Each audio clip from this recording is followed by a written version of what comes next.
Ralph, however, was expected in Florence from day to day, and Isabel, who had not seen him for upwards of a year, was prepared to give him the most affectionate welcome.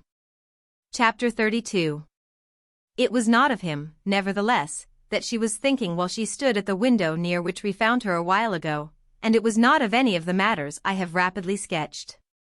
She was not turned to the past, but to the immediate, impending hour. She had reason to expect a scene, and she was not fond of scenes. She was not asking herself what she should say to her visitor. This question had already been answered. What he would say to her, that was the interesting issue. It could be nothing in the least soothing. She had warrant for this, and the conviction doubtless showed in the cloud on her brow. For the rest, however, all clearness reigned in her. She had put away her mourning, and she walked in no small shimmering splendor. She only felt older ever so much, and as if she were worth more for it, like some curious piece in an antiquary's collection. She was not at any rate left indefinitely to her apprehensions, for a servant at last stood before her with a card on his tray. "Let the gentleman come in," she said, and continued to gaze out of the window after the footman had retired. It was only when she had heard the door close behind the person who presently entered that she looked round.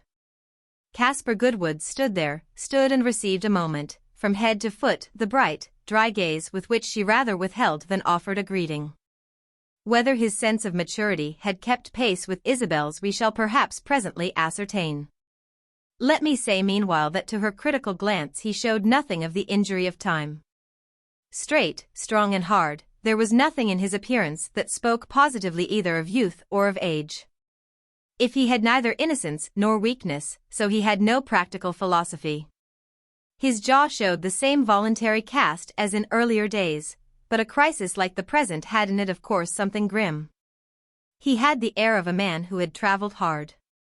He said nothing at first, as if he had been out of breath. This gave Isabel time to make a reflection. Poor fellow, what great things he's capable of, and what a pity he should waste so dreadfully his splendid force. What a pity too that one can't satisfy everybody. It gave her time to do more, to say at the end of a minute, "I can't tell you how I hoped you wouldn't come." "I've no doubt of that." And he looked about him for a seat. Not only had he come, but he meant to settle. "You must be very tired," said Isabel, seating herself, and generously, as she thought, to give him his opportunity. "No, I'm not at all tired." "Did you ever know me to be tired?" "Never, I wish I had." "When did you arrive?" "Last night, very late, in a kind of snail train they call the express. These Italian trains go at about the rate of an American funeral." "That's in keeping. You must have felt as if you were coming to bury me." And she forced a smile of encouragement to an easy view of their situation. She had reasoned the matter well out, making it perfectly clear that she broke no faith and falsified no contract, but for all this she was afraid of her visitor. She was ashamed of her fear, but she was devoutly thankful there was nothing else to be ashamed of. He looked at her with his stiff insistence, an insistence in which there was such a want of tact. Especially when the dull dark beam in his eye rested on her as a physical weight. "No, I didn't feel that. I couldn't think of you as dead." "I wish I could," he candidly declared. "I thank you immensely. I'd rather think of you as dead than as married to another man." "That's very selfish of you," she returned with the ardor of a real conviction. "If you're not happy yourself, others have yet a right to be." "Very likely it's selfish. But I don't in the least mind your saying so." "I don't mind anything you can say now, I don't feel it. The cruelest things you could think of would be mere pinpricks. After what you've done I shall never feel anything, I mean anything but that. That I shall feel all my life." Mr. Goodwood made these detached assertions with dry deliberateness, in his hard, slow American tone, which flung no atmospheric color over propositions intrinsically crude.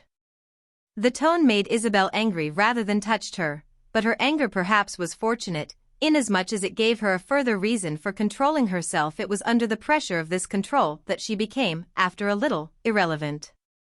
"When did you leave New York?" He threw up his head as if calculating. 17 days ago. You must have traveled fast in spite of your slow trains.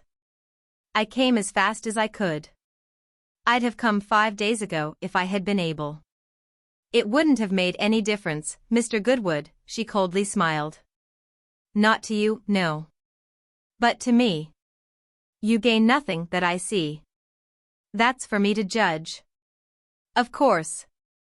To me it seems that you only torment yourself. And then, to change the subject, she asked him if he had seen Henrietta Stackpole. He looked as if he had not come from Boston to Florence to talk of Henrietta Stackpole.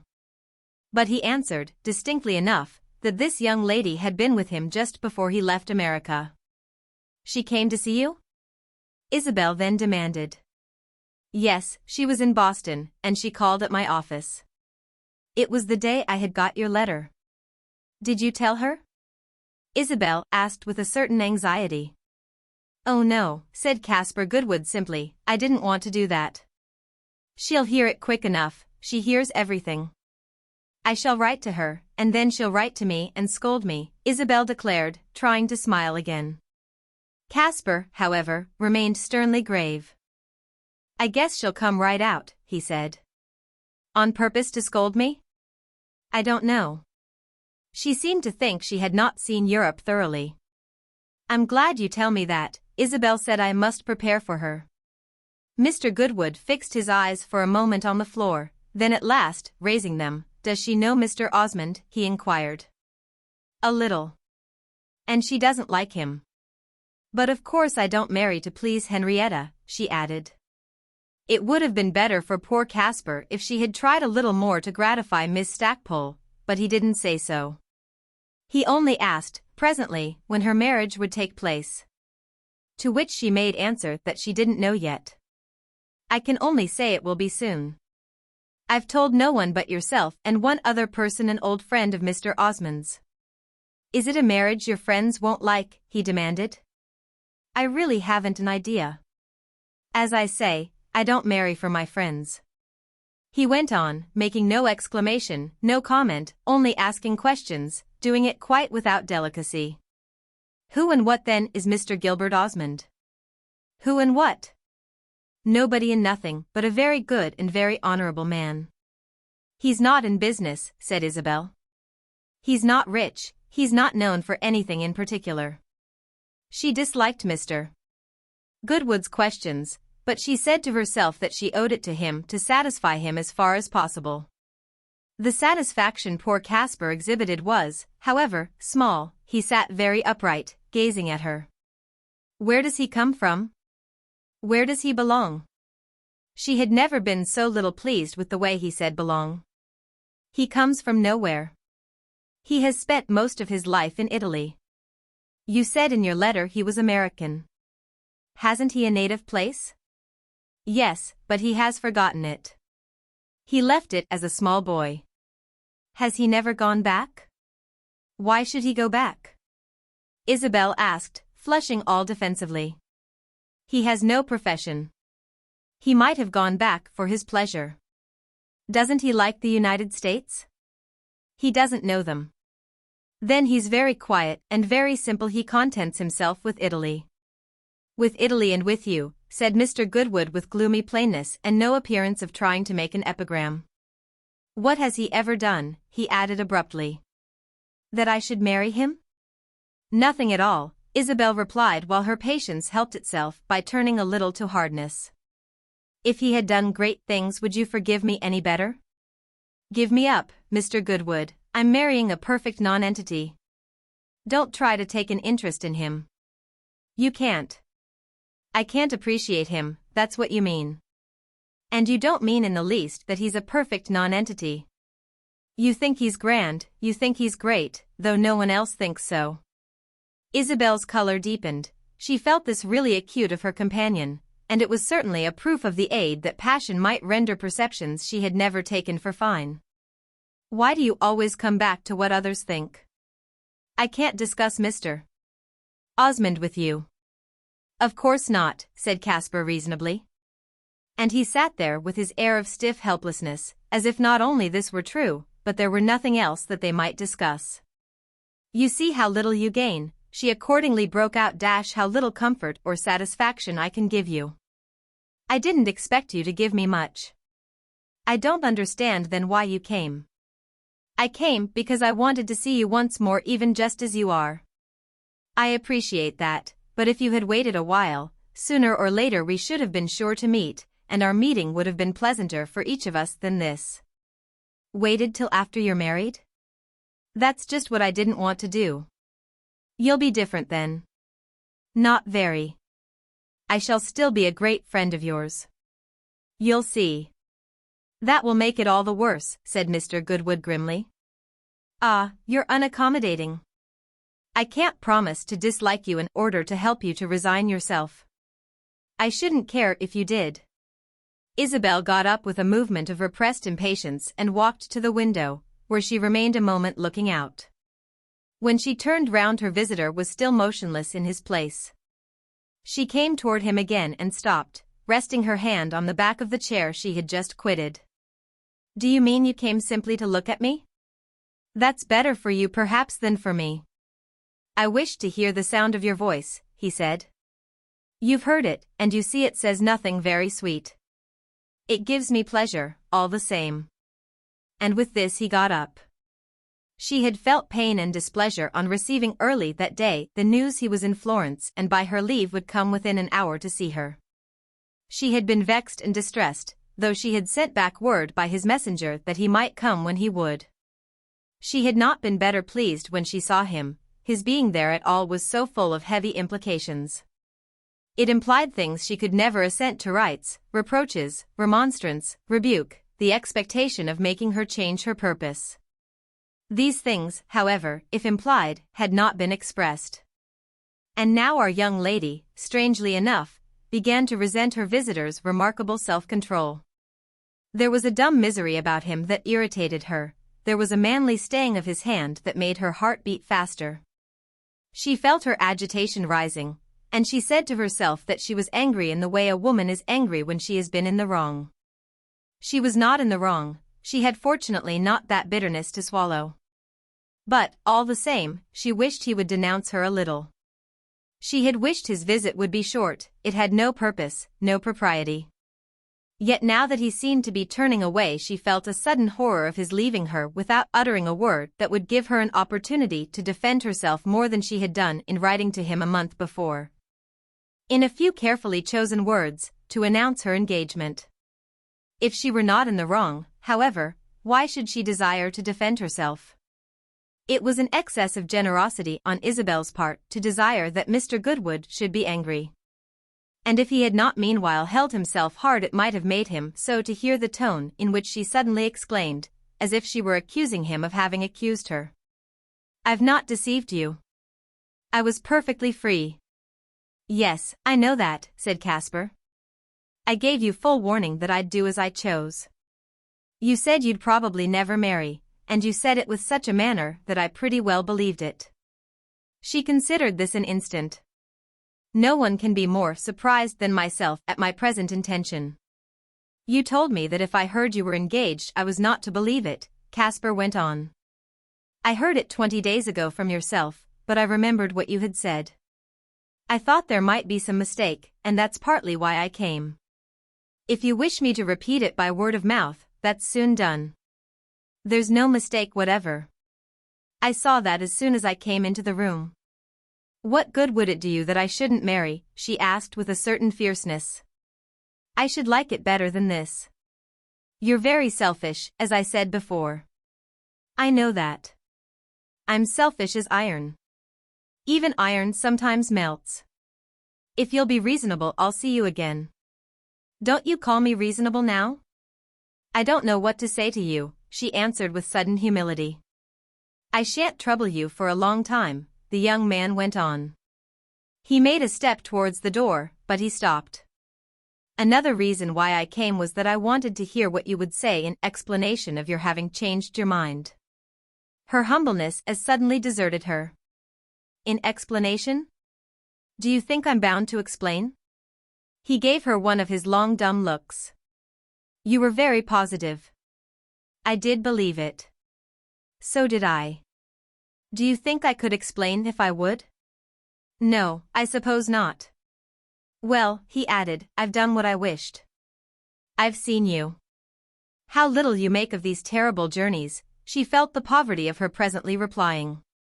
If you're afraid I'm knocked up in any such way as that, you may be at your ease about it. He turned away, this time in earnest, and no handshake, no sign of parting, was exchanged between them. At the door he stopped with his hand on the knob. I shall leave Florence tomorrow, he said without a quaver. I'm delighted to hear it. She answered passionately. 5 minutes after he had gone out she burst into tears. Chapter 33. Her fit of weeping, however, was soon smothered, and the signs of it had vanished when, an hour later, she broke the news to her aunt. I use this expression because she had been sure Mrs. Touchett would not be pleased. Isabel had only waited to tell her till she had seen Mr. Goodwood. She had an odd impression that it would not be honorable to make the fact public before she should have heard what Mr. Goodwood would say about it. He had said rather less than she expected, and she now had a somewhat angry sense of having lost time. But she would lose no more. She waited till Mrs. Touchett came into the drawing-room before the midday breakfast, and then she began. Aunt Lydia, I've something to tell you. Mrs. Touchett gave a little jump and looked at her almost fiercely. You needn't tell me, I know what it is. I don't know how you know. The same way that I know when the window's open by feeling a draught. You're going to marry that man. What man do you mean? Isabel inquired with great dignity. Madame Merle's friend, Mr. Osmond. I don't know why you call him Madame Merle's friend. Is that the principal thing he's known by? If he's not her friend he ought to after what she has done for him. Cried Mrs. Touchett. I shouldn't have expected it of her, I'm disappointed. If you mean that Madame Merle has had anything to do with my engagement you're greatly mistaken, Isabel declared with a sort of ardent coldness. You mean that your attractions were sufficient, without the gentleman having had to be lashed up? You're quite right. They're immense, your attractions, and he would never have presumed to think of you if she hadn't put him up to it. He has a very good opinion of himself, but he was not a man to take trouble. Madame Merle took the trouble for him. He has taken a great deal for himself, cried Isabel with a voluntary laugh. Mrs. Touchett gave a sharp nod. I think he must, after all, to have made you like him so much. I thought he even pleased you. He did, at one time, and that's why I'm angry with him. Be angry with me, not with him, said the girl. Oh, I'm always angry with you, that's no satisfaction. Was it for this that you refused Lord Warburton? Please don't go back to that. Why shouldn't I like Mr. Osmond, since others have done so? Others, at their wildest moments, never wanted to marry him. There's nothing of him, Mrs. Touchett explained. Then he can't hurt me, said Isabel. Do you think you're going to be happy? No one's happy, in such doings, you should know. I shall set the fashion then. What does one marry for? What you will marry for, heaven only knows. People usually marry as they go into partnership to set up a house. But in your partnership you'll bring everything. Is it that Mr. Osmond isn't rich? Is that what you're talking about? Isabel asked. He has no money, he has no name. He has no importance. I value such things and I have the courage to say it, I think they're very precious. Many other people think the same, and they show it. But they give some other reason. Isabel hesitated a little. I think I value everything that's valuable. I care very much for money, and that's why I wish Mr. Osmond to have a little. Give it to him then, but marry someone else. His name's good enough for me, the girl went on. It's a very pretty name. Have I such a fine one myself? All the more reason you should improve on it. There are only a dozen American names. Do you marry him out of charity? It was my duty to tell you, Aunt Lydia, but I don't think it's my duty to explain to you. Even if it were I shouldn't be able. So please don't remonstrate, in talking about it you have me at a disadvantage. I can't talk about it. I don't remonstrate, I simply answer you, I must give some sign of intelligence. I saw it coming, and I said nothing. I never meddle. You never do, and I'm greatly obliged to you. You've been very considerate. It was not considerate, it was convenient, said Mrs. Touchett. But I shall talk to Madame Merle. I don't see why you keep bringing her in. She has been a very good friend to me. Possibly, but she has been a poor one to me. What has she done to you? She has deceived me. She had as good as promised me to prevent your engagement. She couldn't have prevented it. She can do anything, that's what I've always liked her for. I knew she could play any part, but I understood that she played them one by one. I didn't understand that she would play two at the same time. I don't know what part she may have played to you, Isabel said, that's between yourselves. To me she has been honest and kind and devoted. Devoted, of course, she wished you to marry her candidate. She told me she was watching you only in order to interpose. She said that to please you, the girl answered, conscious, however, of the inadequacy of the explanation. To please me by deceiving me? She knows me better. Am I pleased today? I don't think you're ever much pleased, Isabel was obliged to reply. If Madame Merle knew you would learn the truth, what had she to gain by insincerity? She gained time, as you see. While I waited for her to interfere you were marching away, and she was really beating the drum. That's very well. But by your own admission you saw I was marching, and even if she had given the alarm you wouldn't have tried to stop me. No, but someone else would. Whom do you mean? Isabel asked, looking very hard at her aunt. Mrs. Touchett's little bright eyes, active as they usually were, sustained her gaze rather than returned it. Would you have listened to Ralph? Not if he had abused Mr. Osmond. Ralph doesn't abuse people, you know that perfectly. He cares very much for you. I know he does, said Isabel, and I shall feel the value of it now, for he knows that whatever I do with reason. He never believed you would do this. I told him you were capable of it, and he argued the other way. He did it for the sake of argument, the girl smiled. You don't accuse him of having deceived you, why should you accuse Madame Merle? He never pretended he'd prevent it. I'm glad of that, cried Isabel gaily. I wish very much, she presently added, that when he comes you'd tell him first of my engagement. Of course I'll mention it, said Mrs. Touchett. I shall say nothing more to you about it, but I give you notice I shall talk to others. That's as you please. I only meant that it's rather better the announcement should come from you than from me. I quite agree with you. It's much more proper. And on this the aunt and the niece went to breakfast, where Mrs. Touchett, as good as her word, made no allusion to Gilbert Osmond. After an interval of silence, however, she asked her companion from whom she had received a visit an hour before. From an old friend, an American gentleman, Isabel said with a color in her cheek. An American gentleman, of course. It's only an American gentleman who calls at 10 o'clock in the morning.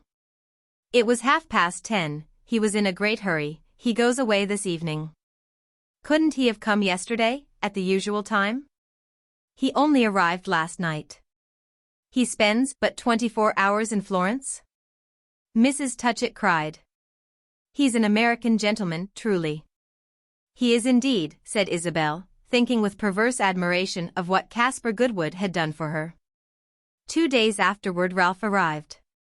But though Isabel was sure that Mrs. Touchett had lost no time in imparting to him the great fact, he showed at first no open knowledge of it. Their prompted talk was naturally of his health. Isabel had many questions to ask about Corfu. She had been shocked by his appearance when he came into the room, she had forgotten how ill he looked. In spite of Corfu he looked very ill today, and she wondered if he were really worse or if she were simply disaccustomed to living with an invalid. Poor Ralph made no nearer approach to conventional beauty as he advanced in life, and the now apparently complete loss of his health had done little to mitigate the natural oddity of his person. Blighted and battered, but still responsive and still ironic, his face was like a lighted lantern patched with paper and unsteadily held, his thin whisker languished upon a lean cheek, the exorbitant curve of his nose defined itself more sharply. Lean he was altogether, lean and long and loose-jointed, an accidental cohesion of relaxed angles. His brown velvet jacket had become perennial, his hands had fixed themselves in his pockets. He shambled and stumbled and shuffled in a manner that denoted great physical helplessness. It was perhaps this whimsical gait that helped to mark his character more than ever as that of the humorous invalid, the invalid for whom even his own disabilities are part of the general joke. They might well indeed with Ralph have been the chief cause of the want of seriousness marking his view of a world in which the reason for his own continued presence was past finding out. Isabel had grown fond of his ugliness. His awkwardness had become dear to her. They had been sweetened by association, they struck her as the very terms on which it had been given him to be charming. He was so charming that her sense of his being ill had hitherto had a sort of comfort in it. The state of his health had seemed not a limitation, but a kind of intellectual advantage. It absolved him from all professional and official emotions and left him the luxury of being exclusively personal. The personality so resulting was delightful. He had remained proof against the staleness of disease. He had had to consent to be deplorably ill, yet had somehow escaped being formally sick. Such had been the girl's impression of her cousin, and when she had pitied him it was only on reflection. As she reflected a good deal she had allowed him a certain amount of compassion, but she always had a dread of wasting that essence a precious article, worth more to the giver than to anyone else. Now, however, it took no great sensibility to feel that poor Ralph's tenure of life was less elastic than it should be. He was a bright, free, generous spirit, he had all the illumination of wisdom and none of its pedantry, and yet he was distressfully dying.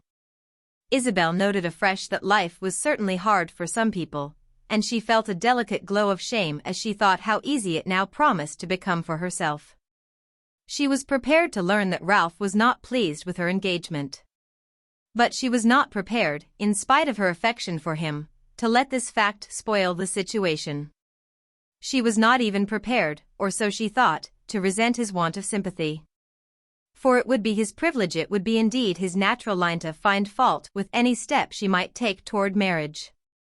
One's cousin always pretended to hate one's husband, that was traditional, classical. It was a part of one's cousins always pretending to adore one. Ralph was nothing if not critical.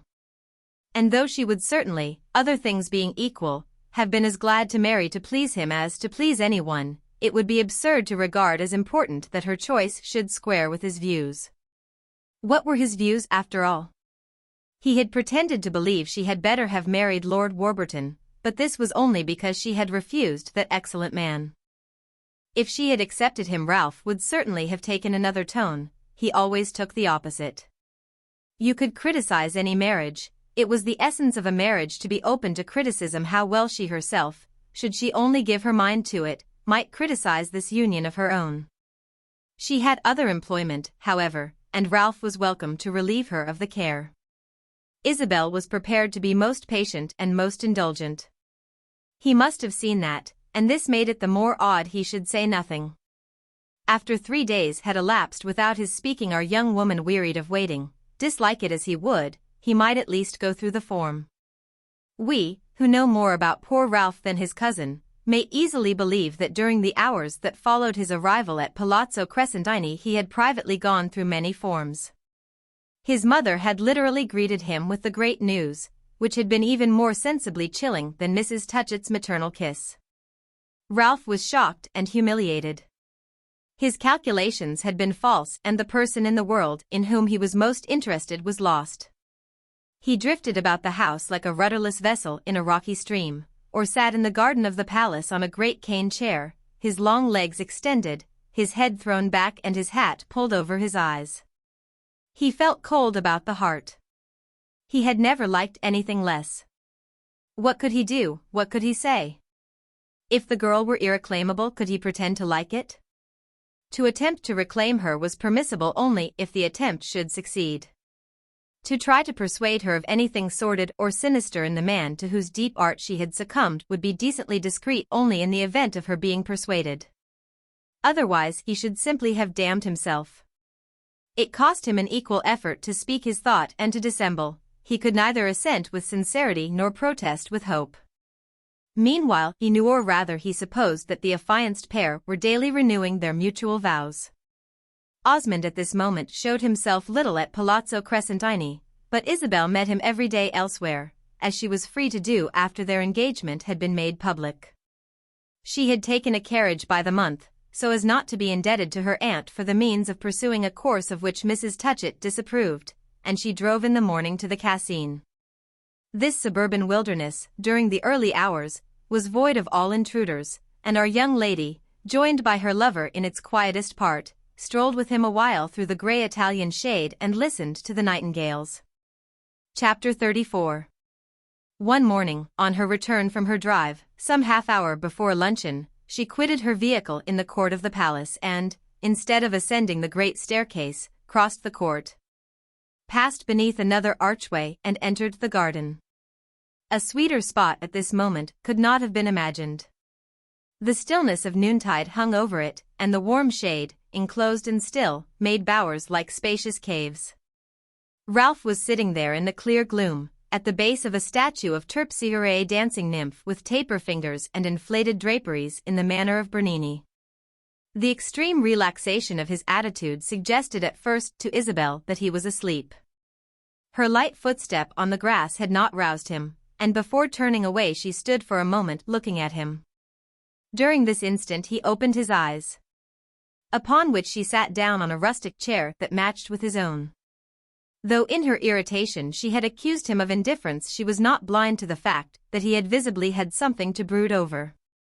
But she had explained his air of absence partly by the languor of his increased weakness, partly by worries connected with the property inherited from his father, the fruit of eccentric arrangements of which Mrs. Touchett disapproved and which, as she had told Isabel, now encountered opposition from the other partners in the bank. He ought to have gone to England, his mother said, instead of coming to Florence. He had not been there for months, and took no more interest in the bank than in the state of Patagonia. "I'm sorry I waked you," Isabel said, "you look too tired." "I feel too tired." "But I was not asleep. I was thinking of you." "Are you tired of that?" "Very much so. It leads to nothing. The road's long and I never arrive." "What do you wish to arrive at?" she put to him, closing her parasol. "At the point of expressing to myself properly what I think of your engagement." "Don't think too much of it," she lightly returned. "Do you mean that it's none of my business?" "Beyond a certain point, yes. That's the point I want to fix. I had an idea you may have found me wanting in good manners. I've never congratulated you." "Of course I've noticed that. I wondered why you were silent." "There have been a good many reasons." "I'll tell you now," Ralph said. He pulled off his hat and laid it on the ground, then he sat looking at her. He leaned back under the protection of Bernini, his head against his marble pedestal, his arms dropped on either side of him, his hands laid upon the rests of his wide chair. He looked awkward, uncomfortable, he hesitated long. Isabel said nothing. When people were embarrassed she was usually sorry for them, but she was determined not to help Ralph to utter a word that should not be to the honor of her high decision. "I think I've hardly got over my surprise," he went on at last. "You were the last person I expected to see caught." "I don't know why you call it caught." "Because you're going to be put into a cage." "If I like my cage, that needn't trouble you," she answered. "That's what I wonder at. That's what I've been thinking of." "If you've been thinking you may imagine how I've thought. I'm satisfied that I'm doing well." "You must have changed immensely. A year ago you valued your liberty beyond everything. You wanted only to see life." "I've seen it," said Isabel. "It doesn't look to me now, I admit, such an inviting expanse.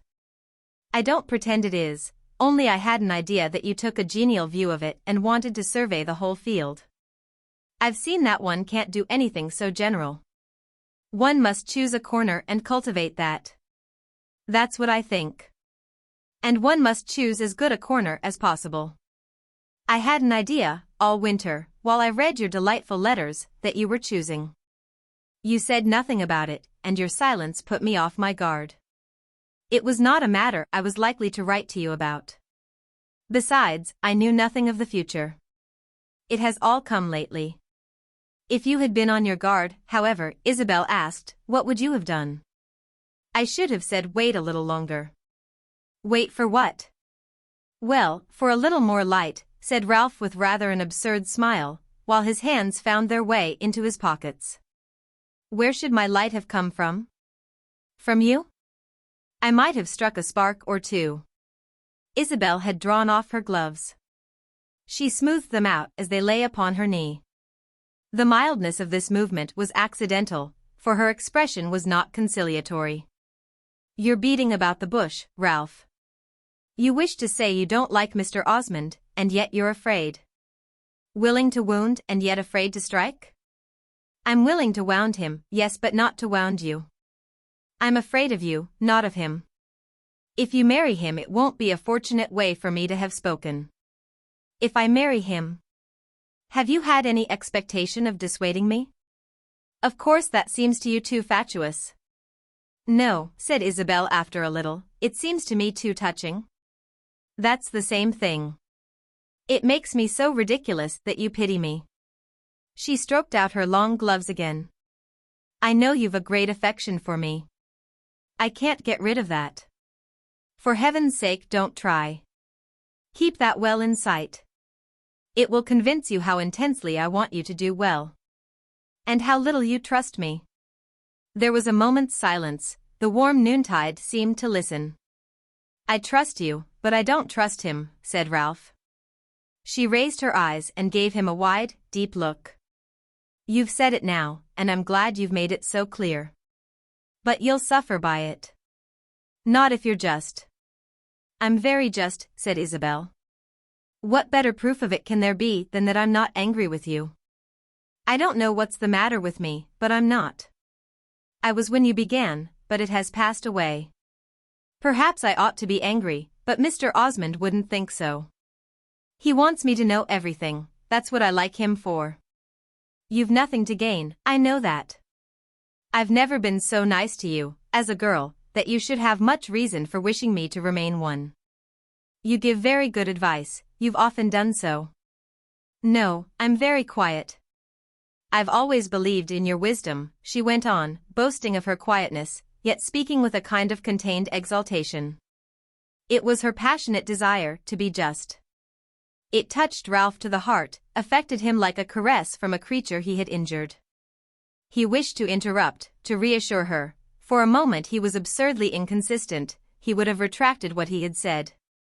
But she gave him no chance. She went on, having caught a glimpse, as she thought, of the heroic line and desiring to advance in that direction. I see you've some special idea, I should like very much to hear it. I'm sure it's disinterested, I feel that. It seems a strange thing to argue about, and of course I ought to tell you definitely that if you expect to dissuade me you may give it up. You'll not move me an inch, it's too late. As you say, I'm caught. Certainly it won't be pleasant for you to remember this, but your pain will be in your own thoughts. I shall never reproach you. I don't think you ever will, said Ralph. It's not in the least the sort of marriage I thought you'd make. What sort of marriage was that, pray? Well, I can hardly say. I hadn't exactly a positive view of it, but I had a negative. I didn't think you'd decide for that type. What's the matter with Mr. Osmond's type, if it be one? His being so independent, so individual, is what I most see in him, the girl declared. What do you know against him? You know him scarcely at all. Yes, Ralph said, I know him very little, and I confess I haven't facts and items to prove him a villain. But all the same I can't help feeling that you're running a grave risk. Marriage is always a grave risk, and his risk's as grave as mine. That's his affair. If he's afraid, let him back out. I wish to God he would. Isabel reclined in her chair, folding her arms and gazing a while at her cousin. I don't think I understand you, she said at last coldly. I don't know what you're talking about. I believed you'd marry a man of more importance. Cold, I say, her tone had been, but at this a color like a flame leaped into her face. Of more importance to whom? It seems to me enough that one's husband should be of importance to one's self. Ralph blushed as well, his attitude embarrassed him. Physically speaking, he proceeded to change it. He straightened himself, then leaned forward, resting a hand on each knee.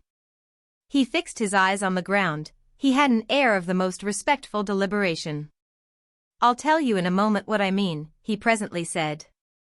He felt agitated, intensely eager. Now that he had opened the discussion, he wished to discharge his mind. But he wished also to be superlatively gentle. Isabel waited a little, then she went on with majesty. "In everything that makes one care for people, Mr. Osmond is preeminent.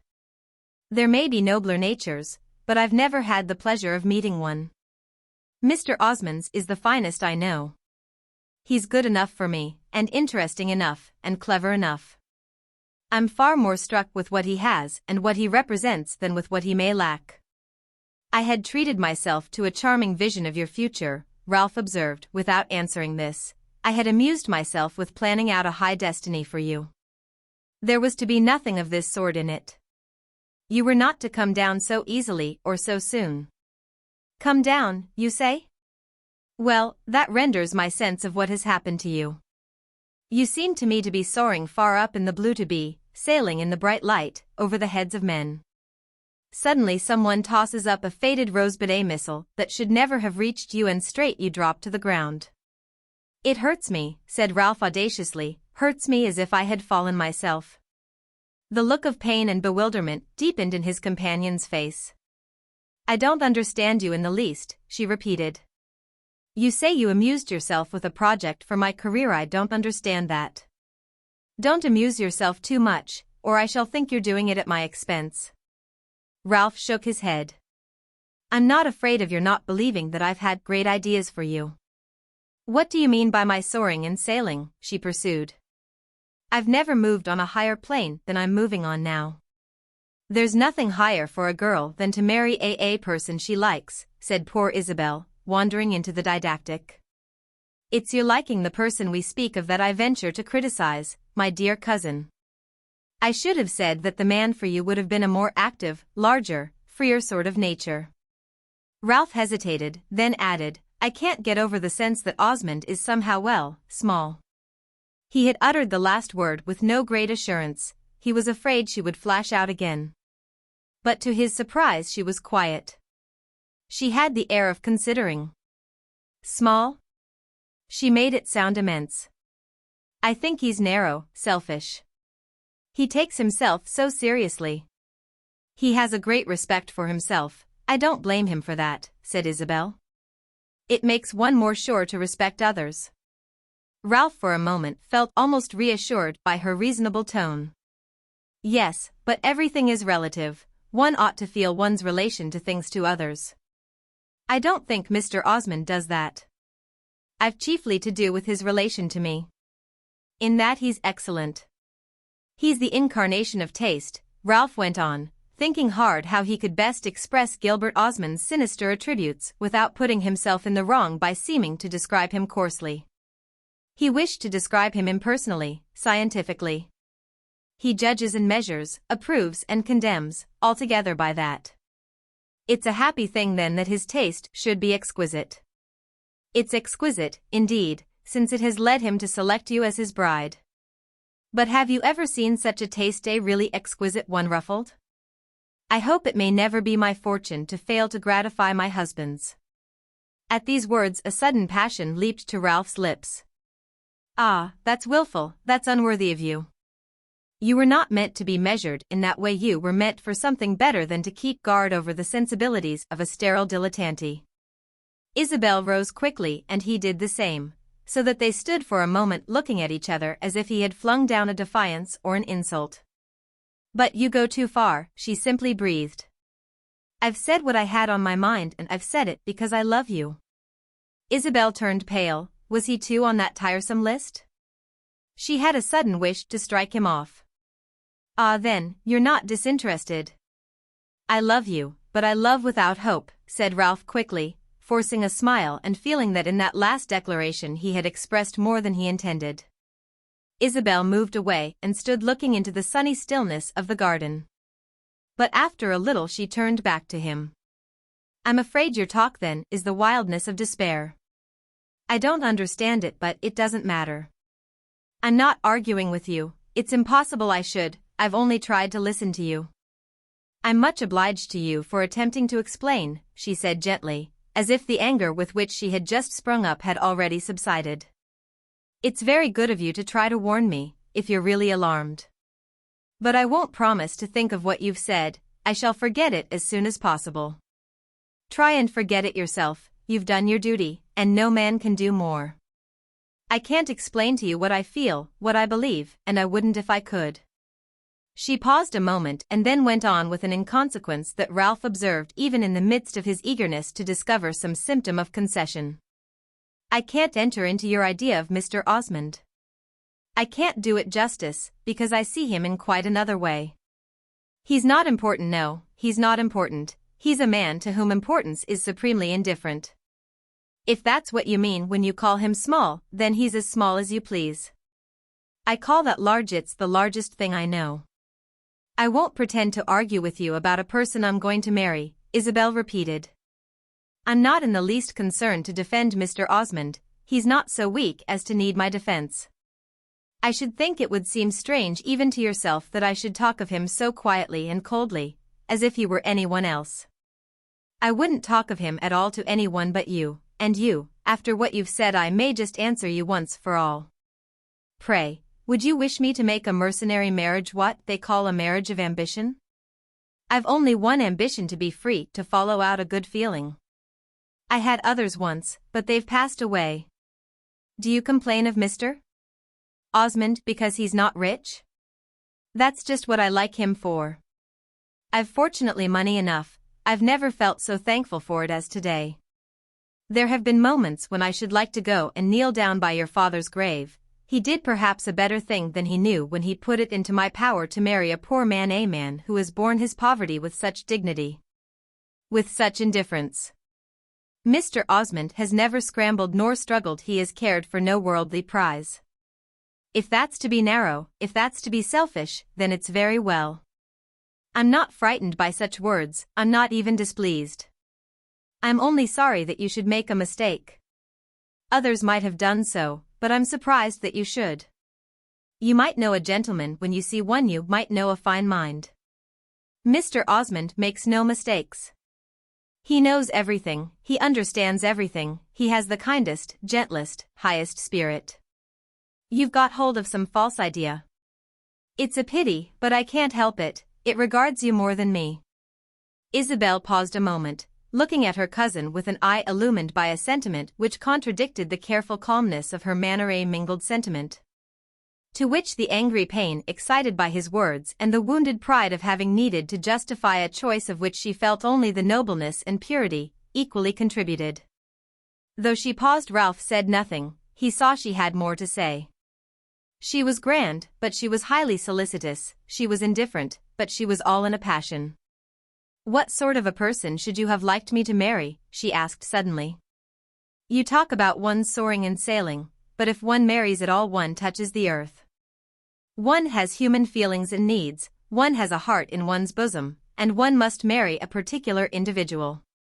Your mother has never forgiven me for not having come to a better understanding with Lord Warburton, and she's horrified at my contenting myself with a person who has none of his great advantages, no property, no title, no honors, no houses, nor lands, nor position, nor reputation, nor brilliant belongings of any sort. It's the total absence of all these things that pleases me. Mr. Osmond's simply a very lonely, a very cultivated and a very honest man. He's not a prodigious proprietor." Ralph had listened with great attention, as if everything she said merited deep consideration. But in truth he was only half thinking of the things she said, he was for the rest simply accommodating himself to the weight of his total impression, the impression of her ardent good faith. She was wrong, but she believed. She was deluded, but she was dismally consistent. It was wonderfully characteristic of her that, having invented a fine theory about Gilbert Osmond, she loved him not for what he really possessed, but for his very poverties dressed out as honors. Ralph remembered what Bea had said to his father about wishing to put it into her power to meet the requirements of her imagination. He had done so, and the girl had taken full advantage of luxury. Poor Ralph felt sick, he felt ashamed. Isabel had uttered her last words with a low solemnity of conviction which virtually terminated the discussion, and she closed it formally by turning away and walking back to the house. Ralph walked beside her, and they passed into the court together and reached the big staircase. Here he stopped and Isabel paused, turning on him a face of elation absolutely and perversely of gratitude. His opposition had made her own conception of her conduct clearer to her. "Shall you not come up to breakfast?" she asked. "No, I want no breakfast, I'm not hungry." "You ought to eat," said the girl, "you live on air." "I do, very much, and I shall go back into the garden and take another mouthful. I came thus far simply to say this. I told you last year that if you were to get into trouble I should feel terribly sold. That's how I feel today. Do you think I'm in trouble? One's in trouble when one's in error."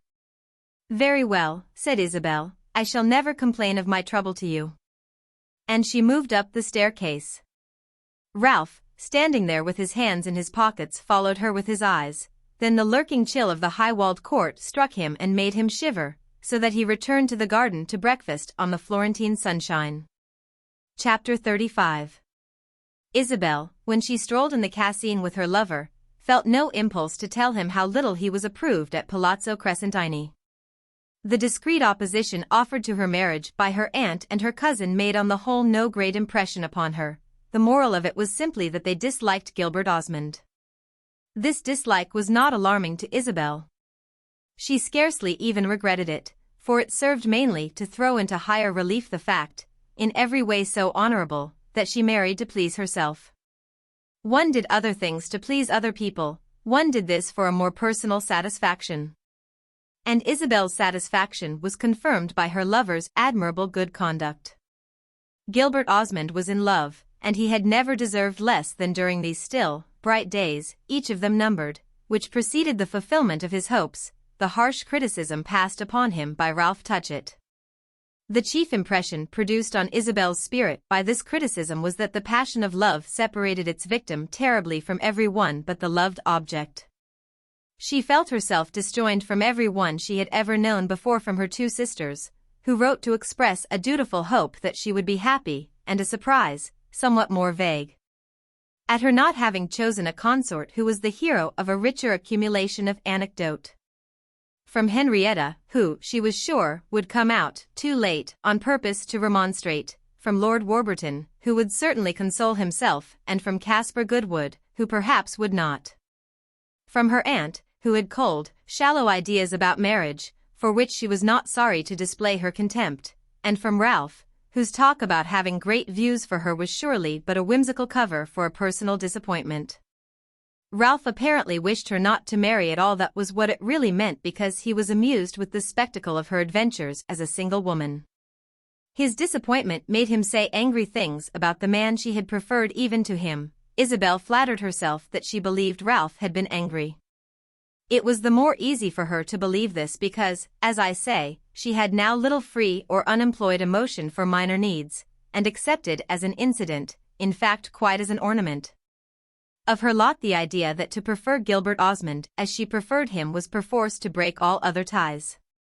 She tasted of the sweets of this preference, and they made her conscious, almost with awe, of the invidious and remorseless tide of the charmed and possessed condition, great as was the traditional honor and imputed virtue of being in love. It was the tragic part of happiness. One's right was always made of the wrong of someone else. The elation of success, which surely now flamed high in Osmond, emitted meanwhile very little smoke for so brilliant a blaze. Contentment, on his part, took no vulgar form. Excitement, in the most self-conscious of men, was a kind of ecstasy of self-control. This disposition, however, made him an admirable lover. It gave him a constant view of the smitten and dedicated state. He never forgot himself, as I say, and so he never forgot to be graceful and tender, to wear the appearance which presented indeed no difficulty of stirred senses and deep intentions. He was immensely pleased with his young lady. Madame Merle had made him a present of incalculable value. What could be a finer thing to live with than a high spirit attuned to softness? For would not the softness be all for oneself, and the strenuousness for society, which admired the air of superiority? What could be a happier gift in a companion than a quick, fanciful mind which saved one repetitions and reflected one's thought on a polished, elegant surface? Osmond hated to see his thought reproduced literally, that made it look stale and stupid. He preferred it to be freshened in the reproduction even as words by music. His egotism had never taken the crude form of desiring a dull wife. This lady's intelligence was to be a silver plate, not an earthen 1A plate that he might heap up with ripe fruits, to which it would give a decorative value, so that talk might become for him a sort of served dessert. He found the silver quality in this perfection in Isabel. He could tap her imagination with his knuckle and make it ring. He knew perfectly, though he had not been told, that their union enjoyed little favor with the girl's relations. But he had always treated her so completely as an independent person that it hardly seemed necessary to express regret for the attitude of her family. Nevertheless, one morning, he made an abrupt allusion to it. "It's the difference in our fortune they don't like," he said. "They think I'm in love with your money." "Are you speaking of my aunt, of my cousin?" Isabel asked. "How do you know what they think?" "You've not told me they're pleased, and when I wrote to Mrs. Touchett the other day she never answered my note. If they had been delighted I should have had some sign of it, and the fact of my being poor and you rich is the most obvious explanation of their reserve. But of course when a poor man marries a rich girl he must be prepared for imputations. I don't mind them. I only care for one thing, for your not having the shadow of a doubt. I don't care what people of whom I ask nothing think I am, not even capable perhaps of wanting to know. I've never so concerned myself, God forgive me, and why should I begin today, when I have taken to myself a compensation for everything? I won't pretend I'm sorry you're rich, I'm delighted. I delight in everything that's yours, whether it be money or virtue. Money's a horrid thing to follow, but a charming thing to meet. It seems to me, however, that I've sufficiently proved the limits of my itch for it. I never in my life tried to earn a penny, and I ought to be less subject to suspicion than most of the people one sees grubbing and grabbing. I suppose it's their business to suspect that of your family. It's proper on the whole they should. They'll like me better some day, so will you, for that matter. Meanwhile my business is not to make myself bad blood, but simply to be thankful for life and love. It has made me better, loving you, he said on another occasion.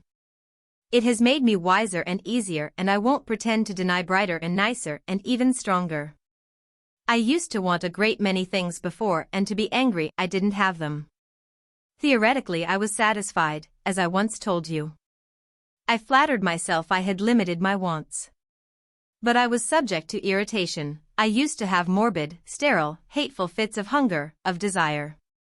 Now I'm really satisfied, because I can't think of anything better. It's just as when one has been trying to spell out a book in the twilight and suddenly the lamp comes in. I had been putting out my eyes over the book of life and finding nothing to reward me for my pains. But now that I can read it properly I see it's a delightful story. My dear girl, I can't tell you how life seems to stretch there before us. What a long summer afternoon awaits us. It's the latter half of an Italian day with a golden haze, and the shadows just lengthening, and that divine delicacy in the light, the air, the landscape, which I have loved all my life and which you love today. Upon my honor, I don't see why we shouldn't get on. We've got what we like, to say nothing of having each other. We've the faculty of admiration and several capital convictions. We're not stupid, we're not mean, we're not under bonds to any kind of ignorance or dreariness. You're remarkably fresh, and I'm remarkably well seasoned. We've my poor child to amuse us. We'll try and make up some little life for her. It's all soft and mellow, it has the Italian coloring. They made a good many plans, but they left themselves also a good deal of latitude. It was a matter of course, however, that they should live for the present in Italy. It was in Italy that they had met. Italy had been a party to their first impressions of each other, and Italy should be a party to their happiness. Osmond had the attachment of old acquaintance and Isabel the stimulus of new, which seemed to assure her a future at a high level of consciousness of the beautiful. The desire for unlimited expansion had been succeeded in her soul by the sense that life was vacant without some private duty that might gather one's energies to a point. She had told Ralph she had seen life in a year or two and that she was already tired, not of the act of living, but of that of observing. What had become of all her ardors, her aspirations, her theories, her high estimate of her independence and her incipient conviction that she should never marry? These things had been absorbed in a more primitive need the answer to which brushed away numberless questions, yet gratified infinite desires. It simplified the situation at a stroke, it came down from above like the light of the stars, and it needed no explanation. There was explanation enough in the fact that he was her lover, her own, and that she should be able to be of use to him. She could surrender to him with a kind of humility, she could marry him with a kind of pride. She was not only taking, she was giving. He brought Pansy with him 2 or 3 times to the Cassine Pansy, who was very little taller than a year before, and not much older. That she would always be a child was the conviction expressed by her father, who held her by the hand when she was in her 16th year and told her to go and play while he sat down a little with the pretty lady. Pansy wore a short dress and a long coat, her hat always seemed too big for her. She found pleasure in walking off, with quick, short steps, to the end of the alley, and then in walking back with a smile that seemed an appeal for approbation. Isabel approved in abundance, and the abundance had the personal touch that the child's affectionate nature craved. She watched her indications as if for herself also much depended on them. Pansy already so represented part of the service she could render, part of the responsibility she could face. Her father took so the childish view of her that he had not yet explained to her the new relation in which he stood to the elegant Miss Archer. "She doesn't know," he said to Isabel, "she doesn't guess. She thinks it perfectly natural that you and I should come and walk here together simply as good friends. There seems to me something enchantingly innocent in that, it's the way I like her to be. No, I'm not a failure, as I used to think. I've succeeded in 2 things. I'm to marry the woman I adore, and I've brought up my child, as I wished, in the old way." He was very fond, in all things, of the old way, that had struck Isabel as one of his fine, quiet, sincere notes. "It occurs to me that you'll not know whether you've succeeded until you've told her," she said. "You must see how she takes your news. She may be horrified, she may be jealous. I'm not afraid of that, she's too fond of you on her own account.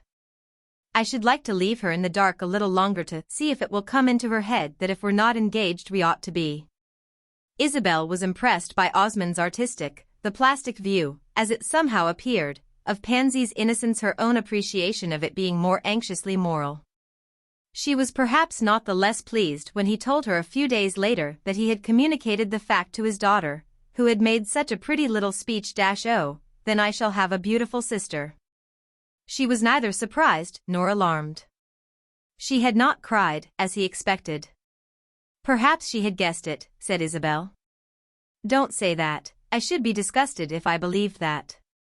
I thought it would be just a little shock, but the way she took it proves that her good manners are paramount. That's also what I wished. You shall see for yourself, tomorrow she shall make you her congratulations in person." The meeting, on the morrow, took place at the Countess Gemini's, whither Pansy had been conducted by her father. Who knew that Isabel was to come in the afternoon to return a visit made her by the Countess on learning that they were to become sisters-in-law? Calling at Casa Touchett, the visitor had not found Isabel at home, but after our young woman had been ushered into the Countess's drawing-room, Pansy arrived to say that her aunt would presently appear. Pansy was spending the day with that lady, who thought her of an age to begin to learn how to carry herself in company. It was Isabel's view that the little girl might have given lessons in deportment to her relative, and nothing could have justified this conviction more than the manner in which Pansy acquitted herself while they waited together for the Countess.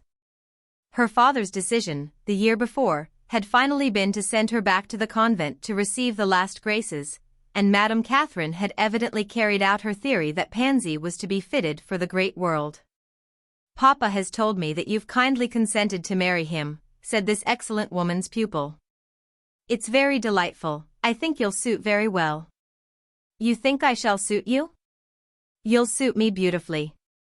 But what I mean is that you and Papa will suit each other. You're both so quiet and so serious. You're not so quiet as he or even as Madame Merle, but you're more quiet than many others. He should not, for instance, have a wife like my aunt. She's always in motion, in agitation today especially, you'll see when she comes in. They told us at the convent it was wrong to judge our elders, but I suppose there's no harm if we judge them favorably. You'll be a delightful companion for Papa." "For you too, I hope," Isabel said. "I speak first of him on purpose. I've told you already what I myself think of you. I liked you from the first. I admire you so much that I think it will be a good fortune to have you always before me. You'll be my model. I shall try to imitate you, though I'm afraid it will be very feeble. I'm very glad for Papa. He needed something more than me. Without you I don't see how he could have got it. You'll be my stepmother, but we mustn't use that word. They're always said to be cruel, but I don't think you'll ever so much as pinch or even push me. I'm not afraid at all." "My good little Pansy," said Isabel gently, "I shall be ever so kind to you." A vague, inconsequent vision of her coming in some odd way to need it had intervened with the effect of a chill. "Very well then, I've nothing to fear," the child returned with her note of prepared promptitude. What teaching she had had, it seemed to suggest, or what penalties for non-performance she dreaded. Her description of her aunt had not been incorrect. The Countess Gemini was further than ever from having folded her wings. She entered the room with a flutter through the air and kissed Isabel first on the forehead and then on each cheek as if according to some ancient prescribed rite. She drew the visitor to a sofa and, looking at her with a variety of turns of the head, began to talk very much as if, seated brush in hand before an easel, she were applying a series of considered touches to a composition of figures already sketched in. "If you expect me to congratulate you, I must beg you to excuse me. I don't suppose you care if I do or not. I believe you're supposed not to care through being so clever for all sorts of ordinary things. But I care myself if I tell fibs. I never tell them unless there's something rather good to be gained. I don't see what's to be gained with you, especially as you wouldn't believe me. I don't make professions any more than I make paper flowers or flouncy lampshades. I don't know how. My lampshades would be sure to take fire, my roses and my fibs to be larger than life. I'm very glad for my own sake that you're to marry Osmond, but I won't pretend I'm glad for yours. You're very brilliant, you know, that's the way you're always spoken of. You're an heiress and very good-looking and original, not banal, so it's a good thing to have you in the family. Our family's very good, you know, Osmond will have told you that. And my mother was rather distinguished. She was called the American Corinne. But we're dreadfully fallen, I think, and perhaps you'll pick us up. I've great confidence in you. There are ever so many things I want to talk to you about. I never congratulate any girl on marrying. I think they ought to make it somehow not quite so awful a steel trap. I suppose Pansy oughtn't to hear all this, but that's what she has come to me for, to acquire the tone of society. There's no harm in her knowing what horrors she may be in for. When first I got an idea that my brother had designs on you, I thought of writing to you, to recommend you, in the strongest terms, not to listen to him. Then I thought it would be disloyal, and I hate anything of that kind. Besides, as I say, I was enchanted for myself, and after all I'm very selfish. By the way, you won't respect me, not one little mite, and we shall never be intimate. I should like it, but you won't. Some day, all the same, we shall be better friends than you will believe at first.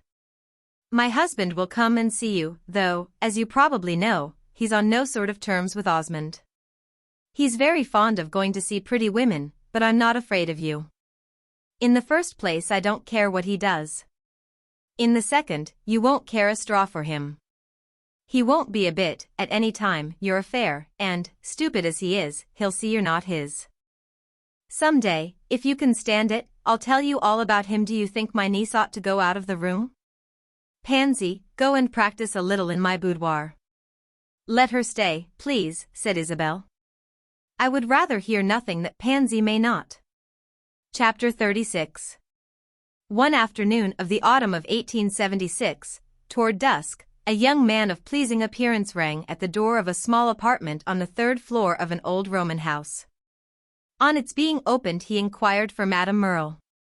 Whereupon the servant, a neat, plain woman, with a French face and a lady's maid's manner, ushered him into a diminutive drawing-room and requested the favor of his name.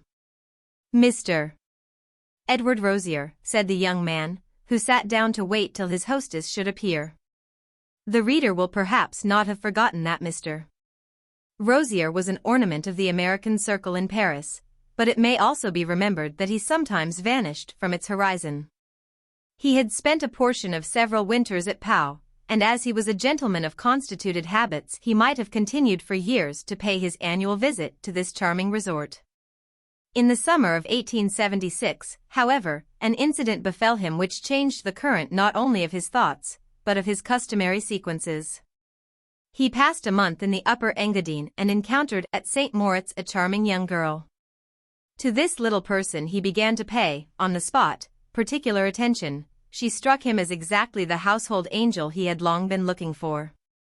He was never precipitate, he was nothing if not discreet, so he forbore for the present to declare his passion.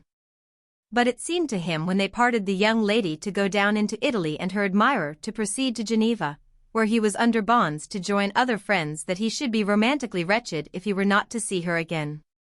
The simplest way to do so was to go in the autumn to Rome, where Miss Osmond was domiciled with her family. Mr. Rosier started on his pilgrimage to the Italian capital and reached it on the 1st of November. It was a pleasant thing to do, but for the young man there was a strain of the heroic in the enterprise. He might expose himself, unseasoned, to the poison of the Roman air, which in November lay, notoriously, much in wait. Fortune, however, favors the brave, and this adventurer, who took 3 grains of quinine a day, had at the end of a month no cause to deplore his temerity. He had made to a certain extent good use of his time. He had devoted it in vain to finding a flaw in Pansy Osmond's composition.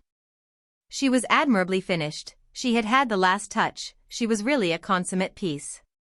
He thought of her in amorous meditation a good deal as he might have thought of a Dresden china shepherdess. Miss Osmond, indeed, in the bloom of her juvenility, had a hint of the rococo which Rosier, whose taste was predominantly for that manner, could not fail to appreciate. That he esteemed the productions of comparatively frivolous periods would have been apparent from the attention he bestowed upon Madame Merle's drawing-room, which, although furnished with specimens of every style, was especially rich in articles of the last 2 centuries. He had immediately put a glass into one eye and looked round, and then, by Jove, she has some jolly good things, he had yearningly murmured. The room was small and densely filled with furniture. It gave an impression of faded silk and little statuettes which might totter if one moved. Rosier got up and wandered about with his careful tread, bending over the tables charged with knickknacks and the cushions embossed with princely arms. When Madame Merle came in she found him standing before the fireplace with his nose very close to the great lace flounce attached to the damask cover of the mantel. He had lifted it delicately, as if he were smelling it. "It's old Venetian," she said, "it's rather good. It's too good for this, you ought to wear it. They tell me you have some better in Paris, in the same situation." "Ah, but I can't wear mine," smiled the visitor. "I don't see why you shouldn't.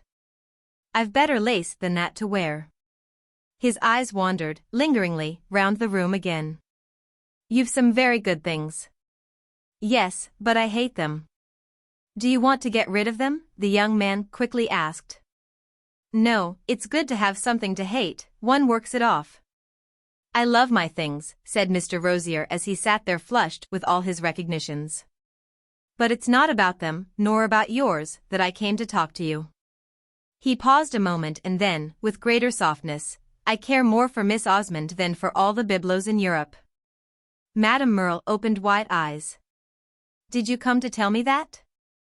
"I came to ask your advice." She looked at him with a friendly frown, stroking her chin with her large white hand. A man in love, you know, doesn't ask advice. Why not, if he's in a difficult position? That's often the case with a man in love. I've been in love before, and I know. But never so much as this time, really, never so much. I should like particularly to know what you think of my prospects. I'm afraid that for Mr. Osmond I'm not, well, a real collector's piece. Do you wish me to intercede? Madame Merle asked with her fine arms folded and her handsome mouth drawn up to the left. If you could say a good word for me I should be greatly obliged. There will be no use in my troubling Miss Osmond unless I have good reason to believe her father will consent. You're very considerate, that's in your favor. But you assume in rather an offhand way that I think you a prize. You've been very kind to me, said the young man. That's why I came. I'm always kind to people who have good Louis Quatorze. It's very rare now, and there's no telling what one may get by it. With which the left-hand corner of Madame Merle's mouth gave expression to the joke. But he looked, in spite of it, literally apprehensive and consistently strenuous. Ah, I thought you liked me for myself. I like you very much. But, if you please, we won't analyze. Pardon me if I seem patronizing, but I think you a perfect little gentleman. I must tell you, however, that I've not the marrying of Pansy Osmond. I didn't suppose that. But you've seemed to me intimate with her family, and I thought you might have influence. Madame Merle considered. Whom do you call her family? Why, her father, and how do you say it in English, her Belmere? Mr. Osmond's her father, certainly, but his wife can scarcely be termed a member of her family. Mrs. Osmond has nothing to do with marrying her. I'm sorry for that, said Rosier with an amiable sigh of good faith. I think Mrs. Osmond would favor me. Very likely if her husband doesn't. He raised his eyebrows. Does she take the opposite line from him? In everything. They think quite differently. Well, said Rosier, I'm sorry for that, but it's none of my business. She's very fond of Pansy. Yes, she's very fond of Pansy. And Pansy has a great affection for her. She has told me how she loves her as if she were her own mother. You must, after all, have had some very intimate talk with the poor child, said Madame Merle. Have you declared your sentiments? Never, cried Rosier, lifting his neatly gloved hand. Never till I've assured myself of those of the parents. You always wait for that? You've excellent principles, you observe the proprieties. I think you're laughing at me, the young man murmured, dropping back in his chair and feeling his small mustache. I didn't expect that of you, Madame Merle. She shook her head calmly, like a person who saw things as she saw them. You don't do me justice. I think your conduct in excellent taste and the best you could adopt. Yes, that's what I think. I wouldn't agitate her only to agitate her. I love her too much for that, said Ned Rosier. I'm glad, after all, that you've told me, Madame Merle went on. Leave it to me a little, I think I can help you. I said you were the person to come to, her visitor cried with prompt elation. You were very clever, Madame Merle returned more dryly. When I say I can help you I mean once assuming your cause to be good. Let us think a little if it is. I'm awfully decent, you know, said Rosier earnestly. I won't say I've no faults, but I'll say I've no vices. All that's negative, and it always depends, also, on what people call vices. What's the positive side? What's the virtuous? What have you got besides your Spanish lace and your Dresden teacups? I've a comfortable little fortune, about 40,000 francs a year. With the talent I have for arranging, we can live beautifully on such an income. Beautifully, no. Sufficiently, yes. Even that depends on where you live. Well, in Paris. I would undertake it in Paris. Madame Merle's mouth rose to the left. It wouldn't be famous, you'd have to make use of the teacups, and they'd get broken. We don't want to be famous. If Miss Osmond should have everything pretty, it would be enough. When one's as pretty as she, one can afford, well, quite cheap fiance. She ought never to wear anything but muslin without the sprig, said Rosier reflectively. Wouldn't you even allow her the sprig? She'd be much obliged to you at any rate for that theory. It's the correct one, I assure you. And I'm sure she'd enter into it. She understands all that, that's why I love her. She's a very good little girl, and most tidy, also extremely graceful. But her father, to the best of my belief, can give her nothing. Rosier scarce demurred. I don't in the least desire that he should. But I may remark, all the same, that he lives like a rich man. The money's his wife's, she brought him a large fortune. Mrs. Osmond then is very fond of her stepdaughter, she may do something. For a lovesick swain you have your eyes about you. Madame Merle exclaimed with a laugh. I esteem a dot very much. I can do without it, but I esteem it. Mrs. Osmond, Madame Merle went on, will probably prefer to keep her money for her own children. Her own children? Surely she has none. She may have yet. She had a poor little boy, who died 2 years ago, 6 months after his birth. Others therefore may come. I hope they will, if it will make her happy. She's a splendid woman. Madame Merle failed to burst into speech. Ah, about her there's much to be said. Splendid as you like. We've not exactly made out that you're a part one. The absence of vices is hardly a source of income. Pardon me, I think it may be, said Rosier quite lucidly. You'll be a touching couple, living on your innocence. I think you underrate me. You're not so innocent as that? Seriously, said Madame Merle, of course 40,000 francs a year and a nice character are a combination to be considered. I don't say it's to be jumped at, but there might be a worse offer. Mr. Osmond, however, will probably incline to believe he can do better. He can do so perhaps, but what can his daughter do? She can't do better than marry the man she loves. For she does, you know, Rosier added eagerly. She does, I know it. Ah, cried the young man, I said you were the person to come to. But I don't know how you know it, if you haven't asked her, Madame Merle went on. In such a case there's no need of asking and telling, as you say, we're an innocent couple. How did you know it? I who am not innocent. By being very crafty. Leave it to me, I'll find out for you. Rosier got up and stood smoothing his hat. You say that rather coldly. Don't simply find out how it is, but try to make it as it should be. I'll do my best. I'll try to make the most of your advantages. Thank you so very much. Meanwhile then I'll say a word to Mrs. Osmond. Gardez-vous bien. And Madame Merle was on her feet. Don't set her going, or you'll spoil everything. Rosier gazed into his hat, he wondered whether his hostess had been after all the right person to come to. I don't think I understand you. I'm an old friend of Mrs. Osmond, and I think she would like me to succeed. Be an old friend as much as you like, the more old friends she has the better, for she doesn't get on very well with some of her new. But don't for the present try to make her take up the cudgels for you. Her husband may have other views, and, as a person who wishes her well, I advise you not to multiply points of difference between them. Poor Rosier's face assumed an expression of alarm. A suit for the hand of Pansy Osmond was even a more complicated business than his taste for proper transitions had allowed.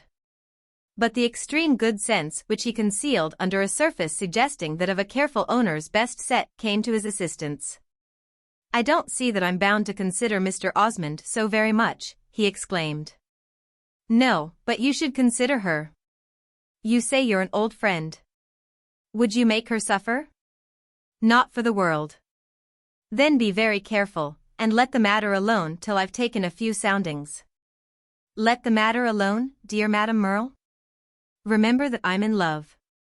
Oh, you won't burn up. Why did you come to me, if you're not to heed what I say? You're very kind, I'll be very good, the young man promised. "But I'm afraid Mr. Osmond's pretty hard," he added in his mild voice as he went to the door. Madame Merle gave a short laugh. "It has been said before. But his wife isn't easy either." "Ah, she's a splendid woman," Ned Rosier repeated, for departure. He resolved that his conduct should be worthy of an aspirant who was already a model of discretion. But he saw nothing in any pledge he had given Madame Merle that made it improper he should keep himself in spirits by an occasional visit to Miss Osmond's home. He reflected constantly on what his adviser had said to him, and turned over in his mind the impression of her rather circumspect tone. He had gone to her de confiance, as they put it in Paris, but it was possible he had been precipitate. He found difficulty in thinking of himself as rash. He had incurred this reproach so rarely. But it certainly was true that he had known Madame Merle only for the last month, and that his thinking her a delightful woman was not, when one came to look into it, a reason for assuming that she would be eager to push Pansy Osmond into his arms. Gracefully arranged as these members might be to receive her, she had indeed shown him benevolence, and she was a person of consideration among the girl's people, where she had a rather striking appearance. Rosier had more than once wondered how she managed it, of being intimate without being familiar. But possibly he had exaggerated these advantages. There was no particular reason why she should take trouble for him. A charming woman was charming to every one, and Rosier felt rather a fool when he thought of his having appealed to her on the ground that she had distinguished him. Very likely, though she had appeared to say it in joke, she was really only thinking of his bibelots. Had it come into her head that he might offer her 2 or 3 of the gems of his collection? If she would only help him to marry Miss Osmond, he would present her with his whole museum. He could hardly say so to her outright, it would seem too gross a bribe. But he should like her to believe it. It was with these thoughts that he went again to Mrs. Osmond's, Mrs. Osmond having an evening she had taken the Thursday of each week when his presence could be accounted for on general principles of civility. The object of Mr. Rosier's well-regulated affection dwelt in a high house in the very heart of Rome, a dark and massive structure overlooking a sunny piazzetta in the neighborhood of the Farnese Palace. In a palace, too, little Pansy lived, a palace by Roman measure, but a dungeon to poor Rosier's apprehensive mind. It seemed to him of evil omen that the young lady he wished to marry, and whose fastidious father he doubted of his ability to conciliate, should be immured in a kind of domestic fortress, a pile which bore a stern old Roman name, which smelt of historic deeds, of crime and craft and violence, which was mentioned in Murray and visited by tourists who looked, on a vague survey, disappointed and depressed, and which had frescoes by Caravaggio in the piano nobile and a row of mutilated statues and dusty urns in the wide, nobly arched loggia overhanging the damp court where a fountain gushed out of a mossy niche. In a less preoccupied frame of mind, he could have done justice to the Palazzo Raccanera. He could have entered into the sentiment of Mrs. Osmond, who had once told him that on settling themselves in Rome she and her husband had chosen this habitation for the love of local color. It had local color enough, and though he knew less about architecture than about Limoges enamels, he could see that the proportions of the windows and even the details of the cornice had quite the grand air. But Rosier was haunted by the conviction that at picturesque periods young girls had been shut up there to keep them from their true loves, and then, under the threat of being thrown into convents, had been forced into unholy marriages. There was one point, however, to which he always did justice when once he found himself in Mrs. Osmond's warm, rich-looking reception rooms, which were on the 2nd floor. He acknowledged that these people were very strong in good things. It was a taste of Osmond's own, not at all of hers. This she had told him the first time he came to the house, when, after asking himself for a quarter of an hour whether they had even better French than he in Paris, he was obliged on the spot to admit that they had very much, and vanquished his envy, as a gentleman should, to the point of expressing to his hostess his pure admiration of her treasures. He learned from Mrs. Osmond that her husband had made a large collection before their marriage and that, though he had annexed a number of fine pieces within the last 3 years, he had achieved his greatest finds at a time when he had not the advantage of her advice. Rosier interpreted this information according to principles of his own. For advice read cash, he said to himself. And the fact that Gilbert Osmond had landed his highest prizes during his impecunious season confirmed his most cherished doctrine, the doctrine that a collector may freely be poor if he be only patient. In general, when Rosier presented himself on a Thursday evening, his first recognition was for the walls of the saloon. There were 3 or 4 objects his eyes really yearned for. But after his talk with Madame Merle, he felt the extreme seriousness of his position. And now, when he came in, he looked about for the daughter of the house with such eagerness as might be permitted a gentleman whose smile, as he crossed a threshold, always took everything comfortable for granted. Chapter 37. Pansy was not in the first of the rooms, a large apartment with a concave ceiling and walls covered with old red damask. It was here Mrs. Osmond usually sat, though she was not in her most customary place tonight, and that a circle of more special intimates gathered about the fire. The room was flushed with subdued, diffused brightness. It contained the larger things and almost always an odor of flowers. Pansy on this occasion was presumably in the next of the series, the resort of younger visitors, where tea was served. Osmond stood before the chimney, leaning back with his hands behind him. He had one foot up and was warming the sole. Half a dozen persons, scattered near him, were talking together, but he was not in the conversation. His eyes had an expression, frequent with them, that seemed to represent them as engaged with objects more worth their while than the appearances actually thrust upon them. Rosier, coming in unannounced, failed to attract his attention. But the young man, who was very punctilious, though he was even exceptionally conscious that it was the wife, not the husband, he had come to see, went up to shake hands with him. Osmond put out his left hand, without changing his attitude. "How d'ye do? My wife's somewhere about." "Never fear, I shall find her," said Rosier cheerfully. Osmond, however, took him in. He had never in his life felt himself so efficiently looked at. "Madame Merle has told him, and he doesn't like it," he privately reasoned. He had hoped Madame Merle would be there, but she was not in sight. Perhaps she was in one of the other rooms or would come later. He had never especially delighted in Gilbert Osmond, having a fancy he gave himself airs. But Rosier was not quickly resentful, and where politeness was concerned had ever a strong need of being quite in the right. He looked round him and smiled, all without help, and then in a moment, "I saw a jolly good piece of Capo di Monte today," he said. Osmond answered nothing at first. But presently, while he warmed his bootsole, "I don't care a fig for Capo di Monte," he returned. "I hope you're not losing your interest? In old pots and plates?" "Yes, I'm losing my interest." Rosier for an instant forgot the delicacy of his position. "You're not thinking of parting with a piece or two?" "No, I'm not thinking of parting with anything at all, Mr. Rosier," said Osmond, with his eyes still on the eyes of his visitor. "Ah, you want to keep, but not to add," Rosier remarked brightly. "Exactly. I've nothing I wish to match." Poor Rosier was aware he had blushed. He was distressed at his want of assurance. "Ah, well, I have," was all he could murmur. And he knew his murmur was partly lost as he turned away. He took his course to the adjoining room and met Mrs. Osmond coming out of the deep doorway. She was dressed in black velvet. She looked high and splendid, as he had said, and yet oh so radiantly gentle.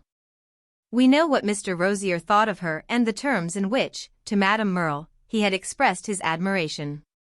Like his appreciation of her dear little stepdaughter, it was based partly on his eye for decorative character, his instinct for authenticity, but also on a sense for uncatalogued values, for that secret of a luster beyond any recorded losing or rediscovering, which his devotion to brittle wares had still not disqualified him to recognize. Mrs. Osmond, at present, might well have gratified such tastes. The years had touched her only to enrich her. The flower of her youth had not faded, it only hung more quietly on its stem. She had lost something of that quick eagerness to which her husband had privately taken exception. She had more the air of being able to wait. Now, at all events, framed in the gilded doorway, she struck our young man as the picture of a gracious lady. "You see I'm very regular," he said. "But who should be if I'm not?" "Yes, I've known you longer than anyone here." But we mustn't indulge in tender reminiscences. I want to introduce you to a young lady. Ah, please, what young lady? Rosier was immensely obliging, but this was not what he had come for. She sits there by the fire in pink and has no one to speak to. Rosier hesitated a moment. Can't Mr. Osmond speak to her? He's within 6 feet of her. Mrs. Osmond also hesitated. She's not very lively, and B doesn't like dull people. But she's good enough for me? Ah, now, that's hard. I only mean that you've ideas for 2. And then you're so obliging. So is your husband. No, he's not to me. And Mrs. Osmond vaguely smiled. That's a sign he should be doubly so to other women. So I tell him, she said, still smiling. You see, I want some tea, Rosier went on, looking wistfully beyond. That's perfect. Go and give some to my young lady. Very good. But after that I'll abandon her to her fate. The simple truth is I'm dying to have a little talk with Miss Osmond. Ah, said Isabel, turning away, I can't help you there. 5 minutes later, while he handed a teacup to the damsel in pink, whom he had conducted into the other room, he wondered whether, in making to Mrs. Osmond the profession I have just quoted, he had broken the spirit of his promise to Madame Merle. Such a question was capable of occupying this young man's mind for a considerable time. At last, however, he became comparatively speaking reckless. He cared little what promises he might break. The fate to which he had threatened to abandon the damsel in pink proved to be none so terrible, for Pansy Osmond, who had given him the tea for his companion Pansy, was as fond as ever of making tea, presently came and talked to her. Into this mild colloquy Edward Rosier entered little. He sat by moodily, watching his small sweetheart. If we look at her now through his eyes, we shall at first not see much to remind us of the obedient little girl who, at Florence, 3 years before, was sent to walk short distances in the Cascine while her father and Miss Archer talked together of matters sacred to elder people. But after a moment we shall perceive that if at 19 Pansy has become a young lady, she doesn't really fill out the part. That if she has grown very pretty, she lacks in a deplorable degree the quality known and esteemed in the appearance of females as style. And that if she is dressed with great freshness, she wears her smart attire with an undisguised appearance of saving it very much as if it were lent her for the occasion. Edward Rosier, it would seem, would have been just the man to note these defects, and in point of fact there was not a quality of this young lady, of any sort, that he had not noted. Only he called her qualities by names of his own, some of which indeed were happy enough. No, she's unique, she's absolutely unique, he used to say to himself. And you may be sure that not for an instant would he have admitted to you that she was wanting in style. Style? Why, she had the style of a little princess. If you couldn't see it, you had no eye. It was not modern, it was not conscious, it would produce no impression in Broadway. The small, serious damsel, in her stiff little dress, only looked like an infanta of Velasquez. This was enough for Edward Rosier, who thought her delightfully old-fashioned. Her anxious eyes, her charming lips, her slip of a figure, were as touching as a childish prayer. He had now an acute desire to know just to what point she liked him, a desire which made him fidget as he sat in his chair. It made him feel hot, so that he had to pat his forehead with his handkerchief. He had never been so uncomfortable. She was such a perfect jeune fille, and one couldn't make of a jeune fille the inquiry requisite for throwing light on such a point. A jeune fille was what Rosier had always dreamed of, a jeune fille who should yet not be French, for he had felt that this nationality would complicate the question. He was sure Pansy had never looked at a newspaper, and that, in the way of novels, if she had read Sir Walter Scott it was the very most. An American jeune fille, what could be better than that? She would be frank and gay, and yet would not have walked alone, nor have received letters from men, nor have been taken to the theatre to see the Comedy of Manners. Rosier could not deny that, as the matter stood, it would be a breach of hospitality to appeal directly to this unsophisticated creature, but he was now in imminent danger of asking himself if hospitality were the most sacred thing in the world. Was not the sentiment that he entertained for Miss Osmond of infinitely greater importance? Of greater importance to him, yes, but not probably to the master of the house. There was one comfort. Even if this gentleman had been placed on his guard by Madame Merle, he would not have extended the warning to Pansy. It would not have been part of his policy to let her know that a prepossessing young man was in love with her. But he was in love with her, the prepossessing young man, and all these restrictions of circumstance had ended by irritating him. What had Gilbert Osmond meant by giving him 2 fingers of his left hand? If Osmond was rude, surely he himself might be bold. He felt extremely bold after the dull girl in so vain a disguise of rose color had responded to the call of her mother, who came in to say, with a significant simper at Rosier, that she must carry her off to other triumphs. The mother and daughter departed together, and now it depended only upon him that he should be virtually alone with Pansy. He had never been alone with her before, he had never been alone with a jeune fille. It was a great moment. Poor Rosier began to pat his forehead again. There was another room beyond the one in which they stood, a small room that had been thrown open and lighted, but that, the company not being numerous, had remained empty all the evening. It was empty yet, it was upholstered in pale yellow, there were several lamps, through the open door it looked the very temple of authorized love. Rosier gazed a moment through this aperture. He was afraid that Pansy would run away, and felt almost capable of stretching out a hand to detain her. But she lingered where the other maiden had left them, making no motion to join a knot of visitors on the far side of the room. For a little it occurred to him that she was frightened, too frightened perhaps to move, but a second glance assured him she was not, and he then reflected that she was too innocent indeed for that. After a supreme hesitation he asked her if he might go and look at the yellow room, which seemed so attractive yet so virginal. He had been there already with Osmond, to inspect the furniture, which was of the First French Empire, and especially to admire the clock, which he didn't really admire, an immense classic structure of that period. He therefore felt that he had now begun to maneuver. "Certainly, you may go," said Pansy, "and if you like I'll show you." She was not in the least frightened. "That's just what I hoped you'd say, you're so very kind," Rosier murmured. They went in together. Rosier really thought the room very ugly, and it seemed cold. The same idea appeared to have struck Pansy. "It's not for winter evenings, it's for summer," she said. "It's Papa's taste, he has so much." He had a good deal, Rosier thought, but some of it was very bad. He looked about him, he hardly knew what to say in such a situation. "Doesn't Mrs. Osmond care how her rooms are done? Has she no taste?" he asked. "Oh yes, a great deal. But it's more for literature," said Pansy, "and for conversation. But Papa cares also for those things. I think he knows everything." Rosier was silent a little. "There's one thing I'm sure he knows," he broke out presently. "He knows that when I come here it's, with all respect to him, with all respect to Mrs. Osmond, who's so charming, it's really," said the young man, "to see you." "To see me?" And Pansy raised her vaguely troubled eyes. "To see you. That's what I come for," Rosier repeated, feeling the intoxication of a rupture with authority. Pansy stood looking at him, simply, intently, openly, a blush was not needed to make her face more modest.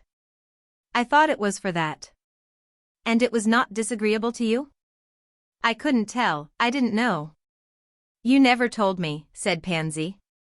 "I was afraid of offending you." "You don't offend me," the young girl murmured, smiling as if an angel had kissed her. "You like me then, Pansy?" Rosier asked very gently, feeling very happy. "Yes, I like you."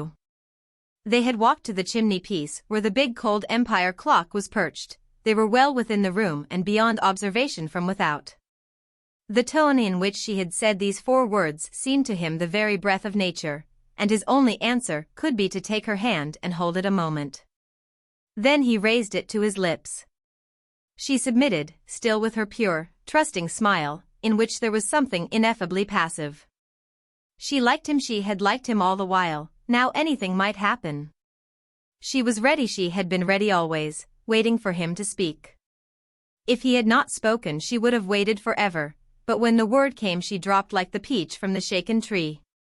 Rosier felt that if he should draw her toward him and hold her to his heart she would submit without a murmur, would rest there without a question. It was true that this would be a rash experiment in a yellow Empire Salatino. She had known it was for her he came, and yet like what a perfect little lady she had carried it off. "You're very dear to me," he murmured, trying to believe that there was after all such a thing as hospitality. She looked a moment at her hand, where he had kissed it. "Did you say Papa knows?" "You told me just now he knows everything." "I think you must make sure," said Pansy. "Ah, my dear, when once I'm sure of you," Rosier murmured in her ear. Whereupon she turned back to the other rooms with a little air of consistency which seemed to imply that their appeal should be immediate. The other rooms meanwhile had become conscious of the arrival of Madame Merle, who, wherever she went, produced an impression when she entered.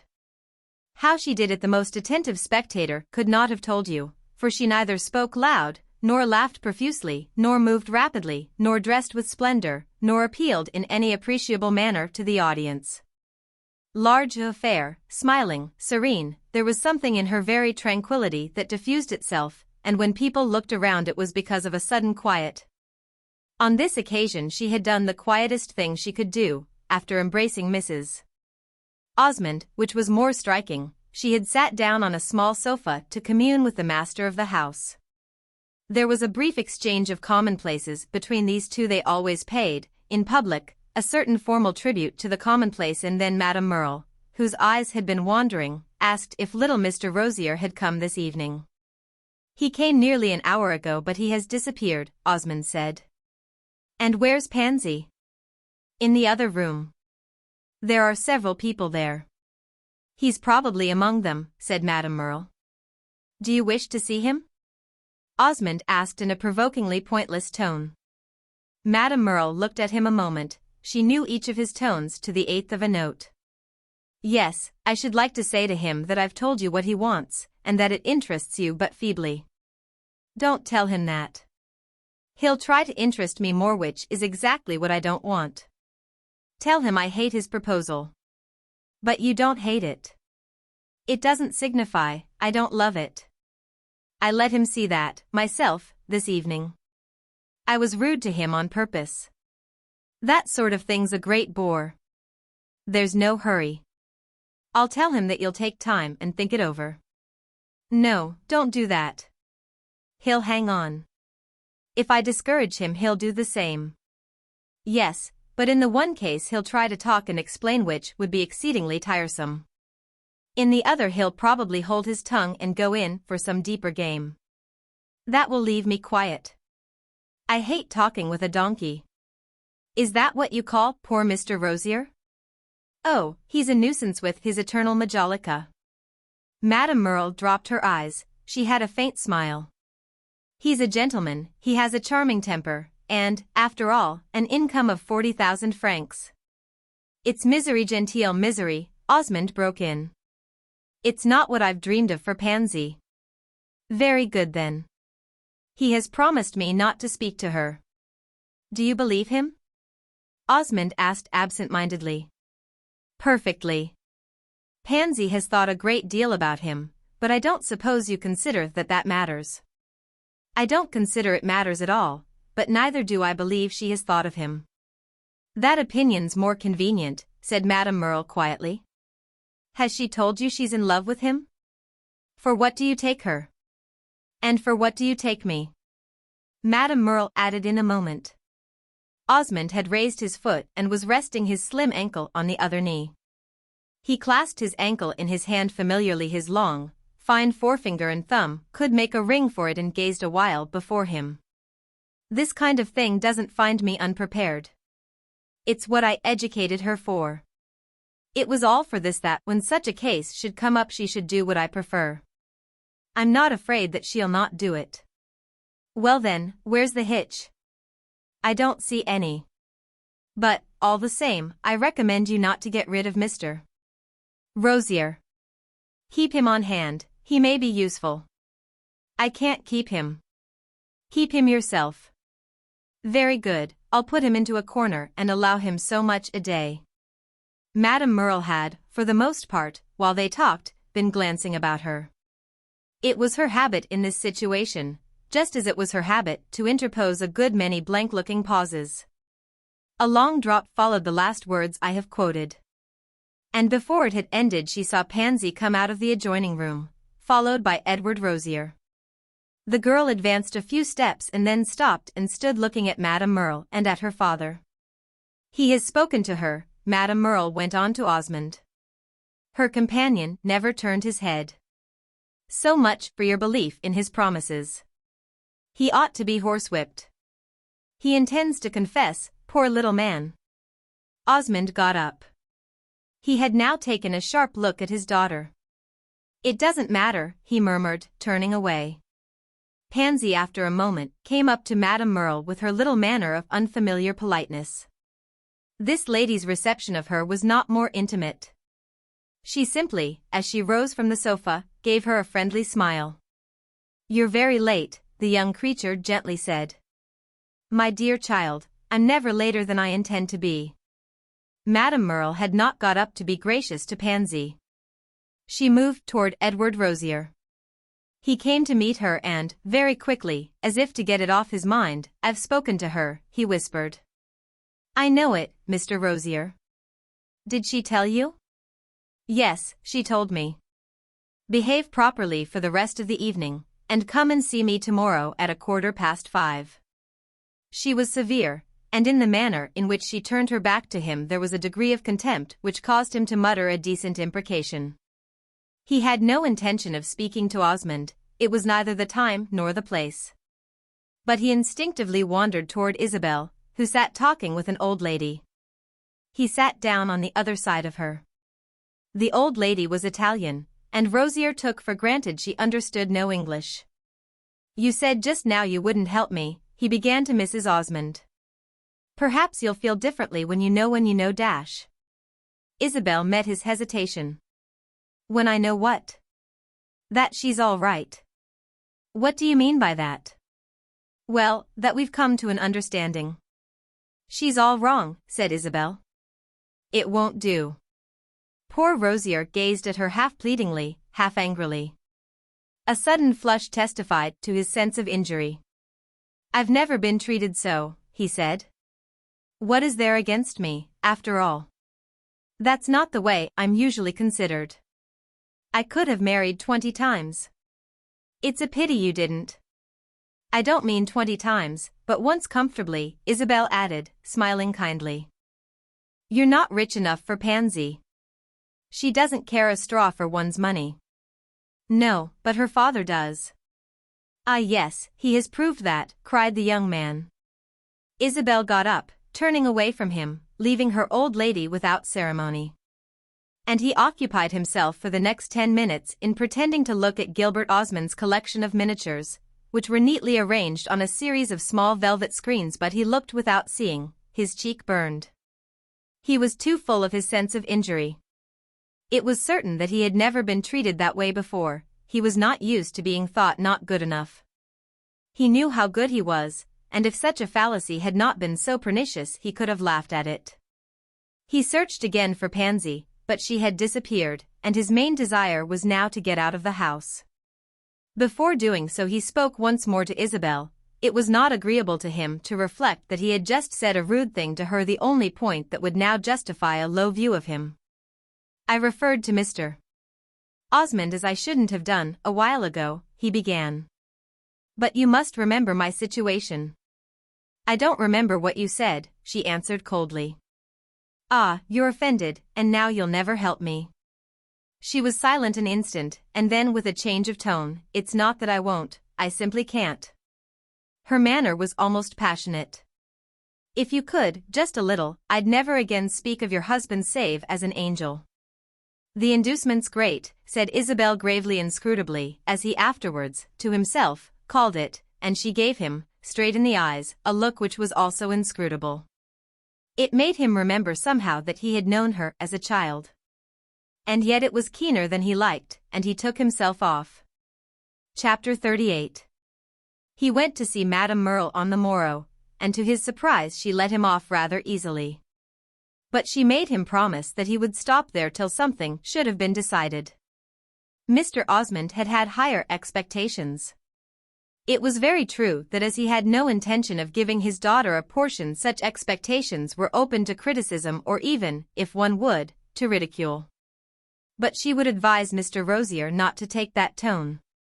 If he would possess his soul in patience, he might arrive at his felicity.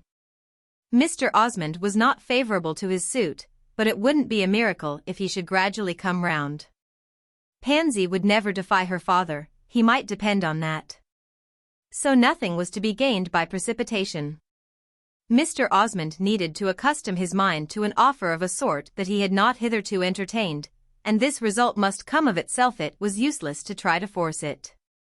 Rosier remarked that his own situation would be in the meanwhile the most uncomfortable in the world, and Madame Merle assured him that she felt for him. But, as she justly declared, one couldn't have everything one wanted. She had learned that lesson for herself. There would be no use in his writing to Gilbert Osmond, who had charged her to tell him as much. He wished the matter dropped for a few weeks and would himself write when he should have anything to communicate that it might please Mr. Rosier to hear. He doesn't like your having spoken to Pansy. Ah, he doesn't like it at all, said Madame Merle. I'm perfectly willing to give him a chance to tell me so. If you do that, he'll tell you more than you care to hear. Go to the house, for the next month, as little as possible, and leave the rest to me. As little as possible? Who's to measure the possibility? Let me measure it. Go on Thursday evenings with the rest of the world, but don't go at all at odd times, and don't fret about Pansy. I'll see that she understands everything. She's a calm little nature, she'll take it quietly. Edward Rosier fretted about Pansy a good deal, but he did as he was advised, and awaited another Thursday evening before returning to Palazzo Raccanera.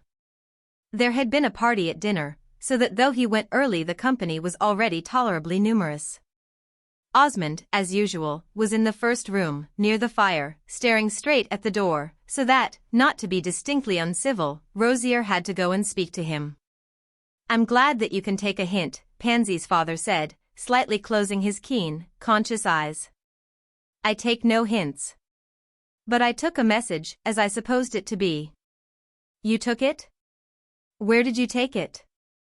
It seemed to poor Rosier he was being insulted, and he waited a moment, asking himself how much a true lover ought to submit to. Madame Merle gave me, as I understood it, a message from you to the effect that you declined to give me the opportunity one desire, the opportunity to explain my wishes to you. And he flattered himself he spoke rather sternly. I don't see what Madame Merle has to do with it. Why did you apply to Madame Merle? I asked her for an opinion for nothing more. I did so because she had seemed to me to know you very well. She doesn't know me so well as she thinks, said Osmond. I'm sorry for that, because she has given me some little ground for hope. Osmond stared into the fire a moment. I set a great price on my daughter. You can't set a higher one than I do. Don't I prove it by wishing to marry her? I wish to marry her very well, Osmond went on with a dry impertinence which, in another mood, poor Rosier would have admired. Of course I pretend she'd marry well in marrying me. She couldn't marry a man who loves her more or whom, I may venture to add, she loves more. I'm not bound to accept your theories as to whom my daughter loves, and Osmond looked up with a quick, cold smile. I'm not theorizing. Your daughter has spoken. Not to me, Osmond continued, now bending forward a little and dropping his eyes to his boot toes. I have her promise, sir, cried Rosier with the sharpness of exasperation.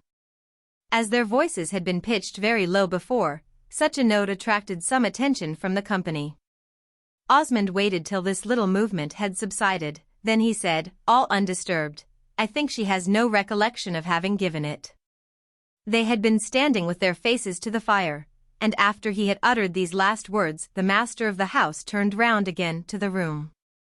Before Rosier had time to reply he perceived that a gentlemanly stranger had just come in, unannounced, according to the Roman custom, and was about to present himself to his host. The latter smiled blandly, but somewhat blankly. The visitor had a handsome face and a large, fair beard, and was evidently an Englishman. You apparently don't recognize me, he said with a smile that expressed more than Osmond's. Ah yes, now I do. I expected so little to see you. Rosier departed and went in direct pursuit of Pansy. He sought her, as usual, in the neighboring room, but he again encountered Mrs. Osmond in his path. He gave his hostess no greeting, he was too righteously indignant, but said to her crudely, "Your husband's awfully cold-blooded." She gave the same mystical smile he had noticed before. "You can't expect everyone to be as hot as yourself." "I don't pretend to be cold, but I'm cool." "What has he been doing to his daughter?" "I've no idea." "Don't you take any interest?" Rosier demanded with his sense that she too was irritating.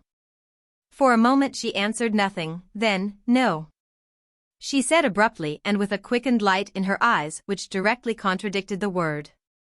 "Pardon me if I don't believe that." "Where's Miss Osmond?" "In the corner, making tea." "Please leave her there." Rosier instantly discovered his friend, who had been hidden by intervening groups. He watched her, but her own attention was entirely given to her occupation. "What on earth has he done to her?" he asked again imploringly. "He declares to me she has given me up." "She has not given you up," Isabel said in a low tone and without looking at him. "Ah, thank you for that. Now I'll leave her alone as long as you think proper." He had hardly spoken when he saw her change color, and became aware that Osmond was coming toward her accompanied by the gentleman who had just entered. He judged the latter, in spite of the advantage of good looks and evident social experience, a little embarrassed. "Isabel," said her husband, "I bring you an old friend." Mrs. Osmond's face, though it wore a smile, was, like her old friend's, not perfectly confident. "I'm very happy to see Lord Warburton," she said. Rosier turned away and, now that his talk with her had been interrupted, felt absolved from the little pledge he had just taken. He had a quick impression that Mrs. Osmond wouldn't notice what he did. Isabel, in fact, to do him justice, for some time quite ceased to observe him. She had been startled, she hardly knew if she felt a pleasure or a pain.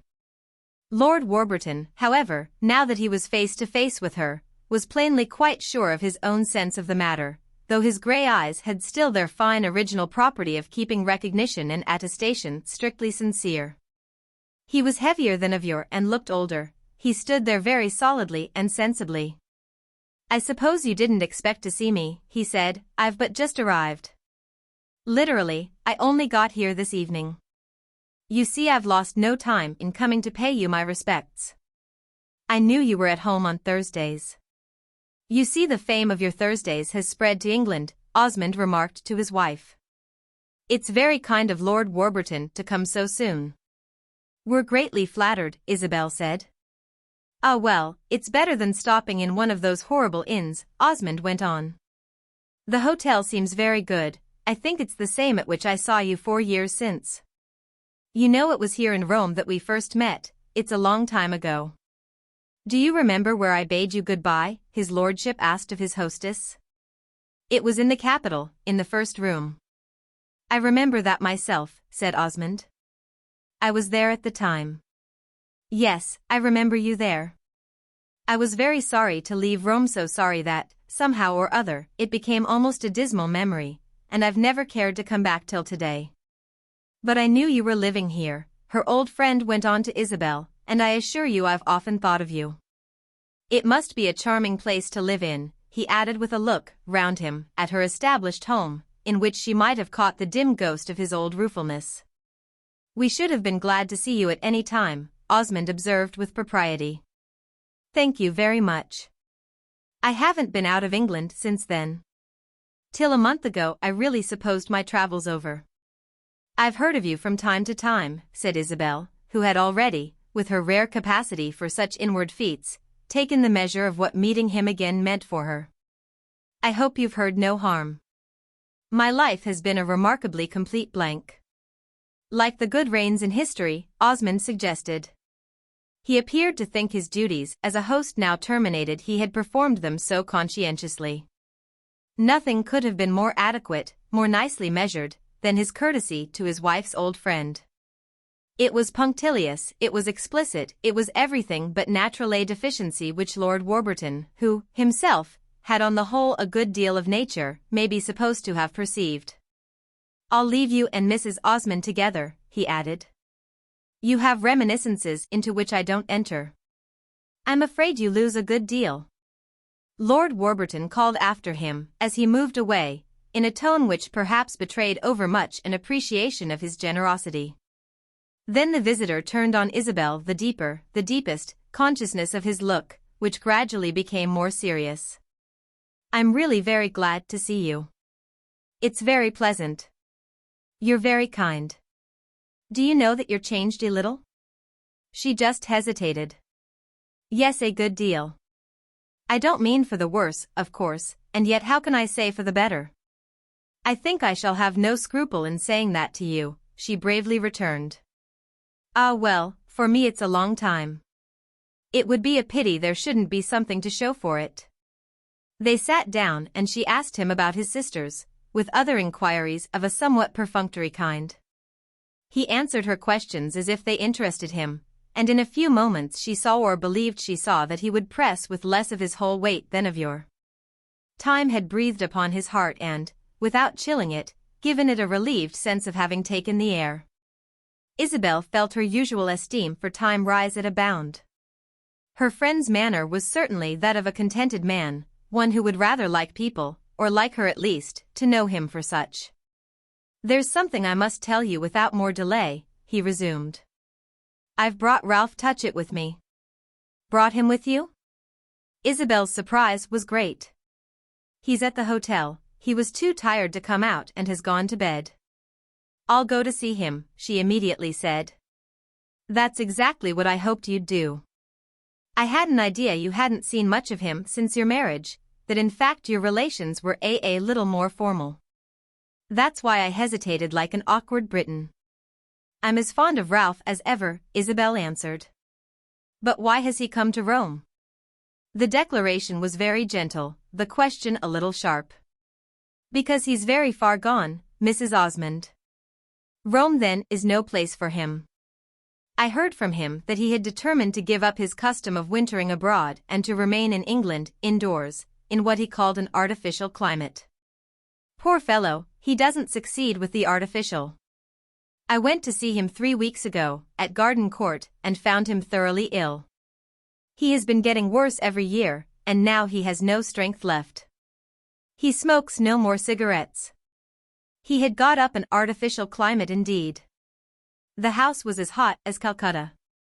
Nevertheless, he had suddenly taken it into his head to start for Sicily.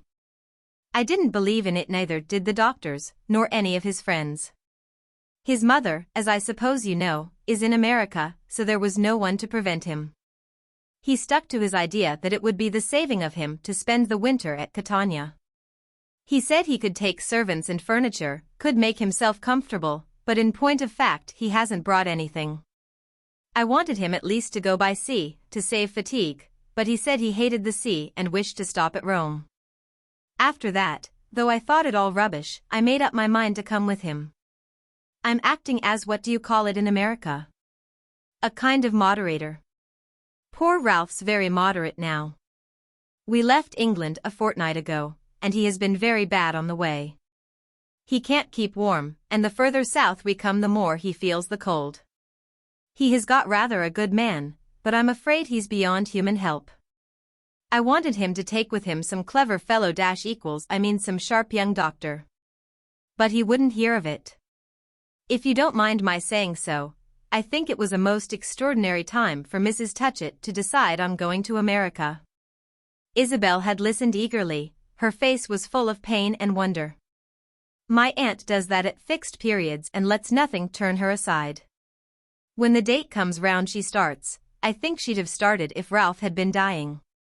"I sometimes think he is dying," Lord Warburton said. Isabel sprang up.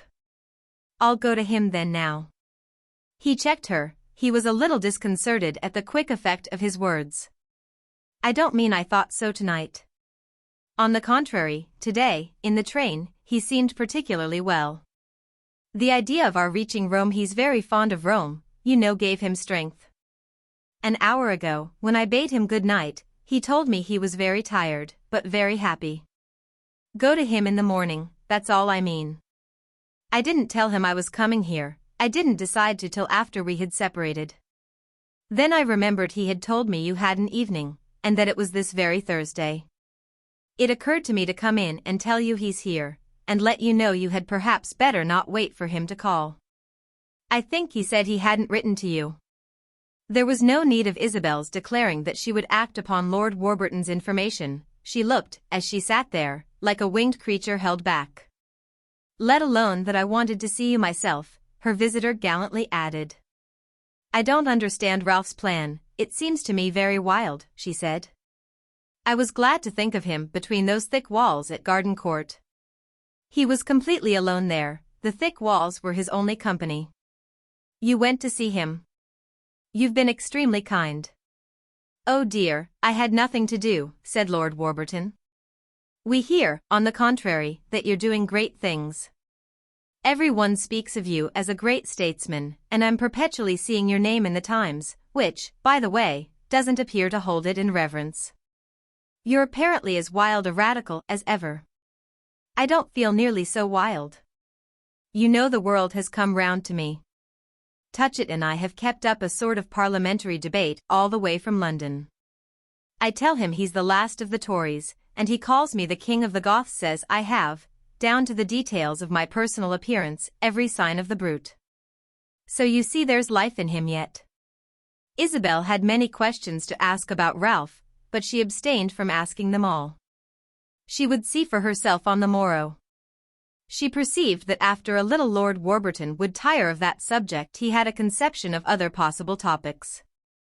She was more and more able to say to herself that he had recovered, and, what is more to the point, she was able to say it without bitterness. He had been for her, of old, such an image of urgency, of insistence, of something to be resisted and reasoned with, that his reappearance at first menaced her with a new trouble. But she was now reassured. She could see he only wished to live with her on good terms, that she was to understand he had forgiven her and was incapable of the bad taste of making pointed allusions. This was not a form of revenge, of course. She had no suspicion of his wishing to punish her by an exhibition of disillusionment. She did him the justice to believe it had simply occurred to him that she would now take a good-natured interest in knowing he was resigned. It was the resignation of a healthy, manly nature, in which sentimental wounds could never fester. British politics had cured him, she had known they would. She gave an envious thought to the happier lot of men, who are always free to plunge into the healing waters of action. Lord Warburton of course spoke of the past, but he spoke of it without implications. He even went so far as to allude to their former meeting in Rome as a very jolly time. And he told her he had been immensely interested in hearing of her marriage and that it was a great pleasure for him to make Mr. Osmond's acquaintance, since he could hardly be said to have made it on the other occasion. He had not written to her at the time of that passage in her history, but he didn't apologize to her for this. The only thing he implied was that they were old friends, intimate friends. It was very much as an intimate friend that he said to her, suddenly, after a short pause which he had occupied in smiling, as he looked about him, like a person amused, at a provincial entertainment, by some innocent game of guesses. Well now. I suppose you're very happy and all that sort of thing? Isabel answered with a quick laugh. The tone of his remark struck her almost as the accent of comedy. Do you suppose if I were not I'd tell you? Well, I don't know. I don't see why not. I do then. Fortunately, however, I'm very happy. You've got an awfully good house. Yes, it's very pleasant. But that's not my merit, it's my husband's. You mean he has arranged it? Yes, it was nothing when we came. He must be very clever. He has a genius for upholstery, said Isabel. There's a great rage for that sort of thing now, but you must have a taste of your own. I enjoy things when they're done, but I've no ideas. I can never propose anything. Do you mean you accept what others propose? Very willingly, for the most part. That's a good thing to know. I shall propose to you something. It will be very kind. I must say, however, that I've in a few small ways a certain initiative. I should like for instance to introduce you to some of these people. Oh, please don't, I prefer sitting here. Unless it be to that young lady in the blue dress. She has a charming face. The one talking to the rosy young man? That's my husband's daughter. Lucky man, your husband. What a dear little maid. You must make her acquaintance. In a moment with pleasure. I like looking at her from here. He ceased to look at her, however, very soon. His eyes constantly reverted to Mrs. Osmond. Do you know I was wrong just now in saying you had changed, he presently went on. You seem to me, after all, very much the same. And yet I find it a great change to be married, said Isabel with mild gaiety. It affects most people more than it has affected you. You see, I haven't gone in for that. It rather surprises me. You ought to understand it, Mrs. Osmond. But I do want to marry, he added more simply. It ought to be very easy, Isabel said, rising, after which she reflected, with a pang perhaps too visible, that she was hardly the person to say this. It was perhaps because Lord Warburton divined the pang that he generously forbore to call her attention to her not having contributed then to the facility. Edward Rosier had meanwhile seated himself on an ottoman beside Pansy's tea-table. He pretended at first to talk to her about trifles, and she asked him who was the new gentleman conversing with her stepmother. He's an English lord, said Rosier. I don't know more. I wonder if he'll have some tea. The English are so fond of tea. Never mind that, I've something particular to say to you. Don't speak so loud, everyone will hear, said Pansy. They won't hear if you continue to look that way. As if your only thought in life was the wish the kettle would boil. It has just been filled, the servants never know. She sighed with the weight of her responsibility. Do you know what your father said to me just now? That you didn't mean what you said a week ago. I don't mean everything I say. How can a young girl do that? But I mean what I say to you. He told me you had forgotten me. Ah no, I don't forget, said Pansy, showing her pretty teeth in a fixed smile. Then everything's just the very same? Ah no, not the very same. Papa has been terribly severe. What has he done to you? He asked me what you had done to me, and I told him everything. Then he forbade me to marry you. You needn't mind that. Oh yes, I must indeed. I can't disobey Papa. Not for one who loves you as I do, and whom you pretend to love. She raised the lid of the teapot, gazing into this vessel for a moment, then she dropped 6 words into its aromatic depths. I love you just as much. What good will that do me? Ah, said Pansy, raising her sweet, vague eyes, I don't know that. You disappoint me, groaned poor Rosier. She was silent a little. She handed a teacup to a servant. Please don't talk any more. Is this to be all my satisfaction? Papa said I was not to talk with you.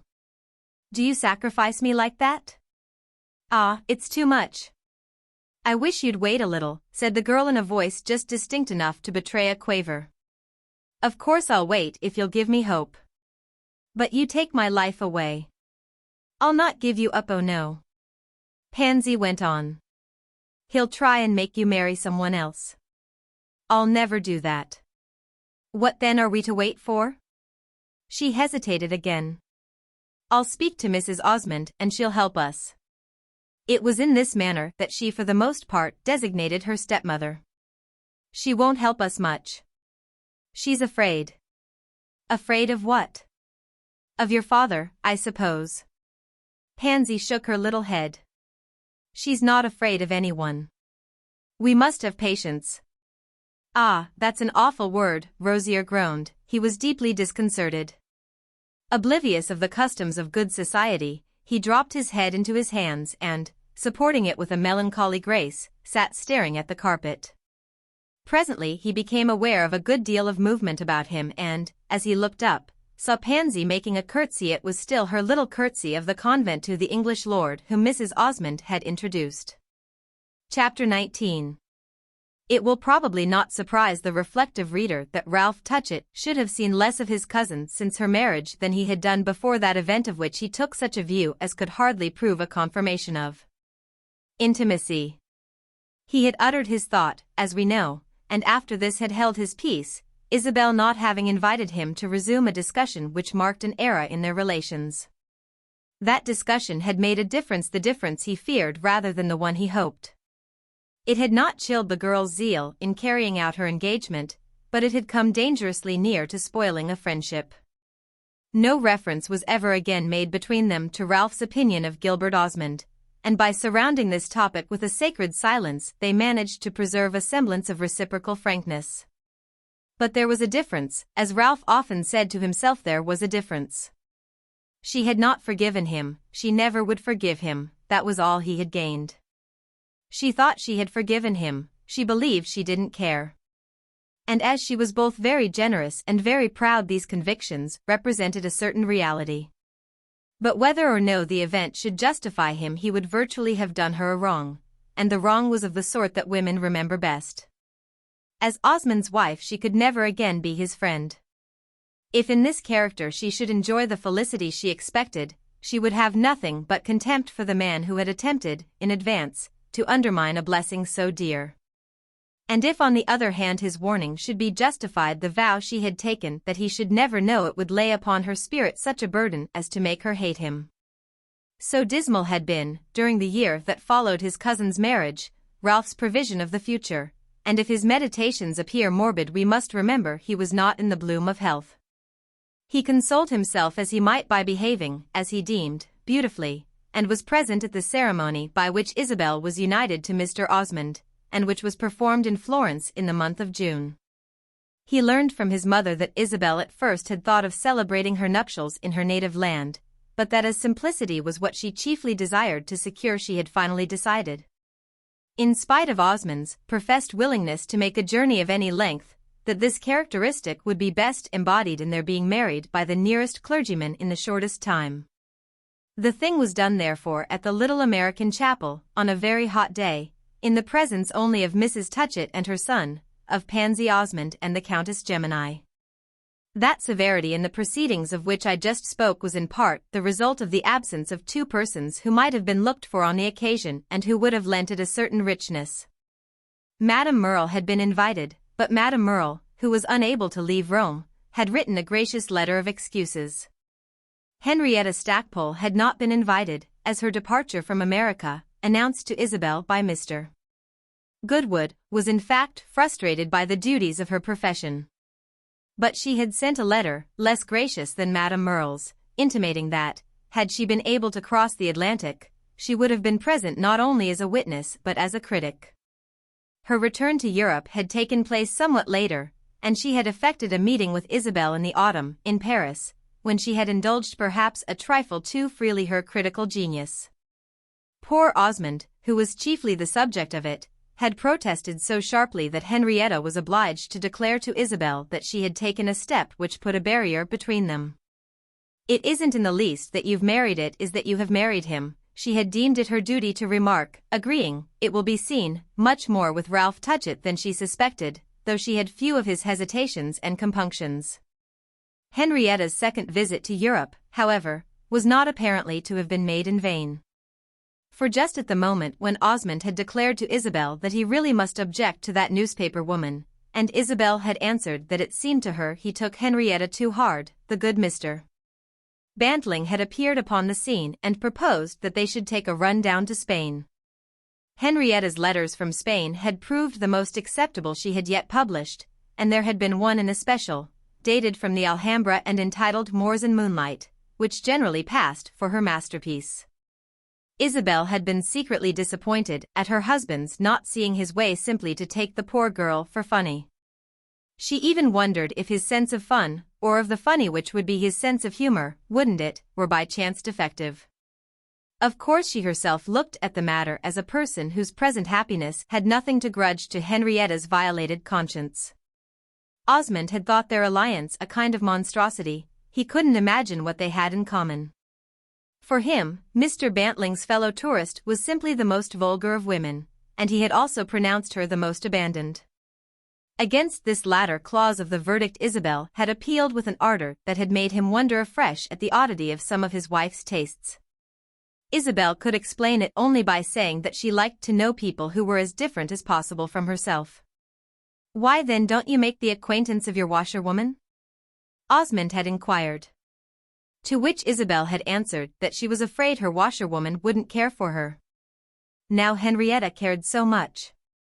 Ralph had seen nothing of her for the greater part of the 2 years that had followed her marriage. The winter that formed the beginning of her residence in Rome he had spent again at San Remo, where he had been joined in the spring by his mother, who afterwards had gone with him to England. To see what they were doing at the bank in operation she couldn't induce him to perform. Ralph had taken a lease of his house at San Remo, a small villa which he had occupied still another winter, but late in the month of April of this second year he had come down to Rome. It was the first time since her marriage that he had stood face to face with Isabel. His desire to see her again was then of the keenest. She had written to him from time to time, but her letters told him nothing he wanted to know. He had asked his mother what she was making of her life, and his mother had simply answered that she supposed she was making the best of it. Mrs. Touchett had not the imagination that communes with the unseen, and she now pretended to no intimacy with her niece, whom she rarely encountered. This young woman appeared to be living in a sufficiently honorable way, but Mrs. Touchett still remained of the opinion that her marriage had been a shabby affair. It had given her no pleasure to think of Isabel's establishment, which she was sure was a very lame business.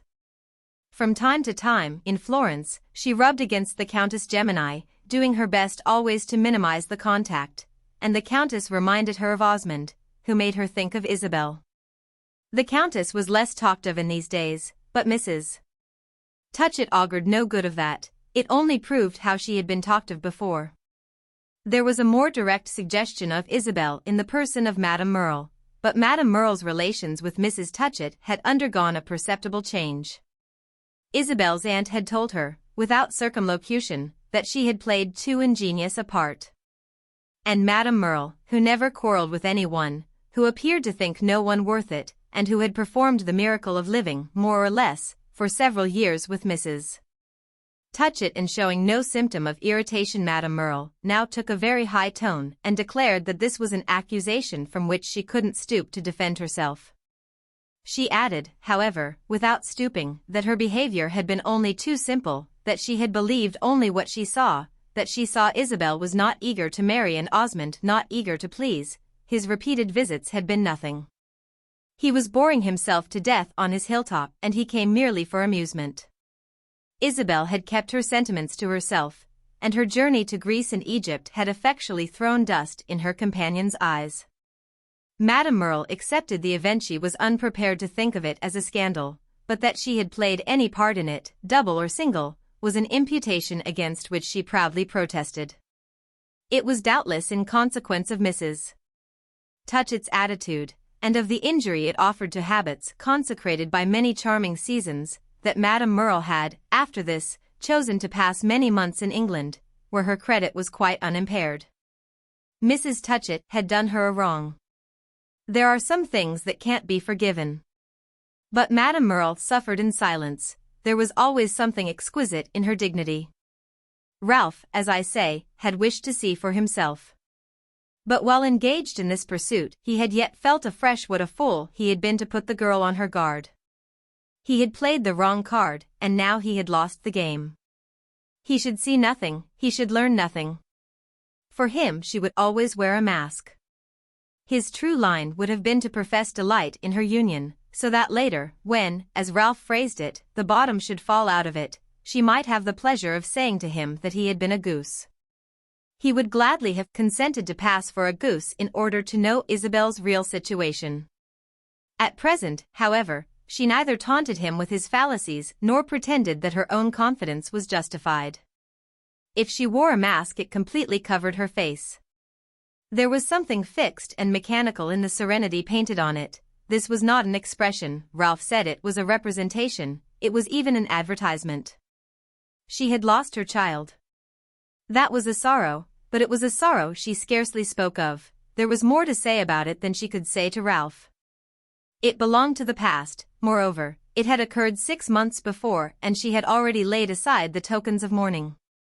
She appeared to be leading the life of the world. Ralph heard her spoken of as having a charming position. He observed that she produced the impression of being peculiarly enviable, that it was supposed, among many people, to be a privilege even to know her. Her house was not open to everyone, and she had an evening in the week to which people were not invited as a matter of course. She lived with a certain magnificence, but you needed to be a member of her circle to perceive it. For there was nothing to gape at, nothing to criticize, nothing even to admire, in the daily proceedings of Mr. and Mrs. Osmond. Ralph, in all this, recognized the hand of the master. For he knew that Isabel had no faculty for producing studied impressions. She struck him as having a great love of movement, of gaiety, of late hours, of long rides, of fatigue. An eagerness to be entertained, to be interested, even to be bored, to make acquaintances, to see people who were talked about, to explore the neighborhood of Rome, to enter into relation with certain of the mustiest relics of its old society. In all this there was much less discrimination than in that desire for comprehensiveness of development on which he had been used to exercise his wit. There was a kind of violence in some of her impulses, of crudity in some of her experiments, which took him by surprise. It seemed to him that she even spoke faster, moved faster, breathed faster than before her marriage. Certainly she had fallen into exaggeration, she who used to care so much for the pure truth. And whereas of old she had a great delight in good-humored argument, in intellectual play, she never looked so charming as when in the genial heat of discussion she received a crushing blow full in the face and brushed it away as a feather. She appeared now to think there was nothing worth people's either differing about or agreeing upon. Of old she had been curious, and now she was indifferent, and yet in spite of her indifference her activity was greater than ever. Slender still, but lovelier than before, she had gained no great maturity of aspect. Yet there was an amplitude and a brilliancy in her personal arrangements that gave a touch of insolence to her beauty. Poor human-hearted Isabel, what perversity had bitten her! Her light step drew a moss of drapery behind it. Her intelligent head sustained a majesty of ornament. The free, keen girl had become quite another person. What he saw was the fine lady who was supposed to represent something. What did Isabel represent? Ralph asked himself. And he could only answer by saying that she represented Gilbert Osmond. Good heavens, what a function, he then woefully exclaimed. He was lost in wonder at the mystery of things. He recognized Osmond, as I say, he recognized him at every turn. He saw how he kept all things within limits, how he adjusted, regulated, animated their manner of life. Osmond was in his element, at last he had material to work with. He always had an eye to effect, and his effects were deeply calculated. They were produced by no vulgar means, but the motive was as vulgar as the art was great. To surround his interior with a sort of invidious sanctity, to tantalize society with a sense of exclusion, to make people believe his house was different from every other. To impart to the face that he presented to the world a cold originality, this was the ingenious effort of the personage to whom Isabel had attributed a superior morality. He works with superior material, Ralph said to himself, its rich abundance compared with his former resources. Ralph was a clever man. But Ralph had never to his own sense been so clever as when he observed, in petto, that under the guise of caring only for intrinsic values Osmond lived exclusively for the world. Far from being its master as he pretended to be, he was its very humble servant, and the degree of its attention was his only measure of success. He lived with his eye on it from morning till night, and the world was so stupid it never suspected the trick. Everything he did was pose so subtly considered that if one were not on the lookout one mistook it for impulse. Ralph had never met a man who lived so much in the land of consideration. His tastes, his studies, his accomplishments, his collections, were all for a purpose. His life on his hilltop at Florence had been the conscious attitude of years. His solitude, his ennui, his love for his daughter, his good manners, his bad manners, were so many features of a mental image constantly present to him as a model of impertinence and mystification. His ambition was not to please the world, but to please himself by exciting the world's curiosity and then declining to satisfy it. It had made him feel great, ever, to play the world a trick. The thing he had done in his life most directly to please himself was his marrying Miss Archer, though in this case indeed the gullible world was in a manner embodied in poor Isabel, who had been mystified to the top of her bent. Ralph of course found a fitness in being consistent. He had embraced a creed, and as he had suffered for it he could not in honor forsake it. Give this little sketch of its articles for what they may at the time have been worth. It was certain that he was very skillful in fitting the facts to his theory. Even the fact that during the month he spent in Rome at this period the husband of the woman he loved appeared to regard him not in the least as an enemy. For Gilbert Osmond Ralph had not now that importance. It was not that he had the importance of a friend, it was rather that he had none at all.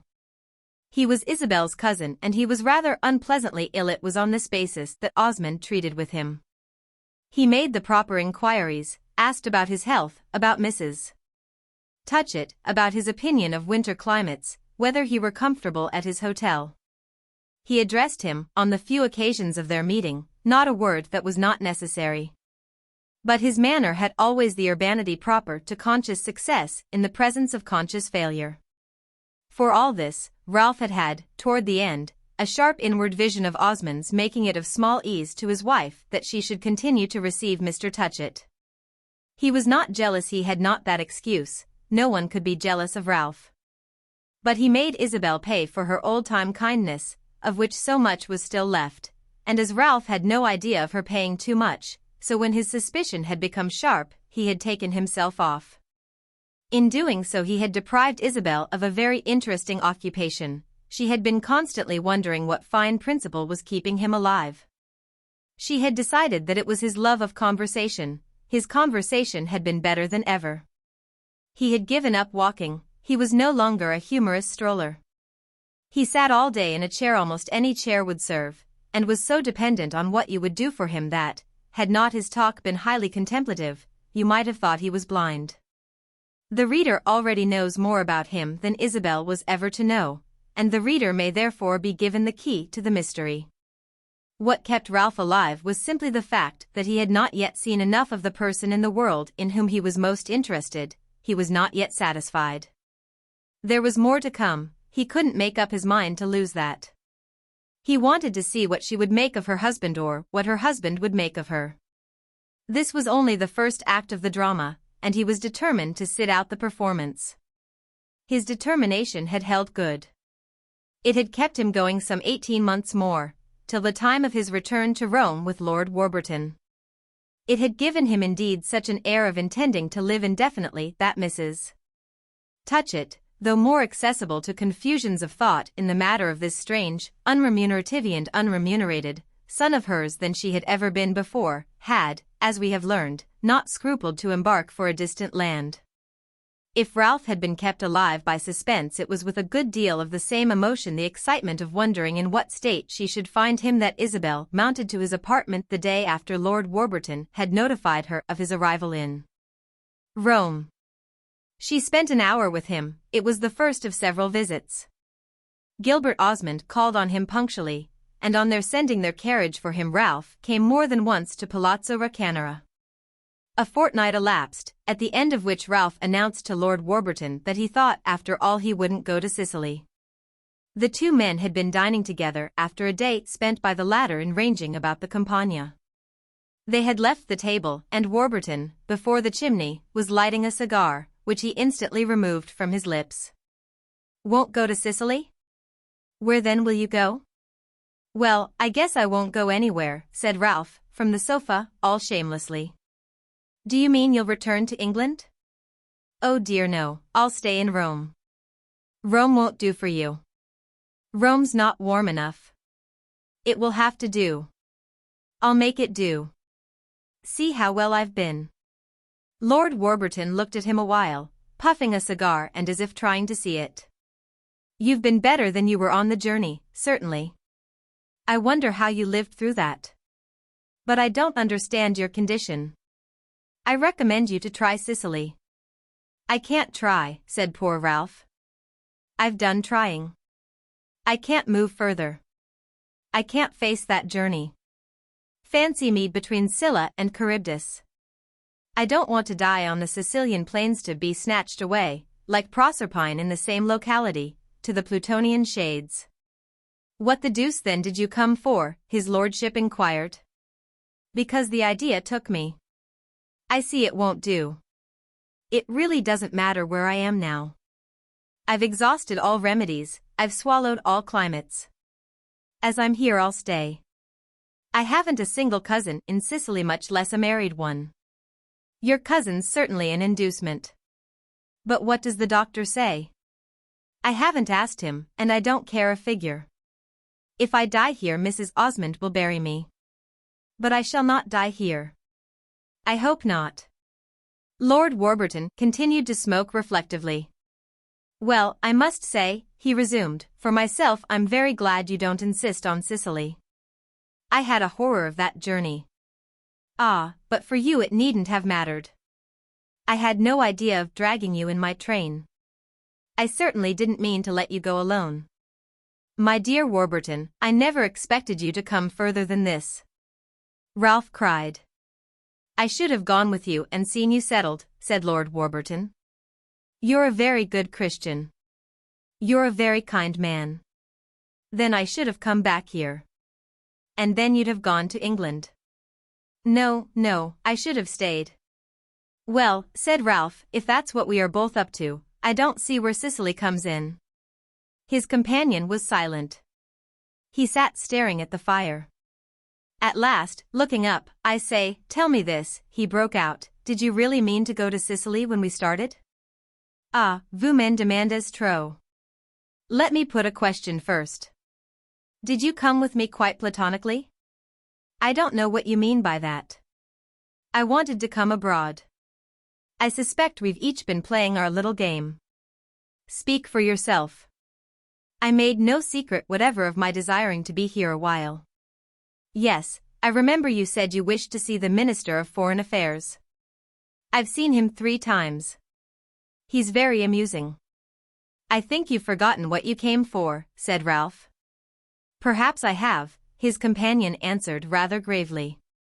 These two were gentlemen of a race which is not distinguished by the absence of reserve, and they had travelled together from London to Rome without an allusion to matters that were uppermost in the mind of each. There was an old subject they had once discussed, but it had lost its recognized place in their attention, and even after their arrival in Rome, where many things led back to it, they had kept the same half-diffident, half-confident silence. I recommend you to get the doctor's consent, all the same, Lord Warburton went on, abruptly, after an interval. The doctor's consent will spoil it. I never have it when I can help it. What then does Mrs. Osmond think? Ralph's friend demanded. I've not told her. She'll probably say that Rome's too cold and even offer to go with me to Catania. She's capable of that. In your place I should like it. Her husband won't like it. Ah well, I can fancy that. Though it seems to me you're not bound to mind his likings. They're his affair. I don't want to make any more trouble between them, said Ralph. Is there so much already? There's complete preparation for it. Her going off with me would make the explosion. Osmond isn't fond of his wife's cousin. Then of course he'd make a row. But won't he make a row if you stop here? That's what I want to see. He made one the last time I was in Rome, and then I thought it my duty to disappear. Now I think it's my duty to stop and defend her. My dear Touchett, your defensive powers dash. Lord Warburton began with a smile. But he saw something in his companion's face that checked him. Your duty, in these premises, seems to me rather a nice question, he observed instead. Ralph for a short time answered nothing. It's true my defensive powers are small, he returned at last, but as my aggressive ones are still smaller, Osmond may after all not think me worth his gunpowder. At any rate, he added, there are things I'm curious to see. You're sacrificing your health to your curiosity then?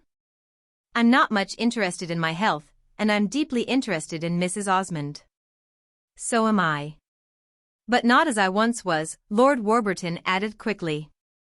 This was one of the allusions he had not hitherto found occasion to make. Does she strike you as very happy? Ralph inquired, emboldened by this confidence. Well, I don't know, I've hardly thought. She told me the other night she was happy. Ah, she told you, of course, Ralph exclaimed, smiling. I don't know that. It seems to me I was rather the sort of person she might have complained to. Complained? She'll never complain. She has done what she has done and she knows it. She'll complain to you least of all. She's very careful. She needn't be. I don't mean to make love to her again. I'm delighted to hear it. There can be no doubt at least of your duty. Ah no, said Lord Warburton gravely, none. Permit me to ask, Ralph went on, whether it's to bring out the fact that you don't mean to make love to her that you're so very civil to the little girl? Lord Warburton gave a slight start. He got up and stood before the fire, looking at it hard. Does that strike you as very ridiculous? Ridiculous? Not in the least, if you really like her. I think her a delightful little person. I don't know when a girl of that age has pleased me more. She's a charming creature. Ah, she at least is genuine. Of course there's the difference in our ages more than 20 years. My dear Warburton, said Ralph, are you serious? Perfectly serious as far as I've got. I'm very glad. And, heaven help us, cried Ralph, how cheered up old Osmond will be. His companion frowned. I say, don't spoil it. I shouldn't propose for his daughter to please him. He'll have the perversity to be pleased all the same. He's not so fond of me as that, said his lordship. As that?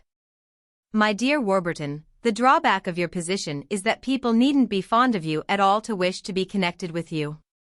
Now, with me in such a case, I should have the happy confidence that they loved me.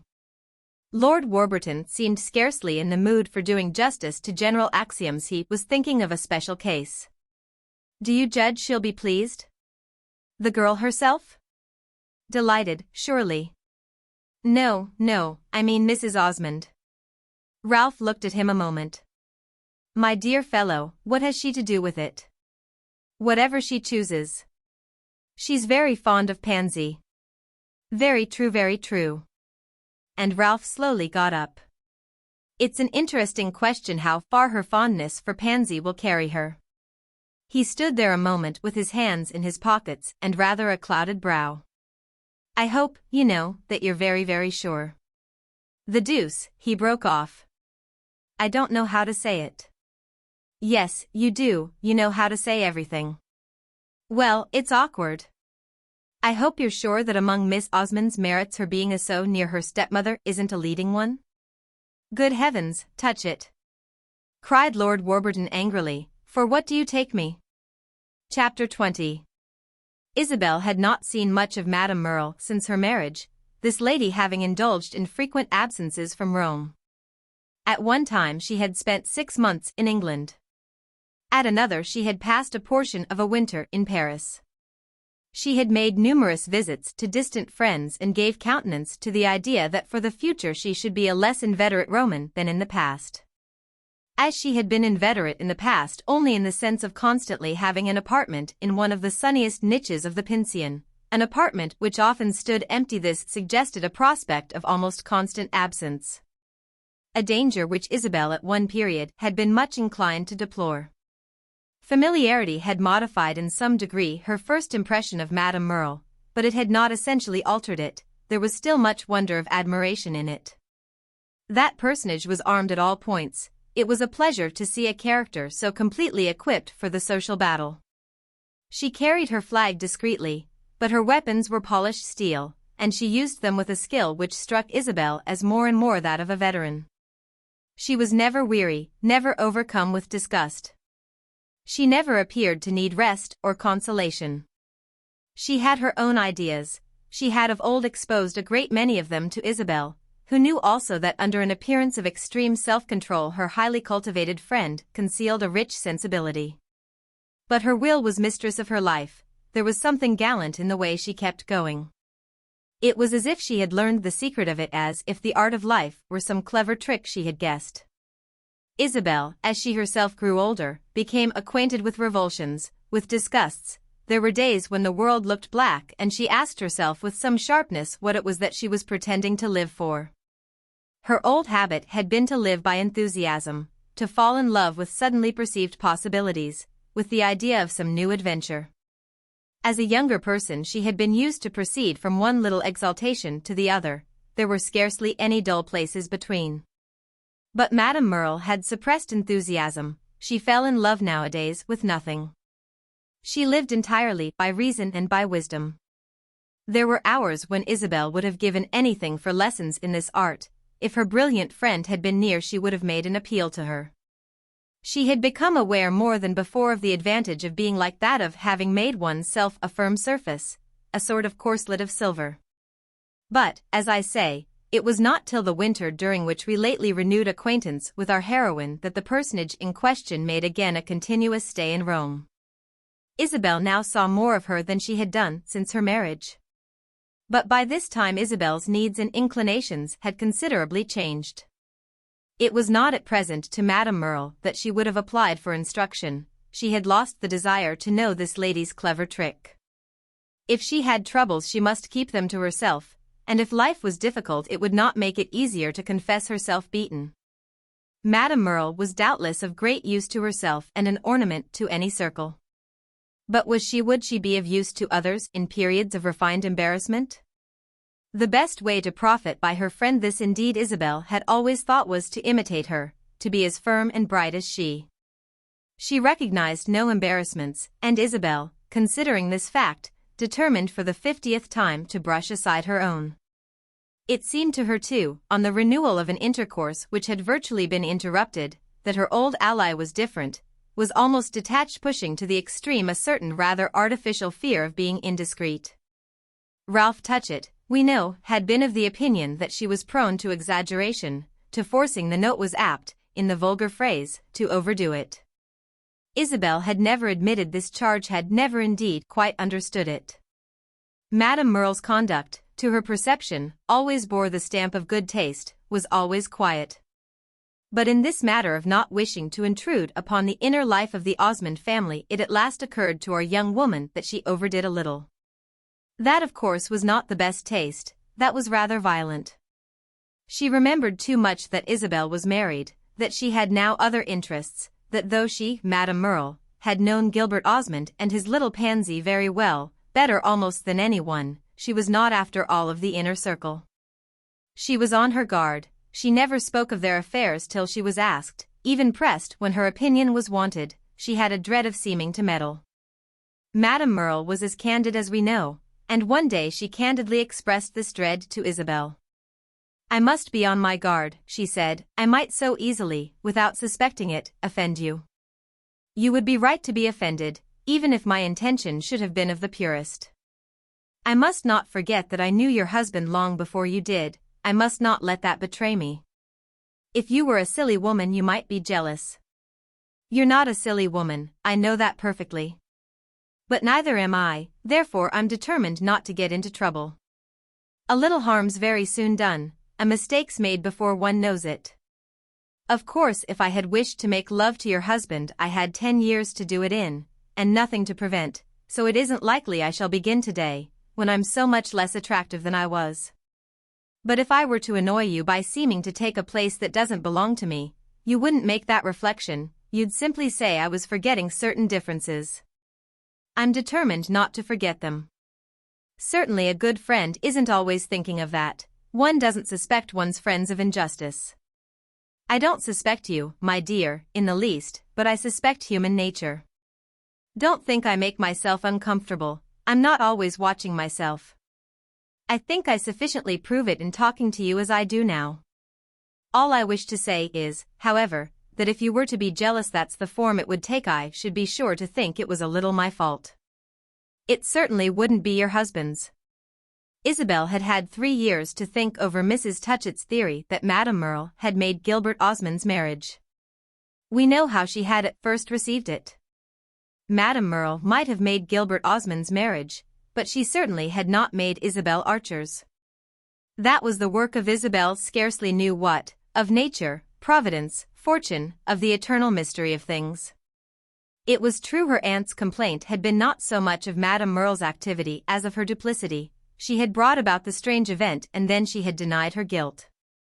Such guilt would not have been great, to Isabel's mind. She couldn't make a crime of Madame Merle's having been the producing cause of the most important friendship she had ever formed.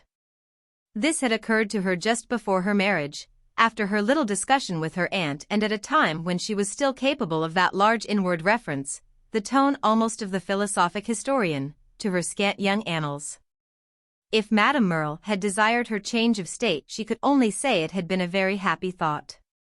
With her, moreover, she had been perfectly straightforward, she had never concealed her high opinion of Gilbert Osmond. After their union Isabel discovered that her husband took a less convenient view of the matter. He seldom consented to finger, in talk, this roundest and smoothest bead of their social rosary. "Don't you like Madame Merle?" Isabel had once said to him. "She thinks a great deal of you." "I'll tell you once for all," Osmond had answered. "I liked her once better than I do today. I'm tired of her, and I'm rather ashamed of it. She's so almost unnaturally good. I'm glad she's not in Italy, it makes for relaxation for a sort of moral détente. Don't talk of her too much, it seems to bring her back. She'll come back in plenty of time." Madame Merle, in fact, had come back before it was too late, to recover whatever advantage she might have lost. But meantime, if, as I have said, she was sensibly different, Isabel's feelings were also not quite the same. Her consciousness of the situation was as acute as of old, but it was much less satisfying. A dissatisfied mind, whatever else it may miss, is rarely in want of reasons. They bloom as thick as buttercups in June. The fact of Madame Merle's having had a hand in Gilbert Osmond's marriage ceased to be one of her titles to consideration. It might have been written, after all, that there was not so much to thank her for. As time went on there was less and less, and Isabel once said to herself that perhaps without her these things would not have been. That reflection indeed was instantly stifled. She knew an immediate horror at having made it. "Whatever happens to me, let me not be unjust," she said, "let me bear my burdens myself and not shift them upon others." This disposition was tested, eventually, by that ingenious apology for her present conduct which Madame Merle saw fit to make and of which I have given a sketch. For there was something irritating, there was almost an air of mockery in her neat discriminations and clear convictions. In Isabel's mind today there was nothing clear, there was a confusion of regrets, a complication of fears.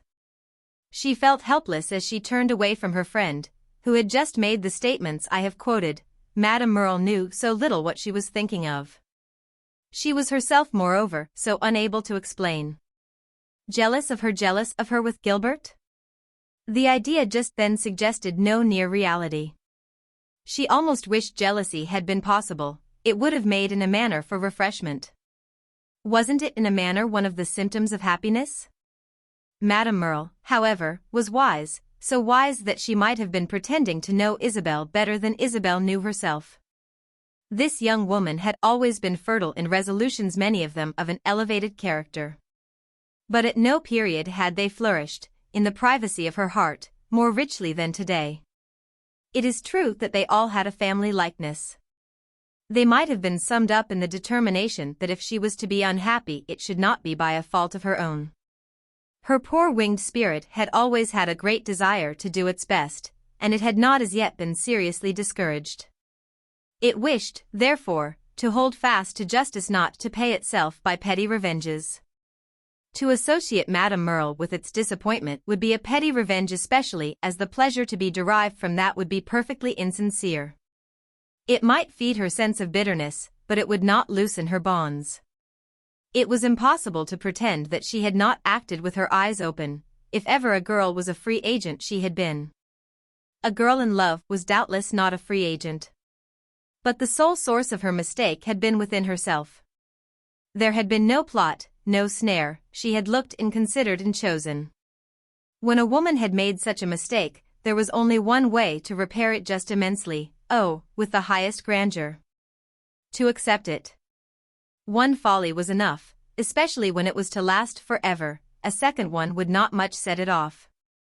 In this vow of reticence there was a certain nobleness which kept Isabel going, but Madame Merle had been right, for all that, in taking her precautions. One day about a month after Ralph Touchett's arrival in Rome, Isabel came back from a walk with Pansy. It was not only a part of her general determination to be just that she was at present very thankful for Pansy, it was also a part of her tenderness for things that were pure and weak. Pansy was dear to her, and there was nothing else in her life that had the rightness of the young creature's attachment or the sweetness of her own clearness about it. It was like a soft presence, like a small hand in her own. On Pansy's part it was more than an affection, it was a kind of ardent course of faith.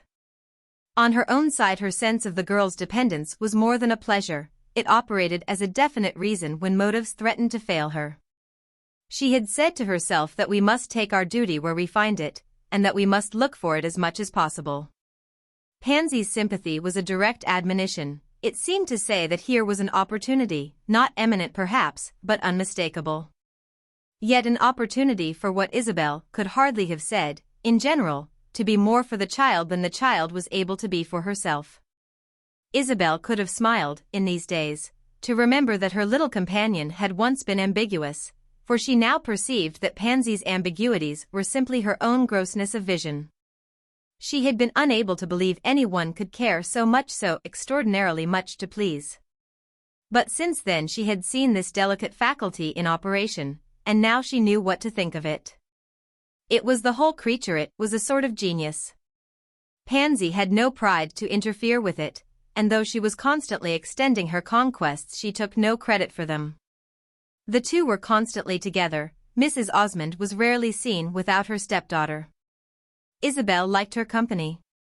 It had the effect of one's carrying a nosegay composed all of the same flower. And then not to neglect Pansy, not under any provocation to neglect her, this she had made an article of religion. The young girl had every appearance of being happier in Isabel's society than in that of any one save her father, whom she admired with an intensity justified by the fact that, as paternity was an exquisite pleasure to Gilbert Osmond, he had always been luxuriously mild. Isabel knew how Pansy liked to be with her and how she studied the means of pleasing her. She had decided that the best way of pleasing her was negative, and consisted in not giving her trouble, a conviction which certainly could have had no reference to trouble already existing.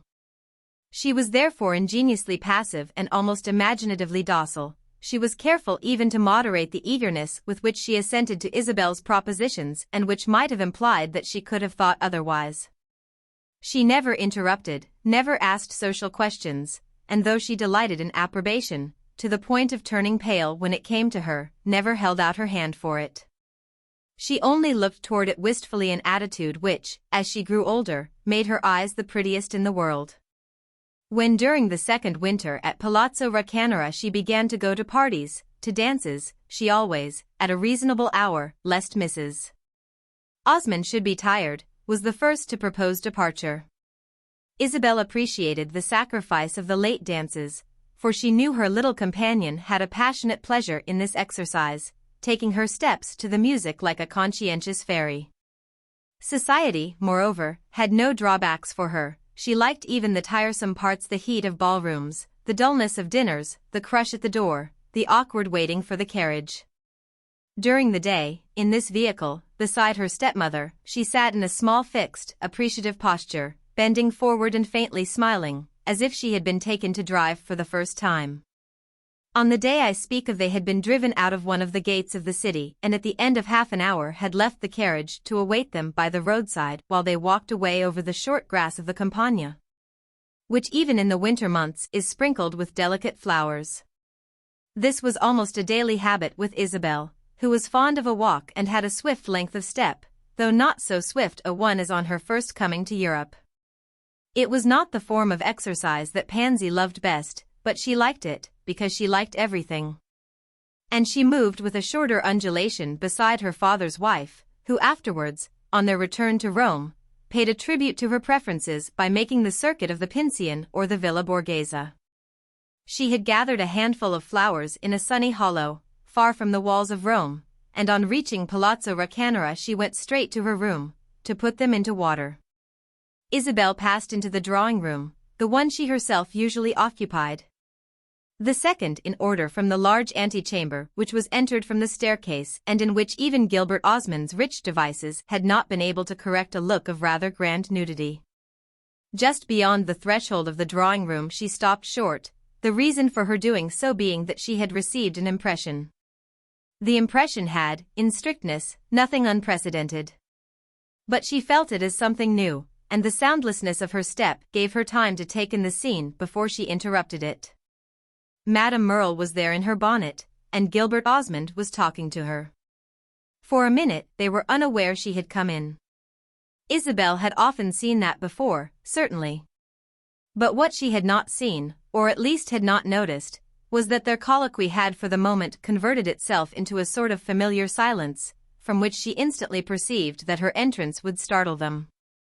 Madame Merle was standing on the rug, a little way from the fire. Osmond was in a deep chair, leaning back and looking at her.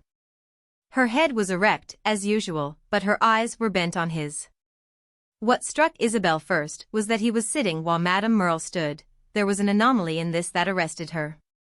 Then she perceived that they had arrived at a desultory pause in their exchange of ideas and were musing, face to face, with the freedom of old friends who sometimes exchange ideas without uttering them.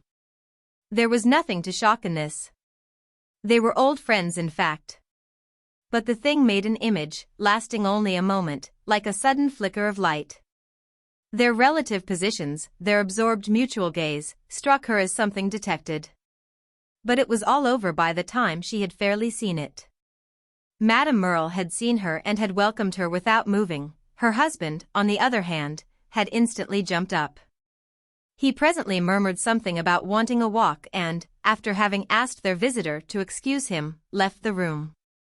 "I came to see you, thinking you would have come in, and as you hadn't I waited for you," Madame Merle said. "Didn't he ask you to sit down?"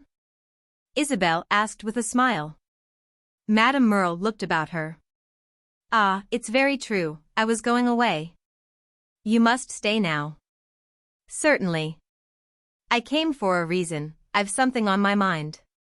"I've told you that before," Isabel said. "That it takes something extraordinary to bring you to this house. And you know what I've told you, that whether I come or whether I stay away, I've always the same motive of the affection I bear you." "Yes, you've told me that." "You look just now as if you didn't believe it," said Madame Merle. "Ah," Isabel answered, "the profundity of your motives, that's the last thing I doubt." "You doubt sooner of the sincerity of my words." Isabel shook her head gravely. "I know you've always been kind to me. As often as you would let me. You don't always take it, then one has to let you alone. It's not to do you a kindness, however, that I've come today, it's quite another affair. I've come to get rid of a trouble of my own to make it over to you. I've been talking to your husband about it. I'm surprised at that, he doesn't like troubles. Especially other people's, I know very well. But neither do you, I suppose. At any rate, whether you do or not, you must help me. It's about poor Mr. Rosier." "Ah," said Isabel reflectively, "it's his trouble then, not yours. He has succeeded in saddling me with it.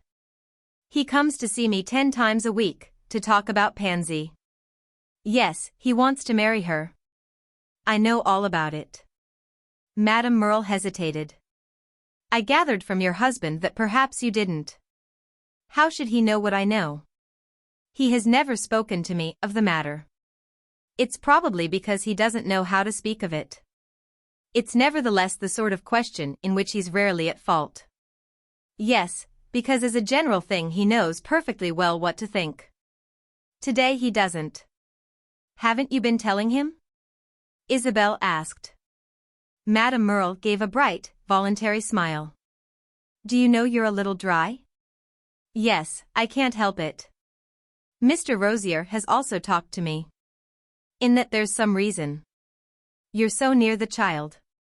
"Ah," said Isabel, "for all the comfort I've given him.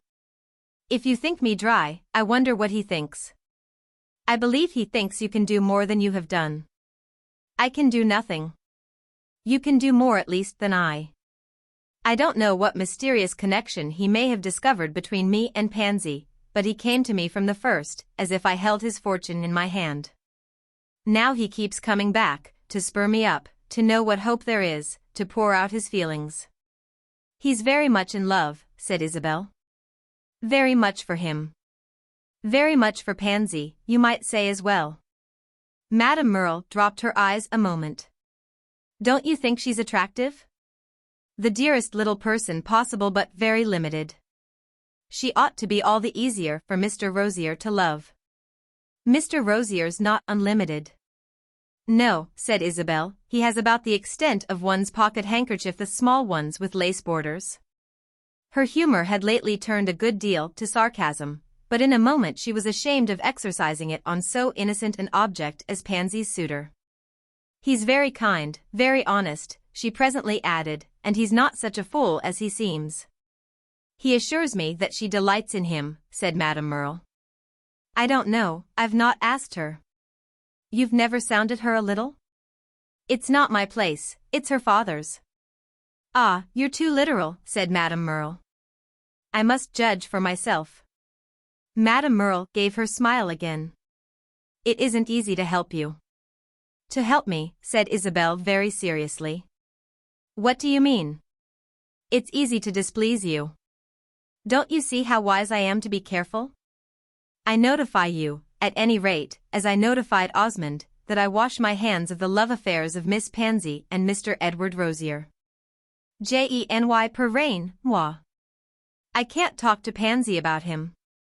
Especially, added Madame Merle, as I don't think him a paragon of husbands. Isabel reflected a little, after which, with a smile, you don't wash your hands then, she said. After which again she added in another tone, you can't, you're too much interested. Madame Merle slowly rose. She had given Isabel a look as rapid as the intimation that had gleamed before our heroine a few moments before. Only this time the latter saw nothing. Ask him the next time, and you'll see. I can't ask him, he has ceased to come to the house. Gilbert has let him know that he's not welcome. Ah yes, said Madame Merle, I forgot that though, it's the burden of his lamentation. He says Osmond has insulted him. All the same, she went on, Osmond doesn't dislike him so much as he thinks. She had got up as if to close the conversation, but she lingered, looking about her, and had evidently more to say. Isabel perceived this and even saw the point she had in view, but Isabel also had her own reasons for not opening the way. That must have pleased him, if you've told him, she answered, smiling. Certainly I've told him, as far as that goes I've encouraged him. I've preached patience, have said that his case isn't desperate if he'll only hold his tongue and be quiet. Unfortunately, he has taken it into his head to be jealous. Jealous? Jealous of Lord Warburton, who, he says, is always here. Isabel, who was tired, had remained sitting, but at this she also rose. Ah! She exclaimed simply, moving slowly to the fireplace. Madame Merle observed her as she passed, and while she stood a moment before the mantel-glass and pushed into its place a wandering tress of hair. Poor Mr. Rosier keeps saying there's nothing impossible in Lord Warburton's falling in love with Pansy, Madame Merle went on. Isabel was silent a little. She turned away from the glass. It's true there's nothing impossible, she returned at last, gravely and more gently. So I've had to admit to Mr. Rosier. So, too, your husband thinks. That I don't know. Ask him and you'll see. I shall not ask him, said Isabel. Pardon me. I forgot you had pointed that out. Of course, Madame Merle added, you've had infinitely more observation of Lord Warburton's behavior than I. I see no reason why I shouldn't tell you that he likes my stepdaughter very much. Madame Merle gave one of her quick looks again. Likes her, you mean Mr. Rosier means? I don't know how Mr. Rosier means, but Lord Warburton has let me know that he's charmed with Pansy. And you've never told Osmond? This observation was immediate, precipitate, it almost burst from Madame Merle's lips. Isabel's eyes rested on her. I suppose he'll know in time, Lord Warburton has a tongue and knows how to express himself. Madame Merle instantly became conscious that she had spoken more quickly than usual, and the reflection brought the color to her cheek. She gave the treacherous impulse time to subside and then said, as if she had been thinking it over a little, "That would be better than marrying poor Mr. Rosier. Much better, I think. It would be very delightful, it would be a great marriage. It's really very kind of him." Very kind of him? To drop his eyes on a simple little girl. I don't see that. It's very good of you. But after all, Pansy Osmond . After all, Pansy Osmond's the most attractive person he has ever known. Isabel exclaimed. Madame Merle stared, and indeed she was justly bewildered. Ah, a moment ago, I thought you seemed rather to disparage her. I said she was limited. And so she is. And so's Lord Warburton. So are we all, if you come to that. If it's no more than Pansy deserves, all the better. But if she fixes her affections on Mr. Rosier, I won't admit that she deserves it. That will be too perverse. Mr. Rosier's a nuisance. Isabel cried abruptly. I quite agree with you, and I'm delighted to know that I'm not expected to feed his flame. For the future, when he calls on me, my door shall be closed to him. And gathering her mantle together, Madame Merle prepared to depart. She was checked, however, on her progress to the door, by an inconsequent request from Isabel. All the same, you know, be kind to him. She lifted her shoulders and eyebrows and stood looking at her friend. I don't understand your contradictions. Decidedly I shan't be kind to him, for it will be a false kindness. I want to see her married to Lord Warburton. You had better wait till he asks her. If what you say's true, he'll ask her. Especially, said Madame Merle in a moment, if you make him. If I make him? It's quite in your power. You've great influence with him. Isabel frowned a little. Where did you learn that? Mrs. Touchett told me. Not you never. Said Madame Merle, smiling. I certainly never told you anything of the sort. You might have done far as opportunity went when we were by way of being confidential with each other. But you really told me very little. I've often thought so since. Isabel had thought so too, and sometimes with a certain satisfaction. But she didn't admit it now, perhaps because she wished not to appear to exult in it. You seem to have had an excellent informant in my aunt, she simply returned. She let me know you had declined an offer of marriage from Lord Warburton, because she was greatly vexed and was full of the subject. Of course I think you've done better in doing as you did.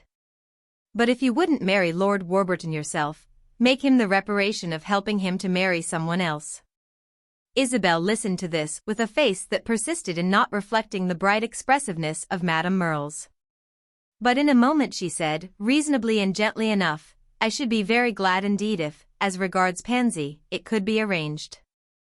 Upon which her companion, who seemed to regard this as a speech of good omen, embraced her more tenderly than might have been expected and triumphantly withdrew. Chapter 41. Osmond touched on this matter that evening for the first time. Coming very late into the drawing-room, where she was sitting alone, they had spent the evening at home, and Pansy had gone to bed. He himself had been sitting since dinner in a small apartment in which he had arranged his books and which he called his study. At 10 o'clock Lord Warburton had come in, as he always did when he knew from Isabel that she was to be at home. He was going somewhere else and he sat for half an hour. Isabel, after asking him for news of Ralph, said very little to him on purpose. She wished him to talk with her stepdaughter. She pretended to read, she even went after a little to the piano. She asked herself if she mightn't leave the room. She had come little by little to think well of the idea of Pansy's becoming the wife of the master of beautiful Lochley, though at first it had not presented itself in a manner to excite her enthusiasm. Madame Merle, that afternoon, had applied the match to an accumulation of inflammable material. When Isabel was unhappy she always looked about her partly from impulse and partly by theory for some form of positive exertion.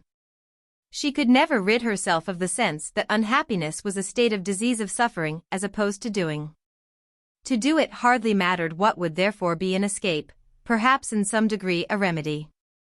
Besides, she wished to convince herself that she had done everything possible to content her husband. She was determined not to be haunted by visions of his wife's limpness under appeal. It would please him greatly to see Pansy married to an English nobleman, and justly please him, since this nobleman was so sound a character. It seemed to Isabel that if she could make it her duty to bring about such an event, she should play the part of a good wife.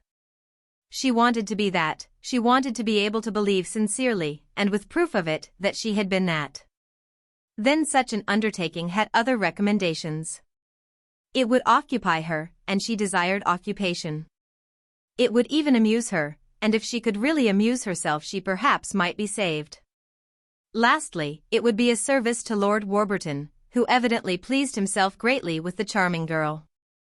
It was a little weird he should being what he was, but there was no accounting for such impressions. Pansy might captivate anyone at least but Lord Warburton.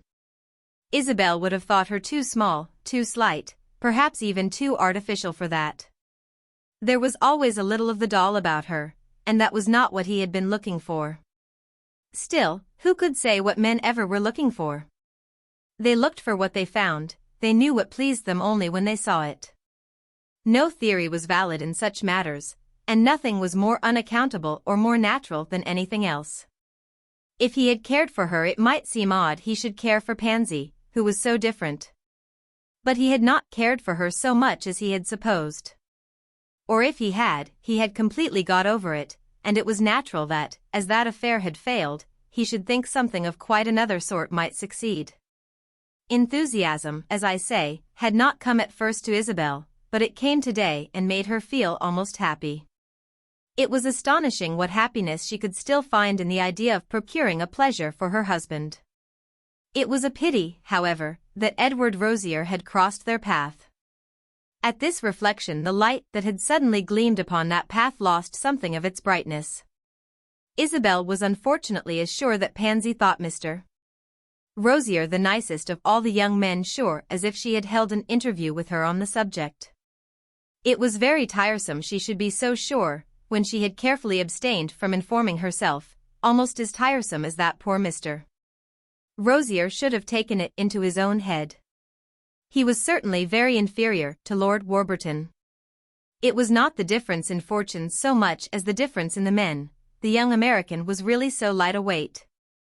He was much more of the type of the useless fine gentleman than the English nobleman. It was true that there was no particular reason why Pansy should marry a statesman. Still, if a statesman admired her, that was his affair, and she would make a perfect little pearl of a peeress. It may seem to the reader that Mrs. Osmond had grown of a sudden strangely cynical, for she ended by saying to herself that this difficulty could probably be arranged. An impediment that was embodied in poor Rosier could not anyhow present itself as a dangerous one. There were always means of leveling secondary obstacles. Isabel was perfectly aware that she had not taken the measure of Pansy's tenacity, which might prove to be inconveniently great. But she inclined to see her as rather letting go, under suggestion, than as clutching under deprecation, since she had certainly the faculty of assent developed in a very much higher degree than that of protest. She would cling, yes, she would cling. But it really mattered to her very little what she clung to. Lord Warburton would do as well as Mr. Rosier, especially as she seemed quite to like him. She had expressed this sentiment to Isabel without a single reservation. She had said she thought his conversation most interesting. He had told her all about India. His manner to Pansy had been of the rightest and easiest. Isabel noticed that for herself, as she also observed that he talked to her not in the least in a patronizing way, reminding himself of her youth and simplicity, but quite as if she understood his subjects with that sufficiency with which she followed those of the fashionable operas. This went far enough for attention to the music and the baritone. He was careful only to be kind. He was as kind as he had been to another fluttered young chit at Garden Court. A girl might well be touched by that. She remembered how she herself had been touched, and said to herself that if she had been as simple as Pansy the impression would have been deeper still.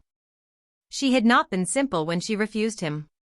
That operation had been as complicated as, later, her acceptance of Osmond had been. Pansy, however, in spite of her simplicity, really did understand, and was glad that Lord Warburton should talk to her, not about her partners in bouquets, but about the state of Italy, the condition of the peasantry, the famous grist tax, the pellagra, his impressions of Roman society. She looked at him, as she drew her needle through her tapestry, with sweet submissive eyes, and when she lowered them she gave little quiet oblique glances at his person, his hands, his feet, his clothes, as if she were considering him. Even his person, Isabel might have reminded her, was better than Mr. Rosier's. But Isabel contented herself at such moments with wondering where this gentleman was. He came no more at all to Palazzo Raccanera. It was surprising, as I say, the hold it had taken of her the idea of assisting her husband to be pleased. It was surprising for a variety of reasons which I shall presently touch upon.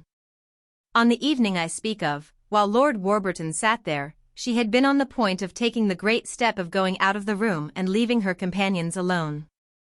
I say the great step, because it was in this light that Gilbert Osmond would have regarded it, and Isabel was trying as much as possible to take her husband's view. She succeeded after a fashion, but she fell short of the point I mention. After all, she couldn't rise to it, something held her and made this impossible. It was not exactly that it would be base or insidious. For women as a general thing practice such maneuvers with a perfectly good conscience, and Isabel was instinctively much more true than false to the common genius of her sex. There was a vague doubt that interposed a sense that she was not quite sure. So she remained in the drawing-room, and after a while Lord Warburton went off to his party, of which he promised to give Pansy a full account on the morrow. After he had gone she wondered if she had prevented something which would have happened if she had absented herself for a quarter of an hour. And then she pronounced always mentally that, when their distinguished visitor should wish her to go away, he would easily find means to let her know it. Pansy said nothing whatever about him after he had gone, and Isabel studiously said nothing, as she had taken a vow of reserve until after he should have declared himself. He was a little longer in coming to this than might seem to accord with the description he had given Isabel of his feelings. Pansy went to bed, and Isabel had to admit that she could not now guess what her stepdaughter was thinking of. Her transparent little companion was for the moment not to be seen through. She remained alone, looking at the fire, until, at the end of half an hour, her husband came in. He moved about a while in silence and then sat down. He looked at the fire like herself. But she now had transferred her eyes from the flickering flame in the chimney to Osmond's face, and she watched him while he kept his silence. Covert observation had become a habit with her. An instinct, of which it is not an exaggeration to say that it was allied to that of self-defense, had made it habitual. She wished as much as possible to know his thoughts, to know what he would say, beforehand, so that she might prepare her answer. Preparing answers had not been her strong point of old. She had rarely in this respect got further than thinking afterwards of clever things she might have said. But she had learned it in a measure from her husband's very countenance. It was the same face she had looked into with eyes equally earnest perhaps, but less penetrating, on the terrace of a Florentine villa, except that Osmond had grown slightly stouter since his marriage. He still, however, might strike one as very distinguished. "Has Lord Warburton been here?" he presently asked. "Yes, he stayed half an hour." "Did he see Pansy?" "Yes, he sat on the sofa beside her." "Did he talk with her much?" "He talked almost only to her." "It seems to me he's attentive." "Isn't that what you call it?" "I don't call it anything," said Isabel. "I've waited for you to give it a name." "That's a consideration you don't always show," Osmond answered after a moment. "I've determined, this time, to try and act as you'd like. I've so often failed of that." Osmond turned his head slowly, looking at her. "Are you trying to quarrel with me?" "No, I'm trying to live at peace." "Nothing's more easy, you know I don't quarrel myself." "What do you call it when you try to make me angry?" Isabel asked. "I don't try. If I've done so, it has been the most natural thing in the world. Moreover, I'm not in the least trying now." Isabel smiled. it doesn't matter. I've determined never to be angry again. That's an excellent resolve. Your temper isn't good. No, it's not good. She pushed away the book she had been reading and took up the band of tapestry Pansy had left on the table. That's partly why I've not spoken to you about this business of my daughter's, Osmond said, designating Pansy in the manner that was most frequent with him. I was afraid I should encounter opposition, that you two would have views on the subject. I've sent little Rosier about his business. You were afraid I'd plead for Mr. Rosier? Haven't you noticed that I've never spoken to you of him? I've never given you a chance. We've so little conversation in these days. I know he was an old friend of yours. Yes, he's an old friend of mine. Isabel cared little more for him than for the tapestry that she held in her hand. But it was true that he was an old friend, and that with her husband she felt a desire not to extenuate such ties. He had a way of expressing contempt for them which fortified her loyalty to them, even when, as in the present case, they were in themselves insignificant. She sometimes felt a sort of passion of tenderness for memories which had no other merit than that they belonged to her unmarried life. But as regards Pansy, she added in a moment, I've given him no encouragement. That's fortunate, Osmond observed. Fortunate for me, I suppose you mean. For him it matters little. There's no use talking of him, Osmond said. As I tell you, I've turned him out. Yes, but a lover outside's always a lover. He's sometimes even more of one. Mr. Rosier still has hope. He's welcome to the comfort of it. My daughter has only to sit perfectly quiet to become Lady Warburton. Should you like that? Isabel asked with a simplicity which was not so affected as it may appear. She was resolved to assume nothing, for Osmond had a way of unexpectedly turning her assumptions against her. The intensity with which he would like his daughter to become Lady Warburton had been the very basis of her own recent reflections. But that was for herself. She would recognize nothing until Osmond should have put it into words. She would not take for granted with him that he thought Lord Warburton a prize worth an amount of effort that was unusual among the Osmonds. It was Gilbert's constant intimation that for him nothing in life was a prize. That he treated as from equal to equal with the most distinguished people in the world, and that his daughter had only to look about her to pick out a prince. It cost him therefore a lapse from consistency to say explicitly that he yearned for Lord Warburton, and that if this nobleman should escape his equivalent might not be found. With which moreover it was another of his customary implications that he was never inconsistent. He would have liked his wife to glide over the point. But strangely enough, now that she was face to face with him, and although an hour before she had almost invented a scheme for pleasing him, Isabel was not accommodating, would not glide. And yet she knew exactly the effect on his mind of her question. It would operate as an humiliation. Never mind. He was terribly capable of humiliating her, all the more so that he was also capable of waiting for great opportunities and of showing sometimes an almost unaccountable indifference to small ones. Isabel perhaps took a small opportunity because she would not have availed herself of a great one. Osmond at present acquitted himself very honorably. I should like it extremely, it would be a great marriage. And then Lord Warburton has another advantage, he's an old friend of yours. It would be pleasant for him to come into the family. It's very odd Pansy's admirers should all be your old friends. It's natural that they should come to see me. In coming to see me they see Pansy. Seeing her it's natural they should fall in love with her. So I think. But you're not bound to do so. If she should marry Lord Warburton I should be very glad, Isabel went on frankly. He's an excellent man. You say, however, that she has only to sit perfectly still.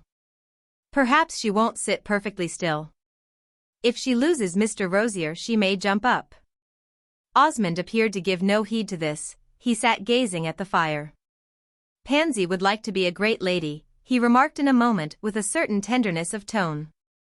She wishes above all to please, he added. To please Mr. Rosier, perhaps. No, to please me. Me too a little, I think, said Isabel. Yes, she has a great opinion of you. But she'll do what I like.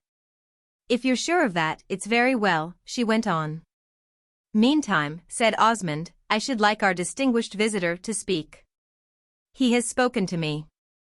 He has told me it would be a great pleasure to him to believe she could care for him. Osmond turned his head quickly, but at first he said nothing. Then, why didn't you tell me that? He asked sharply. There was no opportunity.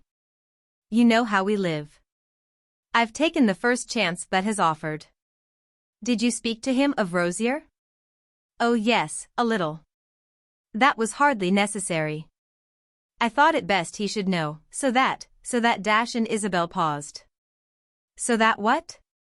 So that he might act accordingly. So that he might back out, do you mean? No, so that he might advance while there's yet time. That's not the effect it seems to have had. You should have patience, said Isabel. You know Englishmen are shy. This one's not. He was not when he made love to you. She had been afraid Osmond would speak of that, it was disagreeable to her. I beg your pardon, he was extremely so, she returned. He answered nothing for some time. He took up a book and fingered the pages while she sat silent and occupied herself with Pansy's tapestry. You must have a great deal of influence with him, Osmond went on at last. The moment you really wish it you can bring him to the point. This was more offensive still, but she felt the great naturalness of his saying it, and it was after all extremely like what she had said to herself. Why should I have influence? She asked. What have I ever done to put him under an obligation to me? You refuse to marry him, said Osmond with his eyes on his book.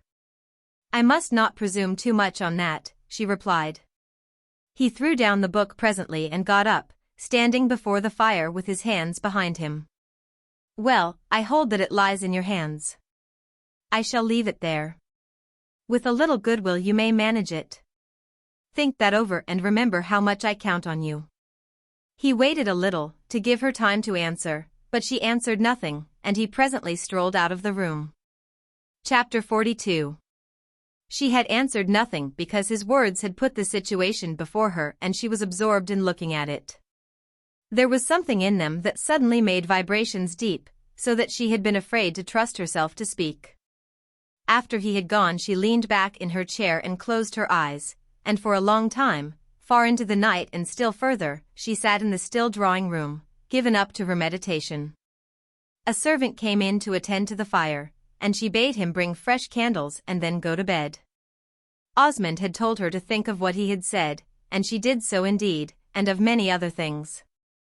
The suggestion from another that she had a definite influence on Lord Warburton, this had given her the start that accompanies unexpected recognition. Was it true that there was something still between them that might be a handle to make him declare himself to Pansy, a susceptibility, on his part, to approval, a desire to do what would please her? Isabel had hitherto not asked herself the question, because she had not been forced, but now that it was directly presented to her she saw the answer, and the answer frightened her.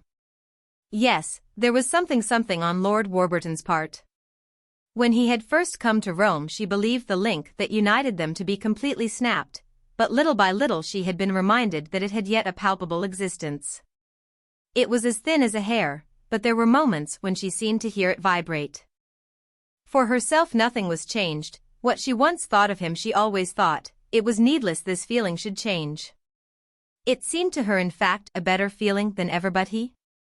Had he still the idea that she might be more to him than other women? Had he the wish to profit by the memory of the few moments of intimacy through which they had once passed? Isabel knew she had read some of the signs of such a disposition. But what were his hopes, his pretensions, and in what strange way were they mingled with his evidently very sincere appreciation of poor Pansy? Was he in love with Gilbert Osmond's wife, and if so what comfort did he expect to derive from it? If he was in love with Pansy he was not in love with her stepmother, and if he was in love with her stepmother he was not in love with Pansy. Was she to cultivate the advantage she possessed in order to make him commit himself to Pansy, knowing he would do so for her sake and not for the small creature's own? Was this the service her husband had asked of her? This at any rate was the duty with which she found herself confronted from the moment she admitted to herself that her old friend had still an uneradicated predilection for her society. It was not an agreeable task, it was in fact a repulsive one. She asked herself with dismay whether Lord Warburton were pretending to be in love with Pansy in order to cultivate another satisfaction and what might be called other chances. Of this refinement of duplicity she presently acquitted him. She preferred to believe him in perfect good faith. But if his admiration for Pansy were a delusion, this was scarcely better than its being an affectation. Isabel wandered among these ugly possibilities until she had completely lost her way. Some of them, as she suddenly encountered them, seemed ugly enough. Then she broke out of the labyrinth, rubbing her eyes, and declared that her imagination surely did her little honor and that her husband's did him even less. Lord Warburton was as disinterested as he need be, and she was no more to him than she need wish. She would rest upon this till the contrary should be proved more effectually than by a cynical intimation of Osmond's. Such a resolution, however, brought her this evening but little peace, for her soul was haunted with terrors which crowded to the foreground of thought as quickly as a place was made for them. What had suddenly set them into livelier motion she hardly knew, unless it were the strange impression she had received in the afternoon of her husband's being in more direct communication with Madame Merle than she suspected. That impression came back to her from time to time, and now she wondered it had never come before. Besides this, her short interview with Osmond half an hour ago was a striking example of his faculty for making everything wither that he touched, spoiling everything for her that he looked at. It was very well to undertake to give him a proof of loyalty. The real fact was that the knowledge of his expecting a thing raised a presumption against it. It was as if he had had the evil eye. As if his presence were a blight and his favor a misfortune. Was the fault in himself, or only in the deep mistrust she had conceived for him? This mistrust was now the clearest result of their short married life. A gulf had opened between them over which they looked at each other with eyes that were on either side a declaration of the deception suffered. It was a strange opposition, of the like of which she had never dreamed, an opposition in which the vital principle of the one was a thing of contempt to the other. It was not her fault she had practiced no deception. She had only admired and believed.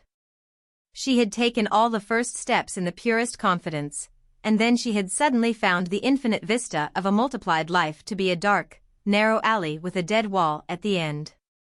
Instead of leading to the high places of happiness, from which the world would seem to lie below one, so that one could look down with a sense of exaltation and advantage, and judge and choose and pity, it led rather downward and earthward. Into realms of restriction and depression where the sound of other lives, easier and freer, was heard as from above, and where it served to deepen the feeling of failure. It was her deep distrust of her husband, this was what darkened the world. That is a sentiment easily indicated, but not so easily explained, and so composite in its character that much time and still more suffering had been needed to bring it to its actual perfection. Suffering, with Isabel, was an active condition. It was not a chill, a stupor, a despair, it was a passion of thought, of speculation, of response to every pressure. She flattered herself that she had kept her failing faith to herself, however, that no one suspected it but Osmond. Oh, he knew it, and there were times when she thought he enjoyed it. It had come gradually. It was not till the first year of their life together, so admirably intimate at first, had closed, that she had taken the alarm. Then the shadows had begun to gather. It was as if Osmond deliberately, almost malignantly, had put the lights out one by one. The dusk at first was vague and thin, and she could still see her way in it. But it steadily deepened, and if now and again it had occasionally lifted, there were certain corners of her prospect that were impenetrably black. These shadows were not an emanation from her own mind, she was very sure of that. She had done her best to be just and temperate, to see only the truth. They were a part, they were a kind of creation and consequence, of her husband's very presence. They were not his misdeeds, his turpitudes. She accused him of nothing, that is, but of one thing, which was not a crime. She knew of no wrong he had done, he was not violent, he was not cruel, she simply believed he hated her. That was all she accused him of, and the miserable part of it was precisely that it was not a crime, for against a crime she might have found redress. He had discovered that she was so different, that she was not what he had believed she would prove to be. He had thought at first he could change her, and she had done her best to be what he would like. But she was, after all, herself. She couldn't help that, and now there was no use pretending, wearing a mask or a dress, for he knew her and had made up his mind. She was not afraid of him, she had no apprehension he would hurt her. For the ill will he bore her was not of that sort. He would if possible never give her a pretext, never put himself in the wrong. Isabel, scanning the future with dry, fixed eyes, saw that he would have the better of her there. She would give him many pretexts, she would often put herself in the wrong. There were times when she almost pitied him, for if she had not deceived him in intention she understood how completely she must have done so in fact. She had effaced herself when he first knew her, she had made herself small, pretending there was less of her than there really was. It was because she had been under the extraordinary charm that he, on his side, had taken pains to put forth. He was not changed, he had not disguised himself, during the year of his courtship, any more than she.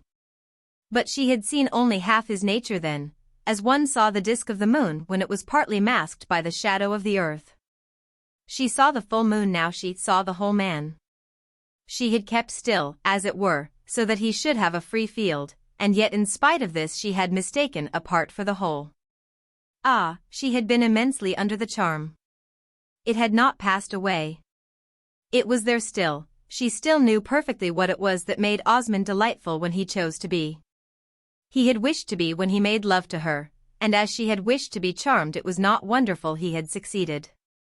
He had succeeded because he had been sincere, it never occurred to her now to deny him that. He admired her, he had told her why, because she was the most imaginative woman he had known. It might very well have been true. For during those months she had imagined a world of things that had no substance. She had had a more wondrous vision of him, fed through charmed senses, and oh, such a stirred fancy, she had not read him right. A certain combination of features had touched her, and in them she had seen the most striking of figures. That he was poor and lonely, and yet that somehow he was noble, that was what had interested her and seemed to give her opportunity. There had been an indefinable beauty about him, in his situation, in his mind, in his face. She had felt at the same time that he was helpless and ineffectual, but the feeling had taken the form of a tenderness which was the very flower of respect. He was like a skeptical voyager strolling on the beach while he waited for the tide, looking seaward yet not putting to sea. It was in all this she had found her occasion.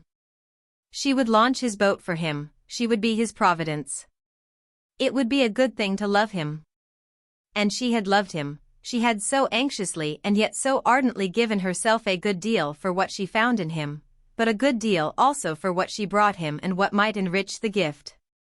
As she looked back at the passion of those full weeks, she perceived in it a kind of maternal strain, the happiness of a woman who felt that she was a contributor, that she came with charged hands. But for her money, as she saw today, she would never have done it. And then her mind wandered off to poor Mr. Touchett, sleeping under English turf, the beneficent author of infinite woe. For this was the fantastic fact.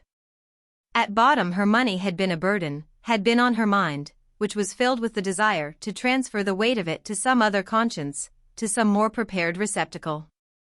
What would lighten her own conscience more effectually than to make it over to the man with the best taste in the world?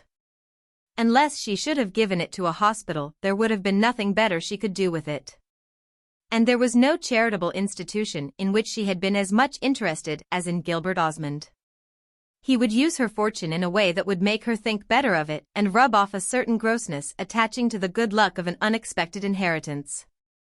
There had been nothing very delicate in inheriting £70,000.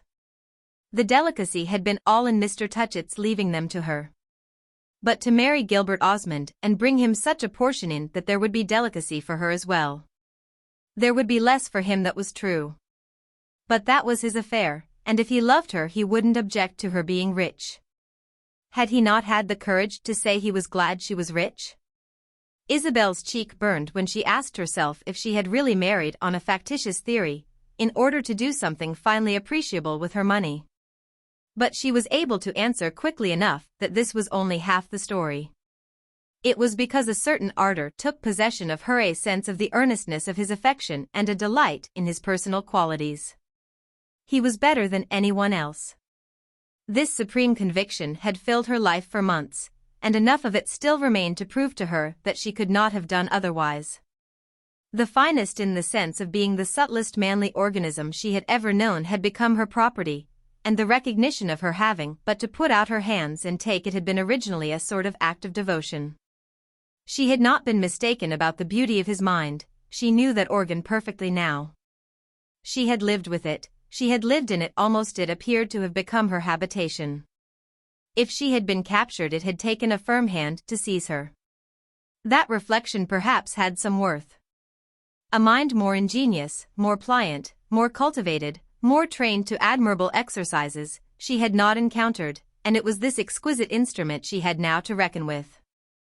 She lost herself in infinite dismay when she thought of the magnitude of his deception. It was a wonder, perhaps, in view of this, that he didn't hate her more. She remembered perfectly the first sign he had given of it had been like the bell that was to ring up the curtain upon the real drama of their life. He said to her one day that she had too many ideas and that she must get rid of them. He had told her that already, before their marriage, but then she had not noticed it, it had come back to her only afterwards. This time she might well have noticed it, because he had really meant it. The words had been nothing superficially. But when in the light of deepening experience she had looked into them, they had then appeared portentous. He had really meant it. He would have liked her to have nothing of her own but her pretty appearance. She had known she had too many ideas. She had more even than he had supposed, many more than she had expressed to him when he had asked her to marry him. Yes, she had been hypocritical, she had liked him so much, she had too many ideas for herself. But that was just what one married for, to share them with someone else. One couldn't pluck them up by the roots, though of course one might suppress them, be careful not to utter them. It had not been this, however, his objecting to her opinions. This had been nothing. She had no opinions, none that she would not have been eager to sacrifice in the satisfaction of feeling herself loved for it. What he had meant had been the whole thing, her character, the way she felt, the way she judged. This was what she had kept in reserve, this was what he had not known until he had found himself with the door closed behind, as it were set down face to face with it. She had a certain way of looking at life, which he took as a personal offense. Heaven knew that now at least it was a very humble, accommodating way. The strange thing was that she should not have suspected from the first that his own had been so different. She had thought it so large, so enlightened, so perfectly that of an honest man and a gentleman. Hadn't he assured her that he had no superstitions, no dull limitations, no prejudices that had lost their freshness? Hadn't he all the appearance of a man living in the open air of the world, indifferent to small considerations, caring only for truth and knowledge and believing that two intelligent people ought to look for them together and, whether they found them or not, find at least some happiness in the search?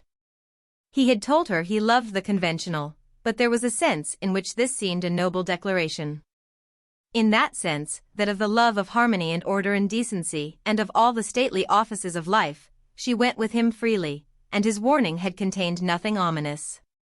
But when, as the months had elapsed, she had followed him further and he had led her into the mansion of his own habitation, then she had seen where she really was. She could live it over again, the incredulous terror with which she had taken the measure of her dwelling. Between those four walls she had lived ever since, they were to surround her for the rest of her life. It was the house of darkness, the house of dumbness, the house of suffocation. Osmond's beautiful mind gave it neither light nor air. Osmond's beautiful mind indeed seemed to peep down from a small high window and mock at her. Of course it had not been physical suffering. For physical suffering there might have been a remedy. She could come and go, she had her liberty, her husband was perfectly polite. He took himself so seriously, it was something appalling. Under all his culture, his cleverness, his amenity, under his good nature, his facility, his knowledge of life, his egotism lay hidden like a serpent in a bank of flowers. She had taken him seriously, but she had not taken him so seriously as that. How could she, especially when she had known him better? She was to think of him as he thought of himself, as the first gentleman in Europe. So it was that she had thought of him at first, and that indeed was the reason she had married him. But when she began to see what it implied, she drew back. There was more in the bond than she had meant to put her name to.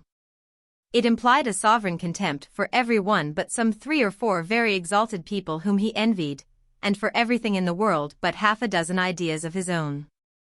That was very well. She would have gone with him even there a long distance.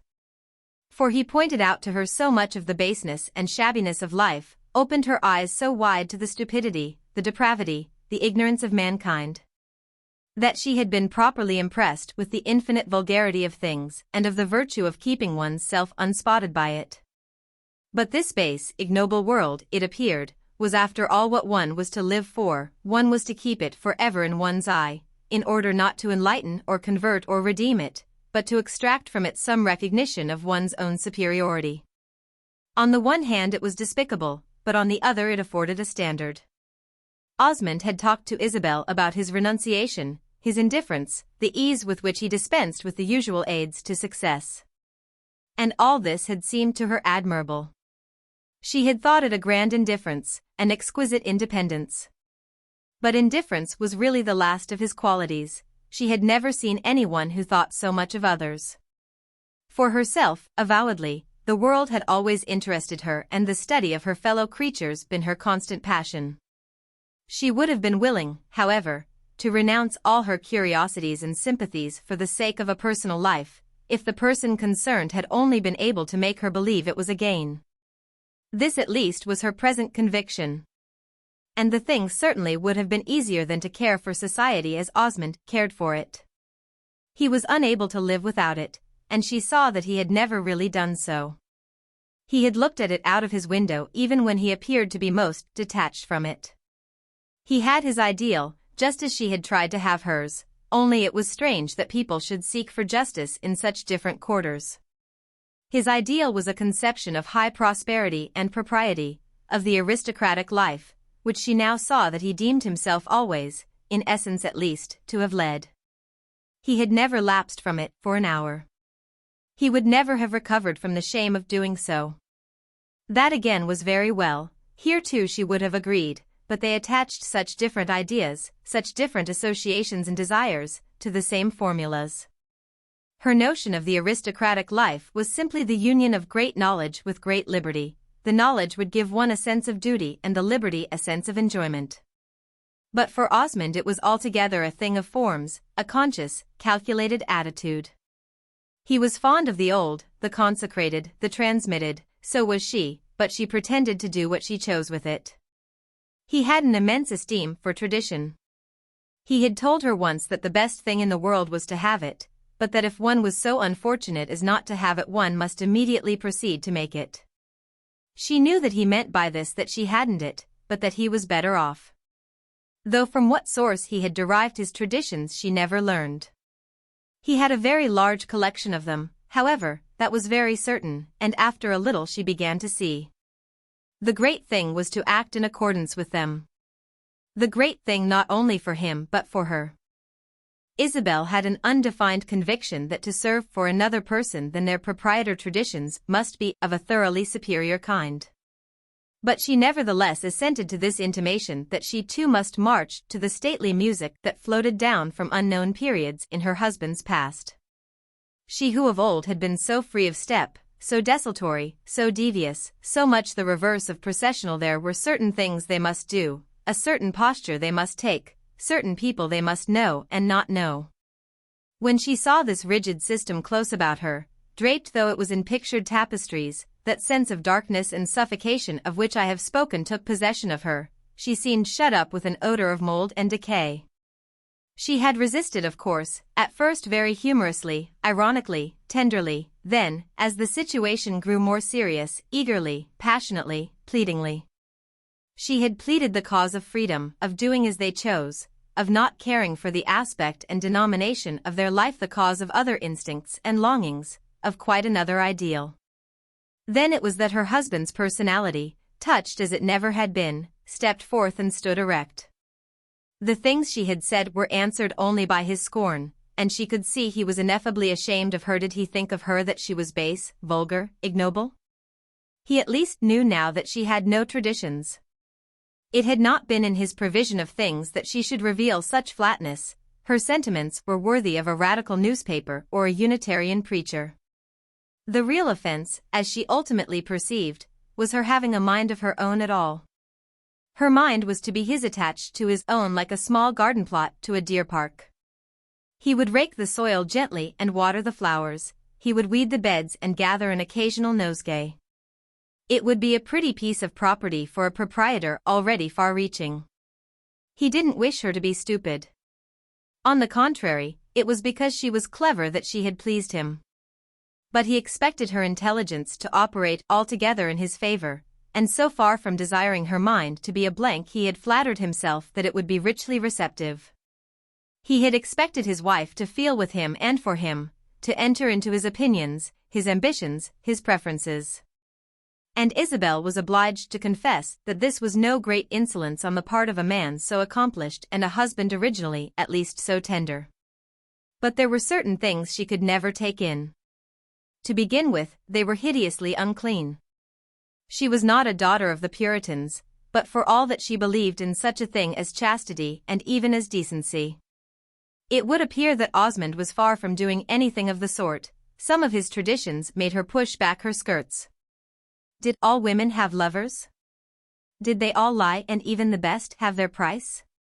Were there only 3 or 4 that didn't deceive their husbands? When Isabel heard such things she felt a greater scorn for them than for the gossip of a village parlor, a scorn that kept its freshness in a very tainted air. There was the taint of her sister-in-law. Did her husband judge only by the Countess Gemini? This lady very often lied, and she had practiced deceptions that were not simply verbal. It was enough to find these facts assumed among Osmond's traditions. It was enough without giving them such a general extension. It was her scorn of his assumptions. It was this that made him draw himself up. He had plenty of contempt, and it was proper his wife should be as well furnished, but that she should turn the hot light of her disdain upon his own conception of things, this was a danger he had not allowed for. He believed he should have regulated her emotions before she came to it, and Isabel could easily imagine how his ears had scorched on his discovering he had been too confident. When one had a wife who gave one that sensation, there was nothing left but to hate her. She was morally certain now that this feeling of hatred, which at first had been a refuge and a refreshment, had become the occupation and comfort of his life. The feeling was deep because it was sincere. He had had the revelation that she could after all dispense with him.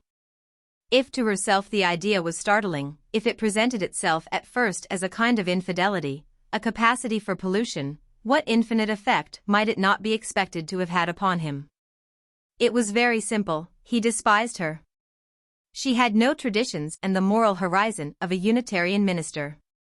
Poor Isabel, who had never been able to understand Unitarianism. This was the certitude she had been living with now for a time that she had ceased to measure. What was coming? What was before them? That was her constant question. What would he do? What ought she to do? When a man hated his wife, what did it lead to? She didn't hate him, that she was sure of, for every little while she felt a passionate wish to give him a pleasant surprise.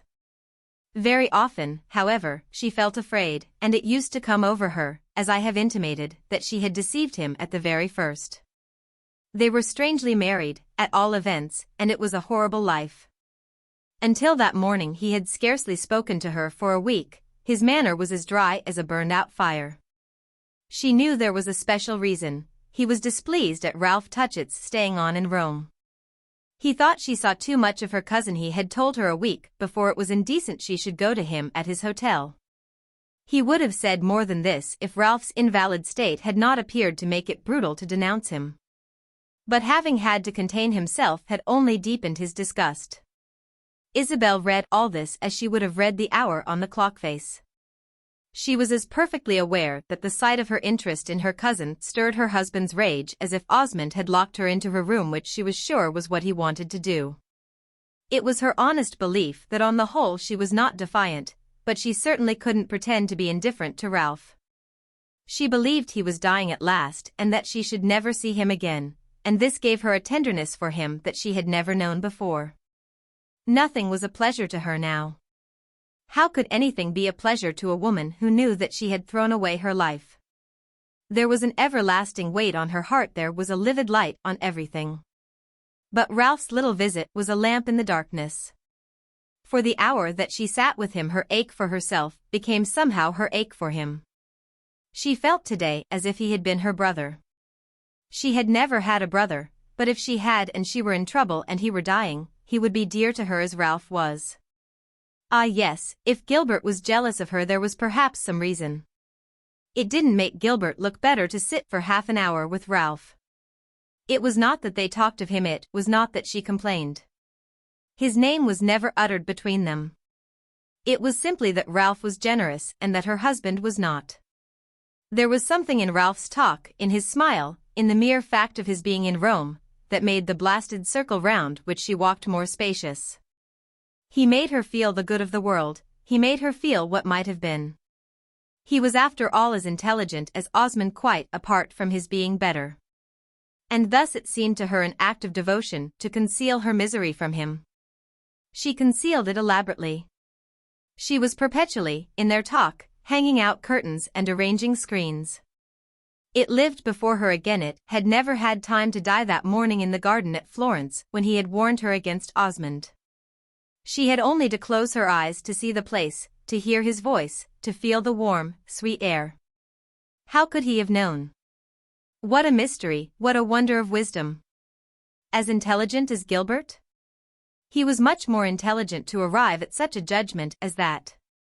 Gilbert had never been so deep, so just. She had told him then that from her at least he should never know if he was right, and this was what she was taking care had now. It gave her plenty to do, there was passion, exaltation, religion in it. Women find their religion sometimes in strange exercises, and Isabel at present, in playing a part before her cousin, had an idea that she was doing him a kindness.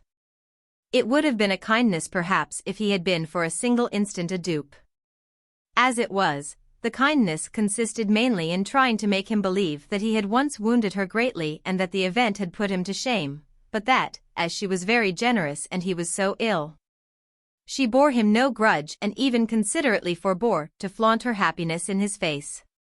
Ralph smiled to himself, as he lay on his sofa, at this extraordinary form of consideration, but he forgave her for having forgiven him. She didn't wish him to have the pain of knowing she was unhappy, that was the great thing, and it didn't matter that such knowledge would rather have righted him. For herself, she lingered in the soundless saloon long after the fire had gone out. There was no danger of her feeling the cold, she was in a fever. She heard the small hours strike, and then the great ones, but her vigil took no heed of time. Her mind, assailed by visions, was in a state of extraordinary activity, and her visions might as well come to her there, where she sat up to meet them, as on her pillow, to make a mockery of rest. As I have said, she believed she was not defiant, and what could be a better proof of it than that she should linger there half the night, trying to persuade herself that there was no reason why Pansy shouldn't be married, as you would put a letter in the post office? When the clock struck 4 she got up, she was going to bed at last, for the lamp had long since gone out and the candles burned down to their sockets. But even then she stopped again in the middle of the room and stood there gazing at a remembered vision that of her husband and Madame Merle unconsciously and familiarly associated. Chapter 43. 3 nights after this she took Pansy to a great party, to which Osmond, who never went to dances, did not accompany them. Pansy was as ready for a dance as ever, was not of a generalizing turn and had not extended to other pleasures the interdict she had seen placed on those of love. If she was biding her time or hoping to circumvent her father she must have had a prevision of success. Isabel thought this unlikely, it was much more likely that Pansy had simply determined to be a good girl. She had never had such a chance, and she had a proper esteem for chances. She carried herself no less attentively than usual and kept no less anxious an eye upon her vaporous skirts. She held her bouquet very tight and counted over the flowers for the 20th time. She made Isabel feel old. It seemed so long since she had been in a flutter about a ball. Pansy, who was greatly admired, was never in want of partners, and very soon after their arrival she gave Isabel, who was not dancing, her bouquet to hold. Isabel had rendered her this service for some minutes when she became aware of the near presence of Edward Rosier. He stood before her. He had lost his affable smile and wore a look of almost military resolution. The change in his appearance would have made Isabel smile if she had not felt his case to be at bottom a hard one. He had always smelt so much more of heliotrope than of gunpowder. He looked at her a moment somewhat fiercely, as if to notify her he was dangerous, and then dropped his eyes on her bouquet. After he had inspected it his glance softened and he said quickly, "It's all Pansy's, it must be hers." Isabel smiled kindly. "Yes, it's hers, she gave it to me to hold." "May I hold it a little, Mrs. Osmond?" the poor young man asked. "No, I can't trust you, I'm afraid you wouldn't give it back." "I'm not sure that I should. I should leave the house with it instantly." "But may I not at least have a single flower?" Isabel hesitated a moment, and then, smiling still, held out the bouquet. "Choose one yourself. It's frightful what I'm doing for you." "Ah, if you do no more than this, Mrs. Osmond," Rosier exclaimed with his glass in one eye, carefully choosing his flower. "Don't put it into your buttonhole," she said. "Don't for the world. I should like her to see it. She has refused to dance with me, but I wish to show her that I believe in her still. It's very well to show it to her, but it's out of place to show it to others. Her father has told her not to dance with you. And is that all you can do for me?" "I expected more from you, Mrs. Osmond," said the young man in a tone of fine general reference. "You know our acquaintance goes back very far, quite into the days of our innocent childhood." "Don't make me out too old," Isabel patiently answered. "You come back to that very often, and I've never denied it. But I must tell you that, old friends as we are, if you had done me the honor to ask me to marry you I should have refused you on the spot." "Ah, you don't esteem me then. Say at once that you think me a mere Parisian trifler." "I esteem you very much, but I'm not in love with you." "What I mean by that, of course, is that I'm not in love with you for Pansy." "Very good, I see. You pity me, that's all." And Edward Rosier looked all round, inconsequently, with his single glass.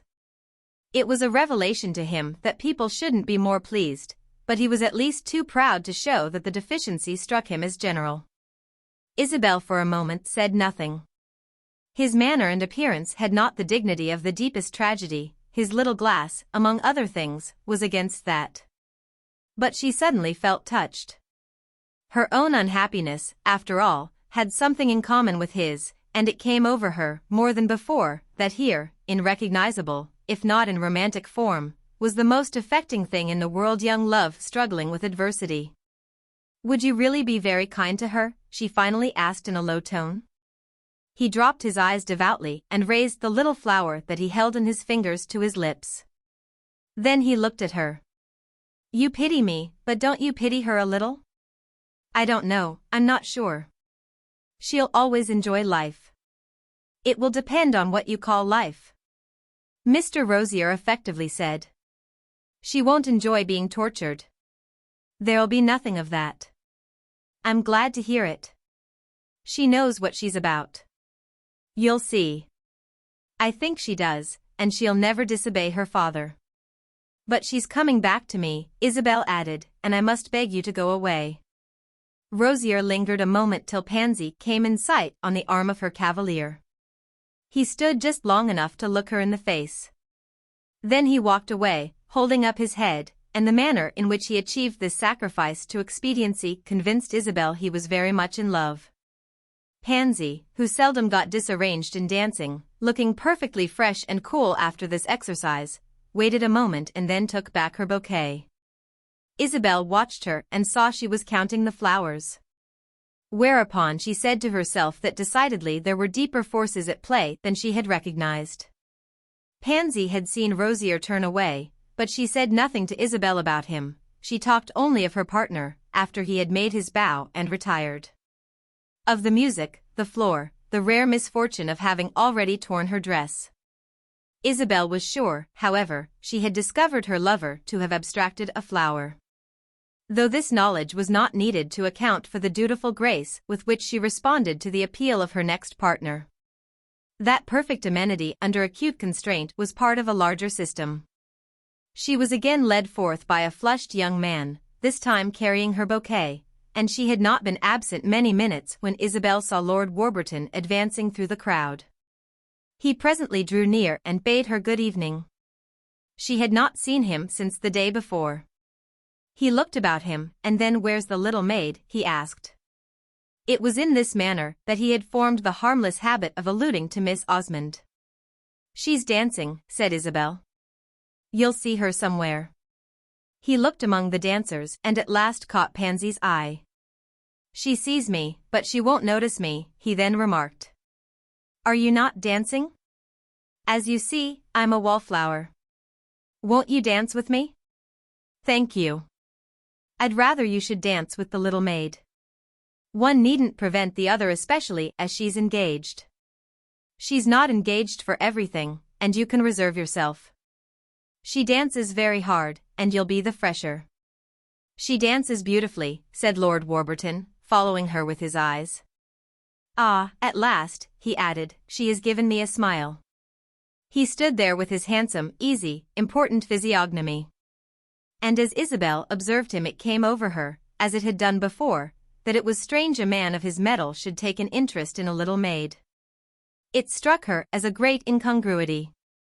Neither Pansy's small fascinations, nor his own kindness, his good nature, not even his need for amusement, which was extreme and constant, were sufficient to account for it. "I should like to dance with you," he went on in a moment, turning back to Isabel, "but I think I like even better to talk with you." "Yes, it's better, and it's more worthy of your dignity. Great statesmen oughtn't to waltz." "Don't be cruel. Why did you recommend me then to dance with Miss Osmond?" "Ah, that's different. If you danced with her it would look simply like a piece of kindness, as if you were doing it for her amusement. If you dance with me you'll look as if you were doing it for your own."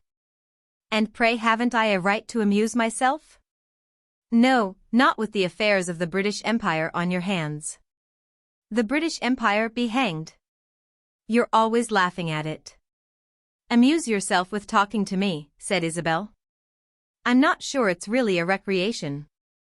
"You're too pointed, I've always to be defending myself.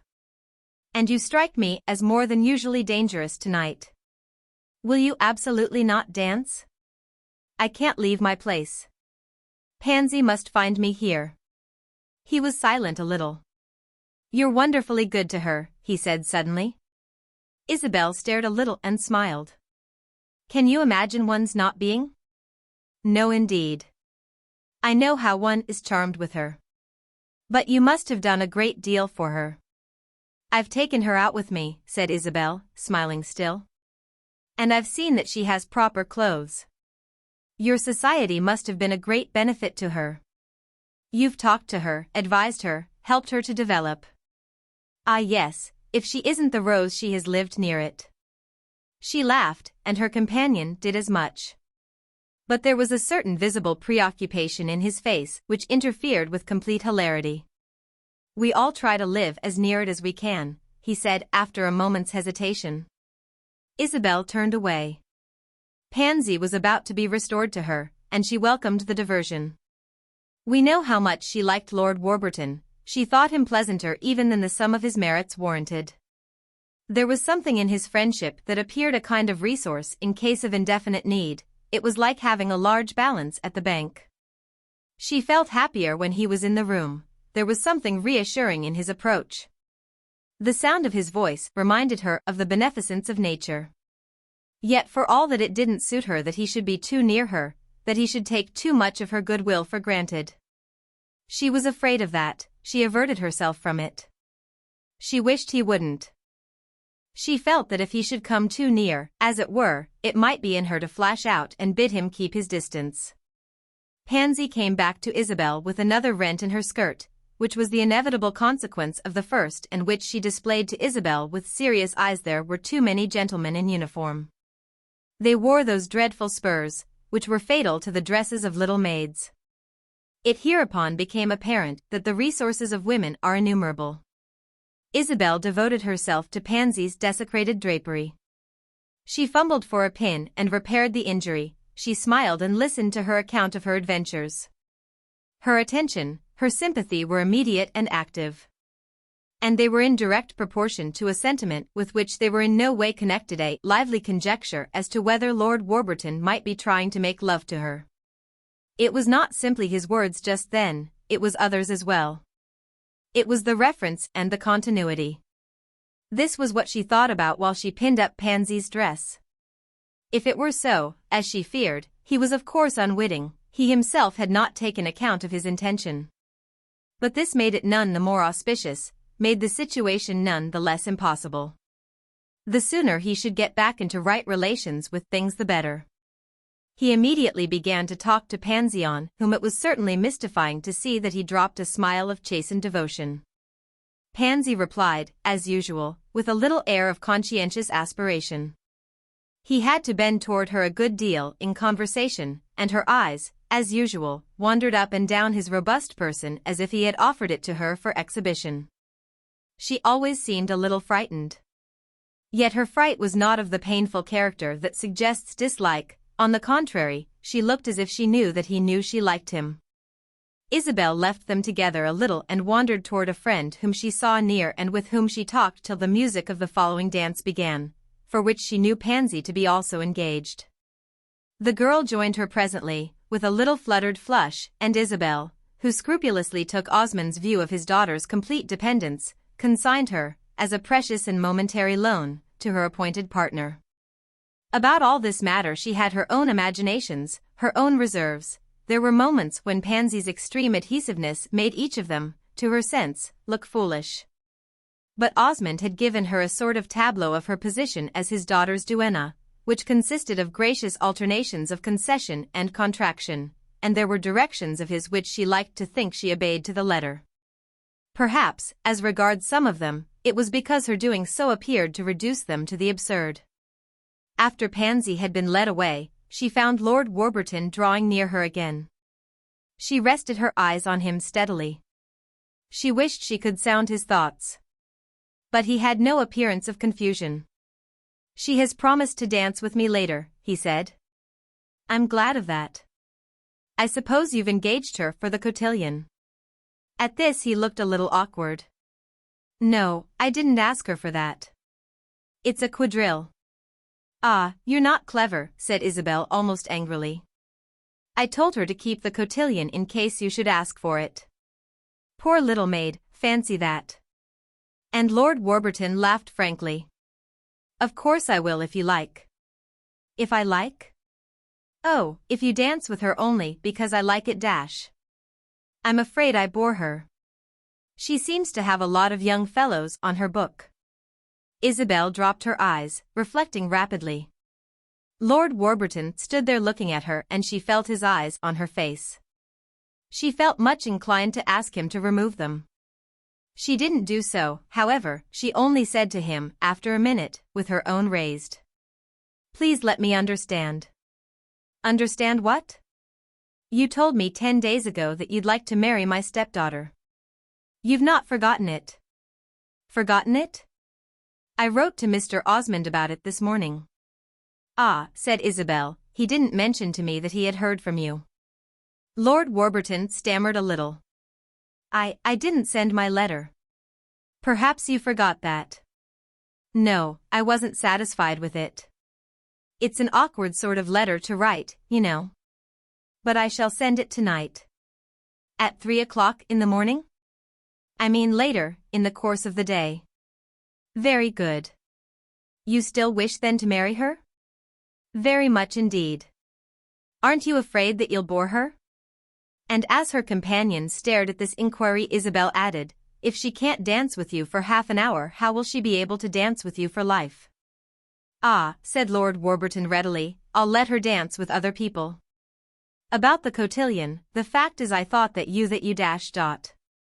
That I would do it with you? I told you I'd do nothing." "Exactly, so that while it's going on I might find some quiet corner where we may sit down and talk." "Oh," said Isabel gravely, "you're much too considerate of me." When the cotillion came, Pansy was found to have engaged herself, thinking, in perfect humility, that Lord Warburton had no intentions. Isabel recommended him to seek another partner, but he assured her that he would dance with no one but herself.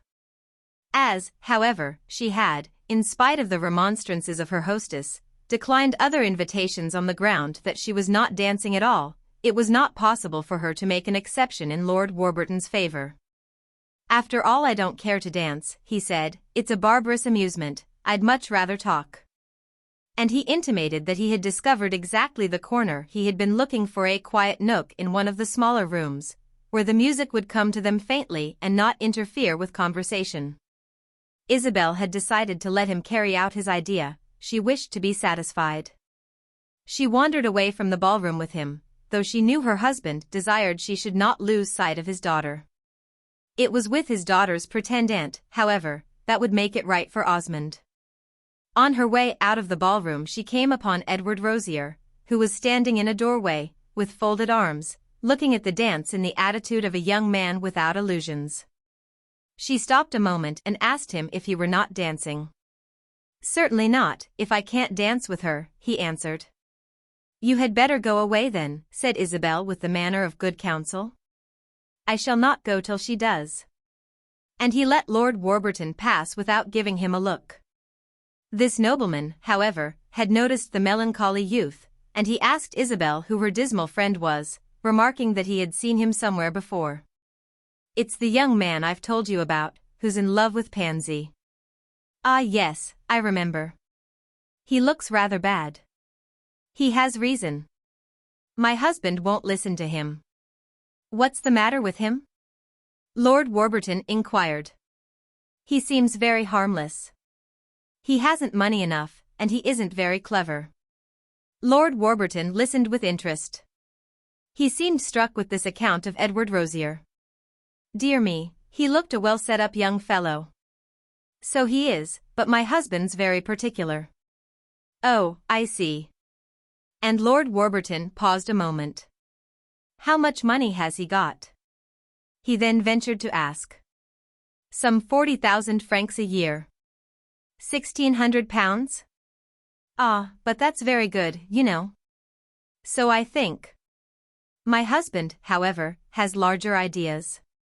"Yes, I've noticed that your husband has very large ideas." "Is he really an idiot, the young man?" "An idiot? Not in the least, he's charming. When he was 12 years old I myself was in love with him." "He doesn't look much more than 12 today," Lord Warburton rejoined vaguely, looking about him. Then with more point, "Don't you think we might sit here?" he asked. "Wherever you please." The room was a sort of boudoir, pervaded by a subdued, rose-colored light. A lady and gentleman moved out of it as our friends came in. "It's very kind of you to take such an interest in Mr. Rosier," Isabel said. "He seems to me rather ill-treated. He had a face a yard long. I wondered what ailed him." "You're a just man," said Isabel. "You've a kind thought even for a rival." Lord Warburton suddenly turned with a stare. "A rival? Do you call him my rival?" "Surely if you both wished to marry the same person." "Yes, but since he has no chance." "I like you, however that may be, for putting yourself in his place. It shows imagination." "You like me for it?" And Lord Warburton looked at her with an uncertain eye. "I think you mean you're laughing at me for it." "Yes, I'm laughing at you a little. But I like you as somebody to laugh at." "Ah well, then, let me enter into his situation a little more. What do you suppose one could do for him?" "Since I have been praising your imagination I'll leave you to imagine that yourself," Isabel said. "Pansy too would like you for that." "Miss Osmond?" "Ah, she, I flatter myself, likes me already. Very much, I think." He waited a little, he was still questioning her face. "Well then, I don't understand you. You don't mean that she cares for him?" "Surely I've told you I thought she did." A quick blush sprang to his brow. "You told me she would have no wish apart from her father's, and as I've gathered that he would favor me dash. He paused a little and then suggested, don't you see? Through his blush. Yes, I told you she has an immense wish to please her father, and that it would probably take her very far. That seems to me a very proper feeling, said Lord Warburton. Certainly, it's a very proper feeling. Isabel remained silent for some moments. The room continued empty. The sound of the music reached them with its richness softened by the interposing apartments. Then at last she said, but it hardly strikes me as the sort of feeling to which a man would wish to be indebted for a wife. I don't know, if the wife's a good one and he thinks she does well. Yes, of course you must think that. I do. I can't help it. You call that very British, of course. No, I don't. I think Pansy would do wonderfully well to marry you, and I don't know who should know it better than you. But you're not in love. Ah, yes I am, Mrs. Osmond. Isabel shook her head. You like to think you are while you sit here with me. But that's not how you strike me. I'm not like the young man in the doorway. I admit that. But what makes it so unnatural? Could anyone in the world be more lovable than Miss Osmond? No one, possibly. But love has nothing to do with good reasons. I don't agree with you. I'm delighted to have good reasons. Of course you are. If you were really in love you wouldn't care a straw for them. Ah, really in love, really in love. Lord Warburton exclaimed, folding his arms, leaning back his head and stretching himself a little. You must remember that I'm 42 years old. I won't pretend I'm as I once well, if you're sure, said Isabel, it's all right. He answered nothing. He sat there, with his head back, looking before him. Abruptly, however, he changed his position. He turned quickly to his friend. Why are you so unwilling, so skeptical? She met his eyes, and for a moment they looked straight at each other. If she wished to be satisfied, she saw something that satisfied her. She saw in his expression the gleam of an idea that she was uneasy on her own account, that she was perhaps even in fear. It showed a suspicion, not a hope, but such as it was it told her what she wanted to know. Not for an instant should he suspect her of detecting in his proposal of marrying her stepdaughter an implication of increased nearness to herself, or of thinking it, on such a betrayal, ominous. In that brief, extremely personal gaze, however, deeper meanings passed between them than they were conscious of at the moment. My dear Lord Warburton, she said, smiling, you may do, as far as I'm concerned, whatever comes into your head. And with this she got up and wandered into the adjoining room, where, within her companion's view, she was immediately addressed by a pair of gentlemen, high personages in the Roman world, who met her as if they had been looking for her. While she talked with them she found herself regretting she had moved. It looked a little like running away, all the more as Lord Warburton didn't follow her. She was glad of this, however, and at any rate she was satisfied. She was so well satisfied that when, in passing back into the ballroom, she found Edward Rosier still planted in the doorway, she stopped and spoke to him again. You did right not to go away. I've some comfort for you. I need it, the young man softly wailed, when I see you so awfully thick with him. Don't speak of him, I'll do what I can for you. I'm afraid it won't be much, but what I can I'll do. He looked at her with gloomy obliqueness. What has suddenly brought you round? The sense that you are an inconvenience in doorways, she answered, smiling as she passed him. Half an hour later she took leave, with Pansy, and at the foot of the staircase the two ladies, with many other departing guests, waited a while for their carriage. Just as it approached, Lord Warburton came out of the house and assisted them to reach their vehicle. He stood a moment at the door, asking Pansy if she had amused herself, and she, having answered him, fell back with a little air of fatigue. Then Isabel, at the window, detaining him by a movement of her finger, murmured gently, "Don't forget to send your letter to her father." Chapter 44. The Countess Gemini was often extremely bored, in her own phrase, to extinction. She had not been extinguished, however, and she struggled bravely enough with her destiny, which had been to marry an unaccommodating Florentine who insisted upon living in his native town. where he enjoyed such consideration as might attach to a gentleman whose talent for losing at cards had not the merit of being incidental to an obliging disposition. The Count Gemini was not liked even by those who won from him, and he bore a name which, having a measurable value in Florence, was, like the local coin of the old Italian states, without currency in other parts of the peninsula. In Rome he was simply a very dull Florentine, and it is not remarkable that he should not have cared to pay frequent visits to a place where, to carry it off, his dullness needed more explanation than was convenient. The Countess lived with her eyes upon Rome, and it was the constant grievance of her life that she had not an habitation there. She was ashamed to say how seldom she had been allowed to visit that city. It scarcely made the matter better that there were other members of the Florentine nobility who never had been there at all. She went whenever she could, that was all she could say. Or rather not all, but all she said she could say. In fact, she had much more to say about it, and had often set forth the reasons why she hated Florence and wished to end her days in the shadow of St. Peter's. They are reasons, however, that do not closely concern us, and were usually summed up in the declaration that Rome, in short, was the eternal city and that Florence was simply a pretty little place like any other. The Countess apparently needed to connect the idea of eternity with her amusements. She was convinced that society was infinitely more interesting in Rome, where you met celebrities all winter at evening parties. At Florence there were no celebrities, none at least that one had heard of. Since her brother's marriage her impatience had greatly increased, she was so sure his wife had a more brilliant life than herself. She was not so intellectual as Isabel, but she was intellectual enough to do justice to Rome, not to the ruins and the catacombs, not even perhaps to the monuments and museums, the church ceremonies and the scenery, but certainly to all the rest. She heard a great deal about her sister-in-law and knew perfectly that Isabel was having a beautiful time. She had indeed seen it for herself on the only occasion on which she had enjoyed the hospitality of Palazzo Roccanera. She had spent a week there during the first winter of her brother's marriage, but she had not been encouraged to renew this satisfaction. Osmond didn't want her, that she was perfectly aware of. But she would have gone all the same, for after all she didn't care two straws about Osmond. It was her husband who wouldn't let her, and the money question was always a trouble. Isabel had been very nice.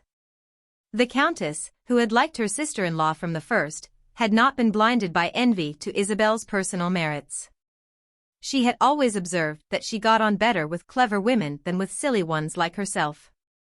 The silly ones could never understand her wisdom, whereas the clever ones, the really clever ones, always understood her silliness. It appeared to her that, different as they were in appearance and general style, Isabel and she had somewhere a patch of common ground that they would set their feet upon at last. It was not very large, but it was firm, and they should both know it when once they had really touched it. And then she lived, with Mrs. Osmond, under the influence of a pleasant surprise. She was constantly expecting that Isabel would look down on her, and she as constantly saw this operation postponed. She asked herself when it would begin, like fireworks, or Lent, or the opera season. Not that she cared much, but she wondered what kept it in abeyance.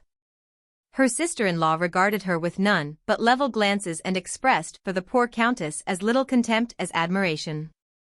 In reality Isabel would as soon have thought of despising her as of passing a moral judgment on a grasshopper. She was not indifferent to her husband's sister, however, she was rather a little afraid of her. She wondered at her. She thought her very extraordinary. The Countess seemed to her to have no soul. She was like a bright rare shell, with a polished surface and a remarkably pink lip, in which something would rattle when you shook it.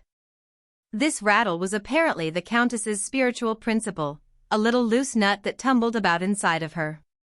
She was too odd for disdain, too anomalous for comparisons.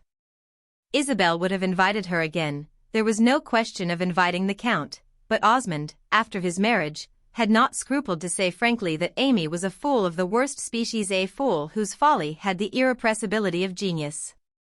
He said at another time that she had no heart, and he added in a moment that she had given it all away in small pieces, like a frosted wedding cake.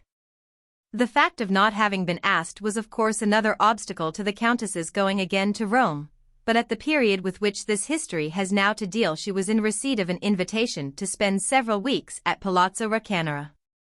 The proposal had come from Osmond himself, who wrote to his sister that she must be prepared to be very quiet. Whether or no she found in this phrase all the meaning he had put into it I am unable to say. But she accepted the invitation on any terms. She was curious, moreover, for one of the impressions of her former visit had been that her brother had found his match. Before the marriage she had been sorry for Isabel, so sorry as to have had serious thoughts if any of the Countess's thoughts were serious of putting her on her guard. But she had let that pass, and after a little she was reassured. Osmond was as lofty as ever, but his wife would not be an easy victim. The Countess was not very exact at measurements, but it seemed to her that if Isabel should draw herself up she would be the taller spirit of the two. What she wanted to learn now was whether Isabel had drawn herself up. It would give her immense pleasure to see Osmond overtopped. Several days before she was to start for Rome a servant brought her the card of a visitor, a card with the simple superscription Henrietta C. Stackpole. The Countess pressed her fingertips to her forehead. She didn't remember to have known any such Henrietta as that. The servant then remarked that the lady had requested him to say that if the Countess should not recognize her name she would know her well enough on seeing her. By the time she appeared before her visitor she had in fact reminded herself that there was once a literary lady at Mrs. Touchett's. The only woman of letters she had ever encountered, that is the only modern one, since she was the daughter of a defunct poetess. She recognized Miss Stackpole immediately, the more so that Miss Stackpole seemed perfectly unchanged. And the Countess, who was thoroughly good-natured, thought it rather fine to be called on by a person of that sort of distinction. She wondered if Miss Stackpole had come on account of her mother, whether she had heard of the American Corinne. Her mother was not at all like Isabel's friend. The Countess could see at a glance that this lady was much more contemporary. And she received an impression of the improvements that were taking place chiefly in distant countries in the character, the professional character, of literary ladies. Her mother had been used to wear a Roman scarf thrown over a pair of shoulders timorously bared of their tight black velvet, oh the old clothes! And a gold laurel wreath set upon a multitude of glossy ringlets. She had spoken softly and vaguely, with the accent of her Creole ancestors, as she always confessed. She sighed a great deal and was not at all enterprising. But Henrietta, the Countess could see, was always closely buttoned and compactly braided. There was something brisk and businesslike in her appearance. Her manner was almost conscientiously familiar. It was as impossible to imagine her ever vaguely sighing as to imagine a letter posted without its address. The Countess could not but feel that the correspondent of the Interviewer was much more in the movement than the American Corinne. She explained that she had called on the Countess because she was the only person she knew in Florence, and that when she visited a foreign city she liked to see something more than superficial travelers. She knew Mrs. Touchett, but Mrs.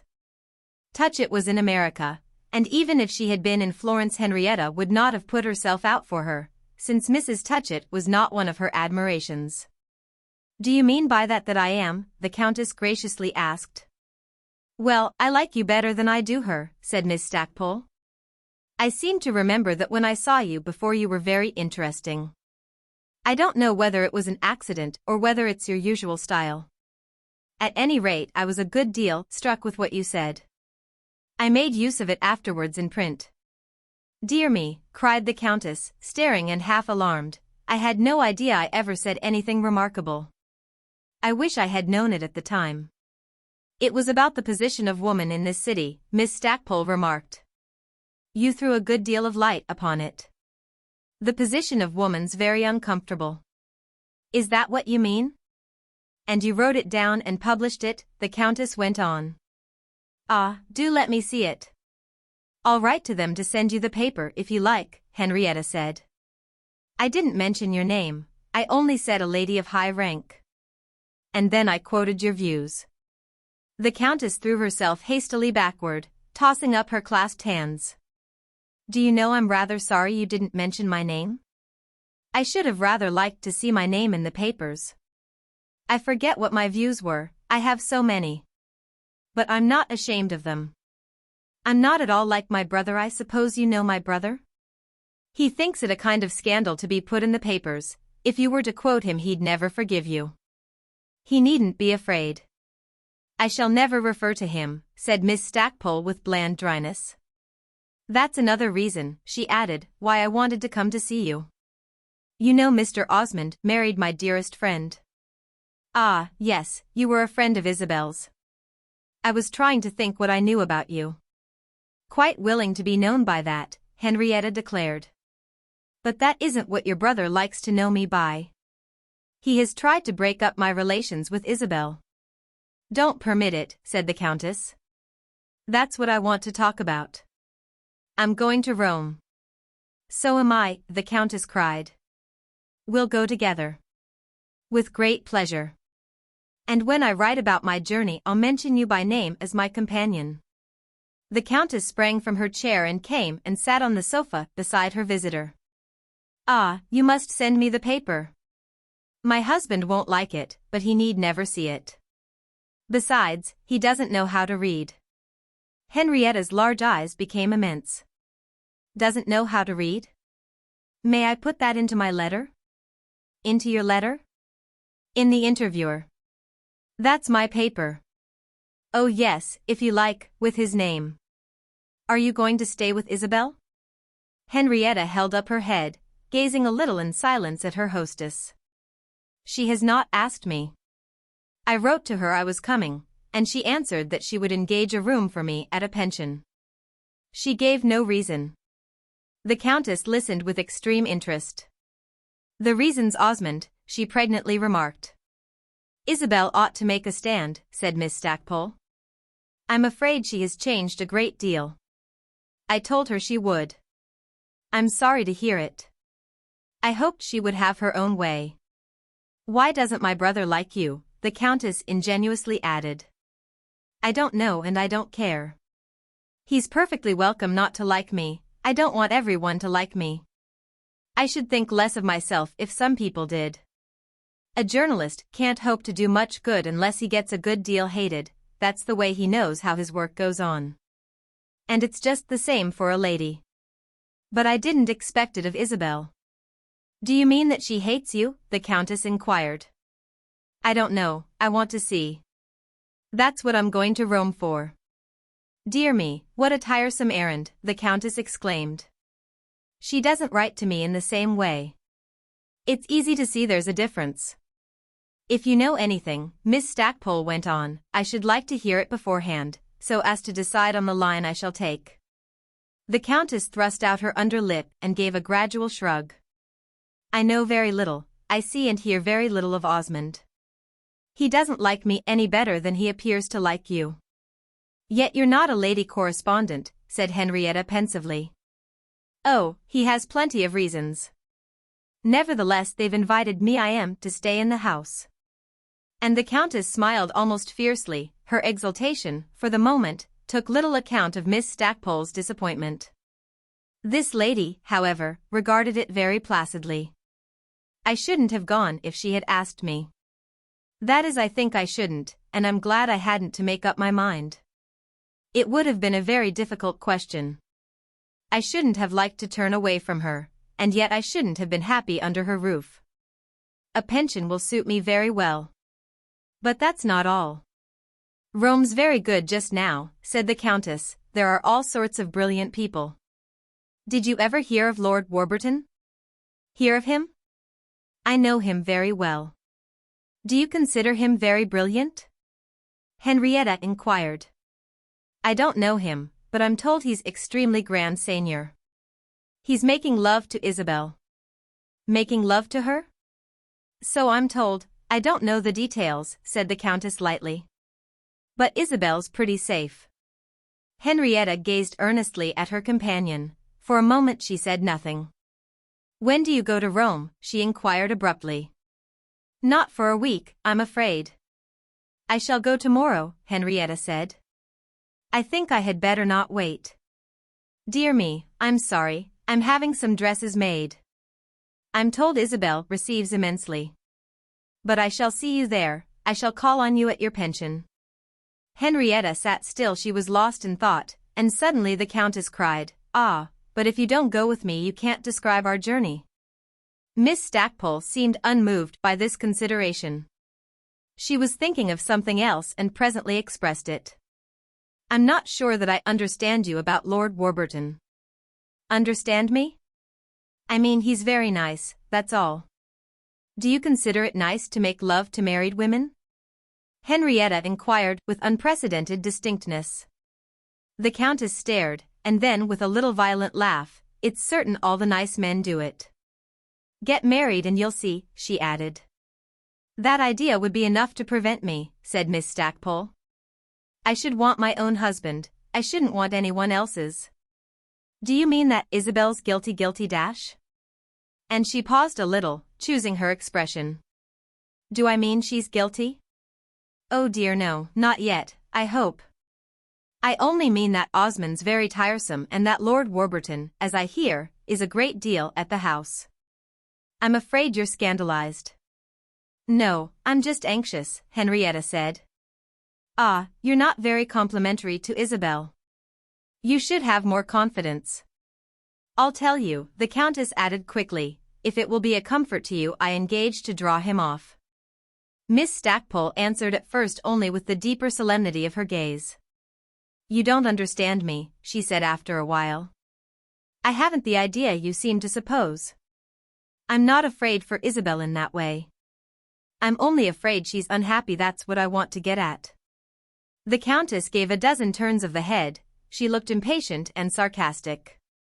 "That may very well be, for my part one should like to know whether Osmond is." Miss Stackpole had begun a little to bore her. "If she's really changed that must be at the bottom of it," Henrietta went on. "You'll see, she'll tell you," said the Countess. "Ah, she may not tell me, that's what I'm afraid of." "Well, if Osmond isn't amusing himself in his own old way I flatter myself I shall discover it," the Countess rejoined. "I don't care for that," said Henrietta. "I do immensely. If Isabel's unhappy I'm very sorry for her, but I can't help it. I might tell her something that would make her worse, but I can't tell her anything that would console her. What did she go and marry him for? If she had listened to me she'd have got rid of him. I'll forgive her, however, if I find she has made things hot for him. If she has simply allowed him to trample upon her I don't know that I shall even pity her. But I don't think that's very likely. I count upon finding that if she's miserable she has at least made him so." Henrietta got up. These seemed to her, naturally, very dreadful expectations. She honestly believed she had no desire to see Mr. Osmond unhappy. And indeed he could not be, for her, the subject of a flight of fancy. She was on the whole rather disappointed in the Countess, whose mind moved in a narrower circle than she had imagined, though with a capacity for coarseness even there. "It will be better if they love each other," she said for edification. "They can't. He can't love anyone." "I presumed that was the case. But it only aggravates my fear for Isabel. I shall positively start tomorrow." "Isabel certainly has devotees," said the Countess, smiling very vividly. "I declare I don't pity her." "It may be I can't assist her," Miss Stackpole pursued, as if it were well not to have illusions. "You can have wanted to, at any rate. That's something. I believe that's what you came from America for," the Countess suddenly added. "Yes, I wanted to look after her," Henrietta said serenely.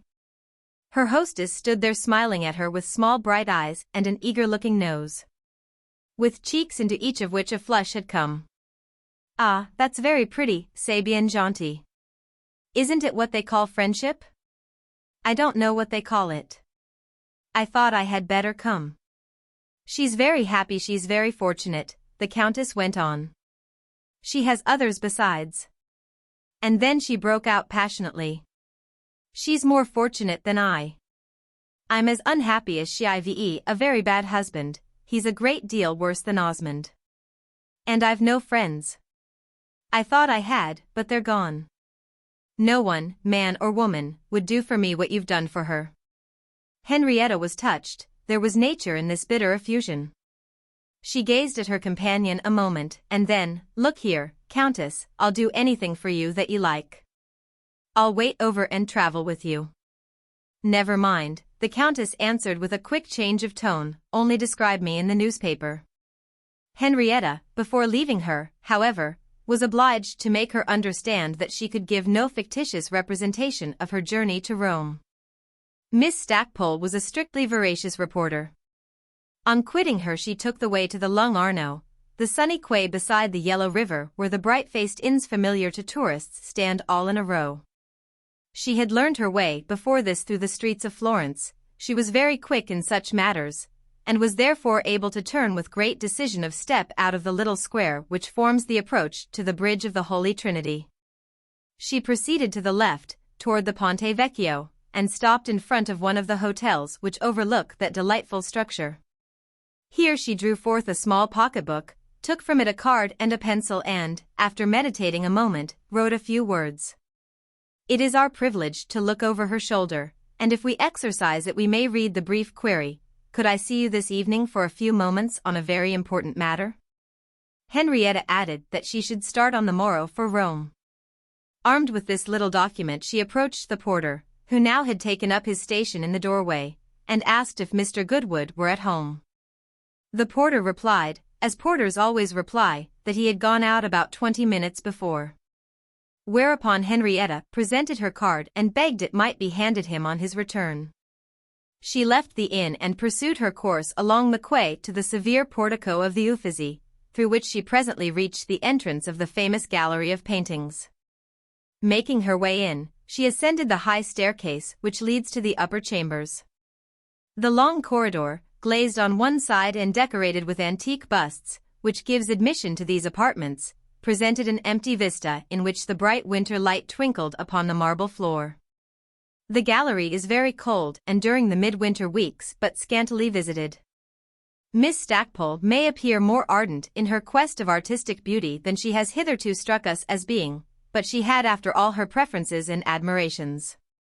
One of the latter was the little Correggio of the Tribune, the Virgin kneeling down before the Sacred Infant, who lies in a litter of straw, and clapping her hands to him while he delightedly laughs and crows. Henrietta had a special devotion to this intimate scene. She thought it the most beautiful picture in the world. On her way, at present, from New York to Rome, she was spending but 3 days in Florence, and yet reminded herself that they must not elapse without her paying another visit to her favorite work of art. She had a great sense of beauty in all ways, and it involved a good many intellectual obligations. She was about to turn into the Tribune when a gentleman came out of it, whereupon she gave a little exclamation and stood before Caspar Goodwood. "I've just been at your hotel," she said. "I left a card for you." "I'm very much honored," Caspar Goodwood answered as if he really meant it. "It was not to honor you I did it, I've called on you before and I know you don't like it. It was to talk to you a little about something." He looked for a moment at the buckle in her hat. "I shall be very glad to hear what you wish to say." "You don't like to talk with me," said Henrietta. "But I don't care for that. I don't talk for your amusement. I wrote a word to ask you to come and see me, but since I've met you here this will do as well." "I was just going away," Goodwood stated, "but of course I'll stop." He was civil, but not enthusiastic. Henrietta, however, never looked for great professions, and she was so much in earnest that she was thankful he would listen to her on any terms. She asked him first, none the less, if he had seen all the pictures. "All I want to. I've been here an hour." "I wonder if you've seen my Correggio," said Henrietta. "I came up on purpose to have a look at it." She went into the Tribune and he slowly accompanied her. "I suppose I've seen it, but I didn't know it was yours. I don't remember pictures, especially that sort." She had pointed out her favorite work, and he asked her if it was about Correggio she wished to talk with him. "No," said Henrietta, "it's about something less harmonious." They the small, brilliant room, a splendid cabinet of treasures, to themselves, there was only a custode hovering about the Medicean Venus. "I want you to do me a favor," Miss Stackpole went on.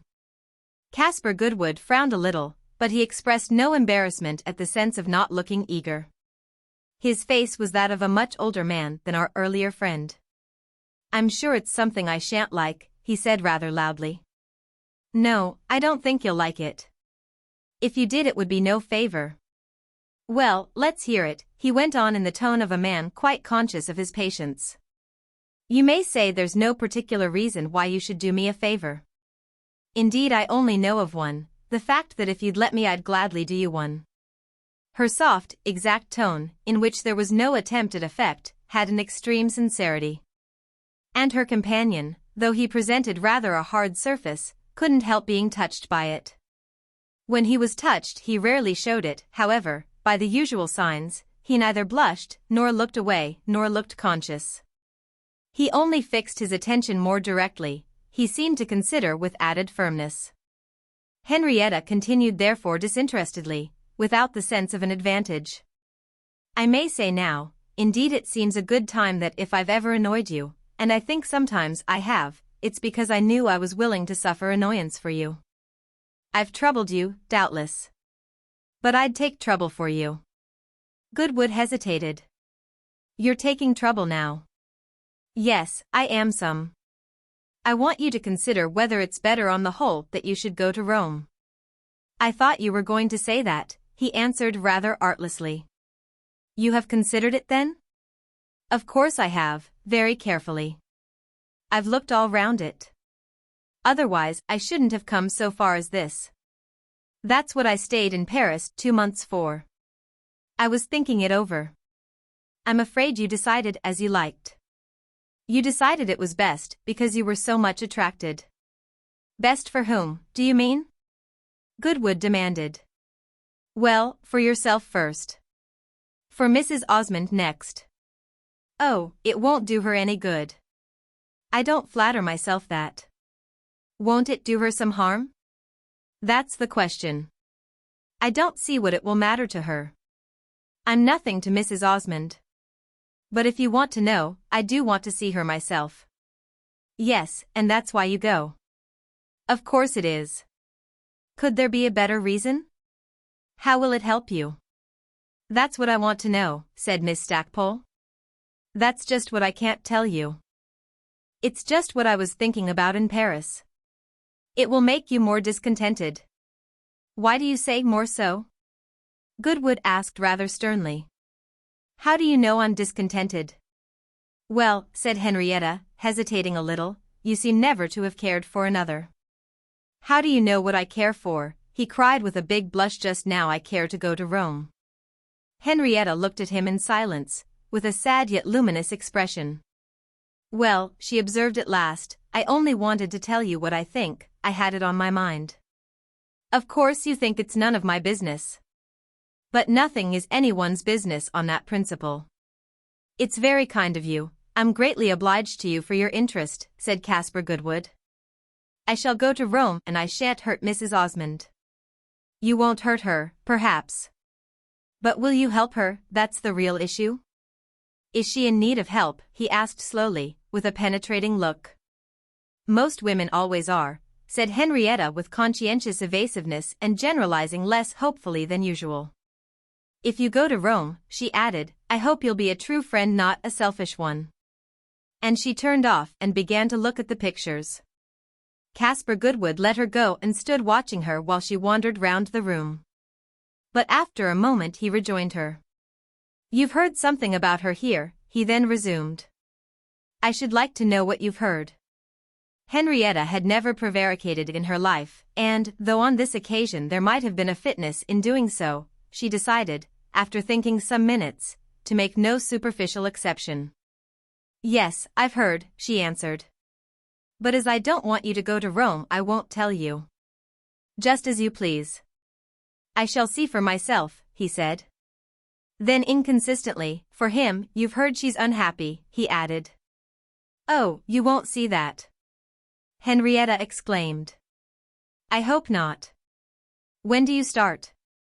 "Tomorrow, by the evening train." "And you?" Goodwood hung back. He had no desire to make his journey to Rome in Miss Stackpole's company. His indifference to this advantage was not of the same character as Gilbert Osmond's, but it had at this moment an equal distinctness. It was rather a tribute to Miss Stackpole's virtues than a reference to her faults. He thought her very remarkable, very brilliant, and he had, in theory, no objection to the class to which she belonged. Lady correspondence appeared to him a part of the natural scheme of things in a progressive country, and though he never read their letters he supposed that they ministered somehow to social prosperity. But it was this very eminence of their position that made him wish Miss Stackpole didn't take so much for granted. She took for granted that he was always ready for some allusion to Mrs. Osmond. She had done so when they met in Paris 6 weeks after his arrival in Europe, and she had repeated the assumption with every successive opportunity. He had no wish whatever to allude to Mrs. Osmond, he was not always thinking of her. He was perfectly sure of that. He was the most reserved, the least colloquial of men, and this inquiring authoress was constantly flashing her lantern into the quiet darkness of his soul. He wished she didn't care so much. He even wished, though it might seem rather brutal of him, that she would leave him alone. In spite of this, however, he just now made other reflections which show how widely different, in effect, his ill humor was from Gilbert Osmond's.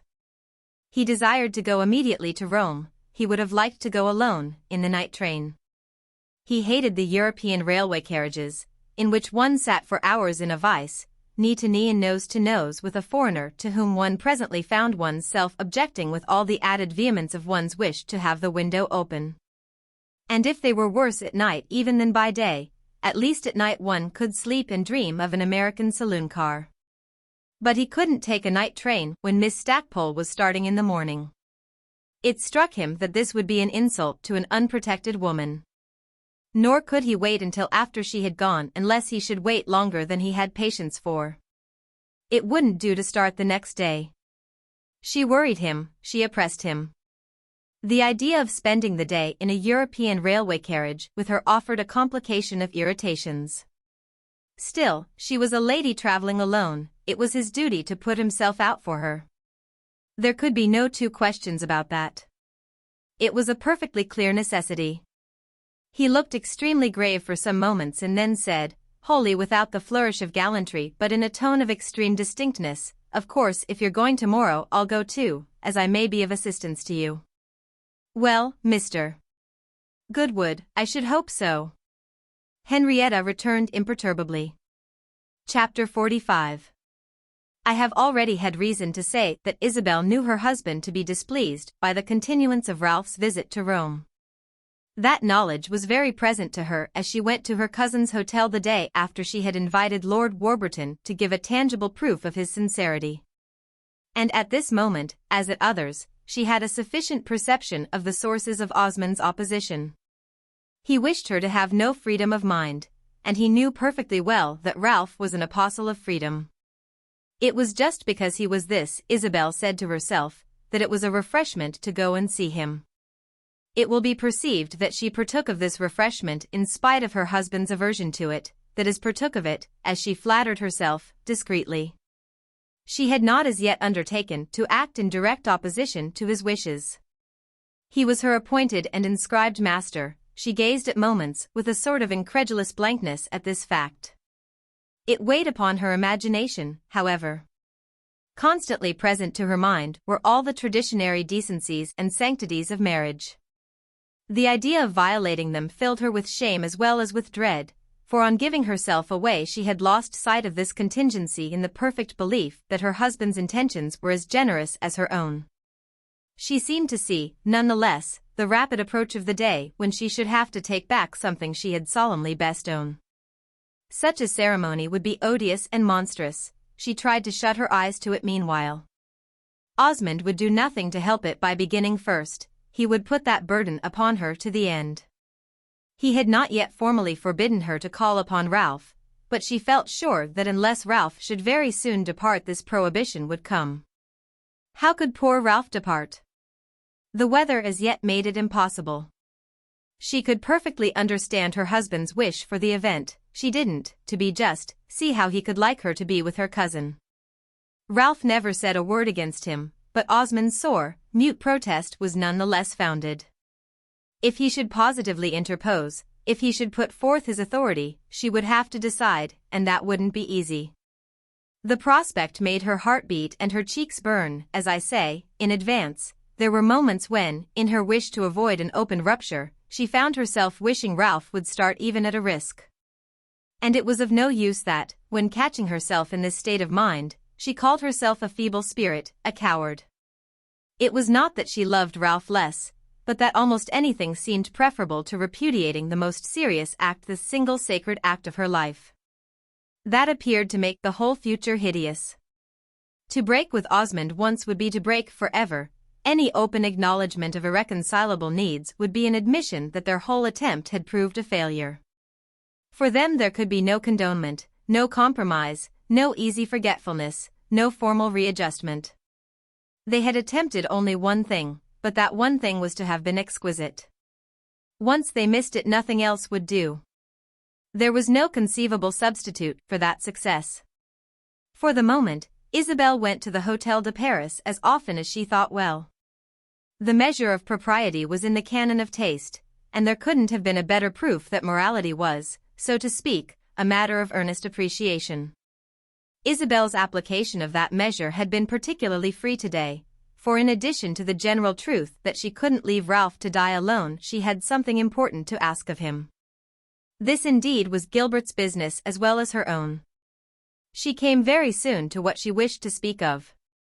"I want you to answer me a question. It's about Lord Warburton." "I think I guess your question," Ralph answered from his armchair, out of which his thin legs protruded at greater length than ever. "Very possibly you guess it."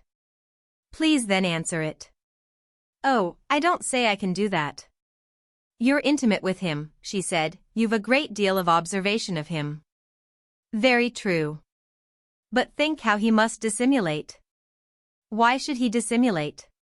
"That's not his nature."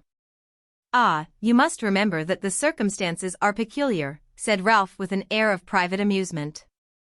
"To a certain extent, yes." "But is he really in love?" "Very much, I think." "I can make that out." "Ah," said Isabel with a certain dryness. Ralph looked at her as if his mild hilarity had been touched with mystification. "You say that as if you were disappointed." Isabel got up, slowly smoothing her gloves and eyeing them thoughtfully. "It's after all no business of mine." "You're very philosophic," said her cousin. And then in a moment, "May I inquire what you're talking about?" Isabel stared. "I thought you knew. Lord Warburton tells me he wants, of all things in the world, to marry Pansy. I've told you that before, without eliciting a comment from you. You might risk one this morning, I think. Is it your belief that he really cares for her?" "Ah, for Pansy, no," cried Ralph very positively. "But you said just now he did." Ralph waited a moment. "That he cared for you, Mrs. Osmond." Isabel shook her head gravely. "That's nonsense, you know." "Of course it is. But the nonsense is Warburton's, not mine. That would be very tiresome." She spoke, as she flattered herself, with much subtlety. "I ought to tell you indeed," Ralph went on, "that to me he has denied it. It's very good of you to talk about it together. Has he also told you that he's in love with Pansy?" "He has spoken very well of her, very properly. He has let me know, of course, that he thinks she would do very well at Lochley." "Does he really think it?" "Ah, what Warburton really thinks, said Ralph. Isabel fell to smoothing her gloves again. They were long, loose gloves on which she could freely expend herself. Soon, however, she looked up, and then, "Ah, Ralph, you give me no help," she cried abruptly and passionately. It was the first time she had alluded to the need for help, and the words shook her cousin with their violence. He gave a long murmur of relief, of pity, of tenderness. It seemed to him that at last the gulf between them had been bridged. It was this that made him exclaim in a moment, "How unhappy you must be." He had no sooner spoken than she recovered her self-possession, and the first use she made of it was to pretend she had not heard him. "When I talk of your helping me I talk great nonsense," she said with a quick smile. "The idea of my troubling you with my domestic embarrassments. The matter's very simple. Lord Warburton must get on by himself. I can't undertake to see him through. He ought to succeed easily, said Ralph. Isabel debated. Yes, but he has not always succeeded. Very true. You know, however, how that always surprised me. Is Miss Osmond capable of giving us a surprise? It will come from him, rather. I seem to see that after all he'll let the matter drop. He'll do nothing dishonorable, said Ralph. I'm very sure of that. Nothing can be more honorable than for him to leave the poor child alone. She cares for another person, and it's cruel to attempt to bribe her by magnificent offers to give him up. Cruel to the other person, perhaps the one she cares for. But Warburton isn't obliged to mind that. No, cruel to her, said Isabel.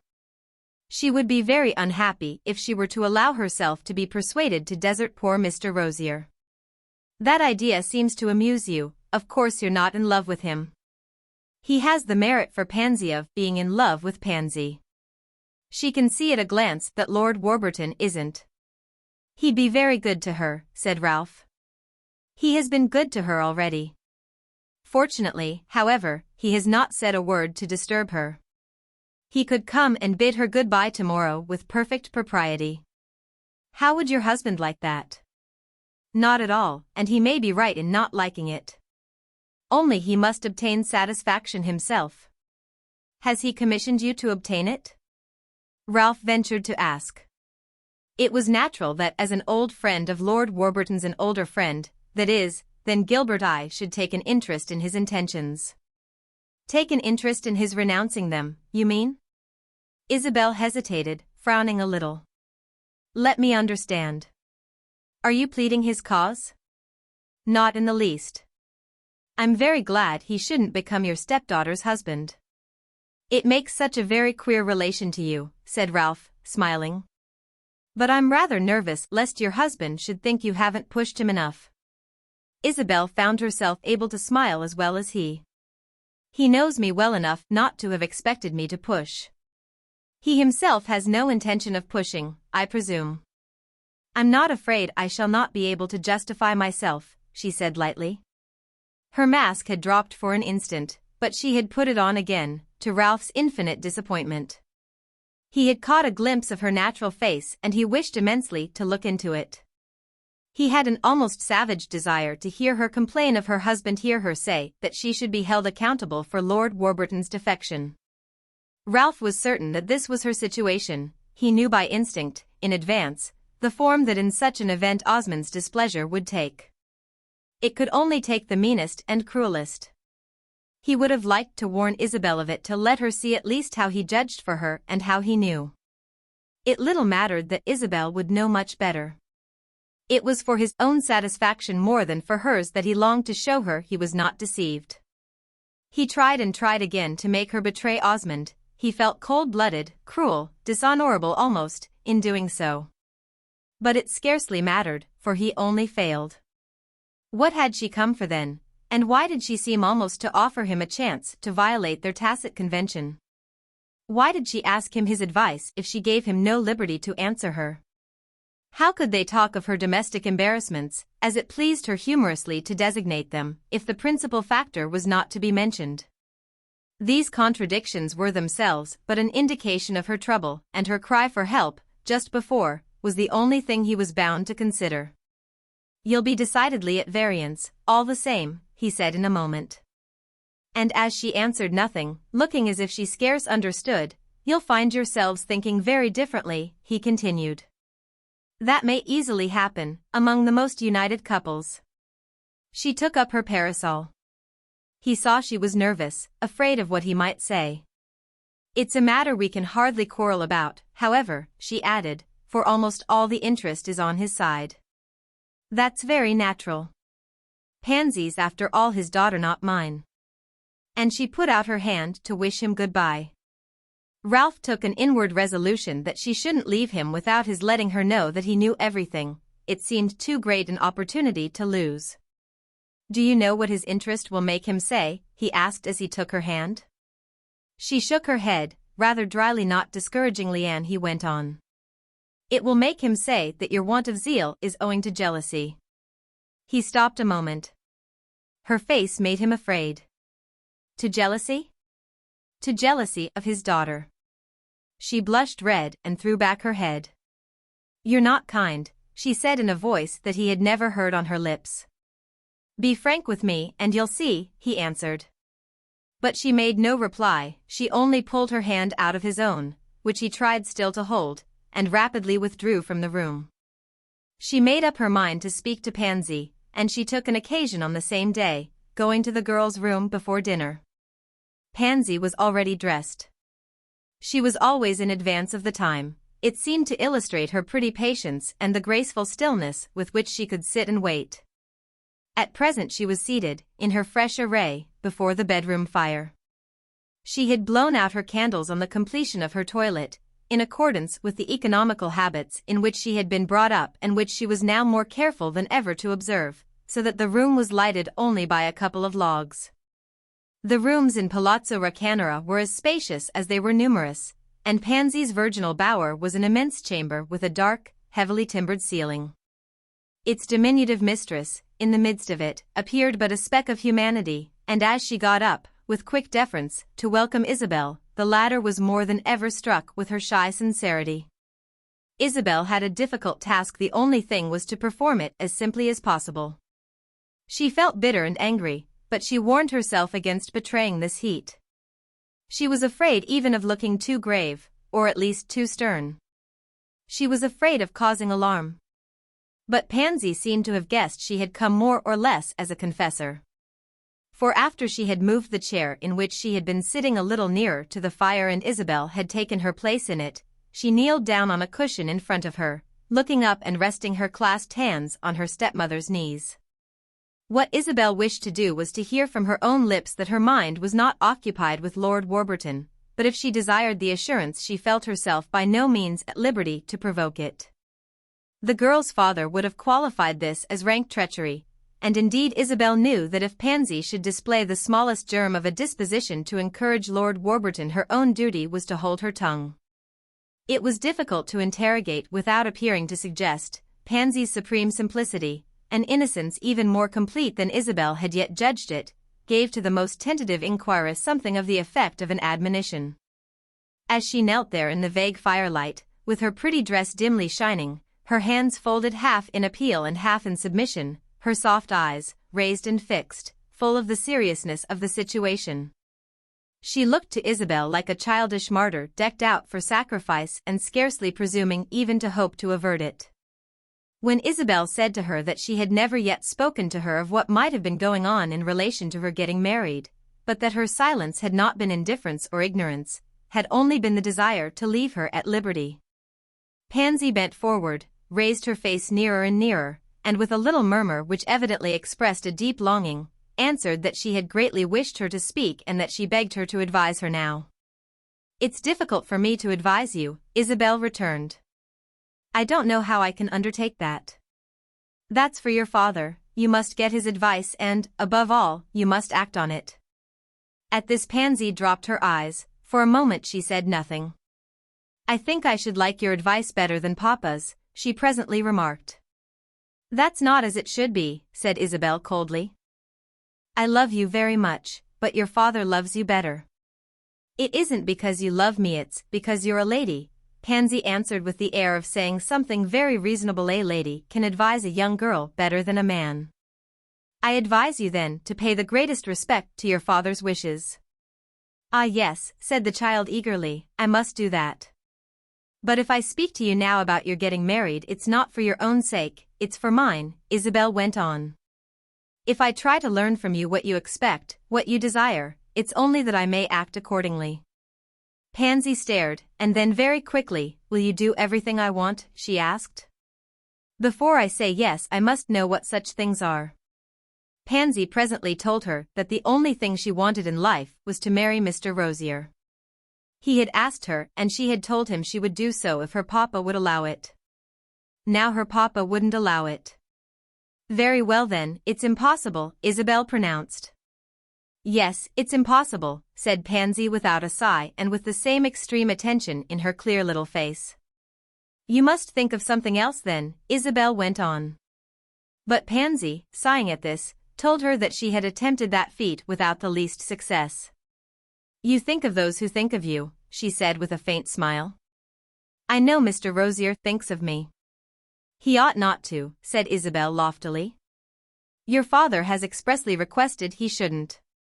He can't help it, because he knows I think of him." "You shouldn't think of him. There's some excuse for him, perhaps, but there's none for you." "I wish you would try to find one," the girl exclaimed as if she were praying to the Madonna. "I should be very sorry to attempt it," said the Madonna with unusual frigidity. "If you knew someone else was thinking of you, would you think of him?" "No one can think of me as Mr. Rosier does, no one has the right." "Ah, but I don't admit Mr. Rosier's right," Isabel hypocritically cried. Pansy only gazed at her, evidently much puzzled. And Isabel, taking advantage of it, began to represent to her the wretched consequences of disobeying her father. At this Pansy stopped her with the assurance that she would never disobey him, would never marry without his consent. And she announced, in the serenest, simplest tone, that, though she might never marry Mr. Rosier, she would never cease to think of him. She appeared to have accepted the idea of eternal singleness. But Isabel of course was free to reflect that she had no conception of its meaning. She was perfectly sincere, she was prepared to give up her lover. This might seem an important step toward taking another, but for Pansy, evidently, it failed to lead in that direction. She felt no bitterness toward her father, there was no bitterness in her heart. There was only the sweetness of fidelity to Edward Rosier, and a strange, exquisite intimation that she could prove it better by remaining single than even by marrying him. "Your father would like you to make a better marriage," said Isabel. "Mr. Rosier's fortune is not at all large." "How do you mean better if that would be good enough? And I have myself so little money, why should I look for a fortune?" "Your having so little is a reason for looking for more." With which Isabel was grateful for the dimness of the room, she felt as if her face were hideously insincere. It was what she was doing for Osmond, it was what one had to do for Osmond. Pansy's solemn eyes, fixed on her own, almost embarrassed her. She was ashamed to think she had made so light of the girl's preference. "What should you like me to do?" her companion softly demanded. The question was a terrible one, and Isabel took refuge in timorous vagueness. "To remember all the pleasure it's in your power to give your father." "To marry someone else, you mean if he should ask me?" For a moment Isabel's answer caused itself to be waited for. Then she heard herself utter it in the stillness that Pansy's attention seemed to make. "Yes, to marry someone else." The child's eyes grew more penetrating. Isabel believed she was doubting her sincerity, and the impression took force from her slowly getting up from her cushion. She stood there a moment with her small hands unclasped and then quavered out, "Well, I hope no one will ask me." "There has been a question of that. Someone else would have been ready to ask you." "Don't think he can have been ready," said Pansy. "It would appear so if he had been sure he'd succeed." "If he had been sure? Then he wasn't ready." Isabel thought this rather sharp. She also got up and stood a moment looking into the fire. "Lord Warburton has shown you great attention," she resumed. "Of course you know it's of him I speak." She found herself, against her expectation, almost placed in the position of justifying herself, which led her to introduce this nobleman more crudely than she had intended. "He has been very kind to me, and I like him very much. But if you mean that he'll propose for me, I think you're mistaken." "Perhaps I am. But your father would like it extremely." Pansy shook her head with a little wise smile. "Lord Warburton won't propose simply to please Papa." "Your father would like you to encourage him," Isabel went on mechanically. "How can I encourage him?" "Don't know. Your father must tell you that." Pansy said nothing for a moment. She only continued to smile as if she were in possession of a bright assurance. "There's no danger," she declared at last. There was a conviction in the way she said this, and a felicity in her believing it, which conduced to Isabel's awkwardness. She felt accused of dishonesty, and the idea was disgusting. To repair her self-respect, she was on the point of saying that Lord Warburton had let her know that there was a danger. But she didn't. She only said in her embarrassment rather wide of the mark that he surely had been most kind, most friendly.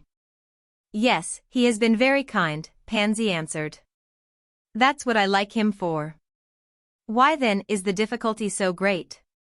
I've always felt sure of his knowing that I don't want what did you say I should do, to encourage him.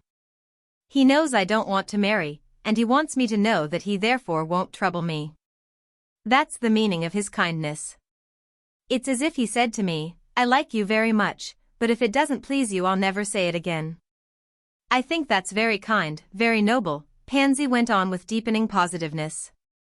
That is all we've said to each other. And he doesn't care for me either. Ah no, there's no danger. Isabel was touched with wonder at the depths of perception of which this submissive little person was capable. She felt afraid of Pansy's wisdom, began almost to retreat before it. You must tell your father that, she remarked reservedly. I think I'd rather not, Pansy unreservedly answered. You oughtn't to let him have false hopes. Perhaps not, but it will be good for me that he should. So long as he believes that Lord Warburton intends anything of the kind you say, Papa won't propose anyone else. And that will be an advantage for me, said the child very lucidly. There was something brilliant in her lucidity, and it made her companion draw a long breath. It relieved this friend of a heavy responsibility. Pansy had a sufficient illumination of her own, and Isabel felt that she herself just now had no light to spare from her small stock. Nevertheless, it still clung to her that she must be loyal to Osmond, that she was on her honor in dealing with his daughter. Under the influence of this sentiment she threw out another suggestion before she retired, a suggestion with which it seemed to her that she should have done her utmost. Your father takes for granted at least that you would like to marry a nobleman. Pansy stood in the open doorway. She had drawn back the curtain for Isabel to pass. I think Mr. Rosier looks like one, she remarked very gravely. Chapter 46. Lord Warburton was not seen in Mrs. Osmond's drawing-room for several days, and Isabel couldn't fail to observe that her husband said nothing to her about having received a letter from him. She couldn't fail to observe either that Osmond was in a state of expectancy, and that, though it was not agreeable to him to betray it, he thought their distinguished friend kept him waiting quite too long. At the end of 4 days he alluded to his absence. What has become of Warburton? What does he mean by treating one like a tradesman with a bill? I know nothing about him, Isabel said. I saw him last Friday at the German ball. He told me then that he meant to write to you. He has never written to me. So I supposed, from your not having told me. He's an odd fish, said Osmond comprehensively. And on Isabel's making no rejoinder he went on to inquire whether it took his lordship 5 days to indite a letter. Does he form his words with such difficulty? I don't know, Isabel was reduced to replying. I've never had a letter from him. Never had a letter? I had an idea that you were at one time in intimate correspondence. She answered that this had not been the case, and let the conversation drop. On the morrow, however, coming into the drawing-room late in the afternoon, her husband took it up again. When Lord Warburton told you of his intention of writing, what did you say to him? He asked. She just faltered. I think I told him not to forget it. Did you believe there was a danger of that? As you say, he's an odd fish. Apparently he has forgotten it, said Osmond. Be so good as to remind. Should you like me to write to him? She demanded. I've no objection whatever. You expect too much of me. Ah yes, I expect a great deal of you. I'm afraid I shall disappoint you, said Isabel. My expectations have survived a good deal of disappointment. Of course I know that. Think how I must have disappointed myself. If you really wish hands laid on Lord Warburton, you must lay them yourself. For a couple of minutes Osmond answered nothing, then he said, That won't be easy, with you working against me. Isabel started. She felt herself beginning to tremble. He had a way of looking at her through half-closed eyelids, as if he were thinking of her but scarcely saw her, which seemed to her to have a wonderfully cruel intention. It appeared to recognize her as a disagreeable necessity of thought, but to ignore her for the time as a presence. That effect had never been so marked as now. "I think you accuse me of something very base," she returned. "I accuse you of not being trustworthy.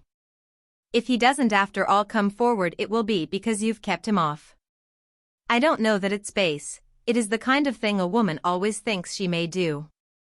I've no doubt you've the finest ideas about it. I told you I would do what I could," she went on. "Yes, that gained you time." It came over her, after he had said this, that she had once thought him beautiful. "How much you must want to make sure of him," she exclaimed in a moment. She had no sooner spoken than she perceived the full reach of her words, of which she had not been conscious in uttering them. They made a comparison between Osmond and herself, recalled the fact that she had once held this coveted treasure in her hand and felt herself rich enough to let it fall. A momentary exultation took possession of her, a horrible delight in having wounded him, for his face instantly told her that none of the force of her exclamation was lost. He expressed nothing otherwise, however. He only said quickly, "Yes, I want it immensely." At this moment a servant came in to usher a visitor, and he was followed the next by Lord Warburton, who received a visible check on seeing Osmond. He looked rapidly from the master of the house to the mistress, a movement that seemed to denote a reluctance to interrupt or even a perception of ominous conditions. Then he advanced, with his English address, in which a vague shyness seemed to offer itself as an element of good breeding, in which the only defect was a difficulty in achieving transitions. Osmond was embarrassed, he found nothing to say. But Isabel remarked, promptly enough, that they had been in the act of talking about their visitor. Upon this her husband added that they hadn't known what was become of him, they had been afraid he had gone away. "No," he explained, smiling and looking at Osmond, "I'm only on the point of going." And then he mentioned that he found himself suddenly recalled to England, he should start on the morrow or the day after. "I'm awfully sorry to leave poor Touchett," he ended by exclaiming. For a moment neither of his companions spoke, Osmond only leaned back in his chair, listening. Isabel didn't look at him, she could only fancy how he looked. Her eyes were on their visitor's face, where they were the more free to rest that those of his lordship carefully avoided them. Yet Isabel was sure that had she met his glance she would have found it expressive. "You had better take poor Touchett with you," she heard her husband say, lightly enough, in a moment. "He had better wait for warmer weather," Lord Warburton answered.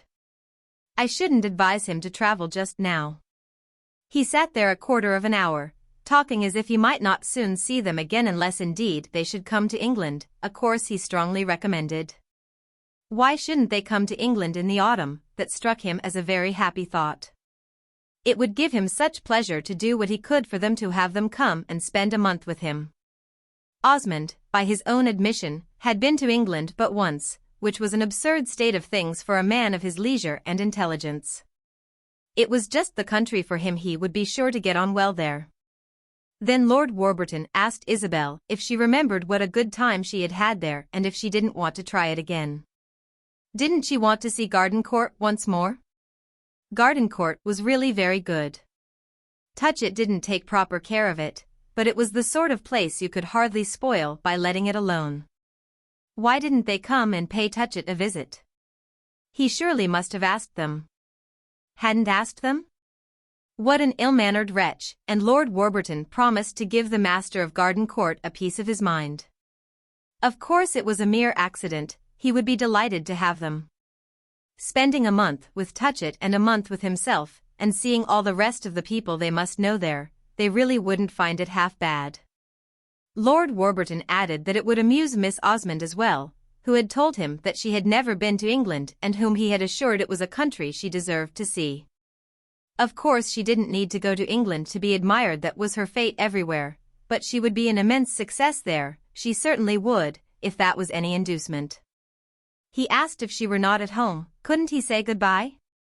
Not that he liked goodbyes, he always funked them. When he left England the other day he hadn't said goodbye to a two-legged creature. He had had half a mind to leave Rome without troubling Mrs. Osmond for a final interview. What could be more dreary than final interviews? One never said the things one wanted, one remembered them all an hour afterwards.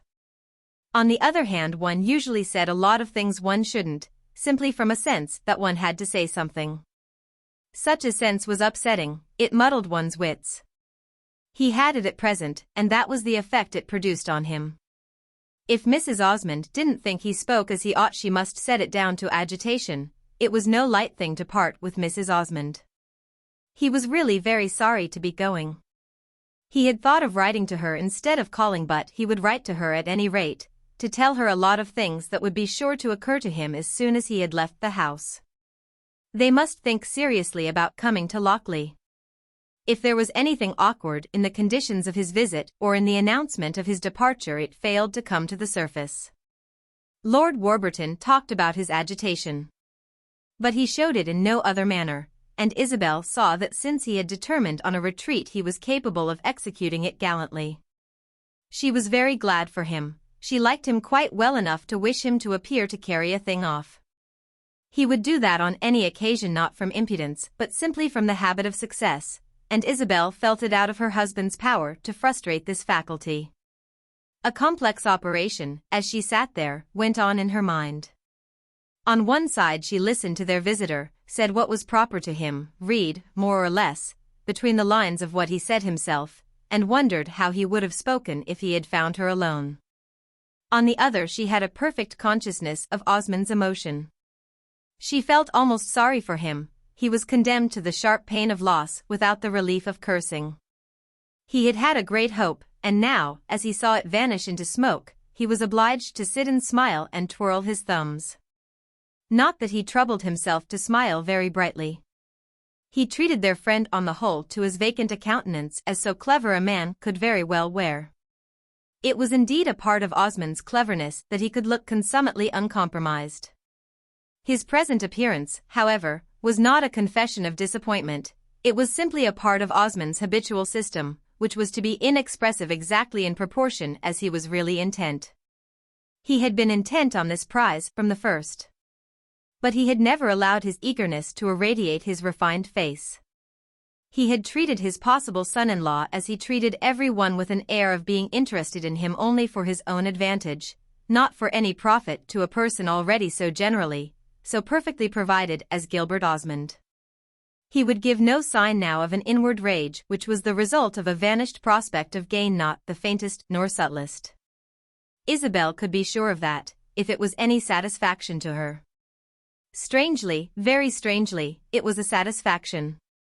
She wished Lord Warburton to triumph before her husband, and at the same time she wished her husband to be very superior before Lord Warburton. Osmond, in his way, was admirable. He had, like their visitor, the advantage of an acquired habit. It was not that of succeeding, but it was something almost as good, that of not attempting. As he leaned back in his place, listening but vaguely to the other's friendly offers and suppressed explanations, if it were only proper to assume that they were addressed essentially to his wife, he had at least, since so little else was left him, the comfort of thinking how well he personally had kept out of it. And how the air of indifference, which he was now able to wear, had the added beauty of consistency. It was something to be able to look as if the leave-taker's movements had no relation to his own mind. The latter did well, certainly, but Osmond's performance was in its very nature more finished. Lord Warburton's position was after all an easy one. There was no reason in the world why he shouldn't leave Rome. He had had beneficent inclinations, but they had stopped short of fruition. He had never committed himself, and his honor was safe. Osmond appeared to take but a moderate interest in the proposal that they should go and stay with him, and in his allusion to the success Pansy might extract from their visit. He murmured a recognition, but left Isabel to say that it was a matter requiring grave consideration. Isabel, even while she made this remark, could see the great vista which had suddenly opened out in her husband's mind, with Pansy's little figure marching up the middle of it. Lord Warburton had asked leave to bid good-bye to Pansy, but neither Isabel nor Osmond had made any motion to send for her. He had the air of giving out that his visit must be short. He sat on a small chair, as if it were only for a moment, keeping his hat in his hand. But he stayed and stayed. Isabel wondered what he was waiting for. She believed it was not to see Pansy. She had an impression that on the whole he would rather not see Pansy. It was of course to see herself alone he had something to say to her. Isabel had no great wish to hear it, for she was afraid it would be an explanation, and she could perfectly dispense with explanations. Osmond, however, presently got up, like a man of good taste to whom it had occurred that so inveterate a visitor might wish to say just the last word of all to the ladies. "I've a letter to write before dinner," he said, "you must excuse me. I'll see if my daughter's disengaged, and if she is she shall know you're here. Of course when you come to Rome you'll always look us up. Mrs. Osmond will talk to you about the English expedition, she decides all those things." The nod with which, instead of a handshake, he wound up this little speech was perhaps rather a meager form of salutation, but on the whole it was all the occasion demanded. Isabel reflected that after he left the room Lord Warburton would have no pretext for saying, "Your husband's very angry," which would have been extremely disagreeable to her. Nevertheless, if he had done so, she would have said, "Oh, don't be anxious. He doesn't hate you, it's me that he hates." It was only when they had been left alone together that her friend showed a certain vague awkwardness sitting down in another chair, handling 2 or 3 of the objects that were near him. "I hope he'll make Miss Osmond come," he presently remarked. "I want very much to see her." "I'm glad it's the last time," said Isabel. "So am I." "She doesn't care for me." "No, she doesn't care for you." "I don't wonder at it," he returned. Then he added with inconsequence, "You'll come to England, won't you?" "I think we had better not." "Ah, you owe me a visit. Don't you remember that you were to have come to Lochley once, and you never did?" "Everything's changed since then," said Isabel. "Not changed for the worse, surely as far as we're concerned. To see you under my roof," and he hung fire, "but an instant dash would be a great satisfaction." She had feared an explanation. But that was the only one that occurred. They talked a little of Ralph, and in another moment Pansy came in, already dressed for dinner and with a little red spot in either cheek. She shook hands with Lord Warburton and stood looking up into his face with a fixed smile, a smile that Isabel knew, though his lordship probably never suspected it, to be near akin to a burst of tears. "I'm going away," he said. "I want to bid you goodbye." "Goodbye, Lord Warburton." Her voice perceptibly trembled. "And I want to tell you how much I wish you may be very happy." "Thank you, Lord Warburton," Pansy answered. He lingered a moment and gave a glance at Isabel. "You ought to be very happy. You've got a guardian angel." "I'm sure I shall be happy," said Pansy in the tone of a person whose certainties were always cheerful. "Such a conviction as that will take you a great way. But if it should ever fail you, remember. And her interlocutor stammered a little. "Think of me sometimes, you know," he said with a vague laugh. Then he shook hands with Isabel in silence, and presently he was gone. When he had left the room she expected an effusion of tears from her stepdaughter, but Pansy in fact treated her to something very different. "I think you are my guardian angel," she exclaimed very sweetly. Isabel shook her head. "I'm not an angel of any kind. I'm at the most your good friend." "You're a very good friend then to have asked Papa to be gentle with me." "I've asked your father nothing," said Isabel wondering. "He told me just now to come to the drawing room, and then he gave me a very kind kiss." "Ah," said Isabel, "that was quite his own idea." She recognized the idea perfectly, it was very characteristic, and she was to see a great deal more of it. Even with Pansy he couldn't put himself the least in the wrong. They were dining out that day, and after their dinner they went to another entertainment, so that it was not till late in the evening that Isabel saw him alone. When Pansy kissed him before going to bed he returned her embrace with even more than his usual munificence, and Isabel wondered if he meant it as a hint that his daughter had been injured by the machinations of her stepmother. It was a partial expression, at any rate, of what he continued to expect of his wife. She was about to follow Pansy, but he remarked that he wished she would remain, he had something to say to her. Then he walked about the drawing room a little, while she stood waiting in her cloak. "I don't understand what you wish to do," he said in a moment. I should like to know so that I may know how to act. Just now I wish to go to bed. I'm very tired. Sit down and rest, I shall not keep you long. Not there, take a comfortable place. And he arranged a multitude of cushions that were scattered in picturesque disorder upon a vast divan. This was not, however, where she seated herself. She dropped into the nearest chair. The fire had gone out, the lights in the great room were few. She drew her cloak about her, she felt mortally cold. I think you're trying to humiliate me, Osmond went on. It's a most absurd undertaking. I haven't the least idea what you mean, she returned. You've played a very deep game, you've managed it beautifully. What is it that I've managed? You've not quite settled it, however, we shall see him again. And he stopped in front of her, with his hands in his pockets, looking down at her thoughtfully, in his usual way, which seemed meant to let her know that she was not an object, but only a rather disagreeable incident of thought. If you mean that Lord Warburton's under an obligation to come back, you're wrong, Isabel said. He's under none whatever. That's just what I complain of. But when I say he'll come back, I don't mean he'll come from a sense of duty. There's nothing else to make him. I think he has quite exhausted Rome. Ah no, that's a shallow judgment. Rome's inexhaustible. And Osmond began to walk about again. However, about that perhaps there's no hurry, he added. It's rather a good idea of his that we should go to England. If it were not for the fear of finding your cousin there, I think I should try to persuade you. It may be that you'll not find my cousin, said Isabel. I should like to be sure of it. However, I shall be as sure as possible. At the same time I should like to see his house, that you told me so much about at one time. What do you call it, Garden Court? It must be a charming thing. And then, you know, I've a devotion to the memory of your uncle, you made me take a great fancy to him. I should like to see where he lived and died. That indeed is a detail. Your friend was right. Pansy ought to see England.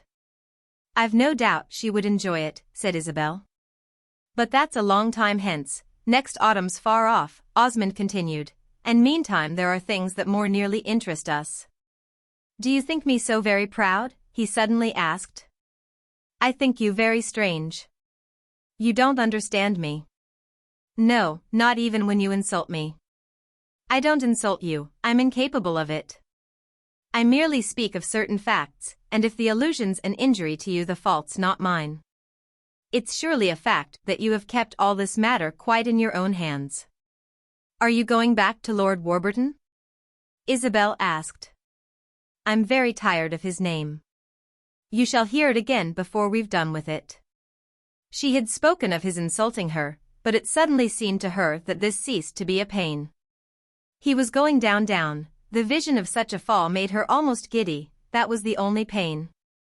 He was too strange, too different. He didn't touch her. Still, the working of his morbid passion was extraordinary, and she felt a rising curiosity to know in what light he saw himself justified.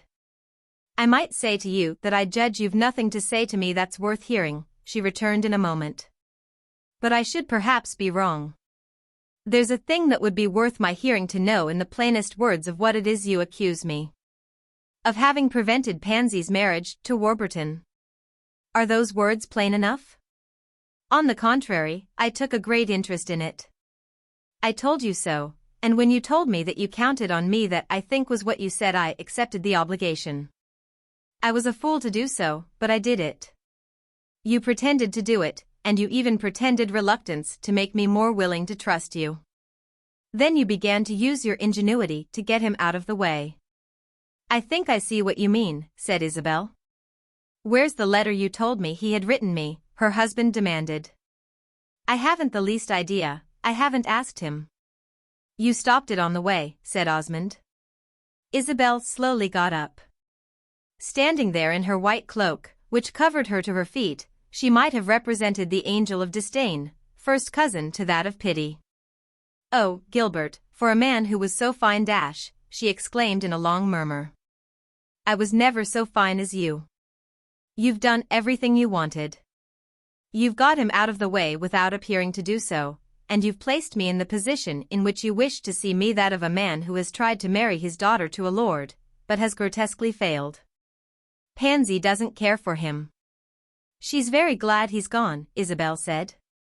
That has nothing to do with the matter. And he doesn't care for Pansy. That won't do, you told me he did. I don't know why you wanted this particular satisfaction, Osmond continued. You might have taken some other. It doesn't seem to me that I've been presumptuous, that I have taken too much for granted. I've been very modest about it, very quiet. The idea didn't originate with me. He began to show that he liked her before I ever thought of it. I left it all to you. Yes, you were very glad to leave it to me. After this you must attend to such things yourself. He looked at her a moment. Then he turned away. I thought you were very fond of my daughter. I've never been more so than today. Your affection is attended with immense limitations. However, that perhaps is natural. Is this all you wish to say to me? Isabel asked, taking a candle that stood on one of the tables. Are you satisfied? Am I sufficiently disappointed? I don't think that on the whole you're disappointed. You've had another opportunity to try to stupefy me. It's not that. It's proved that Pansy can aim high. Poor little Pansy, said Isabel as she turned away with her candle. Chapter 47. It was from Henrietta Stackpole that she learned how Caspar Goodwood had come to Rome. An event that took place 3 days after Lord Warburton's departure. This latter fact had been preceded by an incident of some importance to Isabel: the temporary absence, once again, of Madame Merle, who had gone to Naples to stay with a friend, the happy possessor of a villa at Posillipo. Madame Merle had ceased to minister to Isabel's happiness, who found herself wondering whether the most discreet of women might not also by chance be the most dangerous. Sometimes, at night, she had strange visions. She seemed to see her husband and her friend, his friend, in dim, indistinguishable combination. It seemed to her that she had not done with her, this lady had something in reserve. Isabel's imagination applied itself actively to this elusive point, but every now and then it was checked by a nameless dread, so that when the charming woman was away from Rome she had almost a consciousness of respite. She had already learned from Miss Stackpole that Caspar Goodwood was in Europe, Henrietta having written to make it known to her immediately after meeting him in Paris. He himself never wrote to Isabel, and though he was in Europe she thought it very possible he might not desire to see her. Their last interview, before her marriage, had had quite the character of a complete rupture. If she remembered rightly, he had said he wished to take his last look at her. Since then he had been the most discordant survival of her earlier time, the only one in fact with which a permanent pain was associated. He had left her that morning with a sense of the most superfluous of shocks. It was like a collision between vessels in broad daylight. There had been no mist, no hidden current to excuse it, and she herself had only wished to steer wide. He had bumped against her prow, however, while her hand was on the tiller, and to complete the metaphor had given the lighter vessel a strain which still occasionally betrayed itself in a faint creaking. It had been horrid to see him, because he represented the only serious harm that, to her belief, she had ever done in the world. He was the only person with an unsatisfied claim on her. She had made him unhappy, she couldn't help it. And his unhappiness was a grim reality. She had cried with rage, after he had left her, at she hardly knew what. She tried to think it had been at his want of consideration. He had come to her with his unhappiness when her own bliss was so perfect. He had done his best to darken the brightness of those pure rays. He had not been violent, and yet there had been a violence in the impression. There had been a violence at any rate in something somewhere. Perhaps it was only in her own fit of weeping and in that after-sense of the same which had lasted 3 or 4 days.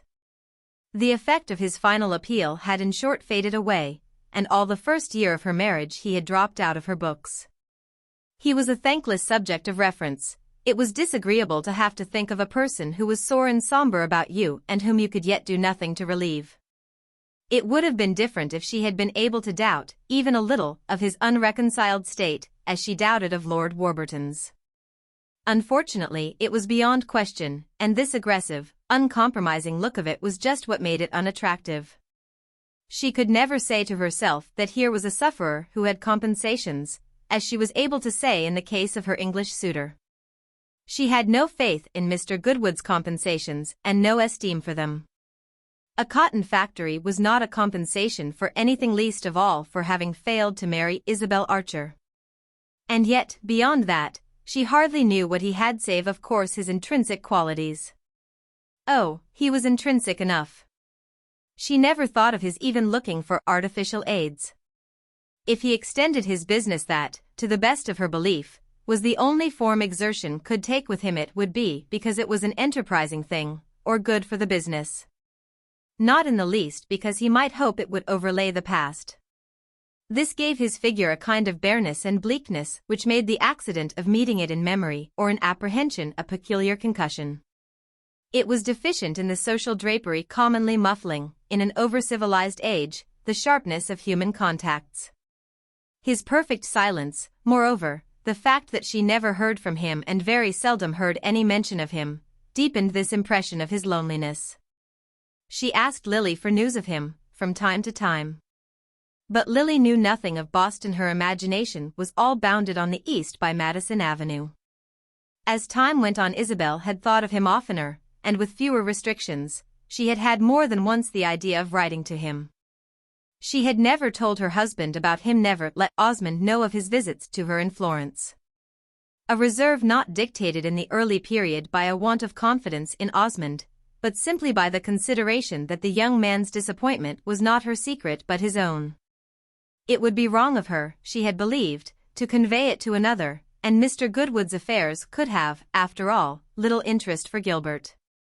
When it had come to the point, she had never written to him. It seemed to her that, considering his grievance, the least she could do was to let him alone. Nevertheless, she would have been glad to be in some way nearer to him. It was not that it ever occurred to her that she might have married him.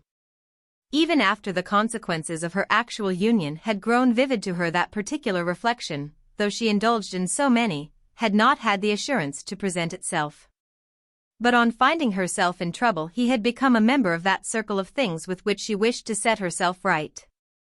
I have mentioned how passionately she needed to feel that her unhappiness should not have come to her through her own fault.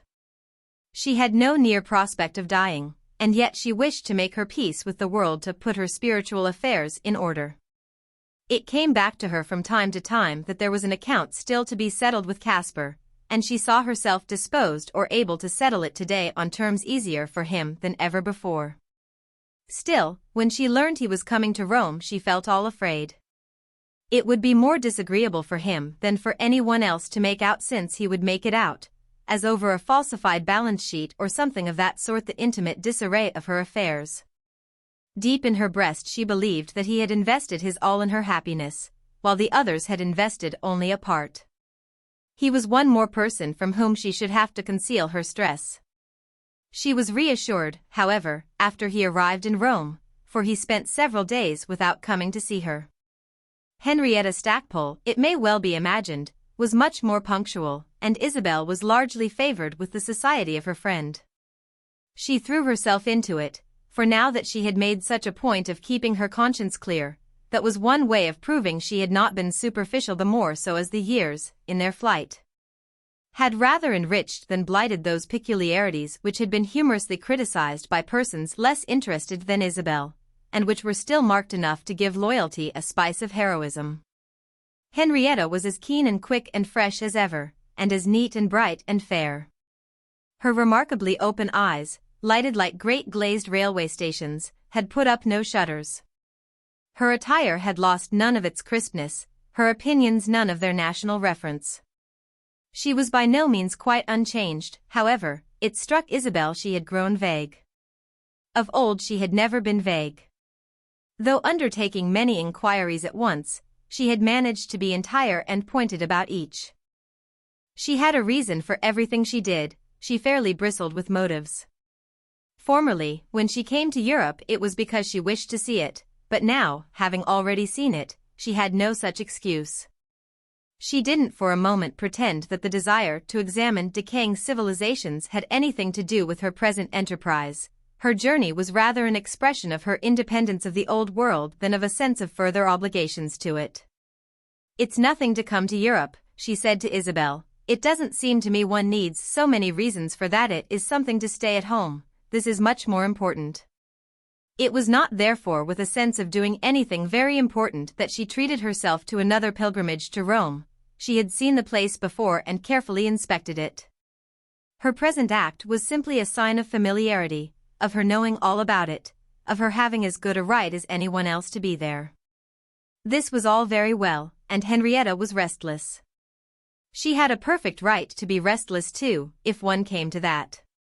But she had after all a better reason for coming to Rome than that she cared for it so little. Her friend easily recognized it, and with it the worth of the other's fidelity. She had crossed the stormy ocean in midwinter because she had guessed that Isabel was sad. Henrietta guessed a great deal, but she had never guessed so happily as that. Isabel's satisfactions just now were few, but even if they had been more numerous there would still have been something of individual joy in her sense of being justified in having always thought highly of Henrietta. She had made large concessions with regard to her, and had yet insisted that, with all abatements, she was very valuable. It was not her own triumph, however, that she found good. It was simply the relief of confessing to this confidant, the first person to whom she had owned it, that she was not in the least at her ease. Henrietta had herself approached this point with the smallest possible delay, and had accused her to her face of being wretched. She was a woman, she was a sister, she was not Ralph, nor Lord Warburton, nor Caspar Goodwood, and Isabel could speak. "Yes, I'm wretched," she said very mildly. She hated to hear herself say it, she tried to say it as judicially as possible. "What does he do to you?" Henrietta asked, frowning as if she were inquiring into the operations of a quack doctor. "He does nothing. But he doesn't like me." "He's very hard to please," cried Miss Stackpole. "Why don't you leave him?" "I can't change that way," Isabel said. "Why not, I should like to know?" "You won't confess that you've made a mistake. You're too proud." "I don't know whether I'm too proud. But I can't publish my mistake. I don't think that's decent. I'd much rather die." "You won't think so always," said Henrietta. "I don't know what great unhappiness might bring me to. But it seems to me I shall always be ashamed. One must accept one's deeds. I married him before all the world, I was perfectly free, it was impossible to do anything more deliberate." "One can't change that way," Isabel repeated. "You have changed, in spite of the impossibility. I hope you don't mean to say you like him." Isabel debated. "No, I don't like him. I can tell you, because I'm weary of my secret. But that's enough, I can't announce it on the housetops." Henrietta gave a laugh. "Don't you think you're rather too considerate?" "It's not of him that I'm considerate, of myself," Isabel answered. It was not surprising Gilbert Osmond should not have taken comfort in Miss Stackpole. His instinct had naturally set him in opposition to a young lady capable of advising his wife to withdraw from the conjugal roof. When she arrived in Rome he had said to Isabel that he hoped she would leave her friend the interviewer alone. And Isabel had answered that he at least had nothing to fear from her. She said to Henrietta that as Osmond didn't like her she couldn't invite her to dine, but they could easily see each other in other ways.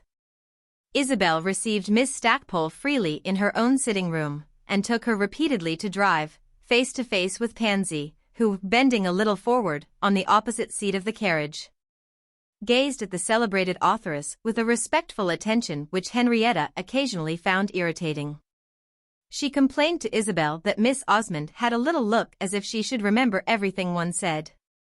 "I don't want to be remembered that way," Miss Stackpole declared.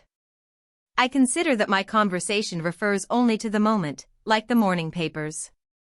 Your stepdaughter, as she sits there, looks as if she kept all the back numbers and would bring them out some day against me." She could not teach herself to think favorably of Pansy, whose absence of initiative, of conversation, of personal claims, seemed to her, in a girl of 20, unnatural and even uncanny. Isabel presently saw that Osmond would have liked her to urge a little the cause of her friend, insist a little upon his receiving her, so that he might appear to suffer for good manners' sake. Her immediate acceptance of his objections put him too much in the wrong, it being in effect one of the disadvantages of expressing contempt that you cannot enjoy at the same time the credit of expressing sympathy. Osmond held to his credit, and yet he held to his objections, all of which were elements difficult to reconcile. The right thing would have been that Miss Stackpole should come to dine at Palazzo Raccanera once or twice, so that, in spite of his superficial civility, always so great, she might judge for herself how little pleasure it gave him. From the moment, however, that both the ladies were so unaccommodating, there was nothing for Osmond but to wish the lady from New York would take herself off. It was surprising how little satisfaction he got from his wife's friends. He took occasion to call Isabel's attention to it. "You're certainly not fortunate in your intimates. I wish you might make a new collection," he said to her one morning in reference to nothing visible at the moment, but in a tone of ripe reflection which deprived the remark of all brutal abruptness. "It's as if you had taken the trouble to pick out the people in the world that I have least in common with. Your cousin I have always thought a conceited ass, besides his being the most ill-favored animal I know. Then it's insufferably tiresome that one can't tell him so, one must spare him on account of his health. His health seems to me the best part of him, it gives him privileges enjoyed by no one else. If he's so desperately ill there's only one way to prove it, but he seems to have no mind for that. I can't say much more for the great Warburton. When one really thinks of it, the cool insolence of that performance was something rare. He comes and looks at one's daughter as if she were a suite of apartments, he tries the door handles and looks out of the windows, raps on the walls and almost thinks he'll take the place. Will you be so good as to draw up a lease? Then, on the whole, he decides that the rooms are too small, he doesn't think he could live on a third floor, he must look out for a piano nobile. And he goes away after having got a month's lodging in the poor little apartment for nothing. Miss Stackpole, however, is your most wonderful invention. She strikes me as a kind of monster. One hasn't a nerve in one's body that she doesn't set quivering. You know I never have admitted that she's a woman. Do you know what she reminds me of? Of a new steel pen, the most odious thing in nature. She talks as a steel pen writes, aren't her letters, by the way, on ruled paper? She thinks and moves and walks and looks exactly as she talks. You may say that she doesn't hurt me, inasmuch as I don't see her. I don't see her, but I hear her all day long. Her voice is in my ears, I can't get rid of it. I know exactly what she says, and every inflection of the tone in which she says it. She says charming things about me, and they give you great comfort. I don't like at all to think she talks about me. I feel as I should feel if I knew the footman were wearing my hat. Henrietta talked about Gilbert Osmond, as his wife assured him, rather less than he suspected. She had plenty of other subjects, in two of which the reader may be supposed to be especially interested. She let her friend know that Caspar Goodwood had discovered for himself that she was unhappy, though indeed her ingenuity was unable to suggest what comfort he hoped to give her by coming to Rome and yet not calling on her. They met him twice in the street, but he had no appearance of seeing them. They were driving, and he had a habit of looking straight in front of him, as if he proposed to take in but one object at a time. Isabel could have fancied she had seen him the day before. It must have been with just that face and step that he had walked out of Mrs. Touchett's door at the close of their last interview. He was dressed just as he had been dressed on that day. Isabel remembered the color of his cravat. And yet in spite of this familiar look there was a strangeness in his figure too, something that made her feel it afresh to be rather terrible he should have come to Rome. He looked bigger and more overtopping than of old, and in those days he certainly reached high enough. She noticed that the people whom he passed looked back after him, but he went straight forward, lifting above them a face like a February sky. Miss Stackpole's other topic was very different. She gave Isabel the latest news about Mr. Bantling. He had been out in the United States the year before, and she was happy to say she had been able to show him considerable attention. She didn't know how much he had enjoyed it, but she would undertake to say it had done him good. he wasn't the same man when he left as he had been when he came. It had opened his eyes and shown him that England wasn't everything. He had been very much liked in most places, and thought extremely simple, more simple than the English were commonly supposed to be. There were people who had thought him affected. She didn't know whether they meant that his simplicity was an affectation. Some of his questions were too discouraging. He thought all the chambermaids were farmers' daughters, or all the farmers' daughters were chambermaids. She couldn't exactly remember which.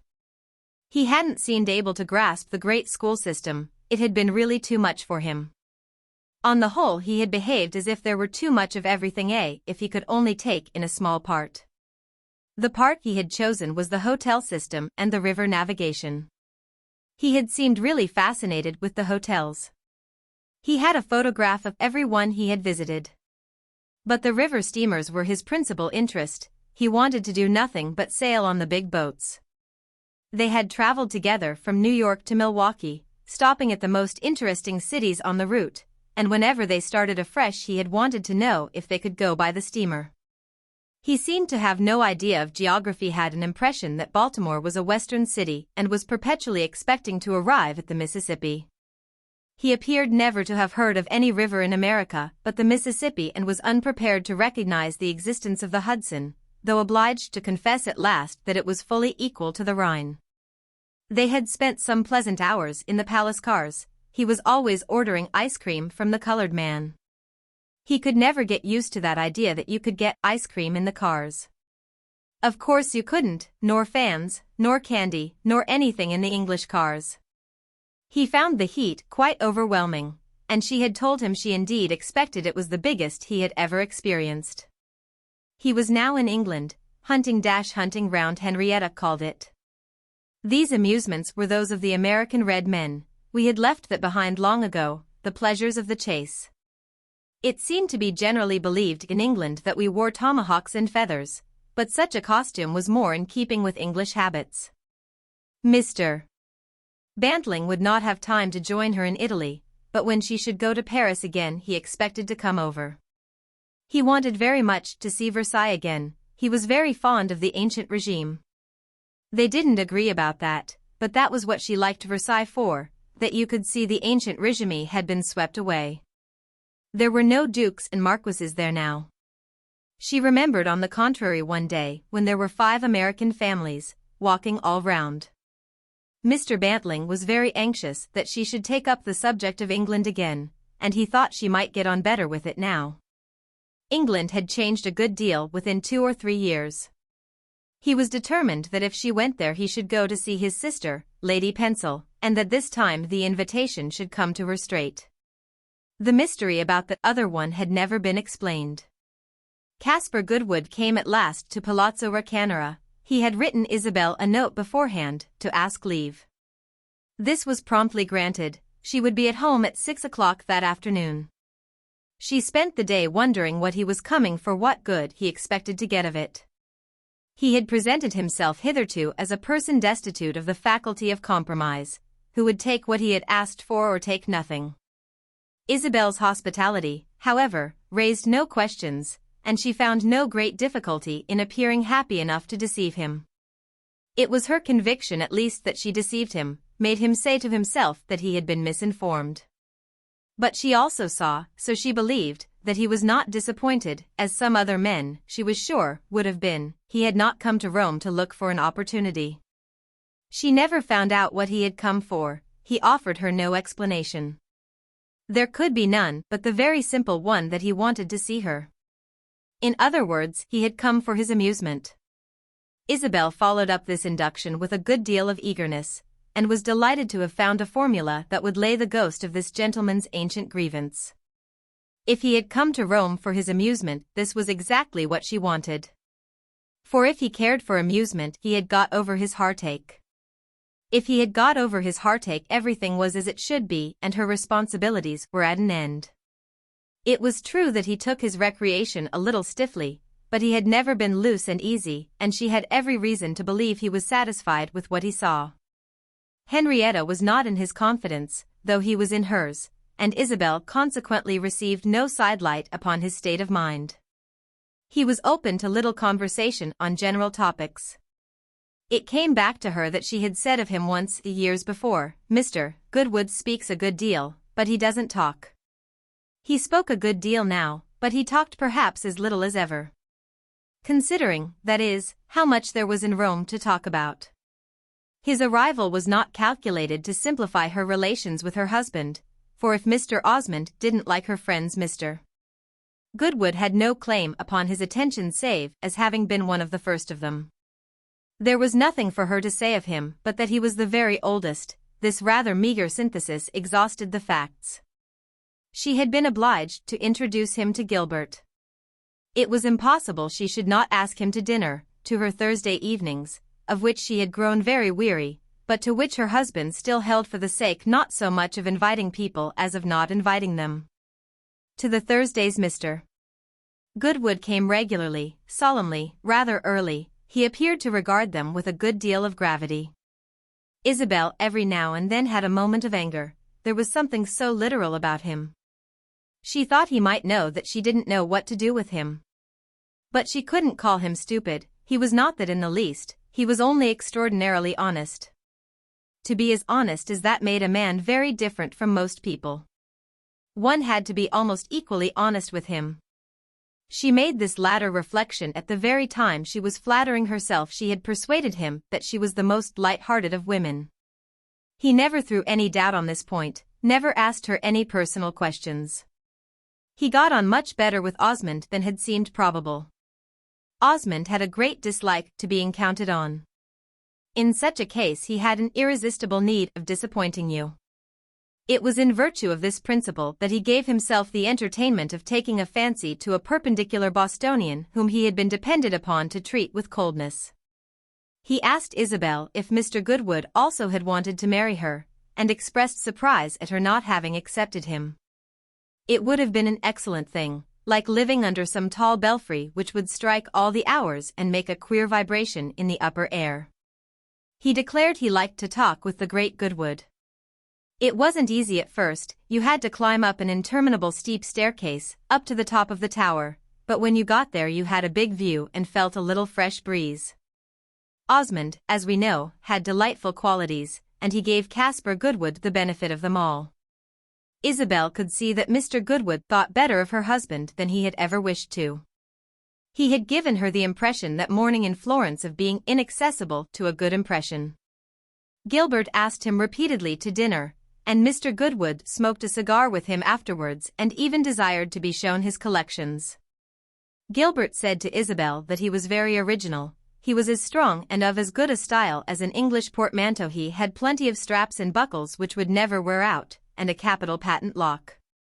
Caspar Goodwood took to riding on the Campagna and devoted much time to this exercise. It was therefore mainly in the evening that Isabel saw him. She bethought herself of saying to him one day that if he were willing he could render her a service. And then she added smiling, "I don't know, however, what right I have to ask a service of you." "You're the person in the world who is most right," he answered. "I've given you assurances that I've never given anyone else." The service was that he should go and see her cousin Ralph, who was ill at the Hôtel de Paris, alone, and be as kind to him as possible. Mr. Goodwood had never seen him, but he would know who the poor fellow was. If she was not mistaken, Ralph had once invited him to Garden Court. Caspar remembered the invitation perfectly, and, though he was not supposed to be a man of imagination, had enough to put himself in the place of a poor gentleman who lay dying at a Roman inn. He called at the Hôtel de Paris and, on being shown into the presence of the master of Garden Court, found Miss Stackpole sitting beside his sofa. A singular change had in fact occurred in this lady's relations with Ralph Touchett. She had not been asked by Isabel to go and see him, but on hearing that he was too ill to come out had immediately gone of her own motion. After this she had paid him a daily visit, always under the conviction that they were great enemies. "Oh yes, we're intimate enemies," Ralph used to say, and he accused her freely as the humor of it would allow of coming to worry him to death. In reality they became excellent friends, Henrietta much wondering that she should never have liked him before. Ralph liked her exactly as much as he had always done. he had never doubted for a moment that she was an excellent fellow. They talked about everything and always differed, about everything, that is, but Isabel, a topic as to which Ralph always had a thin forefinger on his lips. Mr. Bantling, on the other hand, proved a great resource. Ralph was capable of discussing Mr. Bantling with Henrietta for hours. Discussion was stimulated, of course, by their inevitable difference of view, Ralph having amused himself with taking the ground that the genial ex-guardsman was a regular Machiavelli. Caspar Goodwood could contribute nothing to such a debate, but after he had been left alone with his host he found there were various other matters they could take up. It must be admitted that the lady who had just gone out was not one of these. Caspar granted all Miss Stackpole's merits in advance, but had no further remark to make about her. Neither, after the first allusions, did the two men expatiate upon Mrs. Osmond, a theme in which Goodwood perceived as many dangers as Ralph. He felt very sorry for that unclassable personage. He couldn't bear to see a pleasant man, so pleasant for all his queerness, so beyond anything to be done. There was always something to be done, for Goodwood, and he did it in this case by repeating several times his visit to the Hôtel de Paris. It seemed to Isabel that she had been very clever. She had artfully disposed of the superfluous Caspar. She had given him an occupation, she had converted him into a caretaker of Ralph.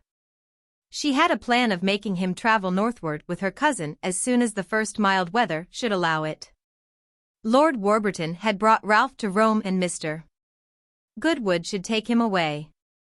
There seemed a happy symmetry in this, and she was now intensely eager that Ralph should depart. She had a constant fear he would die there before her eyes, and a horror of the occurrence of this event at an inn, by her door, which he had so rarely entered. Ralph must sink to his last rest in his own dear house, in one of those deep, dim chambers of Gardencourt where the dark ivy would cluster round the edges of the glimmering window.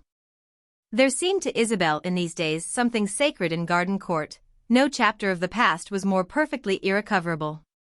When she thought of the months she had spent there, the tears rose to her eyes. She flattered herself, as I say, upon her ingenuity, but she had need of all she could muster, for several events occurred which seemed to confront and defy her. The Countess Gemini arrived from Florence, with her trunks, her dresses, her chatter, her falsehoods, her frivolity, the strange, the unholy legend of the number of her lovers. Edward Rosier, who had been away somewhere no one, not even Pansy, knew where, reappeared in Rome and began to write her long letters, which she never answered.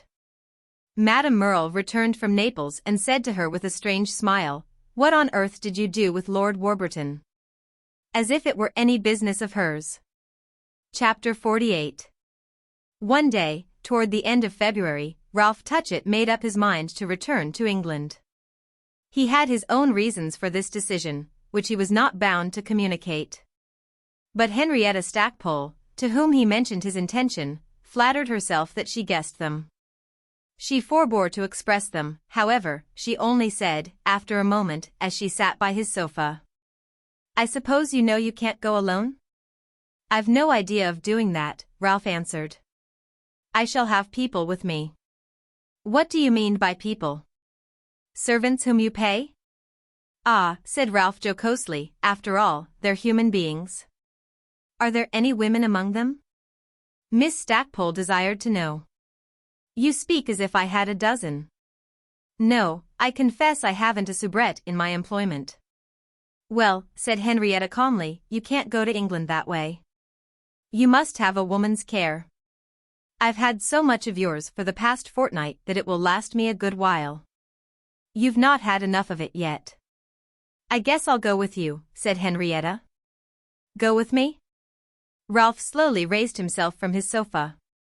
"Yes, I know you don't like me, but I'll go with you all the same. It would be better for your health to lie down again." Ralph looked at her a little, then he slowly relapsed. "I like you very much," he said in a moment. Miss Stackpole gave one of her infrequent laughs. "You needn't think that by saying that you can buy me off. I'll go with you, and what is more, I'll take care of you." "You're a very good woman," said Ralph. "Wait till I get you safely home before you say that. It won't be easy. But you had better go, all the same." Before she left him, Ralph said to her, "Do you really mean to take care of me?" "Well, I mean to try." "I notify you then that I submit." "Oh, I submit." And it was perhaps a sign of submission that a few minutes after she had left him alone he burst into a loud fit of laughter. It seemed to him so inconsequent, such a conclusive proof of his having abdicated all functions and renounced all exercise, that he should start on a journey across Europe under the supervision of Miss Stackpole. And the great oddity was that the prospect pleased him. He was gratefully, luxuriously passive. He felt even impatient to start, and indeed he had an immense longing to see his own house again. The end of everything was at hand. It seemed to him he could stretch out his arm and touch the goal. But he wanted to die at home. It was the only wish he had left to extend himself in the large quiet room where he had last seen his father lie, and close his eyes upon the summer dawn. That same day Caspar Goodwood came to see him, and he informed his visitor that Miss Stackpole had taken him up and was to conduct him back to England. "Ah then," said Caspar, "I'm afraid I shall be a fifth wheel to the coach. Mrs. Osmond has made me promise to go with you." "Good heavens, it's the golden age." "You're all too kind." "The kindness on my part is to her, it's hardly to you." "Granting that, she's kind," smiled Ralph. "To get people to go with you?" "Yes, that's a sort of kindness," Goodwood answered without lending himself to the joke. "For myself, however," he added, "I'll go as far as to say that I would much rather travel with you and Miss Stackpole than with Miss Stackpole alone." "And you'd rather stay here than do either," said Ralph. "There's really no need of your coming. Henrietta's extraordinarily efficient." "I'm sure of that. But I've promised Mrs. Osmond." "You can easily get her to let you off." "She wouldn't let me off for the world. She wants me to look after you, but that isn't the principal thing. The principal thing is that she wants me to leave Rome." "Ah, you see too much in it," Ralph suggested. "I bore her," Goodwood went on. "She has nothing to say to me, so she invented that." "Oh then, if it's a convenience to her I certainly will take you with me." "Though I don't see why it should be a convenience," Ralph added in a moment. "Well," said Caspar Goodwood simply, "she thinks I'm watching her." "Watching her?" "Trying to make out if she's happy." "That's easy to make out," said Ralph. "She's the most visibly happy woman I know." "Exactly so." "I'm satisfied," Goodwood answered dryly. For all his dryness, however, he had more to say. "I've been watching her, I was an old friend and it seemed to me I had the right. She pretends to be happy, that was what she undertook to be. And I thought I should like to see for myself what it amounts to. I've seen," he continued with a harsh ring in his voice, "and I don't want to see any more. I'm now quite ready to go." "Do you know it strikes me as about time you should?" Ralph rejoined. And this was the only conversation these gentlemen had about Isabel Osmond. Henrietta made her preparations for departure, and among them she found it proper to say a few words to the Countess Gemini, who returned at Miss Stackpole's pension the visit which this lady had paid her in Florence. "You were very wrong about Lord Warburton," she remarked to the Countess. "I think it right you should know that." "About his making love to Isabel?" "My poor lady, he was at her house 3 times a day. He has left traces of his passage." The Countess cried. "He wished to marry your niece, that's why he came to the house." The Countess stared, and then with an inconsiderate laugh, "Is that the story that Isabel tells?" "It isn't bad, as such things go. If he wishes to marry my niece, pray why doesn't he do it? Perhaps he has gone to buy the wedding ring and will come back with it next month, after I'm gone." "No, he'll not come back. Miss Osmond doesn't wish to marry him. She's very accommodating. I knew she was fond of Isabel, but I didn't know she carried it so far." "I don't understand you," said Henrietta coldly, and reflecting that the Countess was unpleasantly perverse. "I really must stick to my point that Isabel never encouraged the attentions of Lord Warburton." "My dear friend, what do you and I know about it? All we know is that my brother's capable of everything. I don't know what your brother's capable of, said Henrietta with dignity. It's not her encouraging Warburton that I complain of, it's her sending him away. I want particularly to see him. Do you suppose she thought I would make him faithless? The Countess continued with audacious insistence. However, she's only keeping him, one can feel that. The house is full of him there, he's quite in the air. Oh yes, he has left traces, I'm sure I shall see him yet. Well, said Henrietta after a little, with one of those inspirations which had made the fortune of her letters to the interviewer, perhaps he'll be more successful with you than with Isabel. When she told her friend of the offer she had made Ralph, Isabel replied that she could have done nothing that would have pleased her more. It had always been her faith that at bottom Ralph and this young woman were made to understand each other. I don't care whether he understands me or not, Henrietta declared. The great thing is that he shouldn't die in the cars. He won't do that, Isabel said, shaking her head with an extension of faith. He won't if I can help it. I see you want us all to go. I don't know what you want to do. I want to be alone, said Isabel. You won't be that so long as you've so much company at home. Ah, they're part of the comedy. You others are spectators. Do you call it a comedy, Isabel Archer?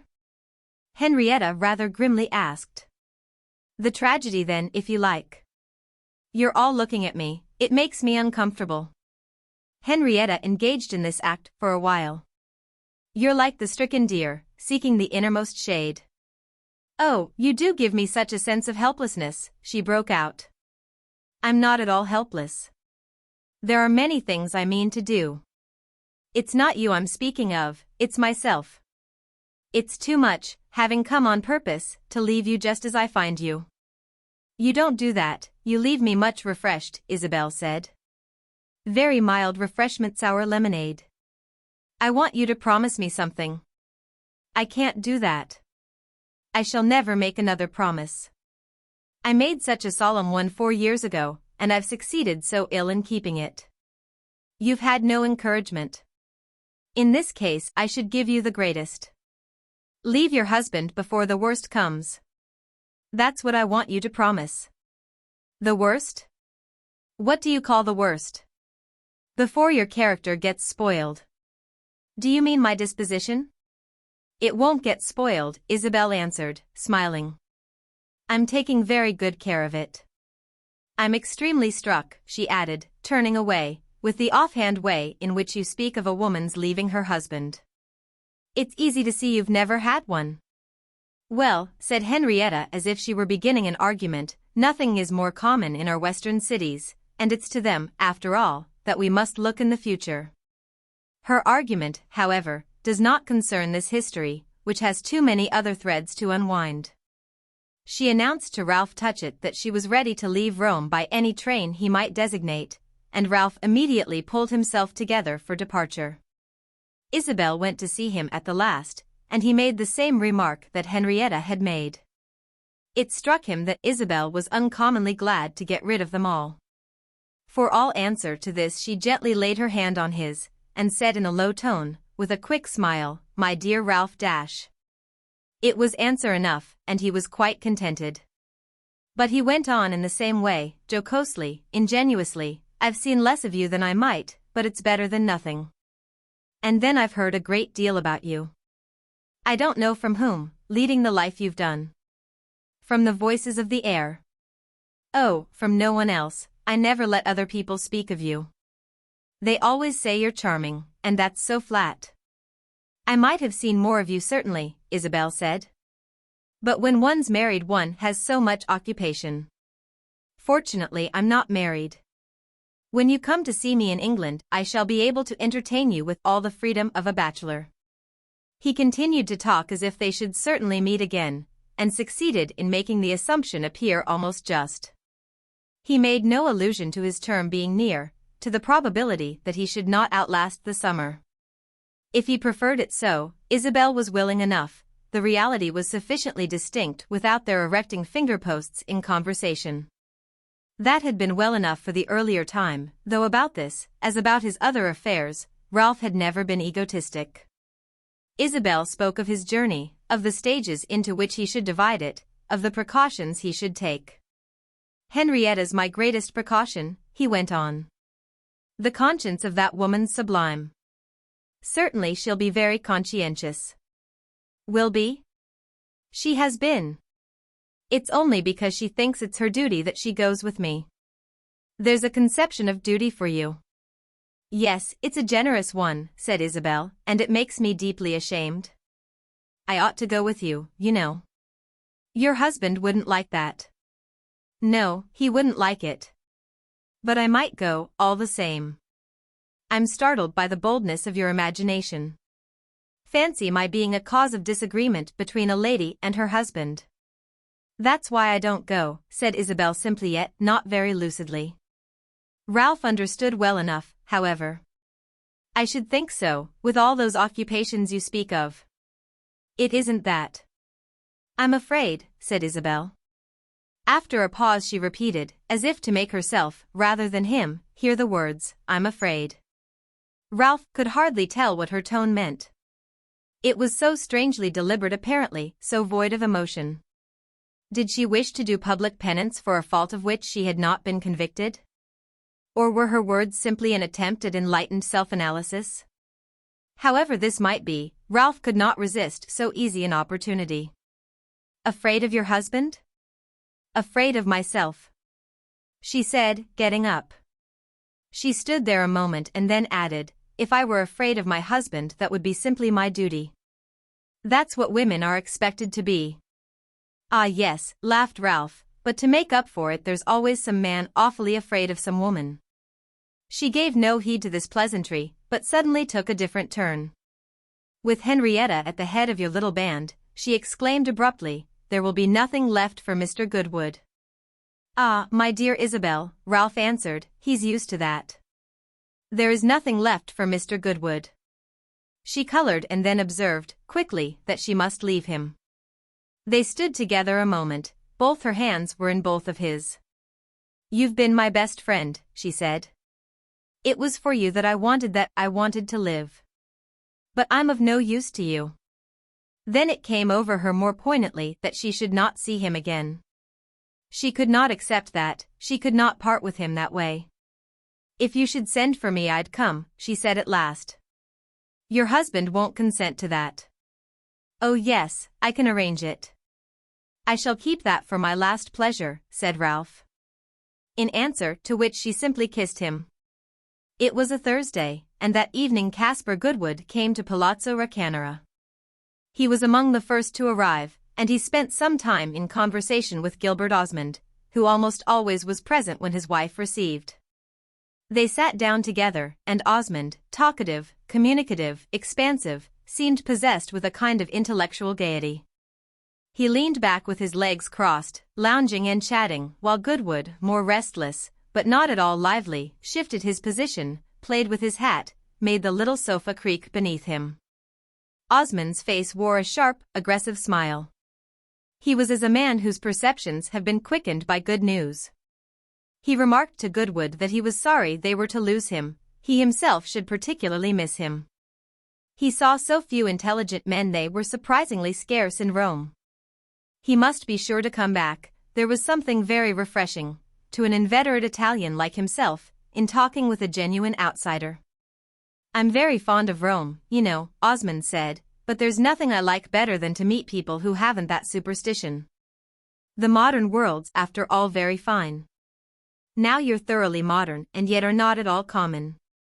So many of the moderns we see are such very poor stuff. If they're the children of the future, we're willing to die young. Of course the ancients too are often very tiresome. My wife and I like everything that's really new, not the mere pretense of it.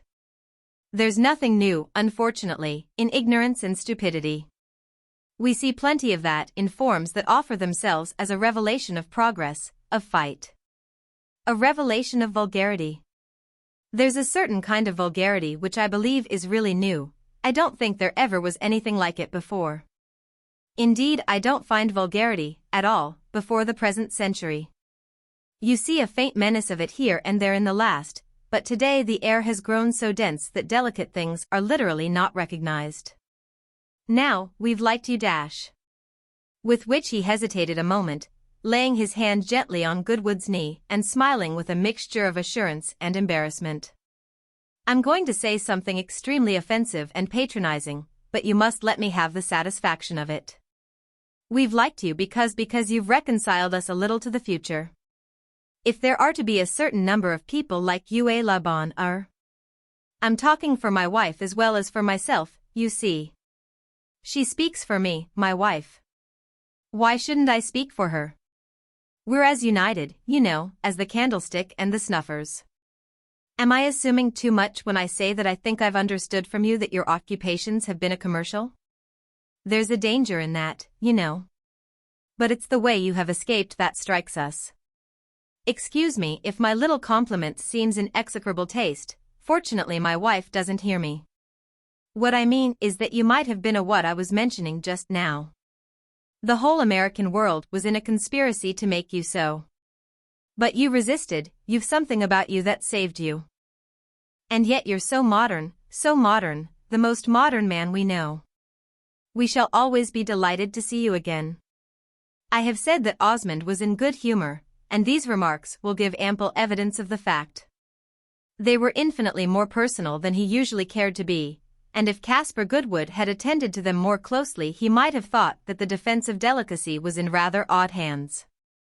We may believe, however, that Osmond knew very well what he was about, and that if he chose to use the tone of patronage with a grossness not in his habits he had an excellent reason for the escapade. Goodwood had only a vague sense that he was laying it on somehow. He scarcely knew where the mixture was applied, indeed he scarcely knew what Osmond was talking about. He wanted to be alone with Isabel, and that idea spoke louder to him than her husband's perfectly pitched voice. He watched her talking with other people and wondered when she would be at liberty and whether he might ask her to go into one of the other rooms. His humor was not, like Osmond's, of the best. There was an element of dull rage in his consciousness of things.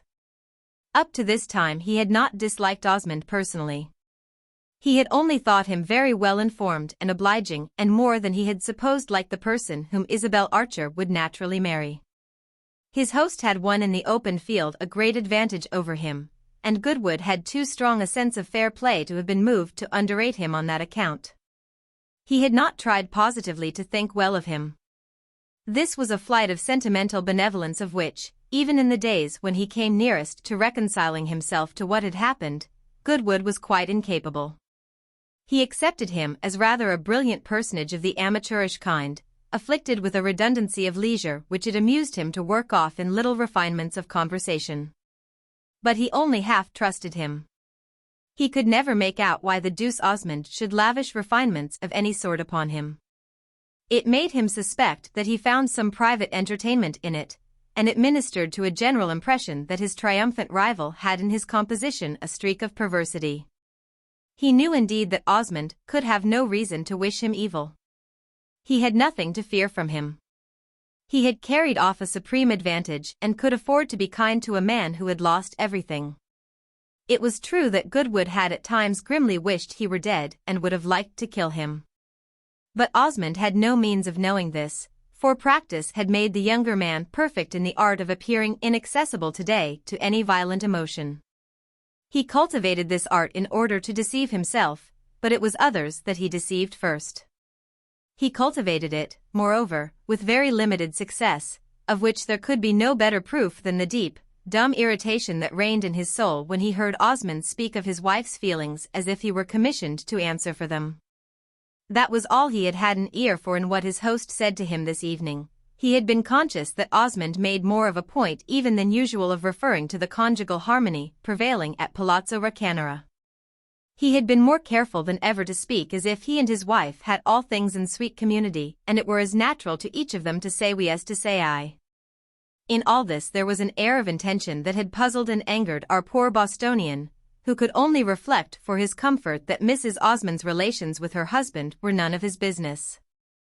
He had no proof whatever that her husband misrepresented her, and if he judged her by the surface of things was bound to believe that she liked her life.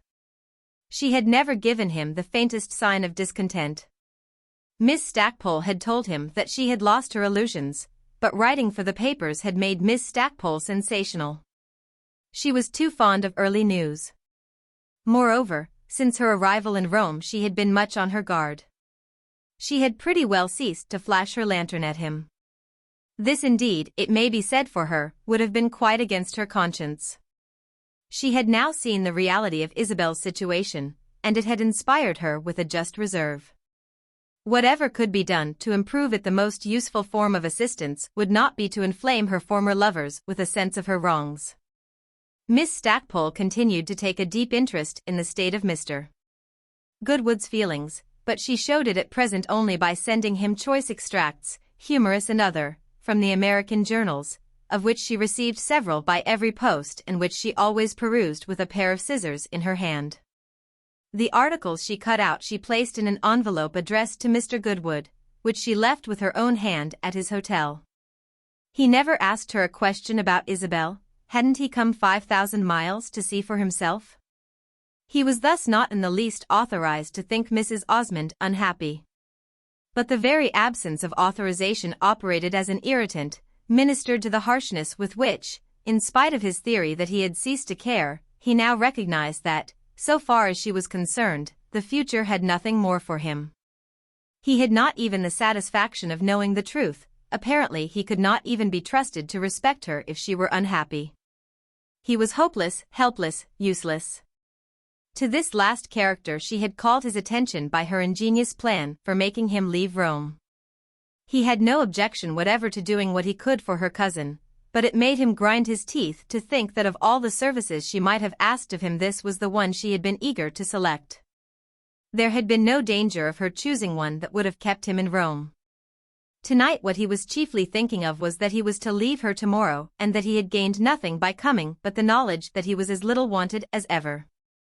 About herself he had gained no knowledge. She was imperturbable, inscrutable, impenetrable. He felt the old bitterness, which he had tried so hard to swallow, rise again in his throat, and he knew there are disappointments that last as long as life. Osmond went on talking. Goodwood was vaguely aware that he was touching again upon his perfect intimacy with his wife. It seemed to him for a moment that the man had a kind of demonic imagination. It was impossible that without malice he should have selected so unusual a topic. But what did it matter, after all, whether he were demonic or not, and whether she loved him or hated him? She might hate him to the death without one's gaining a straw one's self. You travel, by the by, with Ralph Touchett, Osmond said. I suppose that means you'll move slowly? I don't know. I shall do just as he likes. You're very accommodating. We're immensely obliged to you, you must really let me say it. My wife has probably expressed to you what we feel. Touchett has been on our minds all winter. It has looked more than once as if he would never leave Rome. He ought never to have come. It's worse than an imprudence for people in that state to travel, it's a kind of indelicacy. I wouldn't for the world be under such an obligation to Touchett as he has been to my wife and me. Other people inevitably have to look after him, and every one isn't so generous as you. I've nothing else to do, Caspar said dryly. Osmond looked at him a moment askance. You ought to marry, and then you'd have plenty to do. It's true that in that case you wouldn't be quite so available for deeds of mercy. Do you find that as a married man you're so much occupied? The young man mechanically asked. Ah, you see, being married's in itself an occupation. It isn't always active, it's often passive, but that takes even more attention. Then my wife and I do so many things together. We read, we study, we make music, we walk, we drive, we talk even, as when we first knew each other. I delight, to this hour, in my wife's conversation. If you're ever bored, take my advice and get married. Your wife indeed may bore you, in that case, but you'll never bore yourself. You'll always have something to say to yourself, always have a subject of reflection. I'm not bored, said Goodwood. I've plenty to think about and to say to myself. More than to say to others. Osmond exclaimed with a light laugh. Where shall you go next? I mean after you've consigned Touchett to his natural caretakers. I believe his mother's at last coming back to look after him. That little lady's superb, she neglects her duties with a Finnish dash. Perhaps you'll spend the summer in England? I don't know. I've no plans. Happy man. That's a little bleak, but it's very free. Oh yes, I'm very free. Free to come back to Rome, I hope, said Osmond as he saw a group of new visitors enter the room. Remember that when you do come we count on you. Goodwood had meant to go away early, but the evening elapsed without his having a chance to speak to Isabel otherwise than as one of several associated interlocutors. There was something perverse in the inveteracy with which she avoided him. His unquenchable rancor discovered an intention where there was certainly no appearance of one. There was absolutely no appearance of one. She met his eyes with her clear hospitable smile, which seemed almost to ask that he would come and help her to entertain some of her visitors. To such suggestions, however, he opposed but a stiff impatience. He wandered about and waited. He talked to the few people he knew, who found him for the first time rather self-contradictory. This was indeed rare with Caspar Goodwood, though he often contradicted others. There was often music at Palazzo Raccanera, and it was usually very good. Under cover of the music he managed to contain himself. But toward the end, when he saw the people beginning to go, he drew near to Isabel and asked her in a low tone if he might not speak to her in one of the other rooms, which he had just assured himself was empty. She smiled as if she wished to oblige him but found herself absolutely prevented. I'm afraid it's impossible.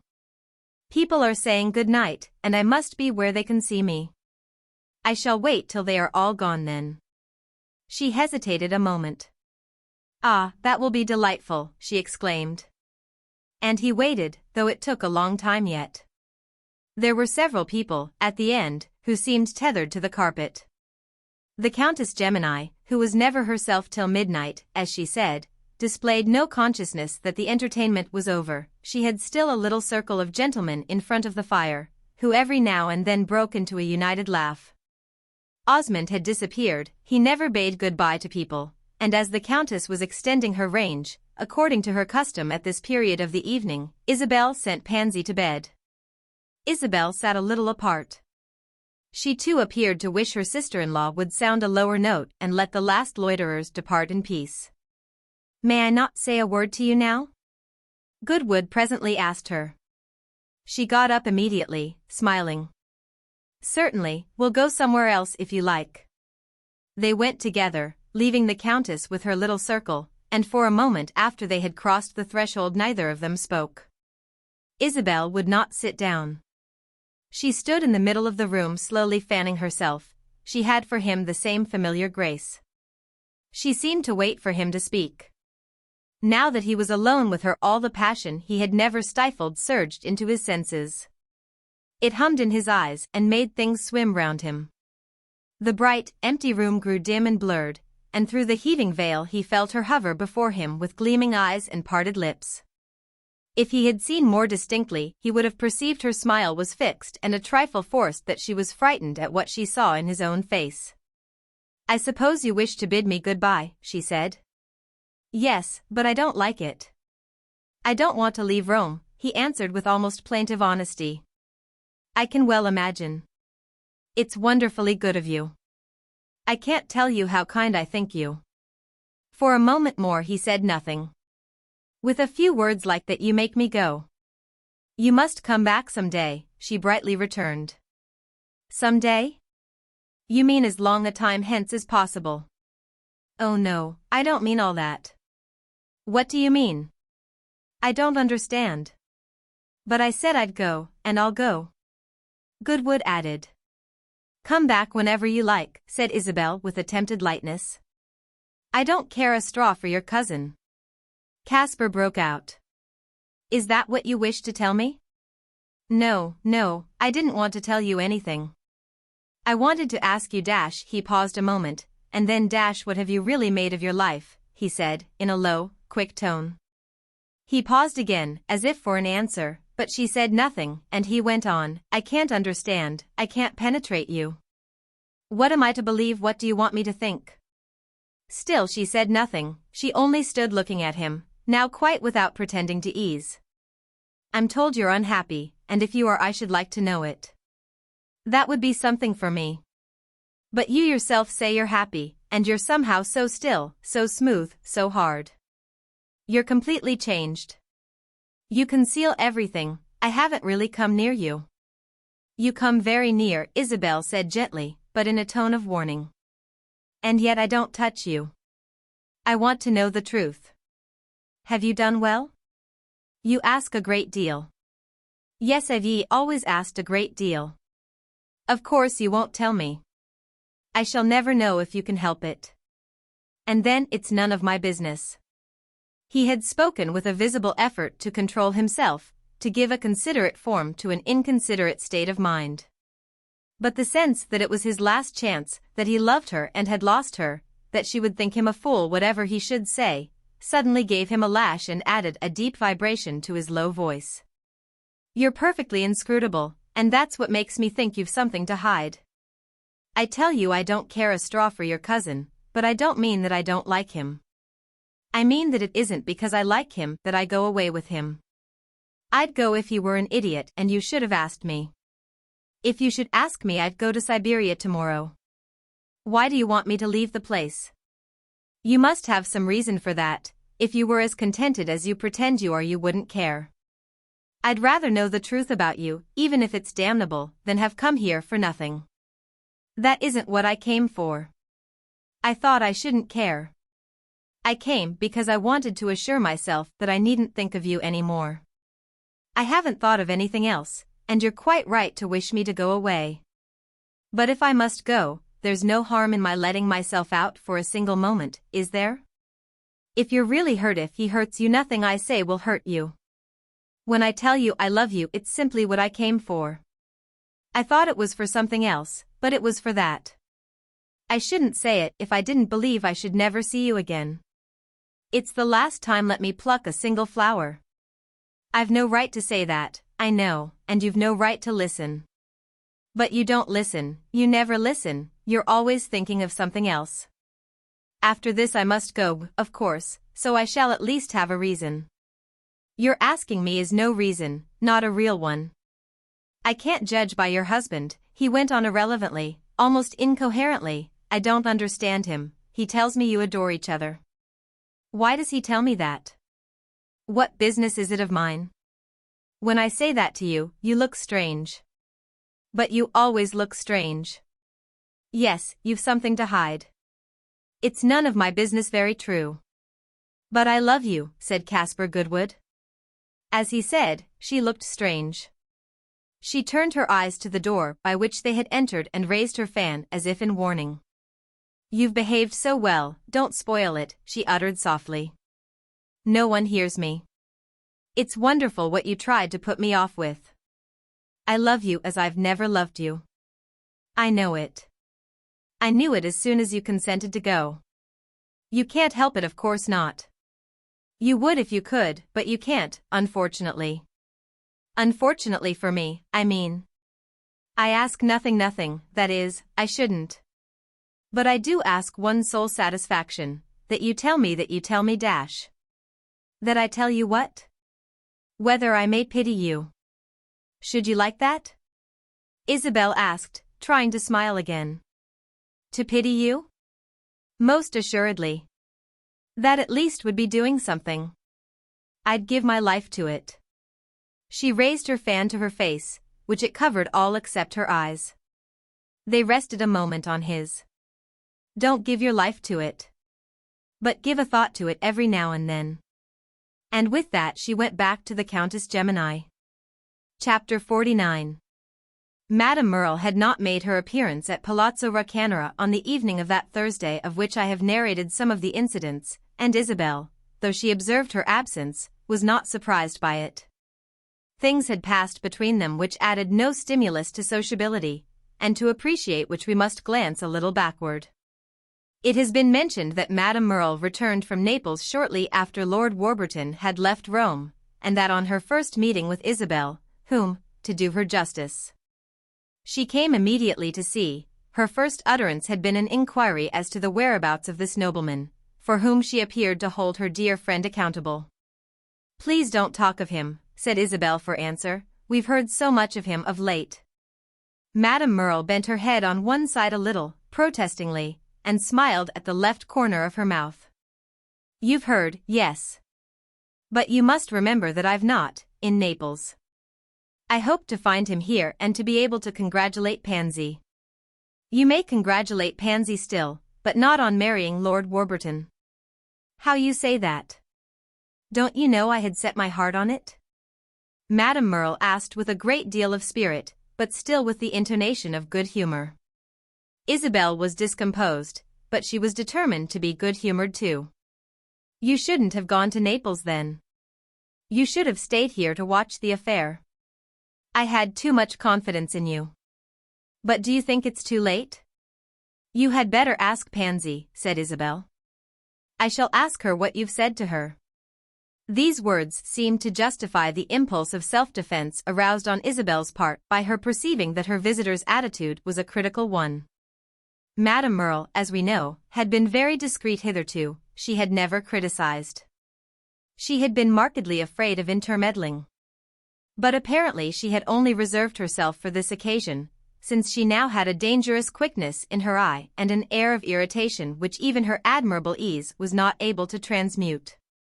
She had suffered a disappointment which excited Isabel's surprise, our heroine having no knowledge of her zealous interest in Pansy's marriage, and she betrayed it in a manner which quickened Mrs. Osmond's alarm.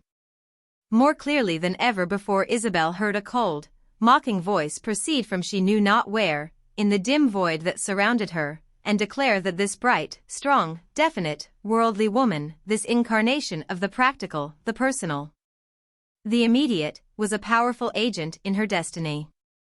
She was nearer to her than Isabel had yet discovered, and her nearness was not the charming accident she had so long supposed. The sense of accident indeed had died within her that day when she happened to be struck with the manner in which the wonderful lady and her own husband sat together in private. No definite suspicion had as yet taken its place. But it was enough to make her view this friend with a different eye, to have been led to reflect that there was more intention in her past behavior than she had allowed for at the time. "Ah yes, there had been intention, Isabel said to herself, and she seemed to wake from a long pernicious dream. What was it that brought home to her that Madame Merle's intention had not been good? Nothing but the mistrust which had lately taken body and which married itself now to the fruitful wonder produced by her visitor's challenge on behalf of poor Pansy. There was something in this challenge which had at the very outset excited an answering defiance, a nameless vitality which she could see to have been absent from her friend's professions of delicacy and caution. Madame Merle had been unwilling to interfere, certainly, but only so long as there was nothing to interfere with. It will perhaps seem to the reader that Isabel went fast in casting doubt, on mere suspicion, on a sincerity proved by several years of good offices.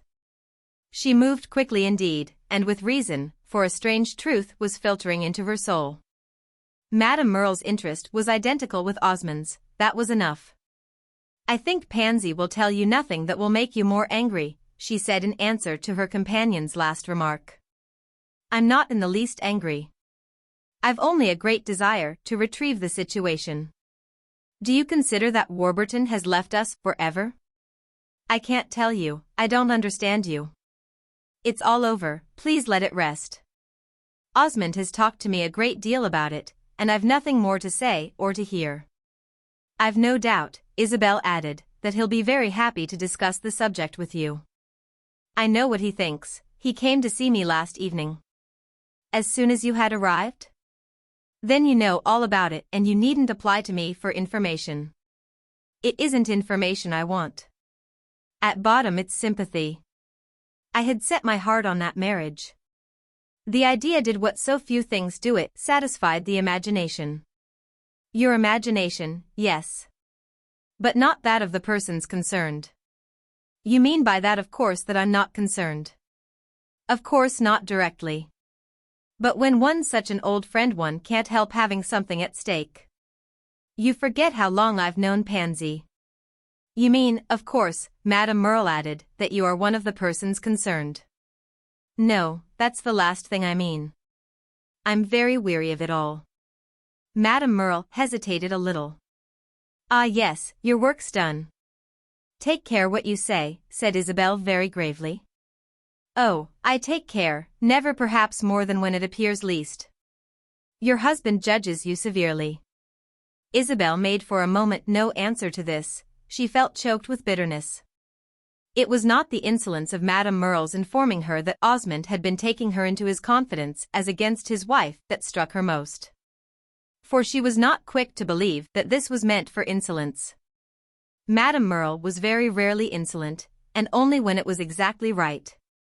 It was not right now, or at least it was not right yet. What touched Isabel like a drop of corrosive acid upon an open wound was the knowledge that Osmond dishonored her in his words as well as in his thoughts. "Should you like to know how I judge him?" she asked at last. "No, because you'd never tell me. And it would be painful for me to know." There was a pause, and for the first time since she had known her Isabel thought Madame Merle disagreeable. She wished she would leave her. "Remember how attractive Pansy is, and don't despair," she said abruptly, with a desire that this should close their interview. But Madame Merle's expansive presence underwent no contraction. She only gathered her mantle about her and, with the movement, scattered upon the air a faint, agreeable fragrance. "I don't despair, I feel encouraged. And I didn't come to scold you, I came if possible to learn the truth. I know you'll tell it if I ask you. It's an immense blessing with you that one can count upon that. No, you won't believe what a comfort I take in it." "What truth do you speak of?" Isabel asked, wondering. "Just this, whether Lord Warburton changed his mind quite of his own movement or because you recommended it. To please himself I mean, or to please you. Think of the confidence I must still have in you, in spite of having lost a little of it," Madame Merle continued with a smile, "to ask such a question as that." She sat looking at her friend to judge the effect of her words, and then went on, "Now don't be heroic, don't be unreasonable, don't take offense. It seems to me I do you an honor in speaking so. I don't know another woman to whom I would do it. I haven't the least idea that any other woman would tell me the truth. And don't you see how well it is that your husband should know it? It's true that he doesn't appear to have had any tact whatever in trying to extract it. He has indulged in gratuitous suppositions. But that doesn't alter the fact that it would make a difference in his view of his daughter's prospects to know distinctly what really occurred. If Lord Warburton simply got tired of the poor child, that's one thing, and it's a pity. If he gave her up to please you, it's another. That's a pity too, but in a different way.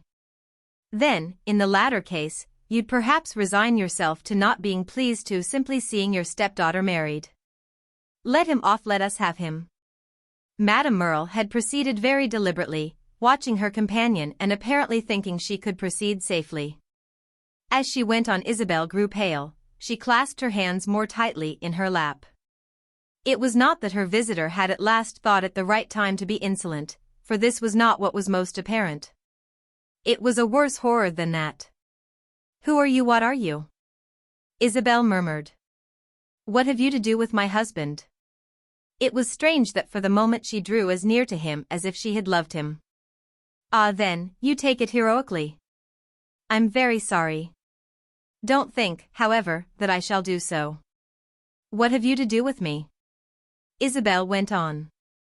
Madame Merle slowly got up, stroking her muff, but not removing her eyes from Isabel's face.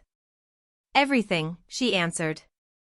Isabel sat there looking up at her, without rising. Her face was almost a prayer to be enlightened. But the light of this woman's eyes seemed only a darkness. "Oh misery," she murmured at last, and she fell back, covering her face with her hands. It had come over her like a high surging wave that Mrs. Touchett was right. Madame Merle had married her. Before she uncovered her face again, that lady had left the room. Isabel took a drive alone that afternoon. She wished to be far away, under the sky, where she could descend from her carriage and tread upon the daisies. She had long before this taken old Rome into her confidence, for in a world of ruins the ruin of her happiness seemed a less unnatural catastrophe. She rested her weariness upon things that had crumbled for centuries and yet still were upright. She dropped her secret sadness into the silence of lonely places, where its very modern quality detached itself and grew objective, so that as she sat in a sun-warmed angle on a winter's day, or stood in a mouldy church to which no one came, she could almost smile at it and think of its smallness. Small it was, in the large Roman record, and her haunting sense of the continuity of the human lot easily carried her from the less to the greater. She had become deeply, tenderly acquainted with Rome, it interfused and moderated her passion. But she had grown to think of it chiefly as the place where people had suffered. This was what came to her in the starved churches, where the marble columns, transferred from pagan ruins, seemed to offer her a companionship in endurance and the musty incense to be a compound of long unanswered prayers. There was no gentler nor less consistent heretic than Isabel. The firmest of worshippers, gazing at dark altar pictures or clustered candles, could not have felt more intimately the suggestiveness of these objects nor have been more liable at such moments to a spiritual visitation. Pansy, as we know, was almost always her companion, and of late the Countess Gemini, balancing a pink parasol, had lent brilliancy to their equipage. But she still occasionally found herself alone when it suited her mood and where it suited the place. On such occasions she had several resorts, the most accessible of which perhaps was a seat on the low parapet which edges the wide grassy space before the high, cold front of St. John Lateran, whence you look across the Campagna at the far trailing outline of the Alban Mount and at that mighty plain, between, which is still so full of all that has passed from it.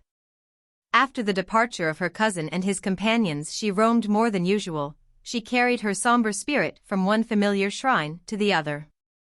Even when Pansy and the Countess were with her she felt the touch of a vanished world. The carriage, leaving the walls of Rome behind, rolled through narrow lanes where the wild honeysuckle had begun to tangle itself in the hedges, or waited for her in quiet places where the fields lay near.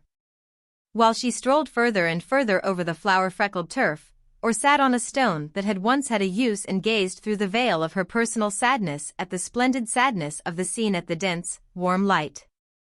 The far gradations and soft confusions of color, the motionless shepherds in lonely attitudes, the hills where the cloud shadows had the lightness of a blush. On the afternoon I began with speaking of, she had taken a resolution not to think of Madame Merle, but the resolution proved vain, and this lady's image hovered constantly before her. She asked herself, with an almost childlike horror of the supposition, whether to this intimate friend of several years the great historical epithet of wicked were to be applied. She knew the idea only by the Bible and other literary works. To the best of her belief she had had no personal acquaintance with wickedness. She had desired a large acquaintance with human life, and in spite of her having flattered herself that she cultivated it with some success this elementary privilege had been denied her. Perhaps it was not wicked in the historic sense to be even deeply false, for that was what Madame Merle had been deeply. Isabel's Aunt Lydia had made this discovery long before, and had mentioned it to her niece. But Isabel had flattered herself at this time that she had a much richer view of things, especially of the spontaneity of her own career and the nobleness of her own interpretations, than poor stiffly reasoning Mrs. Touchett. Madame Merle had done what she wanted. She had brought about the union of her two friends, a reflection which could not fail to make it a matter of wonder that she should so much have desired such an event. There were people who had the matchmaking passion, like the votaries of art for art, but Madame Merle, great artist as she was scarcely one of these. She thought too ill of marriage, too ill even of life. She had desired that particular marriage, but had not desired others. She had therefore had a conception of gain, and Isabel asked herself where she had found her profit. It took her naturally a long time to discover, and even then her discovery was imperfect. It came back to her that Madame Merle, though she had seemed to like her from their first meeting at Garden Court, had been doubly affectionate after Mr. Touchett's death and after learning that her young friend had been subject to the good old man's charity. She had found her profit not in the gross device of borrowing money, but in the more refined idea of introducing one of her intimates to the young woman's fresh and ingenuous fortune. She had naturally chosen her closest intimate, and it was already vivid enough to Isabel that Gilbert occupied this position. She found herself confronted in this manner with the conviction that the man in the world whom she had supposed to be the least sordid had married her, like a vulgar adventurer, for her money. Strange to say, it had never before occurred to her. If she had thought a good deal of harm of Osmond, she had not done him this particular injury. This was the worst she could think of, and she had been saying to herself that the worst was still to come. A man might marry a woman for her money perfectly well, the thing was often done. But at least he should let her know. She wondered whether, since he had wanted her money would now satisfy him. Would he take her money and let her go? Ah, if Mr. Touchett's great charity would but help her today, it would be blessed indeed. It was not slow to occur to her that if Madame Merle had wished to do Gilbert a service, his recognition to her of the boon must have lost its warmth. What must be his feelings today in regard to his too zealous benefactress, and what expression must they have found on the part of such a master of irony? It is a singular, but a characteristic, fact that before Isabel returned from her silent drive she had broken its silence by the soft exclamation. Poor Madame Merle! Her compassion would perhaps have been justified if on this same afternoon she had been concealed behind one of the valuable curtains of time-softened damask which dressed the interesting little salon of the lady to whom it referred. The carefully arranged apartment to which we once paid a visit in company with the discreet Mr. Rosier. In that apartment, towards 6 o'clock, Gilbert Osmond was seated. And his hostess stood before him as Isabel had seen her stand on an occasion commemorated in this history, with an emphasis appropriate not so much to its apparent as to its real importance. "I don't believe you're unhappy, I believe you like it," said Madame Merle. "Did I say I was unhappy?" Osmond asked with a face grave enough to suggest that he might have been. "No, but you don't say the contrary, as you ought in common gratitude." "Don't talk about gratitude," he returned dryly. "And don't aggravate me," he added in a moment. Madame Merle slowly seated herself, with her arms folded and her white hands arranged as a support to one of them and an ornament, as it were, to the other. She looked exquisitely calm but impressively sad. "On your side, don't try to frighten me. I wonder if you guess some of my thoughts.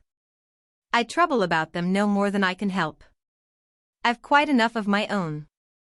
That's because they're so delightful." Osmond rested his head against the back of his chair and looked at his companion with a cynical directness which seemed also partly an expression of fatigue. "You do aggravate me," he remarked in a moment. "I'm very tired." "Moi donc," cried Madame Merle. "With you it's because you fatigue yourself. With me it's not my own fault. When I fatigue myself it's for you. I've given you an interest. That's a great gift." "Do you call it an interest?"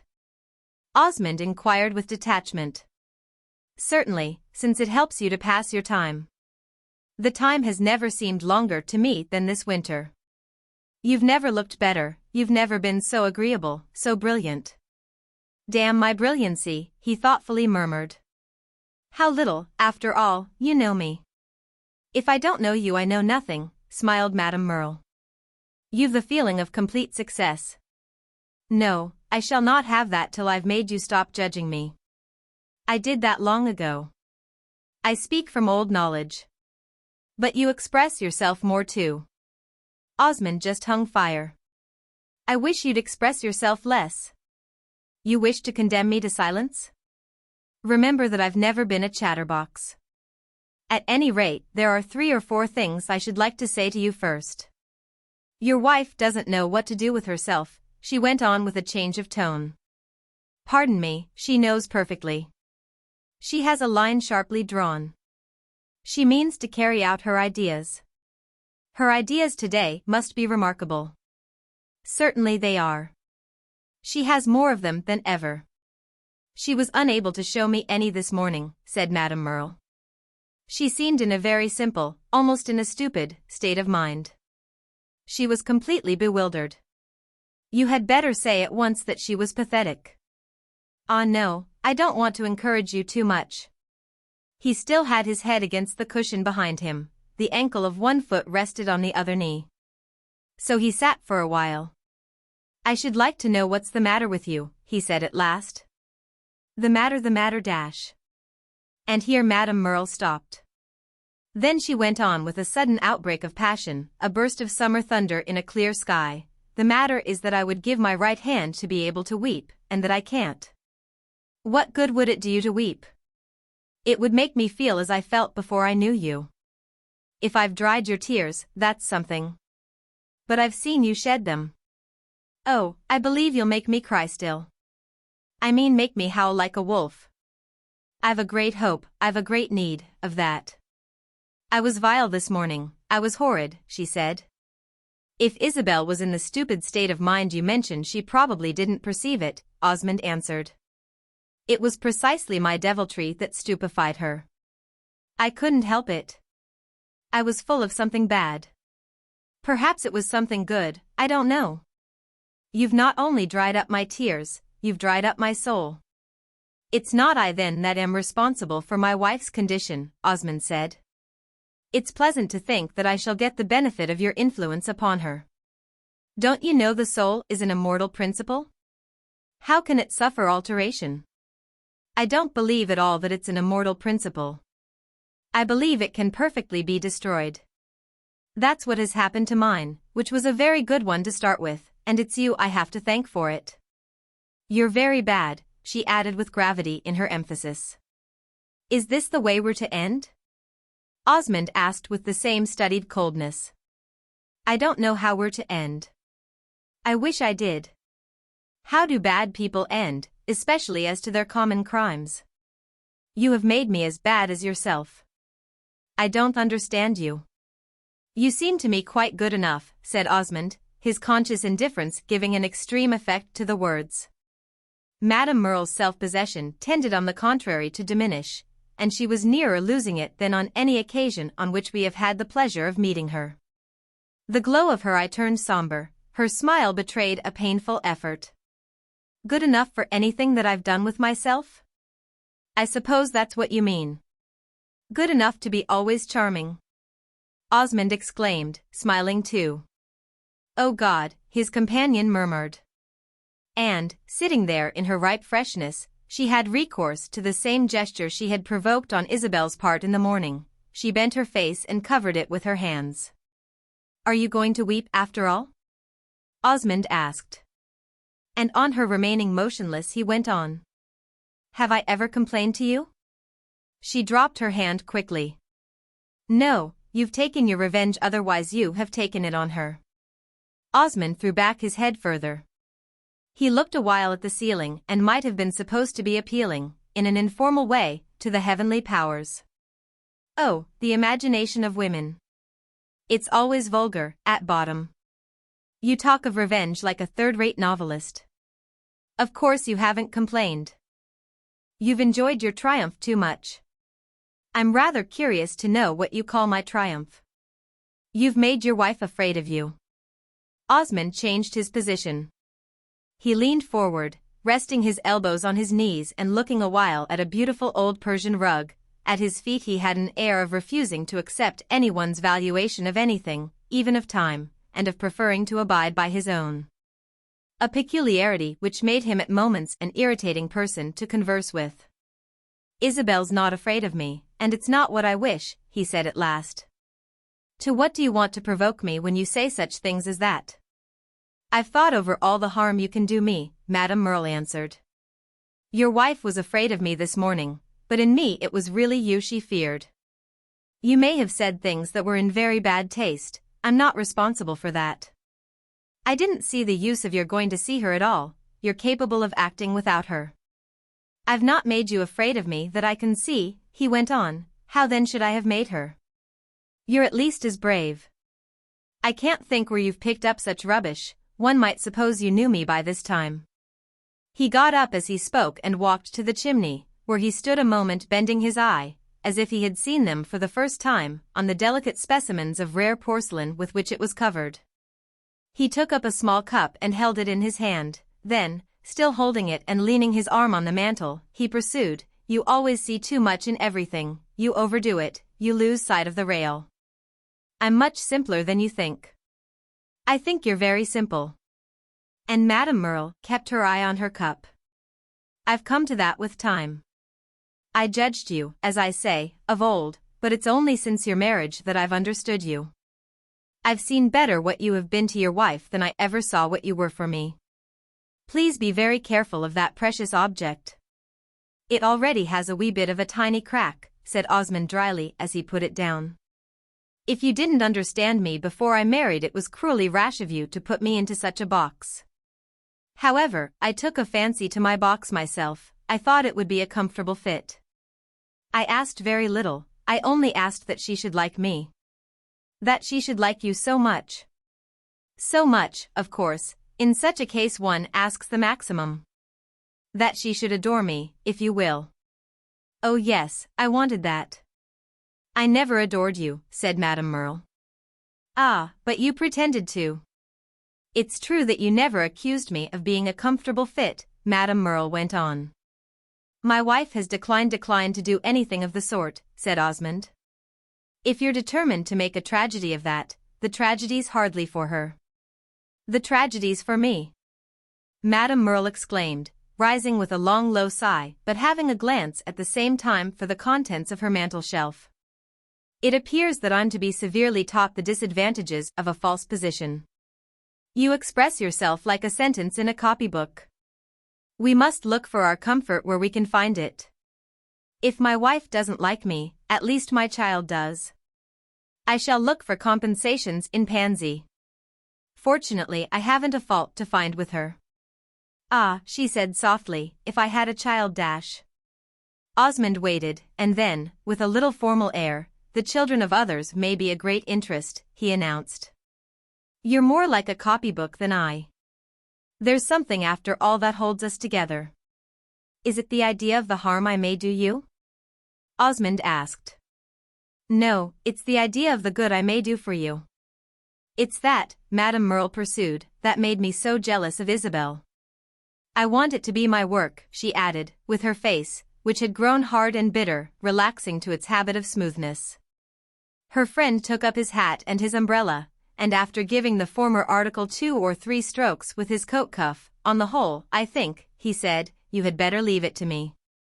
After he had left her she went, the first thing, and lifted from the mantel-shelf the attenuated coffee cup in which he had mentioned the existence of a crack, but she looked at it rather abstractedly. Have I been so vile all for nothing? She vaguely wailed. Chapter 50.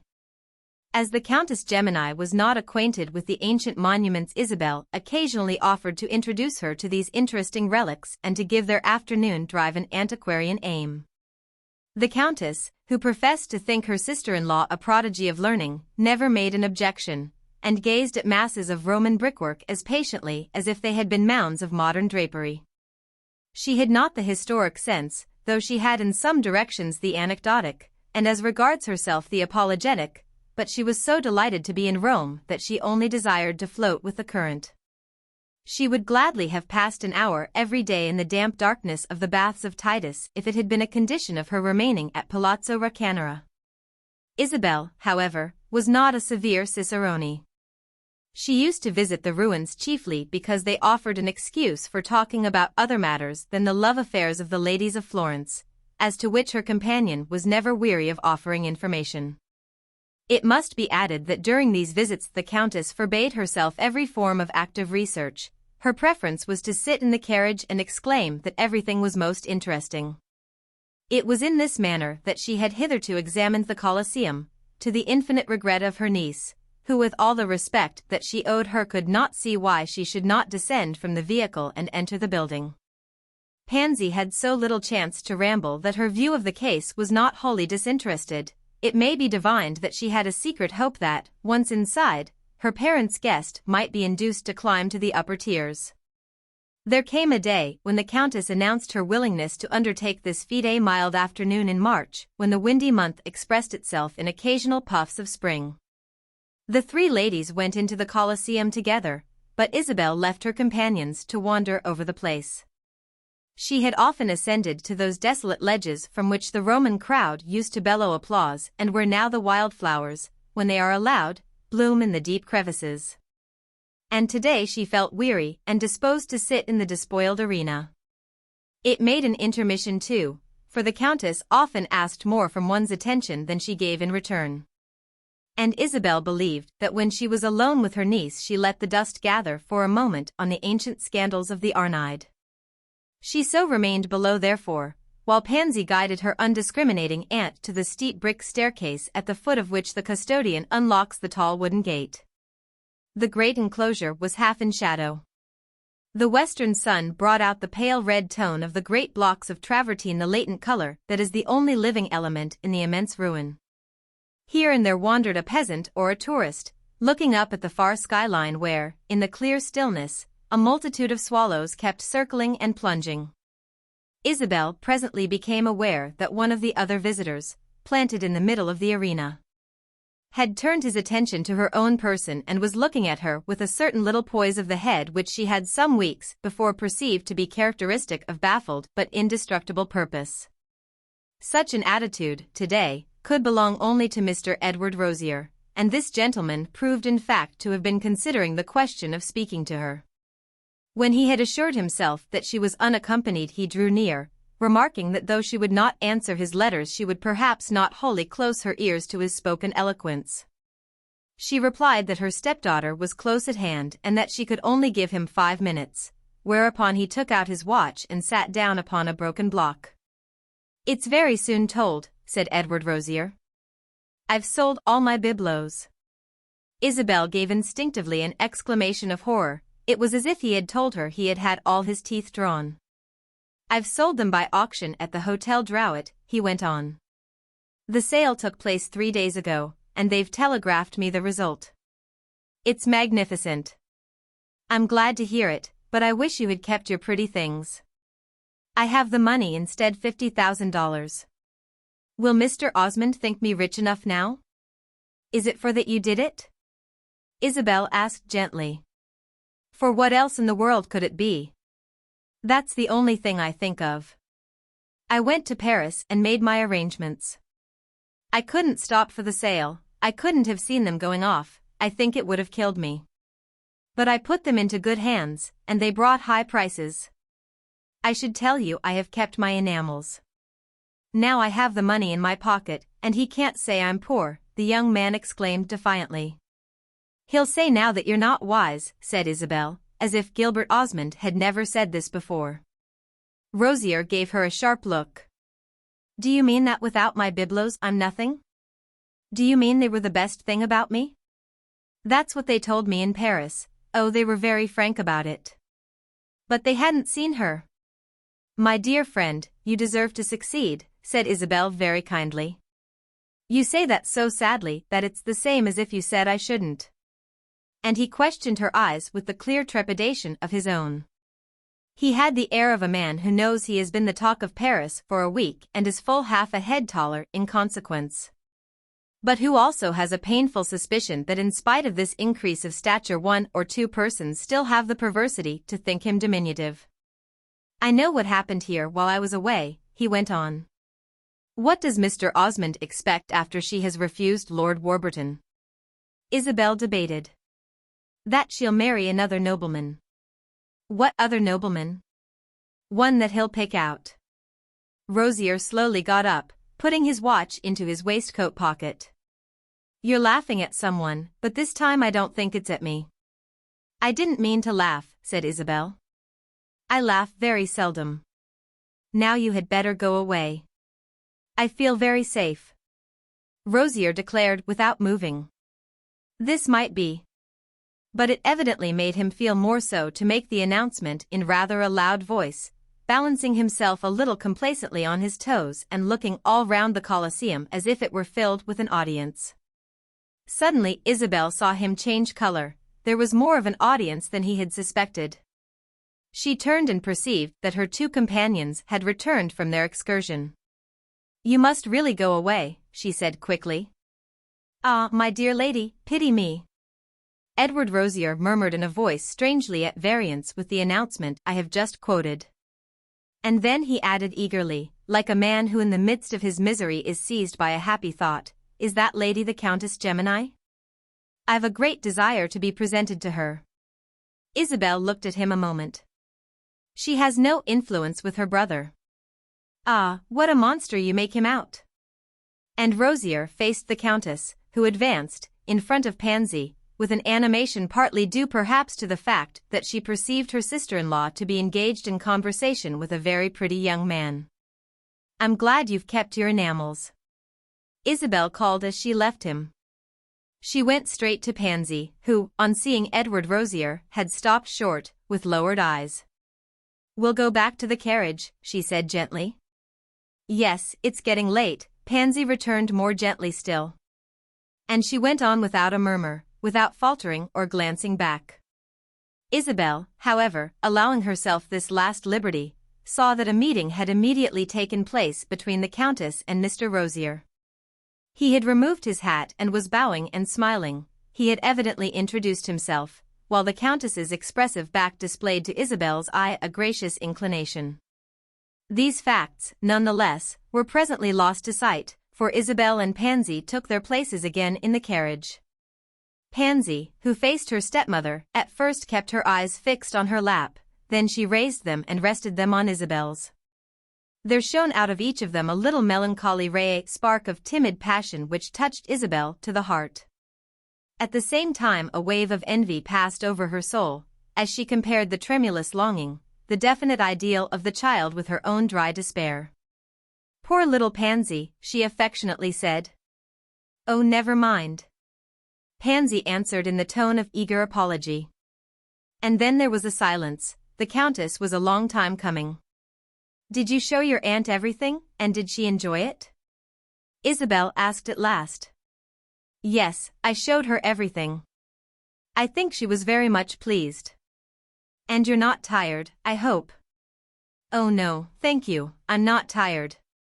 The Countess still remained behind, so that Isabel requested the footman to go into the Colosseum and tell her they were waiting. He presently returned with the announcement that the Signora Contessa begged them not to wait, she would come home in a cab. About a week after this lady's quick sympathies had enlisted themselves with Mr. Rosier, Isabel, going rather late to dress for dinner, found Pansy sitting in her room. The girl seemed to have been awaiting her. She got up from her low chair. "Pardon my taking the liberty," she said in a small voice. "It will be the last for some time."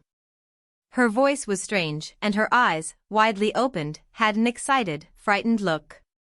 "You're not going away?" Isabel exclaimed. "I'm going to the convent." "To the convent?"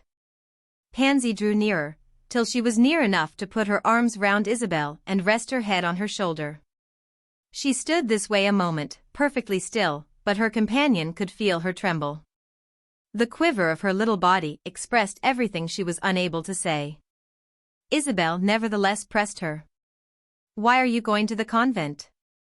"Because Papa thinks it best. He says a young girl's better, every now and then, for making a little retreat. He says the world, always the world, is very bad for a young girl. This is just a chance for a little seclusion, a little reflection." Pansy spoke in short detached sentences, as if she could scarce trust herself, and then she added with a triumph of self-control, "I think Papa's right, I've been so much in the world this winter." Her announcement had a strange effect on Isabel. It seemed to carry a larger meaning than the girl herself knew. "When was this decided?" she asked. "I've heard nothing of it. Papa told me half an hour ago. He thought it better it shouldn't be too much talked about in advance. Madame Catherine's to come for me at 7:15, and I'm only to take 2 frocks. It's only for a few weeks. I'm sure it will be very good. I shall find all those ladies who used to be so kind to me, and I shall see the little girls who are being educated." "I'm very fond of little girls," said Pansy with an effect of diminutive grandeur. "And I'm also very fond of Mother Catherine. I shall be very quiet and think a great deal." Isabel listened to her, holding her breath. She was almost awestruck. "Think of me sometimes." "Ah, come and see me soon," cried Pansy. And the cry was very different from the heroic remarks of which she had just delivered herself. Isabel could say nothing more. She understood nothing. She only felt how little she yet knew her husband. Her answer to his daughter was a long, tender kiss. Half an hour later she learned from her maid that Madame Catherine had arrived in a cab and had departed again with the Signorina. On going to the drawing-room before dinner she found the Countess Gemini alone, and this lady characterized the incident by exclaiming, with a wonderful toss of the head, "En voilà, ma chère, un pose." But if it was an affectation she was at a loss to see what her husband affected. She could only dimly perceive that he had more traditions than she supposed. It had become her habit to be so careful as to what she said to him that, strange as it may appear, she hesitated, for several minutes after he had come in. To allude to his daughter's sudden departure, she spoke of it only after they were seated at table. But she had forbidden herself ever to ask Osmond a question. All she could do was to make a declaration, and there was one that came very naturally.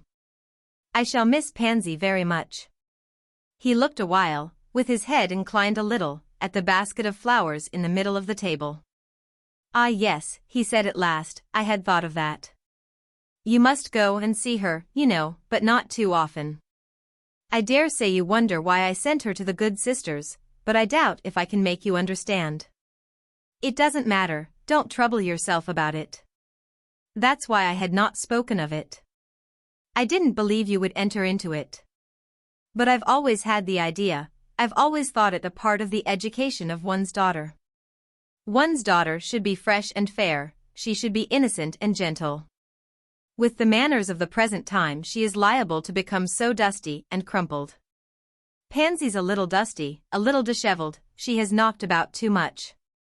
This bustling, pushing rabble that calls itself society one should take her out of it occasionally. Convents are very quiet, very convenient, very salutary.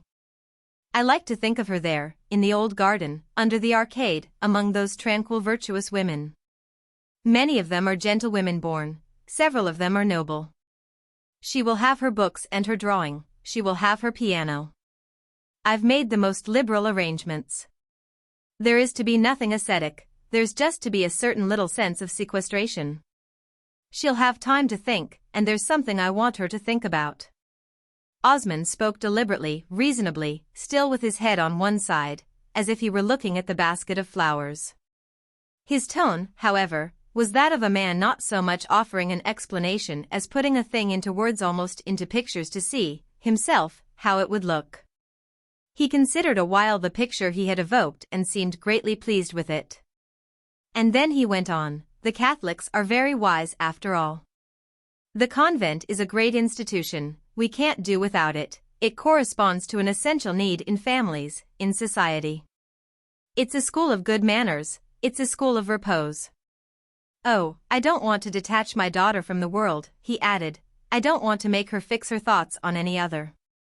This one's very well, as she should take it, and she may think of it as much as she likes.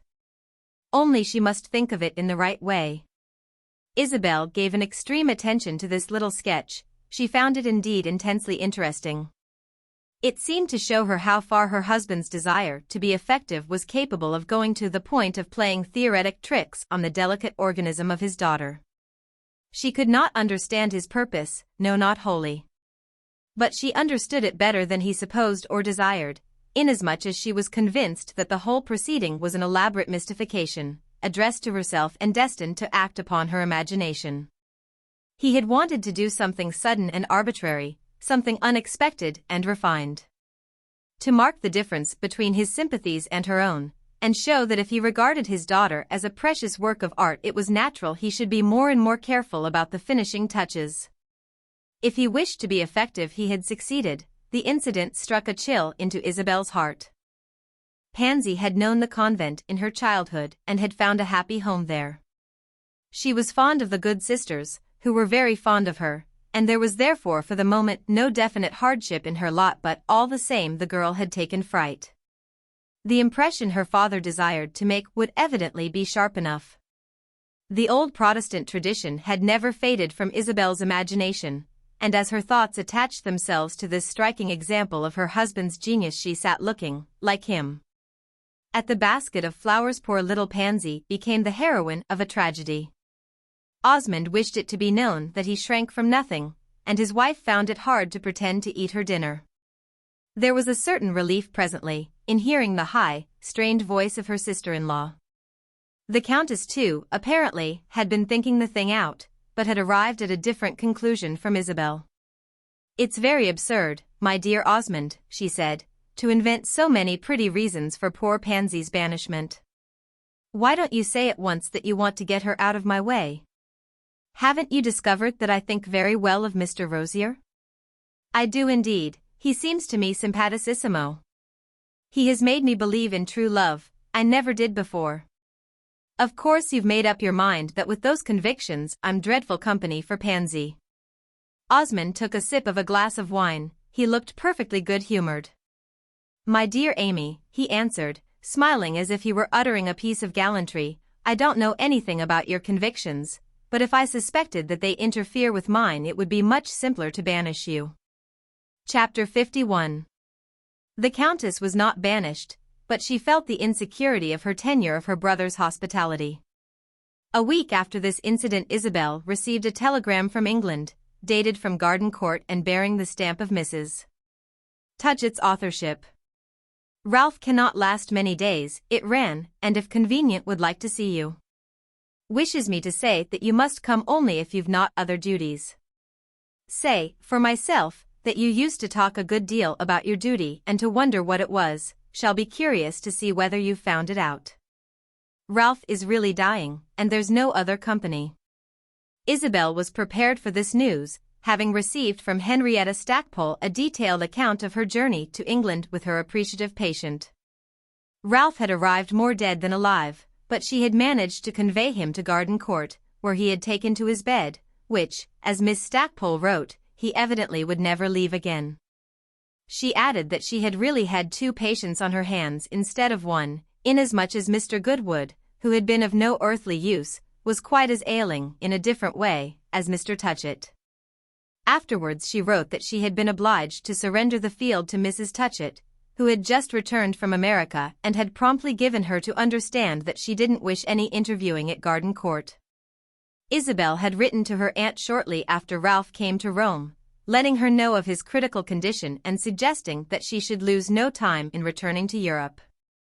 Mrs. Touchett had telegraphed an acknowledgement of this admonition, and the only further news Isabel received from her was the second telegram I have just quoted. Isabel stood a moment looking at the latter missive. Then, thrusting it into her pocket, she went straight to the door of her husband's study. Here she again paused an instant, after which she opened the door and went in. Osmond was seated at the table near the window with a folio volume before him, propped against a pile of books. This volume was open at a page of small colored plates, and Isabel presently saw that he had been copying from it the drawing of an antique coin. A box of watercolors and fine brushes lay before him, and he had already transferred to a sheet of immaculate paper the delicate, finely tinted disc. His back was turned toward the door, but he recognized his wife without looking round. "Excuse me for disturbing you," she said. "When I come to your room I always knock," he answered, going on with his work. "I forgot, I had something else to think of. My cousin's dying." "Ah, I don't believe that," said Osmond, looking at his drawing through a magnifying glass. "He was dying when we married, he'll outlive us all." Isabel gave herself no time, no thought, to appreciate the careful cynicism of this declaration. She simply went on quickly, full of her own intention. "My aunt has telegraphed for me, I must go to Gardencourt." "Why must you go to Gardencourt?" Osmond asked in the tone of impartial curiosity. "To see Ralph before he dies."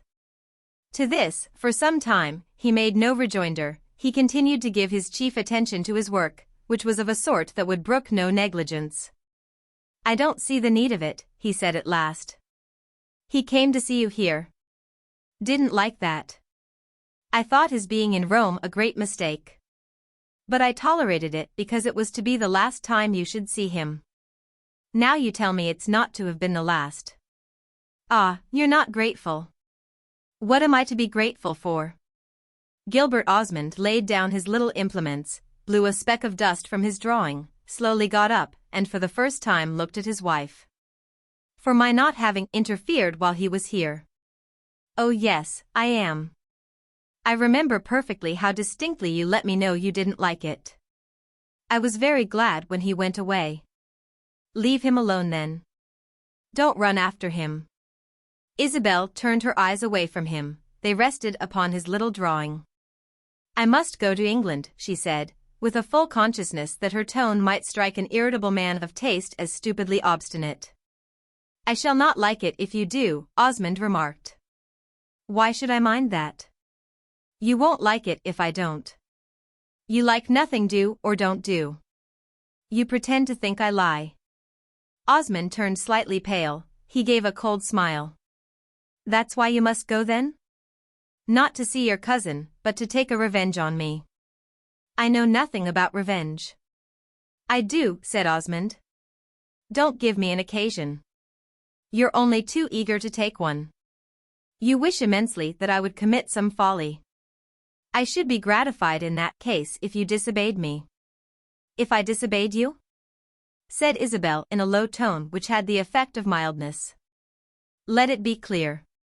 If you leave Rome today, it will be a piece of the most deliberate, the most calculated, opposition. How can you call it calculated? I received my aunt's telegram but 3 minutes ago. You calculate rapidly, it's a great accomplishment. I don't see why we should prolong our discussion, you know my wish. And he stood there as if he expected to see her withdraw. But she never moved, she couldn't move, strange as it may seem, she still wished to justify herself, he had the power, in an extraordinary degree, of making her feel this need. There was something in her imagination he could always appeal to against her judgment. You've no reason for such a wish, said Isabel, and I've every reason for going. I can't tell you how unjust you seem to me. But I think you know. It's your own opposition that's calculated. It's malignant. She had never uttered her worst thought to her husband before, and the sensation of hearing it was evidently new to Osmond. But he showed no surprise, and his coolness was apparently a proof that he had believed his wife would in fact be unable to resist forever his ingenious endeavor to draw her out. It's all the more intense then, he answered. And he added almost as if he were giving her a friendly counsel, this is a very important matter. She recognized that, she was fully conscious of the weight of the occasion, she knew that between them they had arrived at a crisis. Its gravity made her careful, she said nothing, and he went on. You say I've no reason? I have the very best. I dislike, from the bottom of my soul, what you intend to do. It's dishonorable, it's indelicate, it's indecent. Your cousin is nothing whatever to me, and I'm under no obligation to make concessions to him. I've already made the very handsomest. Your relations with him, while he was here, kept me on pins and needles. But I let that pass, because from week to week I expected him to go. I've never liked him and he has never liked me. That's why you like him, because he hates me, said Osmond with a quick, barely audible tremor in his voice. I've an ideal of what my wife should do and should not do. She should not travel across Europe alone, in defiance of my deepest desire, to sit at the bedside of other men. Your cousin's nothing to you, he's nothing to us. You smile most expressively when I talk about us, but I assure you that we, Mrs. Osmond, is all I know. I take our marriage seriously, you appear to have found a way of not doing so. I'm not aware that we're divorced or separated. For me, we're indissolubly united. You are nearer to me than any human creature, and I'm nearer to you. It may be a disagreeable proximity, it's one, at any rate, of our own deliberate making. You don't like to be reminded of that, I know. But I'm perfectly willing, because dash, and he paused a moment, looking as if he had something to say which would be very much to the point. Because I think we should accept the consequences of our actions, and what I value most in life is the honor of a thing. He spoke gravely and almost gently, the accent of sarcasm had dropped out of his tone. It had a gravity which checked his wife's quick emotion, the resolution with which she had entered the room found itself caught in a mesh of fine threads. His last words were not command, they constituted a kind of appeal. And, though she felt that any expression of respect on his part could only be a refinement of egotism, they represented something transcendent and absolute, like the sign of the cross or the flag of one's country. He spoke in the name of something sacred and precious, the observance of a magnificent form. They were as perfectly apart in feeling as two disillusioned lovers had ever been, but they had never yet separated in act. Isabel had not changed. Her old passion for justice still abode within her, and now, in the very thick of her sense of her husband's blasphemous sophistry, it began to throb to a tune which for a moment promised him the victory. It came over her that in his wish to preserve appearances he was after all sincere, and that this, as far as it went, was a merit. 10 minutes before she had felt all the joy of irreflective action, a joy to which she had so long been a stranger. But action had been suddenly changed to slow renunciation, transformed by the blight of Osmond's touch. If she must renounce, however, she would let him know she was a victim rather than a dupe. "I know you're a master of the art of mockery," she said. "How can you speak of an indissoluble union? How can you speak of your being contented? Where's our union when you accuse me of falsity? Where's your contentment when you have nothing but hideous suspicion in your heart? It is in our living decently together, in spite of such drawbacks." "We don't live decently together," cried Isabel. "Indeed we don't if you go to England."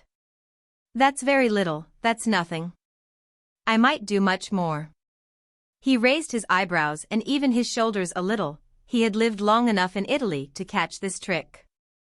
"Ah, if you've come to threaten me, I prefer my drawing." And he walked back to his table, where he took up the sheet of paper on which he had been working and stood studying it. "I suppose that if I go you'll not expect me to come back," said Isabel. He turned quickly around, and she could see this movement at least was not designed. He looked at her a little, and then, "Are you out of your mind?" he inquired. "How can it be anything but a rupture?" she went on. "Especially if all you say is true?" She was unable to see how it could be anything but a rupture. She sincerely wished to know what else it might be. He sat down before his table. "I really can't argue with you on the hypothesis of your defying me," he said. And he took up one of his little brushes again. She lingered but a moment longer. Long enough to embrace with her eye his whole deliberately indifferent yet most expressive figure, after which she quickly left the room. Her faculties, her energy, her passion, were all dispersed again. She felt as if a cold, dark mist had suddenly encompassed her. Osmond possessed in a supreme degree the art of eliciting any weakness. On her way back to her room she found the Countess Gemini standing in the open doorway of a little parlor in which a small collection of heterogeneous books had been arranged. The Countess had an open volume in her hand. She appeared to have been glancing down a page which failed to strike her as interesting. At the sound of Isabel's step she raised her head. "Ah, my dear," she said, "you, who are so literary, do tell me some amusing book to read. Everything here's of a dreariness dash. Do you think this would do me any good?" Isabel glanced at the title of the volume she held out, but without reading or understanding it. "I'm afraid I can't advise you. I've had bad news. My cousin, Ralph Touchett, is dying." The Countess threw down her book. "Ah, he was so simpatico. I'm awfully sorry for you. You would be sorrier still if you knew." "What is there to know?" "You look very badly," the Countess added. "You must have been with Osmond." Half an hour before Isabel would have listened very coldly to an intimation that she should ever feel a desire for the sympathy of her sister-in-law. And there can be no better proof of her present embarrassment than the fact that she almost clutched at this lady's fluttering attention. "I've been with Osmond," she said, while the Countess's bright eyes glittered at her. "I'm sure then he has been odious," the Countess cried. "Did he say he was glad poor Mr. Touchett's dying?" "He said it's impossible I should go to England." The Countess's mind, when her interests were concerned, was agile. She already foresaw the extinction of any further brightness in her visit to Rome. Ralph Touchett would die, Isabel would go into mourning, and then there would be no more dinner parties. Such a prospect produced for a moment in her countenance an expressive grimace. But this rapid, picturesque play of feature was her only tribute to disappointment. After all, she reflected, the game was almost played out. she had already overstayed her invitation. And then she cared enough for Isabel's trouble to forget her own, and she saw that Isabel's trouble was deep. It seemed deeper than the mere death of a cousin, and the Countess had no hesitation in connecting her exasperating brother with the expression of her sister-in-law's eyes. Her heart beat with an almost joyous expectation, for if she had wished to see Osmond overtopped, the conditions looked favorable now. Of course, if Isabel should go to England, she herself would immediately leave Palazzo Raccanera. Nothing would induce her to remain there with Osmond. Nevertheless, she felt an immense desire to hear that Isabel would go to England. "Nothing's impossible for you, my dear," she said caressingly. "Why else are you rich and clever and good?" "Why indeed? I feel stupidly weak." "Why does Osmond say it's impossible?" the Countess asked in a tone which sufficiently declared that she couldn't imagine. From the moment she thus began to question her, however, Isabel drew back. She disengaged her hand, which the Countess had affectionately taken. But she answered this inquiry with frank bitterness. "Because we're so happy together that we can't separate even for a fortnight." "Ah," cried the Countess while Isabel turned away, "when I want to make a journey my husband simply tells me I can have no money." Isabel went to her room, where she walked up and down for an hour. It may appear to some readers that she gave herself much trouble, and it is certain that for a woman of a high spirit she had allowed herself easily to be arrested. It seemed to her that only now she fully measured the great undertaking of matrimony. Marriage meant that in such a case as this, when one had to choose, one chose as a matter of course for one's husband. "I'm afraid, yes, I'm afraid," she said to herself more than once, stopping short in her walk. But what she was afraid of was not her husband, his displeasure, his hatred, his revenge. It was not even her own later judgment of her conduct, a consideration which had often held her in check. It was simply the violence there would be in going when Osmond wished her to remain.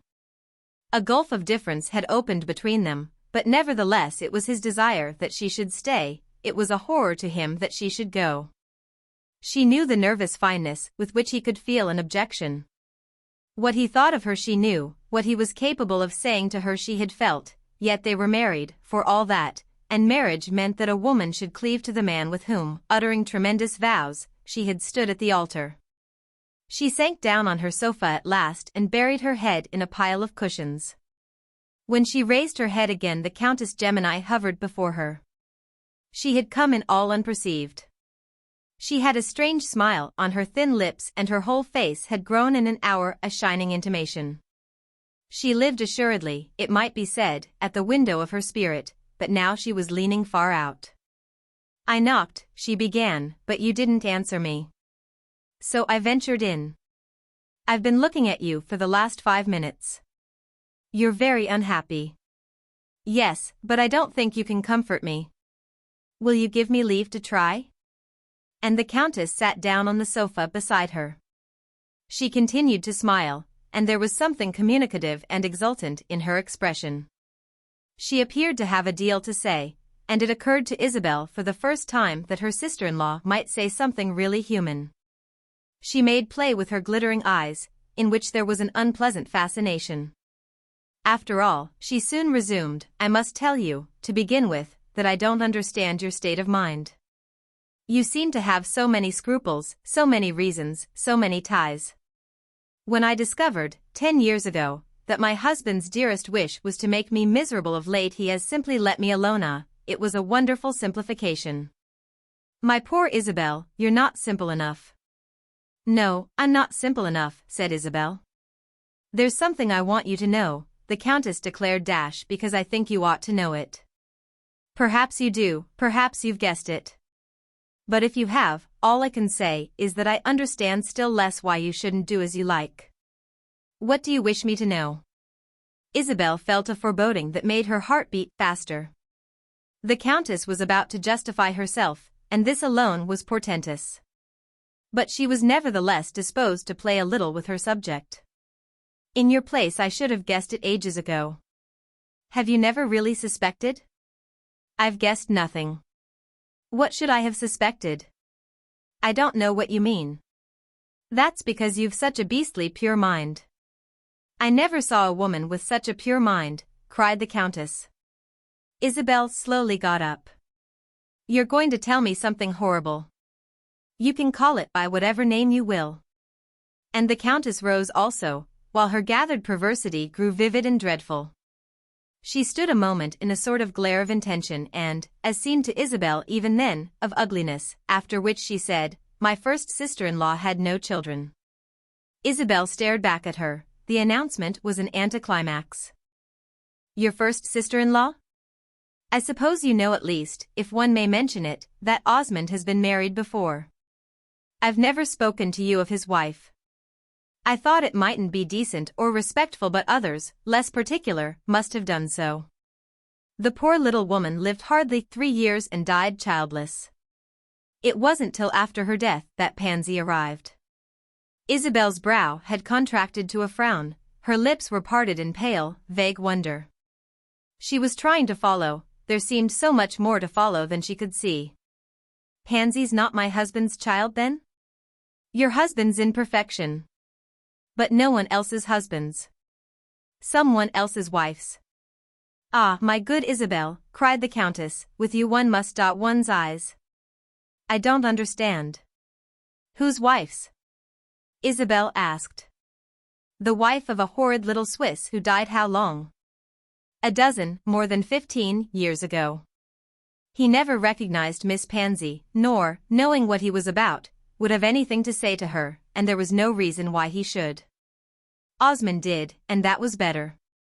Though he had to fit on afterwards the whole rigmarole of his own wife's having died in childbirth, and of his having, in grief and horror, banished the little girl from his sight for as long as possible before taking her home from nurse. His wife had really died, you know, of quite another matter and in quite another place, in the Piedmontese mountains, where they had gone, one August, because her health appeared to require the air. But where she was suddenly taken worse, fatally ill.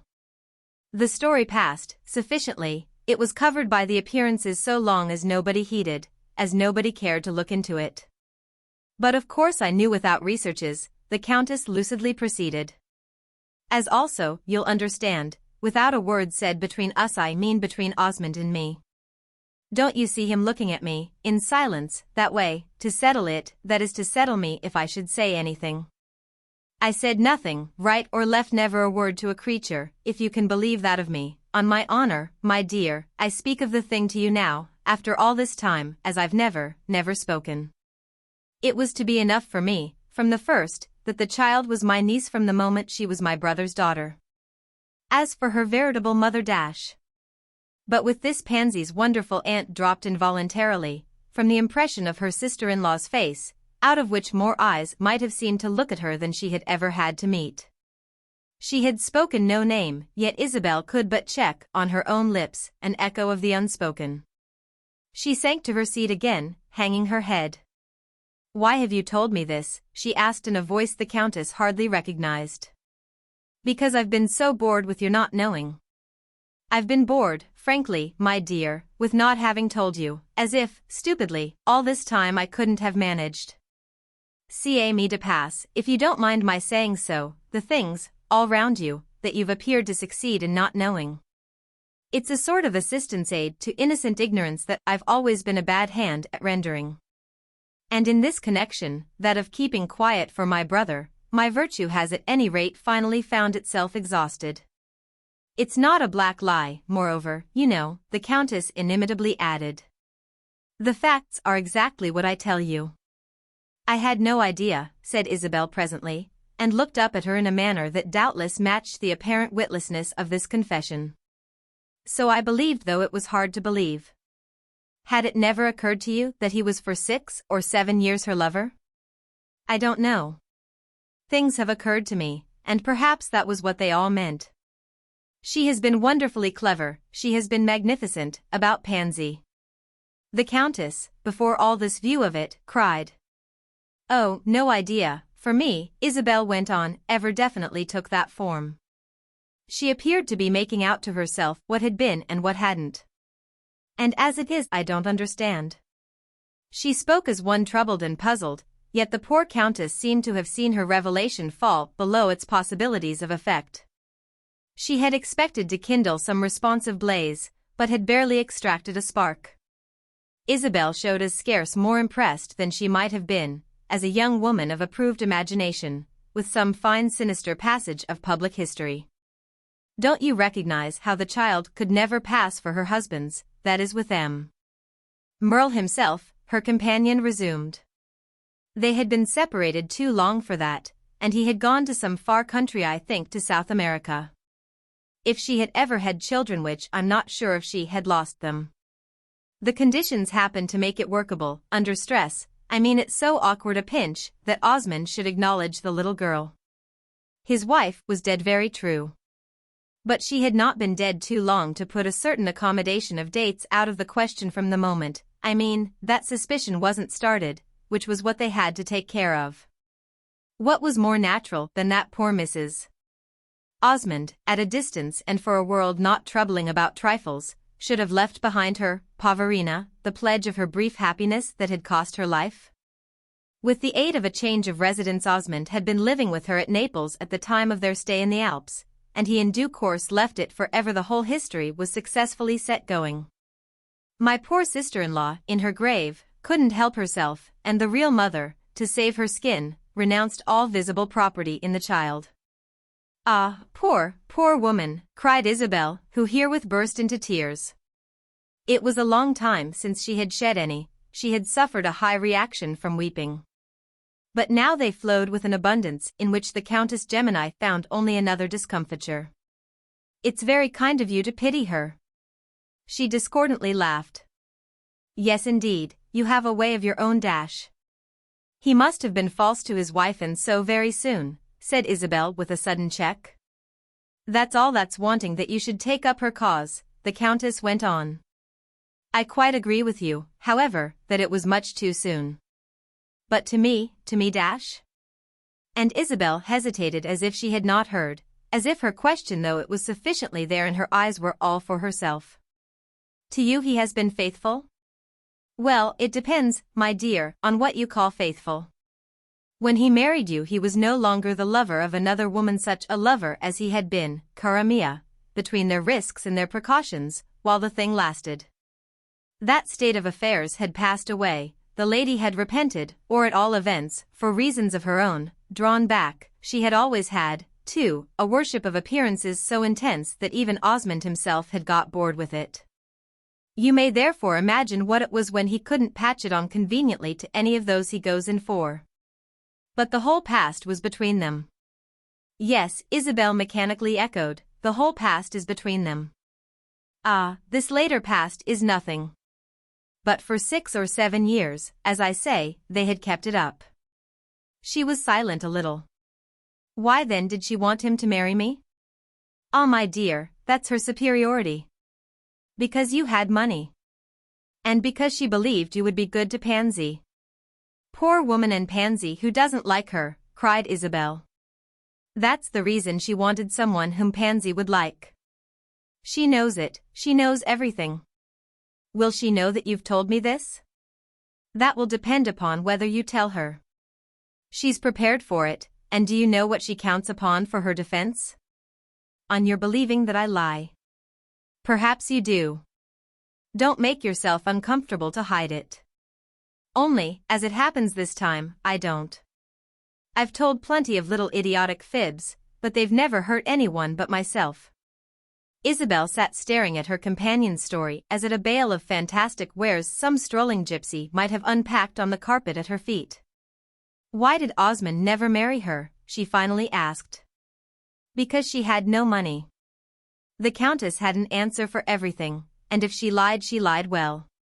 No one knows, no one has ever known, what she lives on, or how she has got all those beautiful things. I don't believe Osmond himself knows.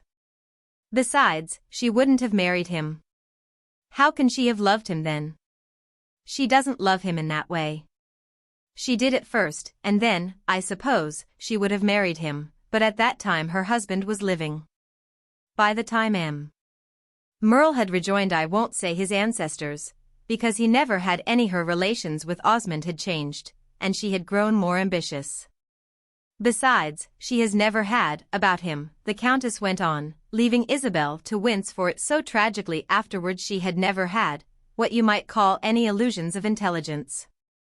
She hoped she might marry a great man. That has always been her idea. She has waited and watched and plotted and prayed, but she has never succeeded. I don't call Madame Merle a success, you know.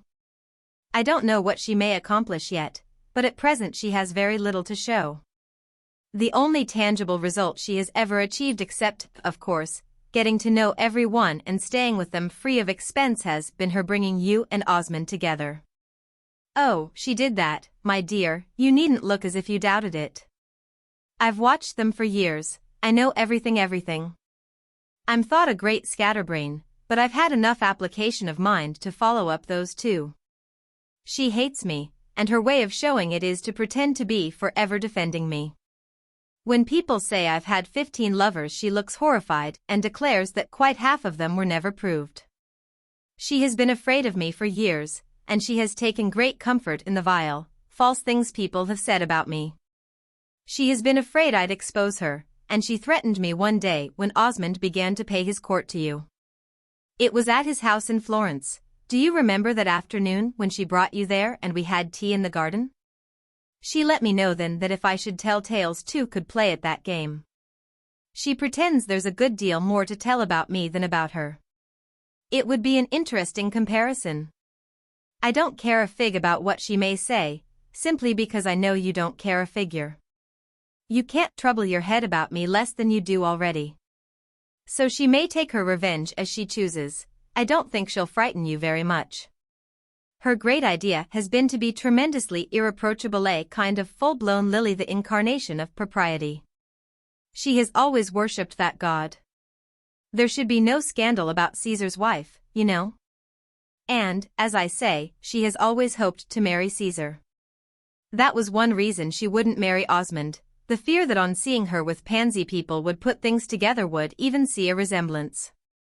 She has had a terror lest the mother should betray herself. She has been awfully careful, the mother has never done so.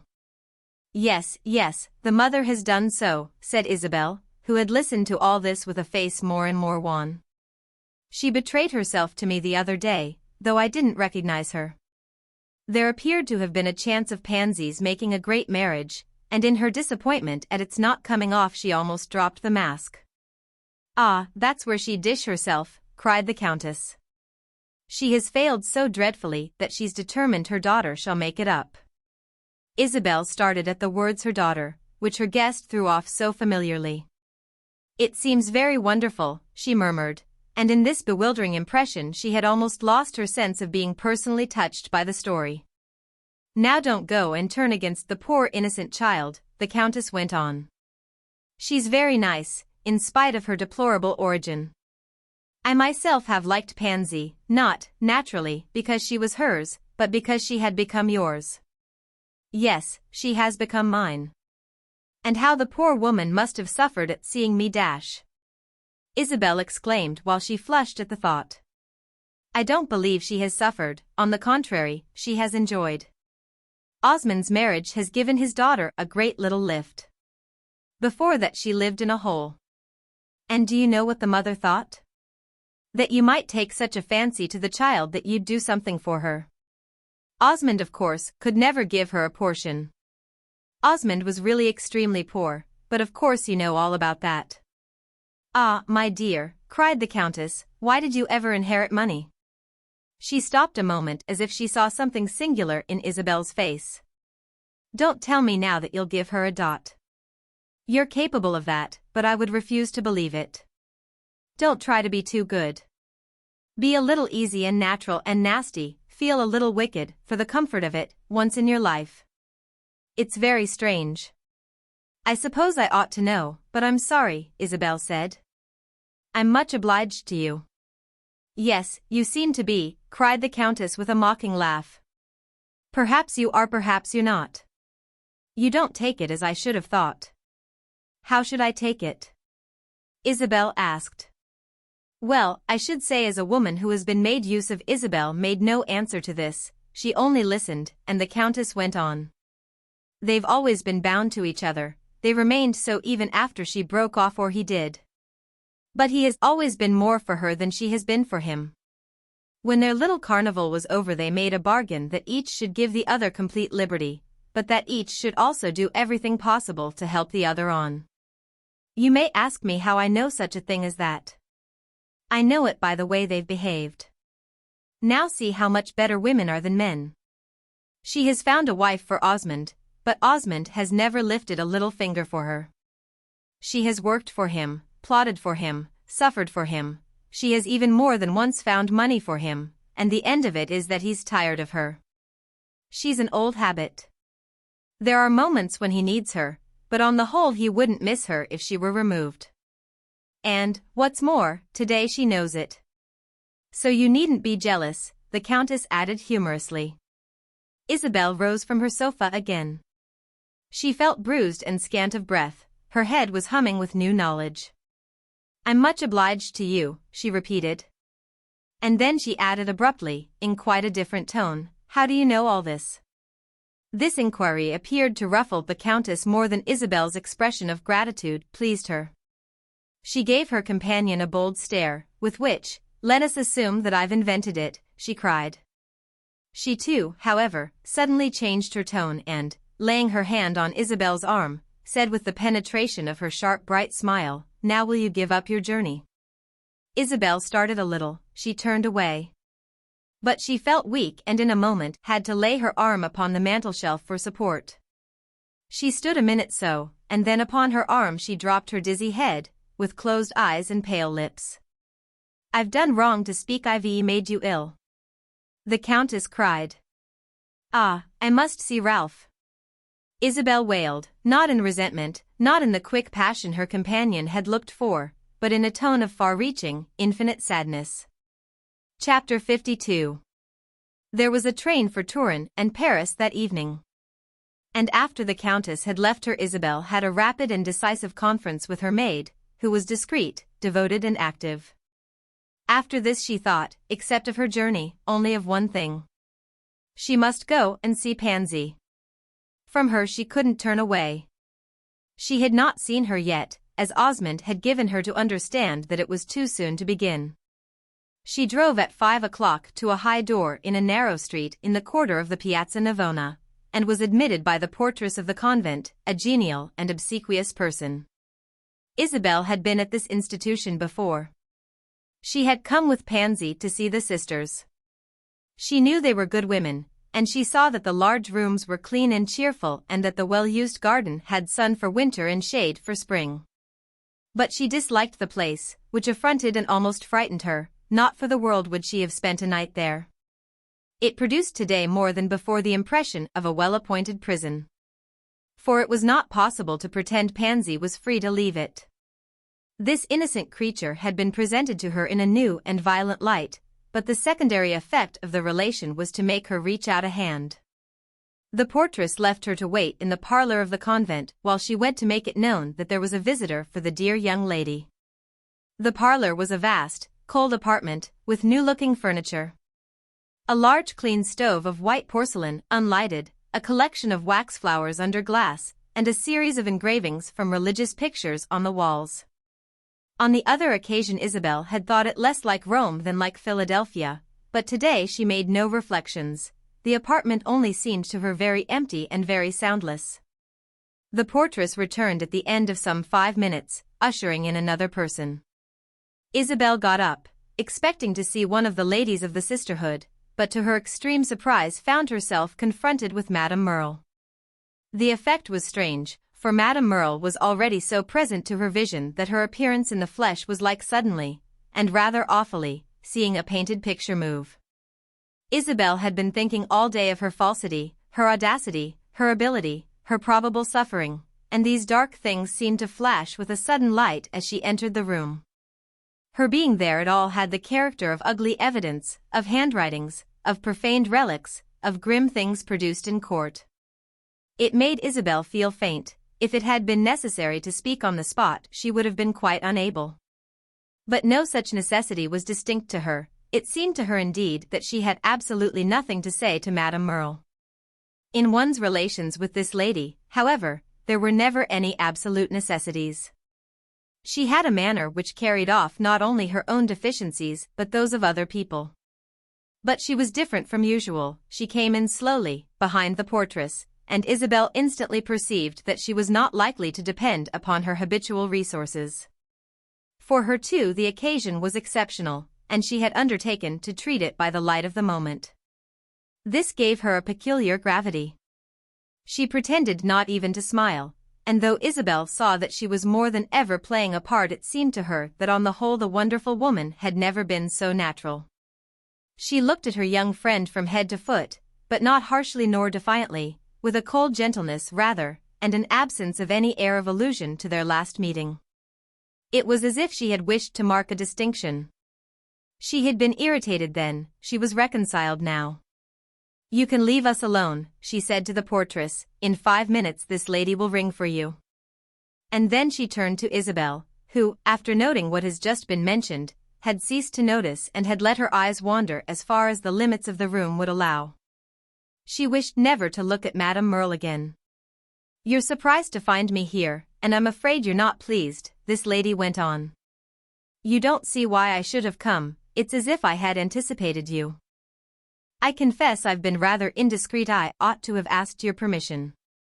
There was none of the oblique movement of irony in this. It was said simply and mildly, but Isabel, far afloat on a sea of wonder and pain, could not have told herself with what intention it was uttered. "But I've not been sitting long," Madame Merle continued. "That is, I've not been long with Pansy. I came to see her because it occurred to me this afternoon that she must be rather lonely and perhaps even a little miserable. It may be good for a small girl. I know so little about small girls, I can't tell. At any rate, it's a little dismal. Therefore I came the chance. I knew of course that you'd come, and her father as well. Still, I had not been told other visitors were forbidden." "The good woman, what's her name?" Madame Catherine made no objection whatever. "I stayed 20 minutes with Pansy. She has a charming little room, not in the least conventual, with a piano and flowers. She has arranged it delightfully, she has so much taste. Of course it's all none of my business, but I feel happier since I've seen her. She may even have a maid if she likes, but of course she has no occasion to dress. She wears a little black frock, she looks so charming. I went afterwards to see Mother Catherine, who has a very good room too. I assure you I don't find the poor sisters at all monastic. Mother Catherine has a most coquettish little toilet table, with something that looked uncommonly like a bottle of eau de cologne. She speaks delightfully of Pansy. Says it's a great happiness for them to have her. She's a little saint of heaven and a model to the oldest of them." Just as I was leaving Madame Catherine, the portress came to say to her that there was a lady for the signorina. Of course I knew it must be you, and I asked her to let me go and receive you in her place. She demurred greatly, I must tell you that, and said it was her duty to notify the Mother Superior. It was of such high importance that you should be treated with respect. I requested her to let the Mother Superior alone and asked her how she supposed I would treat you. So Madame Merle went on, with much of the brilliancy of a woman who had long been a mistress of the art of conversation. But there were phases and gradations in her speech, not one of which was lost upon Isabel's ear, though her eyes were absent from her companion's face. She had not proceeded far before Isabel noted a sudden break in her voice, a lapse in her continuity, which was in itself a complete drama. This subtle modulation marked a momentous discovery, the perception of an entirely new attitude on the part of her listener. Madame Merle had guessed in the space of an instant that everything was at end between them, and in the space of another instant she had guessed the reason why. The person who stood there was not the same one she had seen hitherto, but was a very different person, a person who knew her secret. This discovery was tremendous, and from the moment she made it the most accomplished of women faltered and lost her courage. But only for that moment. Then the conscious stream of her perfect manner gathered itself again and flowed on as smoothly as might be to the end. But it was only because she had the end in view that she was able to proceed. She had been touched with a point that made her quiver, and she needed all the alertness of her will to repress her agitation. Her only safety was in her not betraying herself. She resisted this, but the startled quality of her voice refused to improve. She couldn't help it while she heard herself say she hardly knew what. The tide of her confidence ebbed, and she was able only just to glide into port, faintly grazing the bottom. Isabel saw it all as distinctly as if it had been reflected in a large clear glass. It might have been a great moment for her, for it might have been a moment of triumph. That Madame Merle had lost her pluck and saw before her the phantom of exposure. This in itself was a revenge, this in itself was almost the promise of a brighter day. And for a moment during which she stood apparently looking out of the window, with her back half turned, Isabel enjoyed that knowledge. On the other side of the window lay the garden of the convent, but this is not what she saw. She saw nothing of the budding plants and the glowing afternoon. She saw, in the crude light of that revelation which had already become a part of experience and to which the very frailty of the vessel in which it had been offered her only gave an intrinsic price, the dry staring fact that she had been an applied-handled hung-up tool, as senseless and convenient as mere-shaped wood and iron. All the bitterness of this knowledge surged into her soul again. It was as if she felt on her lips the taste of dishonor. There was a moment during which, if she had turned and spoken, she would have said something that would hiss like a lash. But she closed her eyes, and then the hideous vision dropped. What remained was the cleverest woman in the world standing there within a few feet of her and knowing as little what to think as the meanest. Isabel's only revenge was to be silent still, to leave Madame Merle in this unprecedented situation. She left her there for a period that must have seemed long to this lady, who at last seated herself with a movement which was in itself a confession of helplessness. Then Isabel turned slow eyes, looking down at her. Madame Merle was very pale. Her own eyes covered Isabel's face. She might see what she would, but her danger was over. Isabel would never accuse her, never reproach her, perhaps because she never would give her the opportunity to defend herself. "I'm come to bid Pansy goodbye," our young woman said at last. "I go to England tonight." "Go to England tonight?" Madame Merle repeated, sitting there and looking up at her. "I'm going to Garden Court. Ralph Touchett's dying." "Ah, you'll feel that." Madame Merle recovered herself. She had a chance to express sympathy. "Do you go alone?" "Yes, without my husband." Madame Merle gave a low vague murmur, a sort of recognition of the general sadness of things. "Mr. Touchett never liked me, but I'm sorry he's dying." "Shall you see his mother?" "Yes, she has returned from America.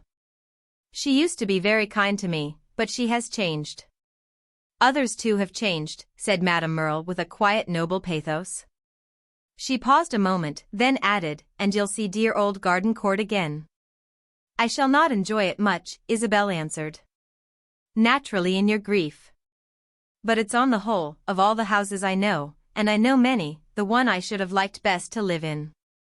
I don't venture to send a message to the people," Madame Merle added, "but I should like to give my love to the place." Isabel turned away. "I had better go to Pansy. I've not much time." When she looked about her for the proper egress, the door opened and admitted one of the ladies of the house, who advanced with a discreet smile, gently rubbing, under her long loose sleeves, a pair of plump white hands. Isabel recognized Madame Catherine, whose acquaintance she had already made, and begged that she would immediately let her see Miss Osmond. Madame Catherine looked doubly discreet, but smiled very blandly and said, "It will be good for her to see you. I'll take you to her myself." Then she directed her pleased guarded vision to Madame Merle. "Will you let me remain a little?" this lady asked. "It's so good to be here." "You may remain always if you like." And the good sister gave a knowing laugh. She led Isabel out of the room, through several corridors, and up a long staircase. All these departments were solid and bare, light and clean. So, thought Isabel, are the great penal establishments. Madame Catherine gently pushed open the door of Pansy's room and ushered in the visitor. Then stood smiling with folded hands while the two others met and embraced. "She's glad to see you," she repeated, "it will do her good." And she placed the best chair carefully for Isabel. But she made no movement to seat herself. She seemed ready to retire. How does this dear child look? She asked of Isabel, lingering a moment. She looks pale, Isabel answered. That's the pleasure of seeing you. She's very happy. Elle éclaire la maison, said the good sister. Pansy wore, as Madame Merle had said, a little black dress. It was perhaps this that made her look pale. They're very good to me, they think of everything, she exclaimed with all her customary eagerness to accommodate. We think of you always, you're a precious charge, Madame Catherine remarked in the tone of a woman with whom benevolence was a habit and whose conception of duty was the acceptance of every care. It fell with a leaden weight on Isabel's ears. It seemed to represent the surrender of a personality, the authority of the church. When Madame Catherine had left them together, Pansy kneeled down and hid her head in her stepmother's lap. So she remained some moments, while Isabel gently stroked her hair. Then she got up, averting her face and looking about the room. Don't you think I've arranged it well? I've everything I have at home. It's very pretty, you're very comfortable. Isabel scarcely knew what she could say to her. On the one hand, she couldn't let her think she had come to pity her, and on the other it would be a dull mockery to pretend to rejoice with her. So she simply added after a moment, I've come to bid you goodbye. I'm going to England. Pansy's white little face turned red. To England? Not to come back? I don't know when I shall come back. Ah, I'm sorry, Pansy breathed with faintness.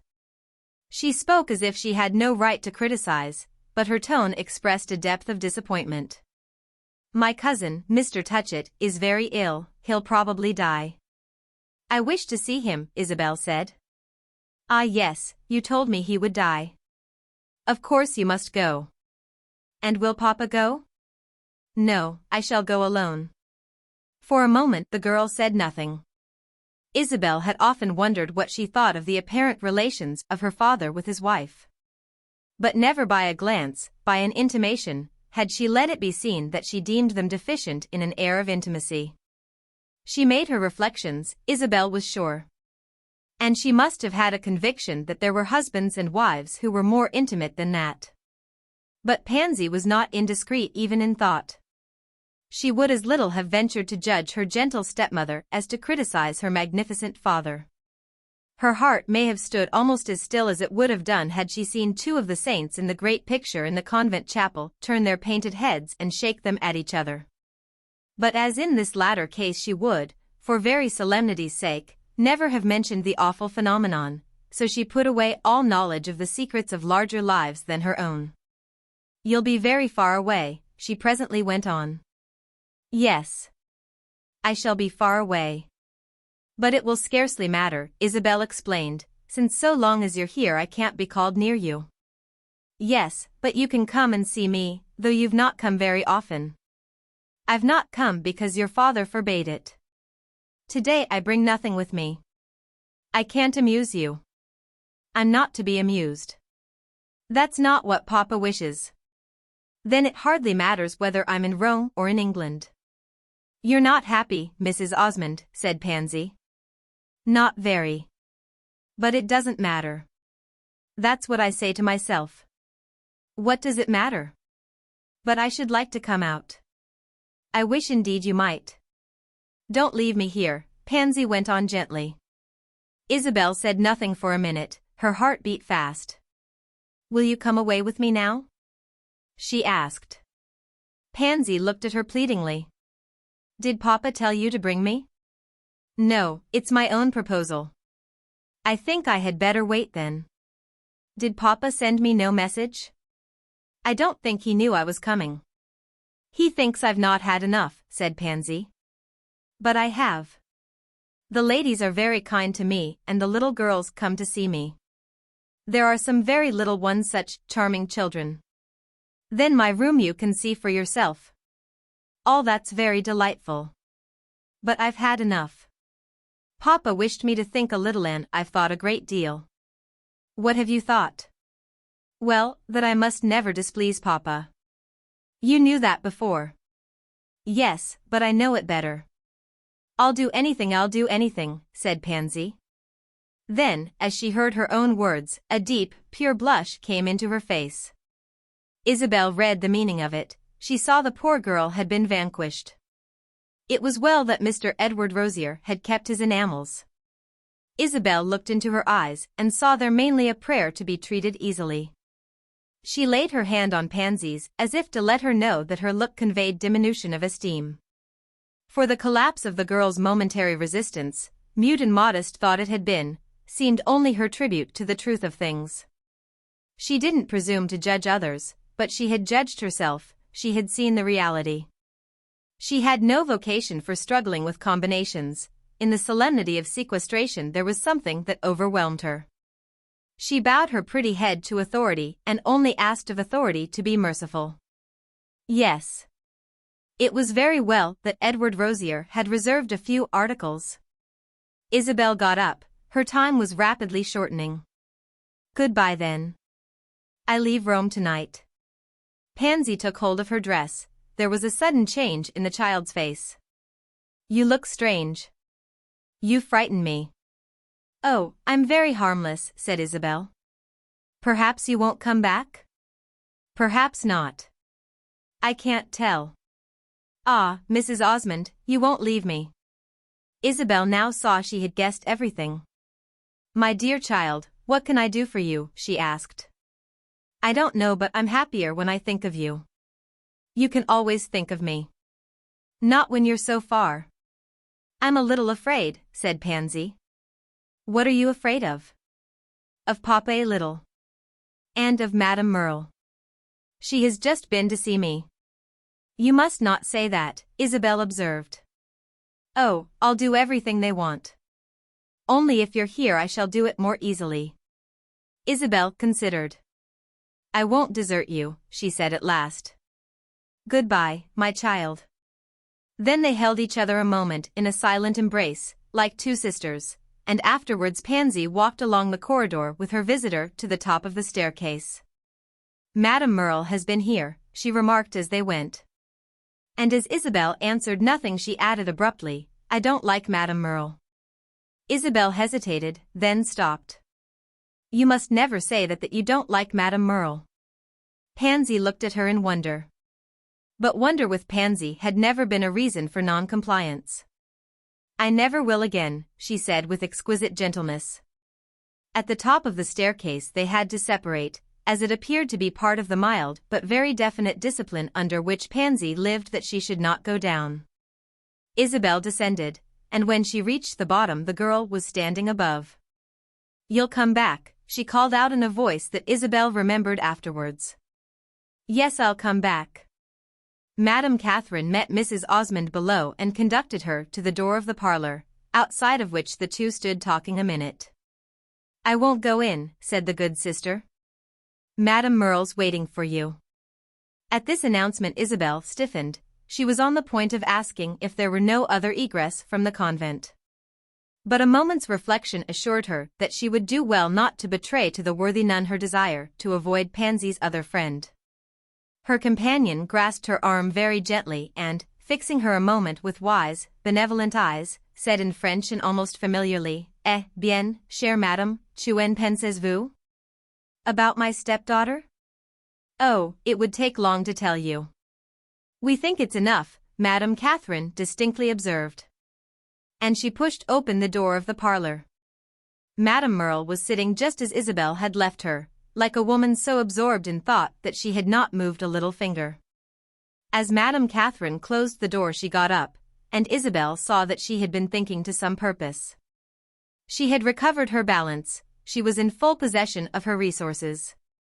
I found I wished to wait for you, she said urbanely. But it's not to talk about Pansy. Isabel wondered what it could be to talk about, and in spite of Madame Merle's declaration she answered after a moment, Madame Catherine says it's enough. Yes, it also seems to me enough. I wanted to ask you another word about poor Mr. Touchett, Madame Merle added. Have you reason to believe that he's really at his last? I've no information but a telegram. Unfortunately, it only confirms a probability. I'm going to ask you a strange question, said Madame Merle. Are you very fond of your cousin? And she gave a smile as strange as her utterance. Yes, I'm very fond of him. But I don't understand you. She just hung fire. It's rather hard to explain. Something has occurred to me which may not have occurred to you, and I give you the benefit of my idea. Your cousin did you once a great service. Have you never guessed it? He has done me many services. Yes. But one was much above the rest. He made you a rich woman. He made me? Madame Merle appearing to see herself successful, she went on more triumphantly, he imparted to you that extra luster which was required to make you a brilliant match. At bottom it's him you've to thank. She stopped, there was something in Isabel's eyes. I don't understand you. It was my uncle's money. Yes, it was your uncle's money, but it was your cousin's idea. He brought his father over to it. Ah, my dear, the sum was large. Isabel stood staring. She seemed today to live in a world illumined by lurid flashes. I don't know why you say such things. I don't know what you know. I know nothing but what I've guessed. But I've guessed that. Isabel went to the door and, when she had opened it, stood a moment with her hand on the latch. Then she said it was her only revenge. I believed it was you I had to thank. Madame Merle dropped her eyes. She stood there in a kind of proud penance. You're very unhappy, I know. But I'm more so. Yes, I can believe that. I think I should like never to see you again. Madame Merle raised her eyes. I shall go to America, she quietly remarked while Isabel passed out. Chapter 53.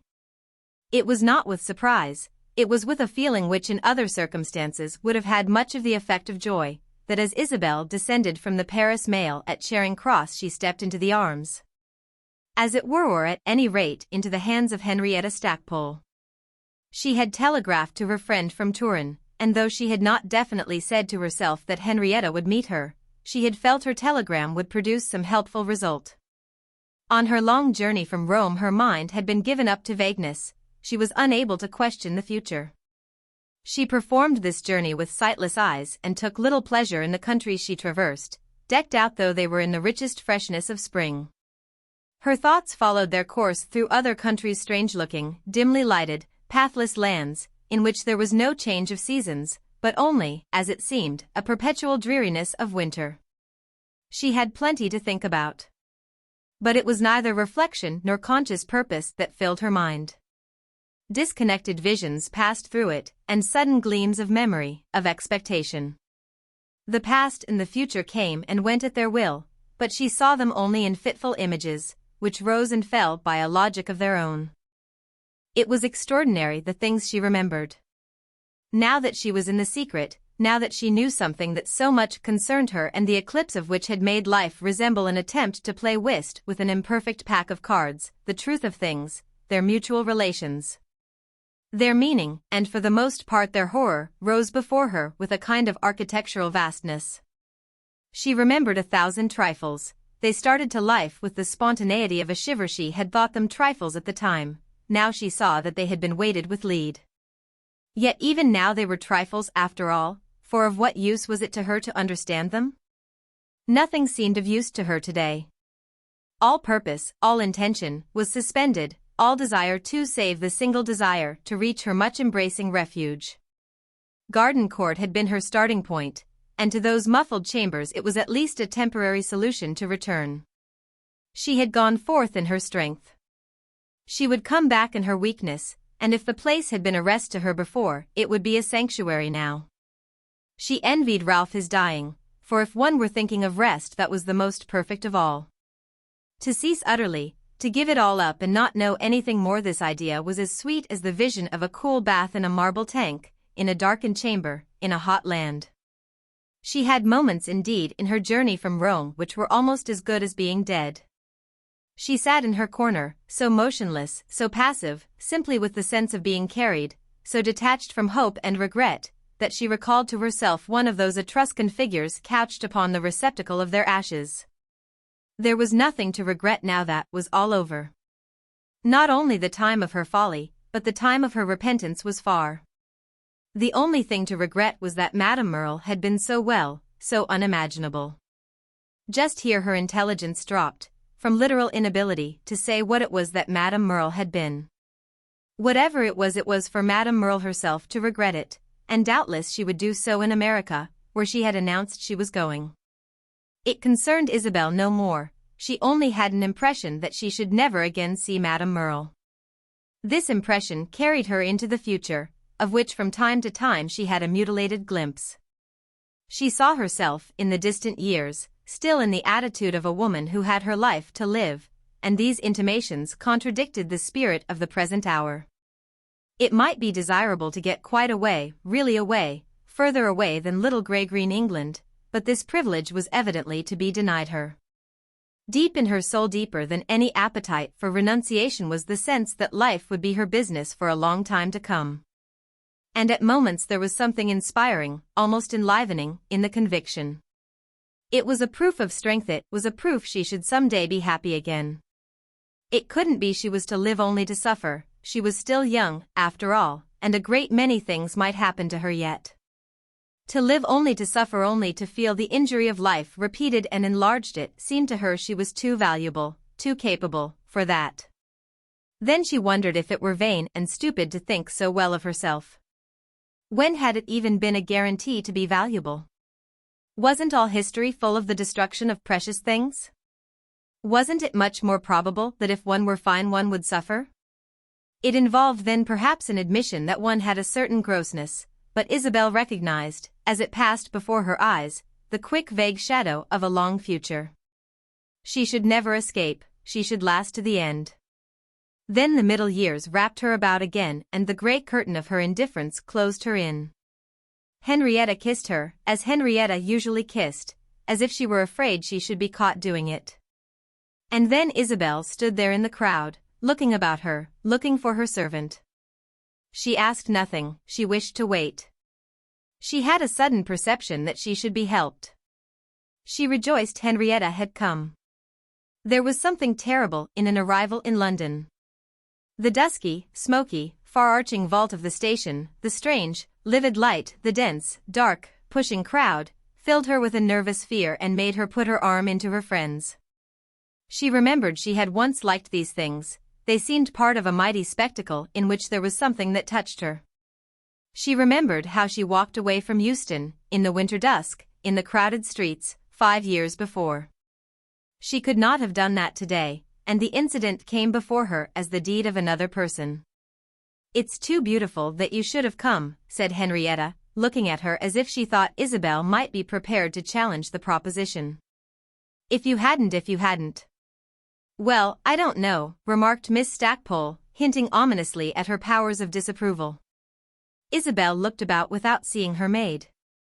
Her eyes rested on another figure, however, which she felt she had seen before. And in a moment she recognized the genial countenance of Mr. Bantling. He stood a little apart, and it was not in the power of the multitude that pressed about him to make him yield an inch of the ground he had taken, that of abstracting himself discreetly while the two ladies performed their embraces. "There's Mr. Bantling," said Isabel, gently, irrelevantly, scarcely caring much now whether she should find her maid or not. "Oh yes, he goes everywhere with me." "Come here, Mr. Bantling," Henrietta exclaimed. Whereupon the gallant bachelor advanced with a smile tempered, however, by the gravity of the occasion. "Isn't it lovely she has come?" Henrietta asked. "He knows all about it," she added, "we had quite a discussion. He said you wouldn't, I said you would." "I thought you always agreed," Isabel smiled in return. She felt she could smile now, she had seen in an instant, in Mr. Bantling's brave eyes, that he had good news for her. They seemed to say he wished her to remember he was an old friend of her cousin, that he understood, that it was all right. Isabel gave him her hand, she thought of him, extravagantly, as a beautiful blameless knight. "Oh, I always agree," said Mr. Bantling. "But she doesn't, you know." "Didn't I tell you that a maid was a nuisance?" Henrietta inquired. "Your young lady has probably remained at Calais." "I don't care," said Isabel, looking at Mr. Bantling, whom she had never found so interesting. "Stay with her while I go and see," Henrietta commanded, leaving the two for a moment together. They stood there at first in silence, and then Mr. Bantling asked Isabel how it had been on the Channel. Very fine. No, I believe it was very rough, she said, to her companion's obvious surprise. After which she added, You've been to Garden Court, I know. Now how do you know that? I can't tell you except that you look like a person who has been to Garden Court. Do you think I look awfully sad? It's awfully sad there, you know. I don't believe you ever look awfully sad. You look awfully kind, said Isabel with a breadth that cost her no effort.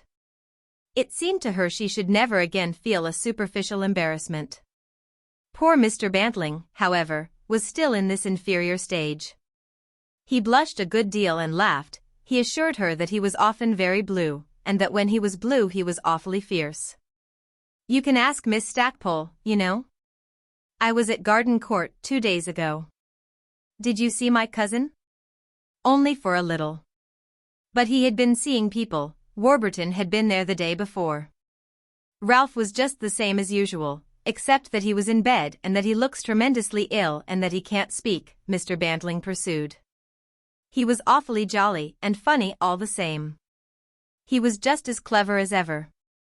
It's awfully wretched. Even in the crowded, noisy station this simple picture was vivid. Was that late in the day? Yes, I went on purpose. We thought you'd like to know. Greatly obliged to you. Can I go down tonight? Ah, I don't think she'll let you go, said Mr. Bantling. She wants you to stop with her. I made Touchett's man promise to telegraph me today, and I found the telegram an hour ago at my club. Quiet and easy, that's what it says, and it's dated 2 o'clock. So you see you can wait till tomorrow. You must be awfully tired. Yes, I'm awfully tired. And I thank you again. Oh, said Mr. Bantling, we were certain you would like the last news. On which Isabel vaguely noted that he and Henrietta seemed after all to agree. Miss Stackpole came back with Isabel's maid, whom she had caught in the act of proving her utility. This excellent person, instead of losing herself in the crowd, had simply attended to her mistress's luggage, so that the latter was now at liberty to leave the station. You know you're not to think of going to the country tonight, Henrietta remarked to her.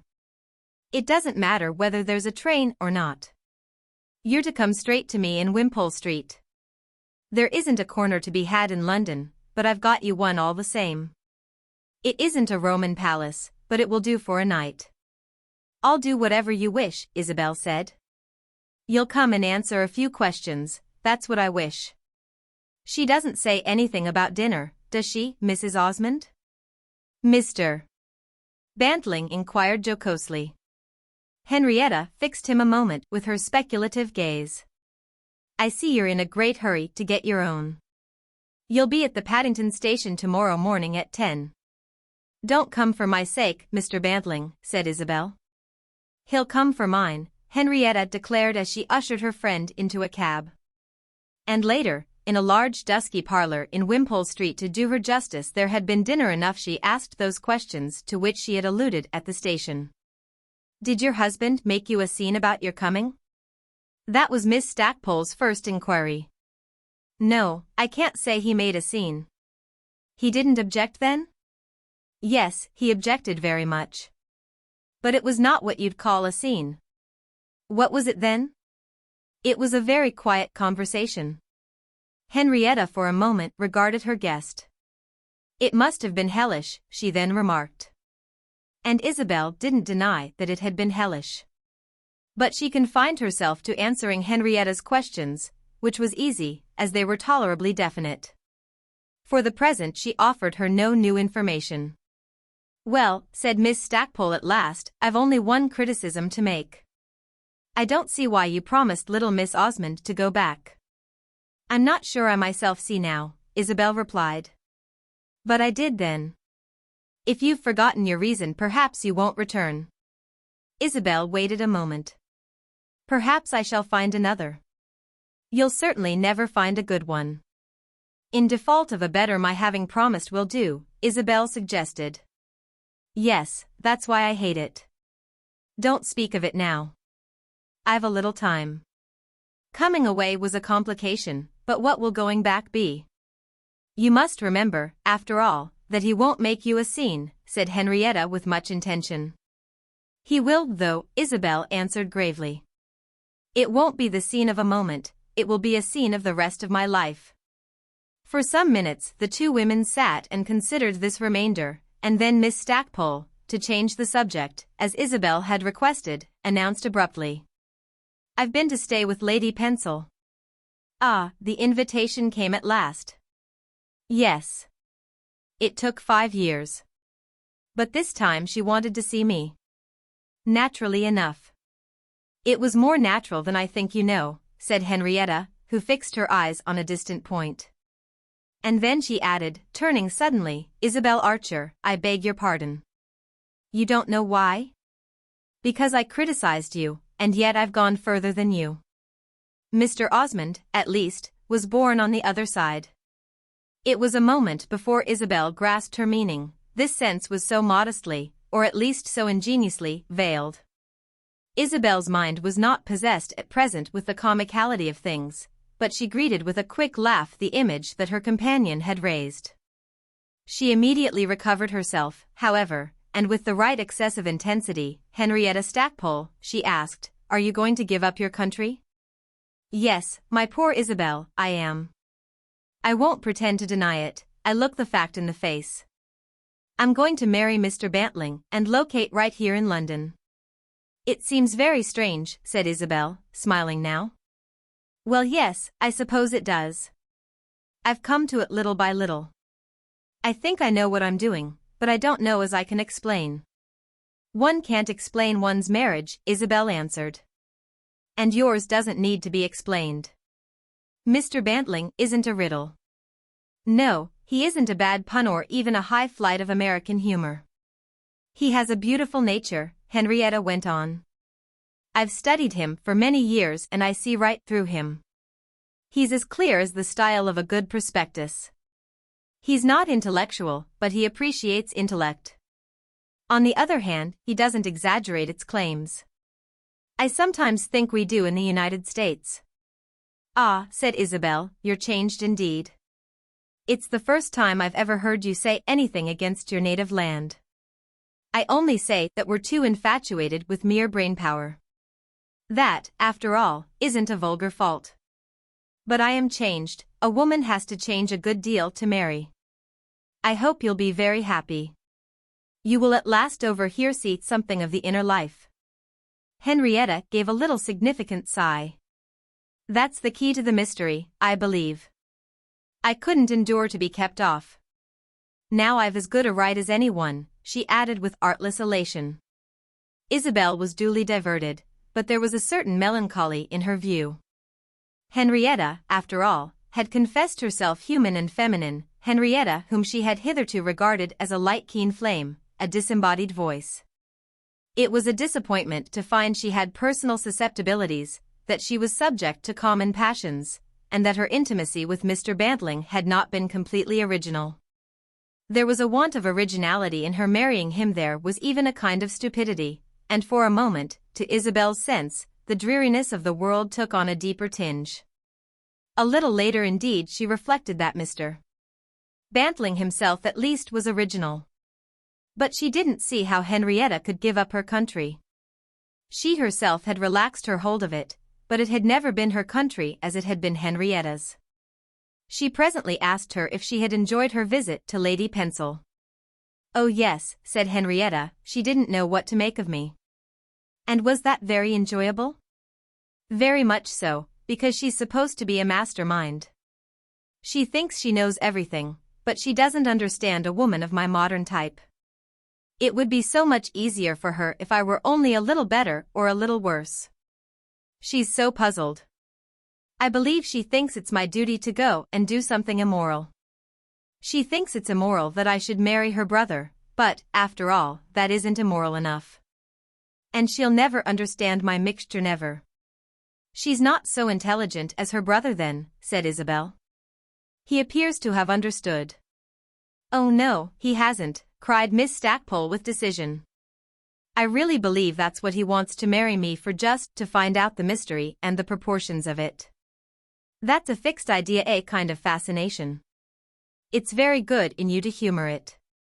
Oh well, said Henrietta, I've something to find out too. And Isabel saw that she had not renounced an allegiance, but planned an attack. She was at last about to grapple in earnest with England. Isabel also perceived, however, on the morrow, at the Paddington station, where she found herself, at 10 o'clock, in the company both of Miss Stackpole and Mr. Bantling, that the gentleman bore his perplexities lightly.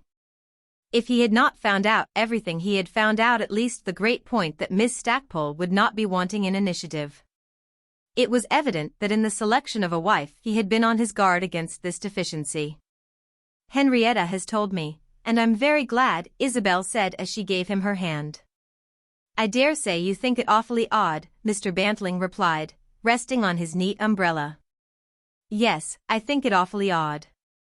You can't think it so awfully odd as I do. But I've always rather liked striking out a line, said Mr. Bantling serenely. Chapter 54. Isabel's arrival at Garden Court on this second occasion was even quieter than it had been on the first. Ralph Touchett kept but a small household, and to the new servants Mrs. Osmond was a stranger. So that instead of being conducted to her own apartment, she was coldly shown into the drawing-room and left to wait while her name was carried up to her aunt. She waited a long time. Mrs. Touchett appeared in no hurry to come to her. She grew impatient at last. She grew nervous and scared as if the objects about her had begun to show for conscious things, watching her trouble with grotesque grimaces. The day was dark and cold. The dusk was thick in the corners of the wide brown rooms. The house was perfectly still with a stillness that Isabel remembered. It had filled all the place for days before the death of her uncle. She left the drawing-room and wandered about, strolled into the library and along the gallery of pictures, where, in the deep silence, her footstep made an echo. Nothing was changed. She recognized everything she had seen years before. It might have been only yesterday she had stood there. She envied the security of valuable pieces which change by no hair's breadth, only grow in value, while their owners lose inch by inch youth, happiness, beauty. And she became aware that she was walking about as her aunt had done on the day she had come to see her in Albany. She was changed enough since then. That had been the beginning. It suddenly struck her that if her Aunt Lydia had not come that day in just that way and found her alone, everything might have been different. She might have had another life, and she might have been a woman more blessed. She stopped in the gallery in front of a small picture, a charming and precious Bonington, upon which her eyes rested a long time. But she was not looking at the picture. She was wondering whether if her aunt had not come that day in Albany she would have married Caspar Goodwood. Mrs. Touchett appeared at last, just after Isabel had returned to the big uninhabited drawing-room. She looked a good deal older, but her eye was as bright as ever and her head as erect. Her thin lips seemed a repository of latent meanings. She wore a little grey dress of the most undecorated fashion, and Isabel wondered, as she had wondered the first time, if her remarkable kinswoman resembled more a queen regent or the matron of a jail. Her lips felt very thin indeed on Isabel's hot cheek. "I've kept you waiting because I've been sitting with Ralph," Mrs. Touchett said. The nurse had gone to luncheon and I had taken her place. He has a man who's supposed to look after him, but the man's good for nothing. He's always looking out of the window if there were anything to see. I didn't wish to move, because Ralph seemed to be sleeping and I was afraid the sound would disturb him. I waited till the nurse came back. I remembered you knew the house. I find I know it better even than I thought. I've been walking everywhere, Isabel answered. And then she asked if Ralph slept much. He lies with his eyes closed, he doesn't move. But I'm not sure that it's always sleep. Will he see me? Can he speak to me? Mrs. Touchett declined the office of saying. You can try him, was the limit of her extravagance. And then she offered to conduct Isabel to her room. I thought they had taken you there, but it's not my house, it's Ralph's. And I don't know what they do. They must at least have taken your luggage. I don't suppose you've brought much. Not that I care, however. I believe they've given you the same room you had before. When Ralph heard you were coming, he said you must have that one. Did he say anything else? Ah, my dear, he doesn't chatter as he used, cried Mrs. Touchett as she preceded her niece up the staircase. It was the same room, and something told Isabel it had not been slept in since she occupied it. Her luggage was there and was not voluminous. Mrs. Touchett sat down a moment with her eyes upon it. Is there really no hope? Our young woman asked as she stood before her. None whatever. There never has been. It has not been a successful life. No, it has only been a beautiful one. Isabel found herself already contradicting her aunt. She was irritated by her dryness. I don't know what you mean by that. There's no beauty without health. That is a very odd dress to travel in. Isabel glanced at her garment. I left Rome at an hour's notice. I took the first that came. Your sisters, in America, wished to know how you dress. That seemed to be their principal interest. I wasn't able to tell them, but they seemed to have the right idea, that you never wear anything less than black brocade. They think I'm more brilliant than I am. I'm afraid to tell them the truth, said Isabel. Lily wrote me you had dined with her. She invited me 4 times, and I went once. After the second time she should have let me alone. The dinner was very good. It must have been expensive. Her husband has a very bad manner. Did I enjoy my visit to America? Why should I have enjoyed it? I didn't go for my pleasure. These were interesting items, but Mrs. Touchett soon left her niece, whom she was to meet in half an hour at the midday meal. For this repast the two ladies faced each other at an abbreviated table in the melancholy dining room.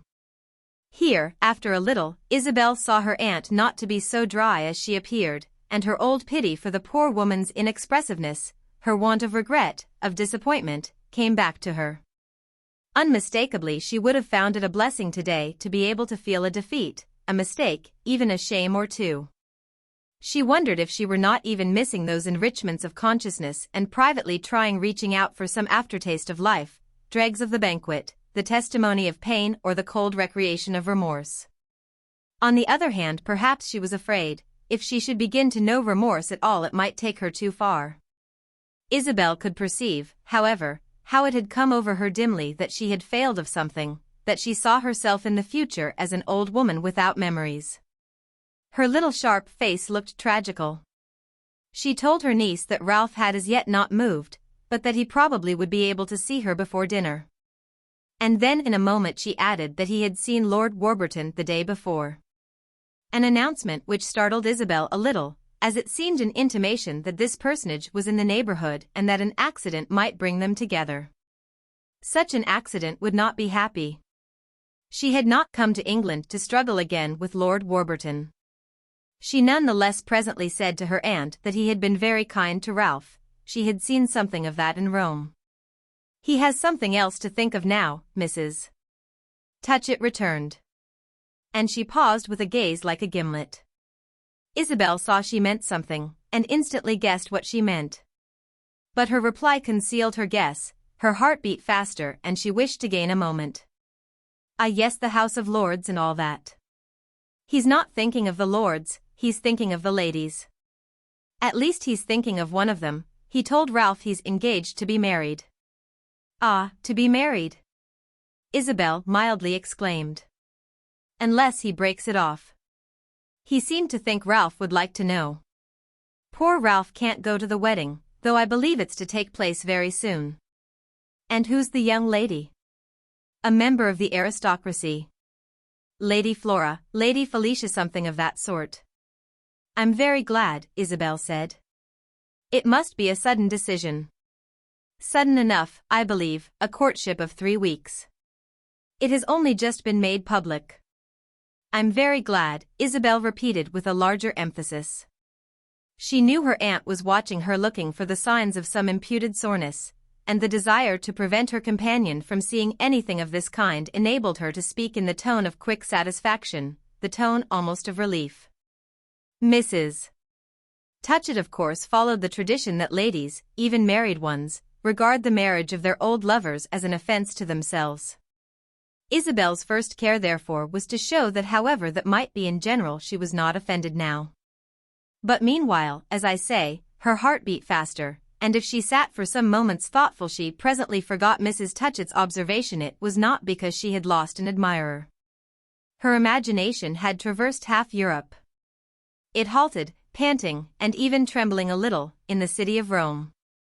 She figured herself announcing to her husband that Lord Warburton was to lead a bride to the altar, and she was of course not aware how extremely wan she must have looked while she made this intellectual effort. But at last she collected herself and said to her aunt, he was sure to do it some time or other. Mrs. Touchett was silent, then she gave a sharp little shake of the head. Ah, my dear, you're beyond me, she cried suddenly. They went on with their luncheon in silence. Isabel felt as if she had heard of Lord Warburton's death. She had known him only as a suitor, and now that was all over. He was dead for poor Pansy, by Pansy he might have lived. A servant had been hovering about. At last Mrs. Touchett requested him to leave them alone. She had finished her meal. She sat with her hands folded on the edge of the table. I should like to ask you 3 questions, she observed when the servant had gone. 3 are a great many. I can't do with less, I've been thinking. They're all very good ones. That's what I'm afraid of. The best questions are the worst, Isabel answered. Mrs. Touchett had pushed back her chair, and as her niece left the table and walked, rather consciously, to one of the deep windows, she felt herself followed by her eyes. Have you ever been sorry you didn't marry Lord Warburton? Mrs. Touchett inquired. Isabel shook her head slowly, but not heavily. No, dear aunt. Good. I ought to tell you that I propose to believe what you say. Your believing me's an immense temptation, she declared, smiling still. A temptation to lie? I don't recommend you to do that, for when I'm misinformed I'm as dangerous as a poisoned rat. I don't mean to crow over you. It's my husband who doesn't get on with me, said Isabel. I could have told him he wouldn't. I don't call that crowing over you, Mrs. Touchett added. Do you still like Serena Merle? She went on. Not as I once did. But it doesn't matter, for she's going to America. To America? She must have done something very bad. Yes, very bad. May I ask what it is? She made a convenience of me. Ah, cried Mrs. Touchett, so she did of me. She does of everyone. She'll make a convenience of America, said Isabel, smiling again and glad that her aunt's questions were over. It was not till the evening that she was able to see Ralph. He had been dozing all day, at least he had been lying unconscious. The doctor was there, but after a while went away the local doctor, who had attended his father and whom Ralph liked. He came 3 or 4 times a day, he was deeply interested in his patient. Ralph had had Sir Matthew Hope, but he had got tired of this celebrated man, to whom he had asked his mother to send word he was now dead and was therefore without further need of medical advice. Mrs. Touchett had simply written to Sir Matthew that her son disliked him. On the day of Isabel's arrival Ralph gave no sign, as I have related, for many hours, but toward evening he raised himself and said he knew that she had come. How he knew was not apparent, inasmuch as for fear of exciting him no one had offered the information. Isabel came in and sat by his bed in the dim light. There was only a shaded candle in a corner of the room. She told the nurse she might he herself would sit with him for the rest of the evening. He had opened his eyes and recognized her, and had moved his hand, which lay helpless beside him, so that she might take it. But he was unable to speak. He closed his eyes again and remained perfectly still, only keeping her hand in his own. She sat with him a long time till the nurse came back, but he gave no further sign. He might have passed away while she looked at him. He was already the figure and pattern of death. She had thought him far gone in Rome, and this was worse. There was but one change possible now. There was a strange tranquility in his face. It was as still as the lid of a box. With this he was a mere lattice of bones. When he opened his eyes to greet her it was as if she were looking into immeasurable space. It was not till midnight that the nurse came back, but the hours, to Isabel, had not seemed long. It was exactly what she had come for. If she had come simply to wait, she found ample occasion, for he lay 3 days in a kind of grateful silence. He recognized her and at moments seemed to wish to speak, but he found no voice. Then he closed his eyes again, as if he too were waiting for something that certainly would come. He was so absolutely quiet that it seemed to her what was coming had already arrived. And yet she never lost the sense that they were still together. But they were not always together. There were other hours that she passed in wandering through the empty house and listening for a voice that was not poor Ralph's.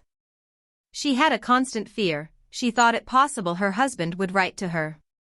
But he remained silent, and she only got a letter from Florence and from the Countess Gemini. Ralph, however, spoke at last on the evening of the 3rd day. "I feel better tonight," he murmured abruptly, in the soundless dimness of her vigil. "I think I can say something." She sank upon her knees beside his pillow, took his thin hand in her own, begged him not to make an effort, not to tire himself. His face was of necessity serious. It was incapable of the muscular play of a smile, but its owner apparently had not lost a perception of incongruities. "What does it matter if I'm tired when I've all eternity to rest? There's no harm in making an effort when it's the very last of all. Don't people always feel better just before the end? I've often heard of that. It's what I was waiting for. Ever since you've been here I thought it would come. I tried 2 or 3 times. I was afraid you'd get tired of sitting there." He spoke slowly, with painful breaks and long pauses. His voice seemed to come from a distance. When he ceased he lay with his face turned to Isabel and his large unwinking eyes open into her own. "It was very good of you to come," he went on. "I thought you would, but I wasn't sure." "I was not sure either till I came," said Isabel. "You've been like an angel beside my bed. You know they talk about the angel of death. It's the most beautiful of all. You've been like that, as if you were waiting for me. I was not waiting for your death, I was waiting for this. This is not death, dear Ralph. Not for you, no. There's nothing makes us feel so much alive as to see others die. That's the sensation of life, the sense that we remain. I've had it, even I. But now I'm of no use but to give it to others. With me it's all over." And then he paused. Isabel bowed her head further, till it rested on the 2 hands that were clasped upon his own. She couldn't see him now, but his faraway voice was close to her ear. "Isabel," he went on suddenly, "I wish it were over for you." She answered nothing. She had burst into sobs. She remained so, with her buried face. He lay silent, listening to her sobs. At last he gave a long groan. "Ah, what is it you have done for me? What is it you did for me?" she cried, her now extreme agitation half smothered by her attitude.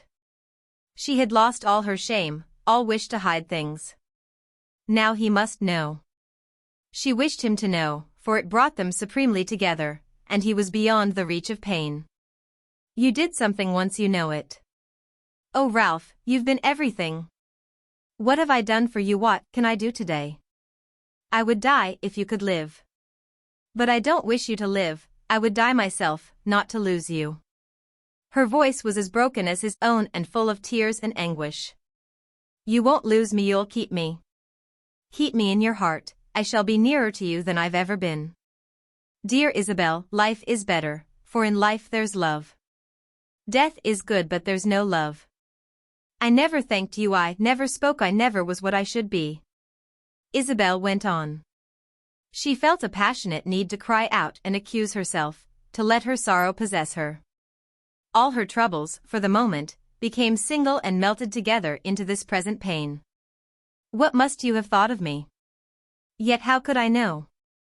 I never knew, and I only know today because there are people less stupid than I." "Don't mind people," said Ralph. "I think I'm glad to leave people." She raised her head and her clasped hands. She seemed for a moment to pray to him. Is it true, she asked. "True that you've been stupid?" "Oh no," said Ralph with a sensible intention of wit. "That you made me rich, that all I have is yours?" He turned away his head, and for some time said nothing. Then at last, don't speak of that, that was not happy. Slowly he moved his face toward her again, and they once more saw each other. But for that dash. And he paused. I believe I ruined you, he wailed.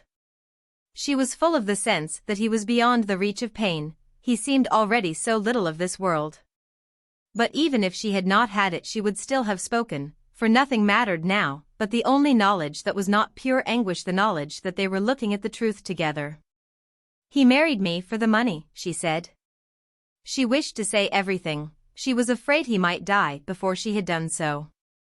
He gazed at her a little, and for the first time his fixed eyes lowered their lids. But he raised them in a moment, and then, he was greatly in love with you, he answered. Yes, he was in love with me. But he wouldn't have married me if I had been poor. I don't hurt you in saying that. How can I? I only want you to understand. I always tried to keep you from understanding, but that's all over. I always understood, said Ralph. I thought you did, and I didn't like it. But now I like it. You don't hurt me, you make me very happy. And as Ralph said this there was an extraordinary gladness in his voice. She bent her head again, and pressed her lips to the back of his hand. I always understood, he continued, though it was so strange, so pitiful.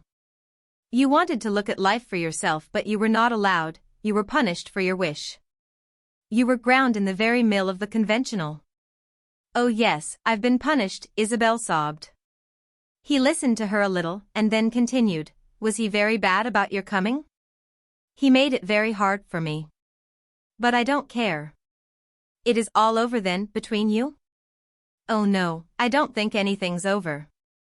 Are you going back to him? Ralph gasped. I don't know, I can't tell.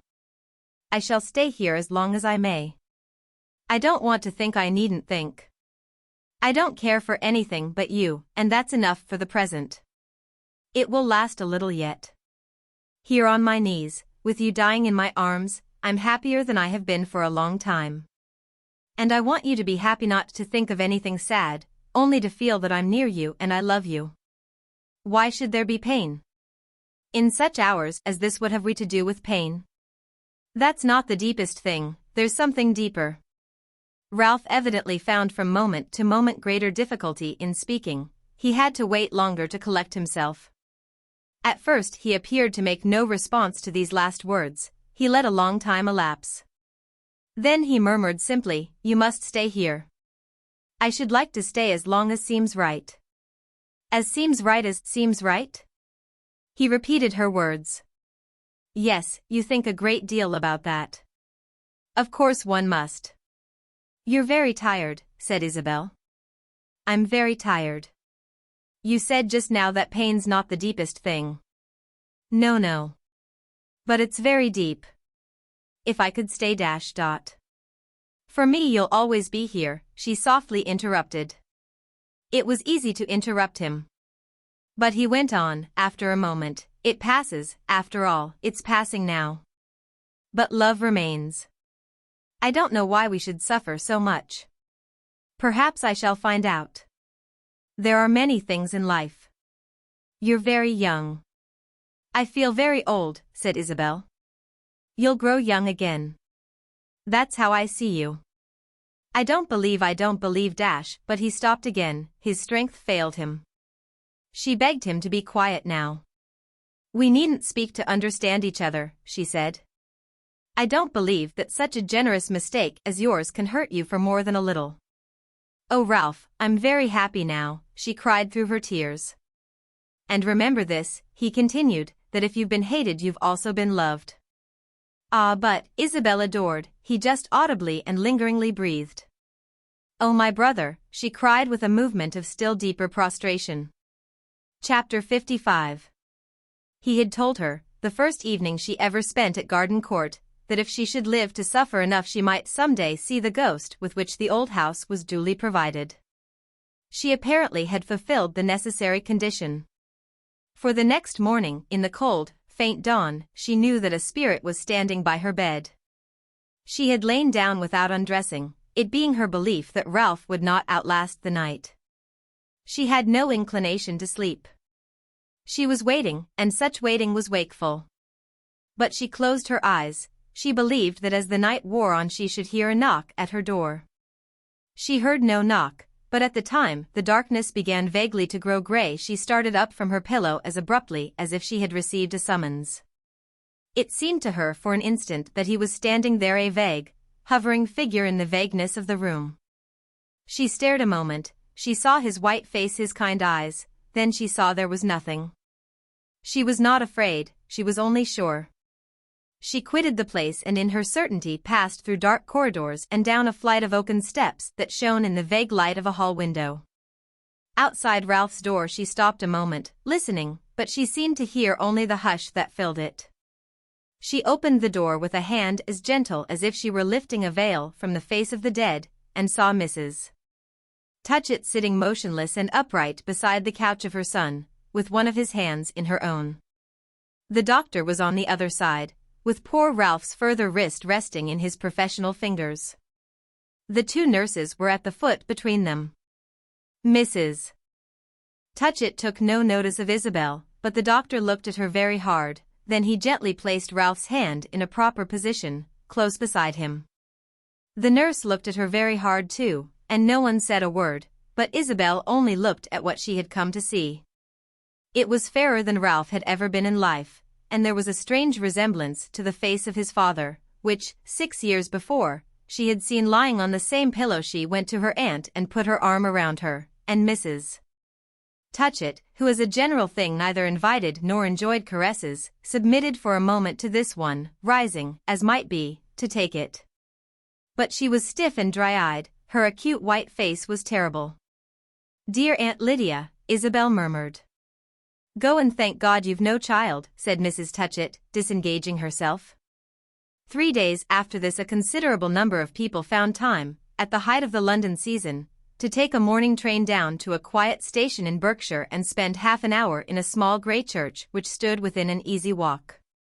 It was in the green burial place of this edifice that Mrs. Touchett consigned her son to earth. She stood herself at the edge of the grave, and Isabel stood beside her. The sexton himself had not a more practical interest in the scene than Mrs. Touchett. It was a solemn occasion, but neither a harsh nor a heavy one. There was a certain geniality in the appearance of things. The weather had changed to fair. The day, one of the last of the treacherous Maytime, was warm and windless, and the air had the brightness of the hawthorn and the blackbird. If it was sad to think of poor Touchett, it was not too sad, since death, for him, had had no violence. He had been dying so long, he was so ready, everything had been so expected and prepared. There were tears in Isabel's eyes, but they were not tears that blinded. She looked through them at the beauty of the day, the splendor of nature, the sweetness of the old English churchyard, the bowed heads of good friends. Lord Warburton was there, and a group of gentlemen all unknown to her, several of whom, as she afterwards learned, were connected with the bank, and there were others whom she knew. Miss Stackpole was among the first, with honest Mr. Bantling beside her, and Caspar Goodwood, lifting his head higher than the rest, bowing it rather less. During much of the time Isabel was conscious of Mr. Goodwood's gaze. He looked at her somewhat harder than he usually looked in public, while the others had fixed their eyes upon the churchyard turf. But she never let him see that she saw him. She thought of him only to wonder that he was still in England. She found she had taken for granted that, after accompanying Ralph to Garden Court, he had gone away. She remembered how little it was a country that pleased him. He was there, however, very distinctly there. And something in his attitude seemed to say that he was there with a complex intention. She wouldn't meet his eyes, though there was doubtless sympathy in them. He made her rather uneasy. With the dispersal of the little group he disappeared, and the only person who came to speak to her, though several spoke to Mrs. Touchett, was Henrietta Stackpole. Henrietta had been crying. Ralph had said to Isabel that he hoped she would remain at Garden Court, and she made no immediate motion to leave the place. She said to herself that it was but common charity to stay a little with her aunt. It was fortunate she had so good a formula, otherwise she might have been greatly in want of one.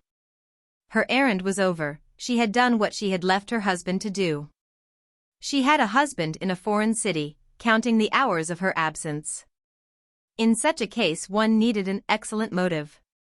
He was not one of the best husbands, but that didn't alter the case.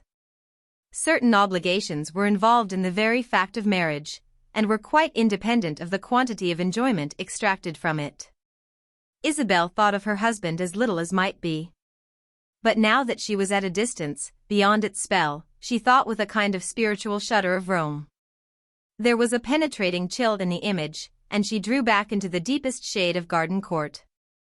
She lived from day to day, postponing, closing her eyes, trying not to think. She knew she must decide, but she decided nothing. Her coming itself had not been a decision. On that occasion she had simply started. Osmond gave no sound and now evidently would give none. He would leave it all to her. From Pansy she heard nothing, but that was very simple. Her father had told her not to write. Mrs. Touchett accepted Isabel's company, but offered her no assistance. She appeared to be absorbed in considering, without enthusiasm but with perfect lucidity, the new conveniences of her own situation. Mrs. Touchett was not an optimist, but even from painful occurrences she managed to extract a certain utility. This consisted in the reflection that, after all, such things happen to other people and not to herself. Death was disagreeable, but in this case it was her son's death, not her own. She had never flattered herself that her own would be disagreeable to anyone but Mrs. Touchett. She was better off than poor Ralph, who had left all the commodities of life behind him, and indeed all the security, since the worst of dying was, to Mrs. Touchett's mind, that it exposed one to be taken advantage of. For herself she was on the spot, there was nothing so good as that. She made known to Isabel very punctually it was the evening her son was buried several of Ralph's testamentary arrangements. He had told her everything, had consulted her about everything. He left her no money, of course she had no need of money. He left her the furniture of Garden Court, exclusive of the pictures and books and the use of the place for a year. After which it was to be sold. The money produced by the sale was to constitute an endowment for a hospital for poor persons suffering from the malady of which he died, and of this portion of the will Lord Warburton was appointed executor. The rest of his property, which was to be withdrawn from the bank, was disposed of in various bequests, several of them to those cousins in Vermont to whom his father had already been so bountiful. Then there were a number of small legacies. Some of them are extremely peculiar, said Mrs. Touchett. He has left considerable sums to persons I never heard of. He gave me a list, and I asked then who some of them were, and he told me they were people who at various times had seemed to like him. Apparently he thought you didn't like him, for he hasn't left you a penny. It was his opinion that you had been handsomely treated by his father, which I'm bound to say I think you were, though I don't mean that I ever heard him complain of it. The pictures are to be dispersed. He has distributed them about, one by one, as little keepsakes.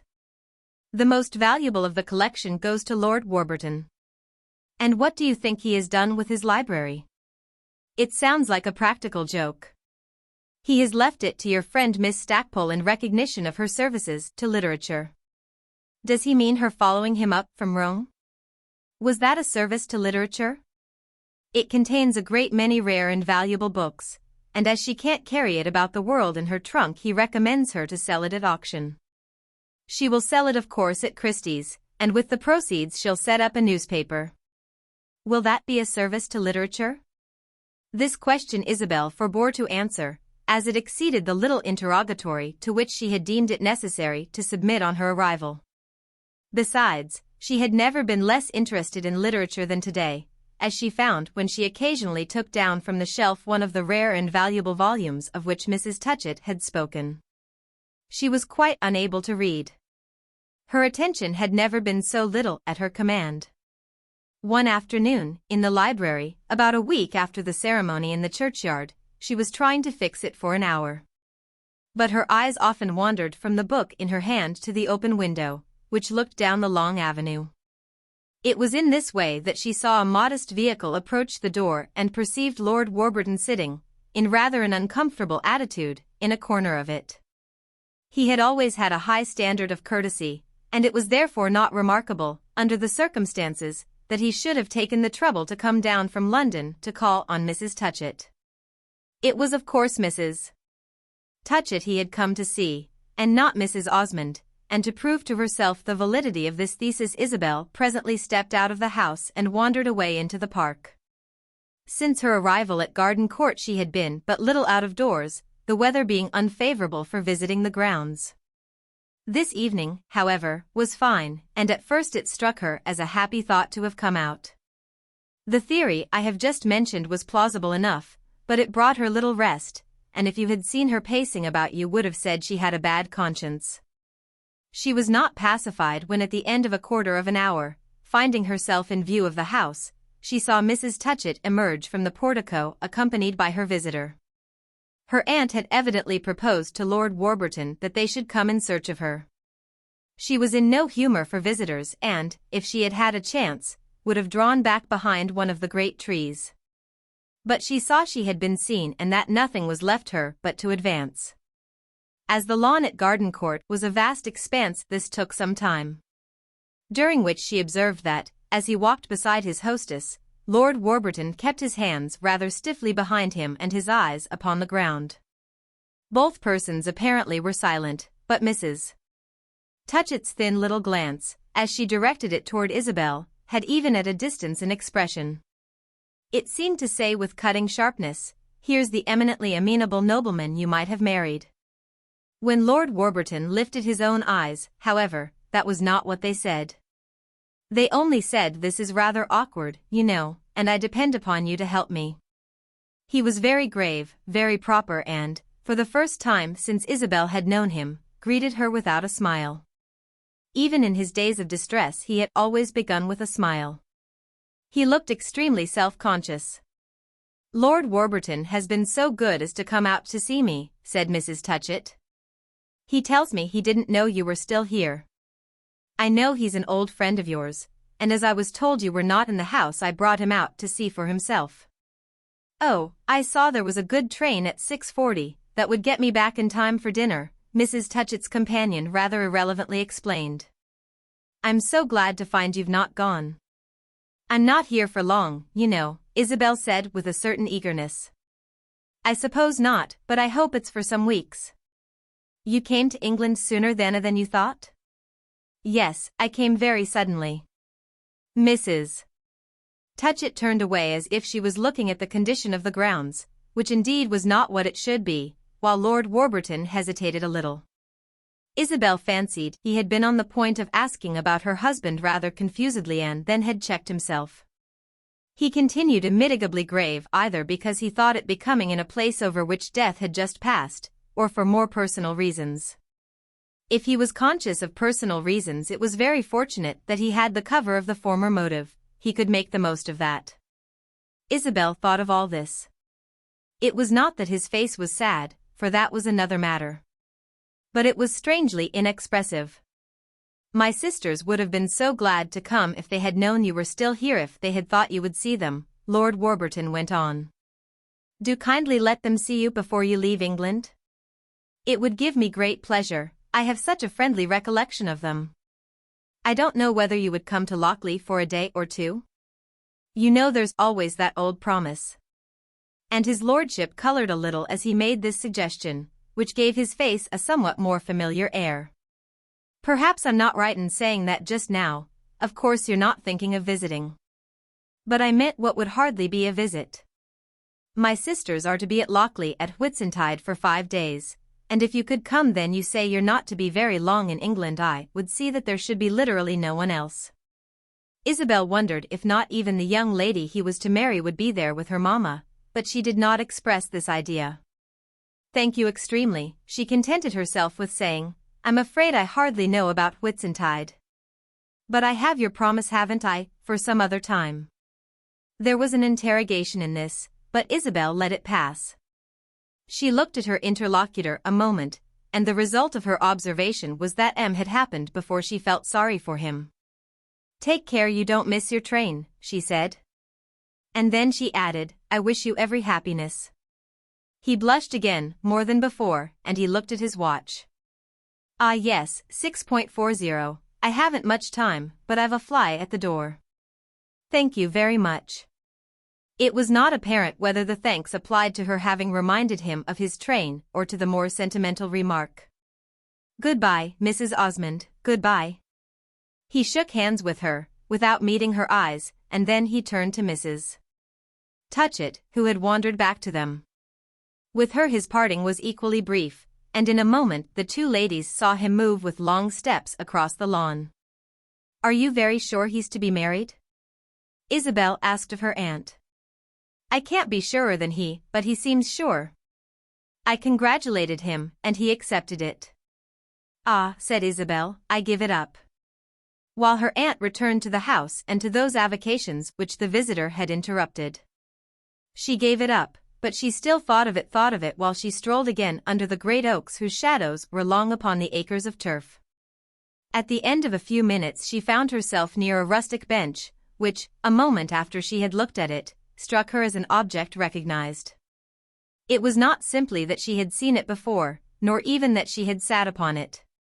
It was that on this spot something important had happened to her, that the place had an air of association. Then she remembered that she had been sitting there, 6 years before, when a servant brought her from the house the letter in which Caspar Goodwood informed her that he had followed her to Europe. And that when she had read the letter she looked up to hear Lord Warburton announcing that he should like to marry her. It was indeed an historical, an interesting, bench. She stood and looked at it as if it might have something to say to her.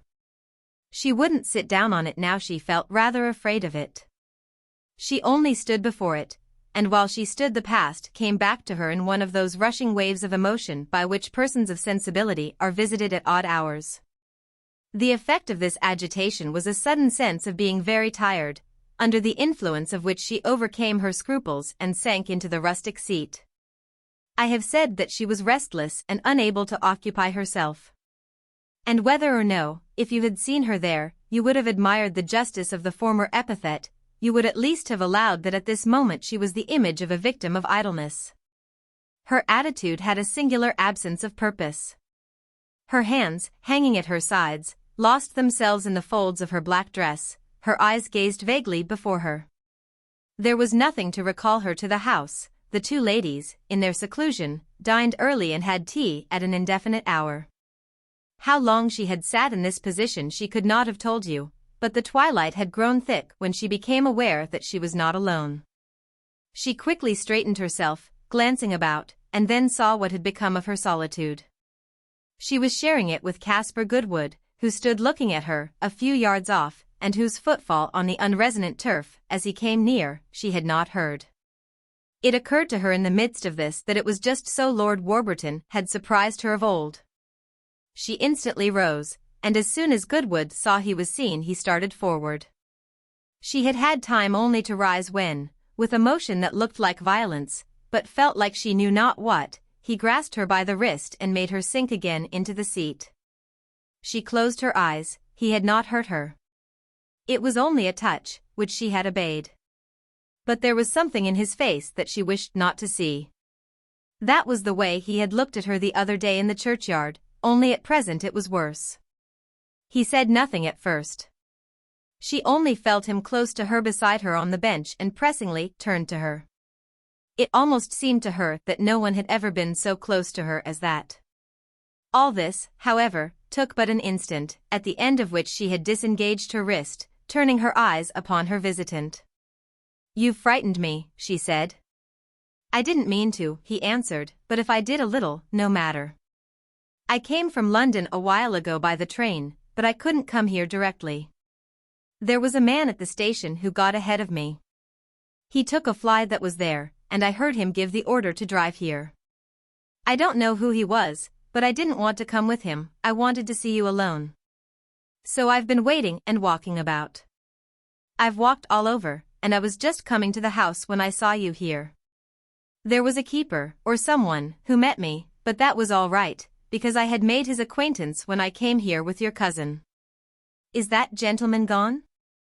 Are you really alone? I want to speak to you." Goodwood spoke very fast. He was as excited as when they had parted in Rome. Isabel had hoped that condition would subside, and she shrank into herself as she perceived that, on the contrary, he had only let out sail. She had a new sensation, he had never produced it before. It was a feeling of danger. There was indeed something really formidable in his resolution. She gazed straight before her. He, with a hand on each knee, leaned forward, looking deeply into her face. The twilight seemed to darken round them. "I want to speak to you," he repeated. "I've something particular to say. I don't want to trouble you as I did the other day in Rome. That was of no use, it only distressed you. I couldn't help it, I knew I was wrong. But I'm not wrong now. Please don't think I am," he went on with his hard, deep voice melting a moment into entreaty. "I came here today for a purpose. It's very different. It was vain for me to speak to you then, but now I can help you." She couldn't have told you whether it was because she was afraid, or because such a voice in the darkness seemed of necessity a boon, but she listened to him as she had never listened before. His words dropped deep into her soul. They produced a sort of stillness in all her being, and it was with an effort, in a moment, that she answered him. "How can you help me?" she asked in a low tone, as if she were taking what he had said seriously enough to make the inquiry in confidence. "By inducing you to trust me. Now I know today I know. Do you remember what I asked you in Rome? Then I was quite in the dark. But today I know on good authority, everything's clear to me today. It was a good thing when you made me come away with your cousin. He was a good man, a fine man, one of the best. He told me how the case stands for you. He explained everything. He guessed my sentiments. He was a member of your family and he left you so long as you should be in England to my care," said Goodwood as if he were making a great point. "Do you know what he said to me the last time I saw him as he lay there where he died? He said, 'Do everything you can for her, do everything she'll let you.' Isabel suddenly got up. "You had no business to talk about me." Why not, when we talked in that way?" he demanded, following her fast. "And he was dying. When a man's dying it's different." She checked the movement she had made to leave him. She was listening more than ever. It was true that he was not the same as that last time. That had been aimless, fruitless passion, but at present he had an idea, which she scented in all her being. "But it doesn't matter," he exclaimed, pressing her still harder, though now without touching a hem of her garment. "If Touchett had never opened his mouth I should have known all the same. I had only to look at you at your cousin's funeral to see what's the matter with you. You can't deceive me any more. For God's sake be honest with a man who's so honest with you. You're the most unhappy of women, and your husband's the deadliest of fiends." She turned on him as if he had struck her. "Are you mad?" she cried. "I've never been so sane. I see the whole thing. Don't think it's necessary to defend him. But I won't say another word against him. I'll speak only of you," Goodwood added quickly. "How can you pretend you're not heartbroken? You don't know what to do, you don't know where to turn. It's too late to play a part. Didn't you leave all that behind you in Rome? Touchett knew all about it, and I knew it too, what it would cost you to come here. It will have cost you your life. Say it will," and he flared almost into anger. "Give me one word of truth. When I know such a horror as that, how can I keep myself from wishing to save you? What would you think of me if I should stand still and see you go back to your reward? It's awful what she'll have to pay for it. That's what Touchett said to me. I may tell you that, mayn't I?" "He was such a near relation," cried Goodwood, making his queer grim point again. "I'd sooner have been shot than let another man say those things to me, but he was different. He seemed to me to have the right. It was after he got home when he saw he was dying, and when I saw it too. I understand all about it. You're afraid to go back. You're perfectly alone, you don't know where to turn. You can't turn anywhere, you know that perfectly. Now it is therefore that I want you to think of me." "To think of you?" Isabel said, standing before him in the dusk. The idea of which she had caught a glimpse a few moments before now loomed large. She threw back her head a little. She stared at it as if it had been a comet in the sky. You don't know where to turn. Turn straight to me. I want to persuade you to trust me, Goodwood repeated.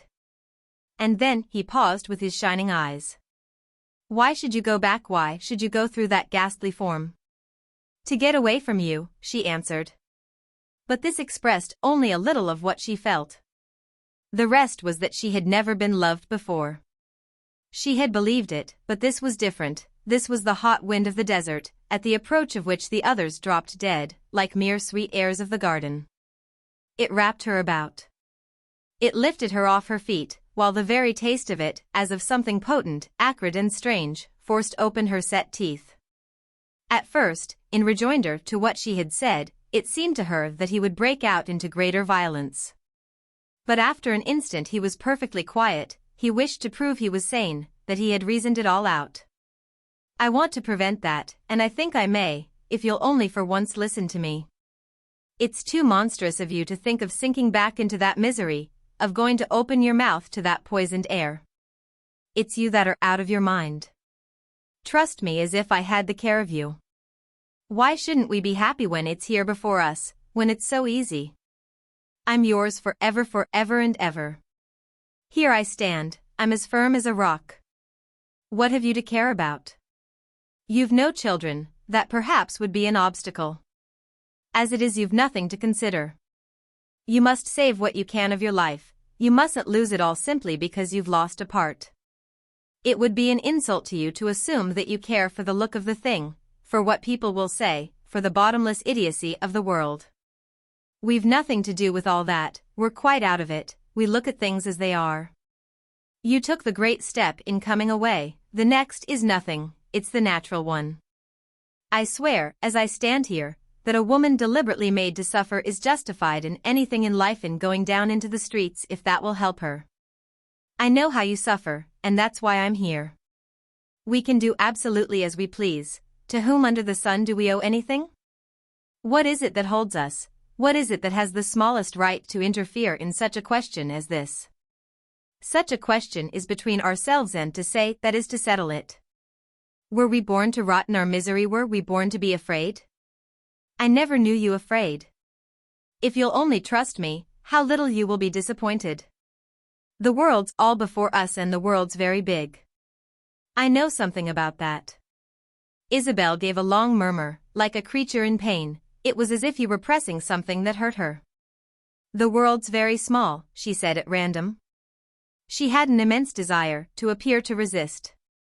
She said it at random, to hear herself say something, but it was not what she meant. The world, in truth, had never seemed so large. It seemed to open out, all round her, to take the form of a mighty sea, where she floated in fathomless waters.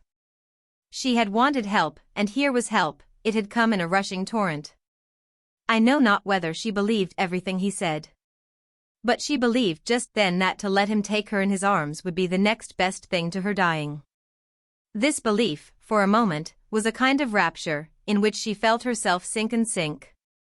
In the movement she seemed to beat with her feet, in order to catch herself, to feel something to rest on. Ah, be mine as I'm yours, she heard her companion cry. He had suddenly given up argument, and his voice seemed to come, harsh and terrible, through a confusion of vaguer sounds. This, however, of course, was but a subjective fact, as the metaphysicians say. The confusion, the noise of waters, all the rest of it, were in her own swimming head. In an instant she became aware of this. Do me the greatest kindness of all, she panted. I beseech you to go away. Ah, don't say that. Don't kill me. He cried. She clasped her hands, her eyes were streaming with tears. As you love me, as you pity me, leave me alone. He glared at her a moment through the dusk, and the next instant she felt his arms about her and his lips on her own lips. His kiss was like white lightning, a flash that spread, and spread again, and stayed. And it was extraordinarily as if, while she took it, she felt each thing in his hard manhood that had least pleased her, each aggressive fact of his face, his figure, his presence. Justified of its intense identity and made one with this act of possession. So had she heard of those wrecked and under water following a train of images before they sink. But when darkness returned she was free. She never looked about her, she only darted from the spot. There were lights in the windows of the house. They shone far across the lawn. In an extraordinarily short time, for the distance was considerable, he had moved through the darkness, for she saw nothing, and reached the door. Here only she paused. She looked all about her, she listened a little. Then she put her hand on the latch. She had not known where to turn, but she knew now. There was a very straight path. 2 days afterwards Caspar Goodwood knocked at the door of the house in Wimpole Street in which Henrietta Stackpole occupied furnished lodgings. He had hardly removed his hand from the knocker when the door was opened and Miss Stackpole herself stood before him. She had on her hat and jacket, she was on the point of going out. "Oh, good morning," he said. "I was in hopes I should find Mrs. Osmond." Henrietta kept him waiting a moment for her reply, but there was a good deal of expression about Miss Stackpole even when she was silent. "Pray, what led you to suppose she was here?" "I went down to Garden Court this morning, and the servant told me she had come to London." "He believed she was to come to you."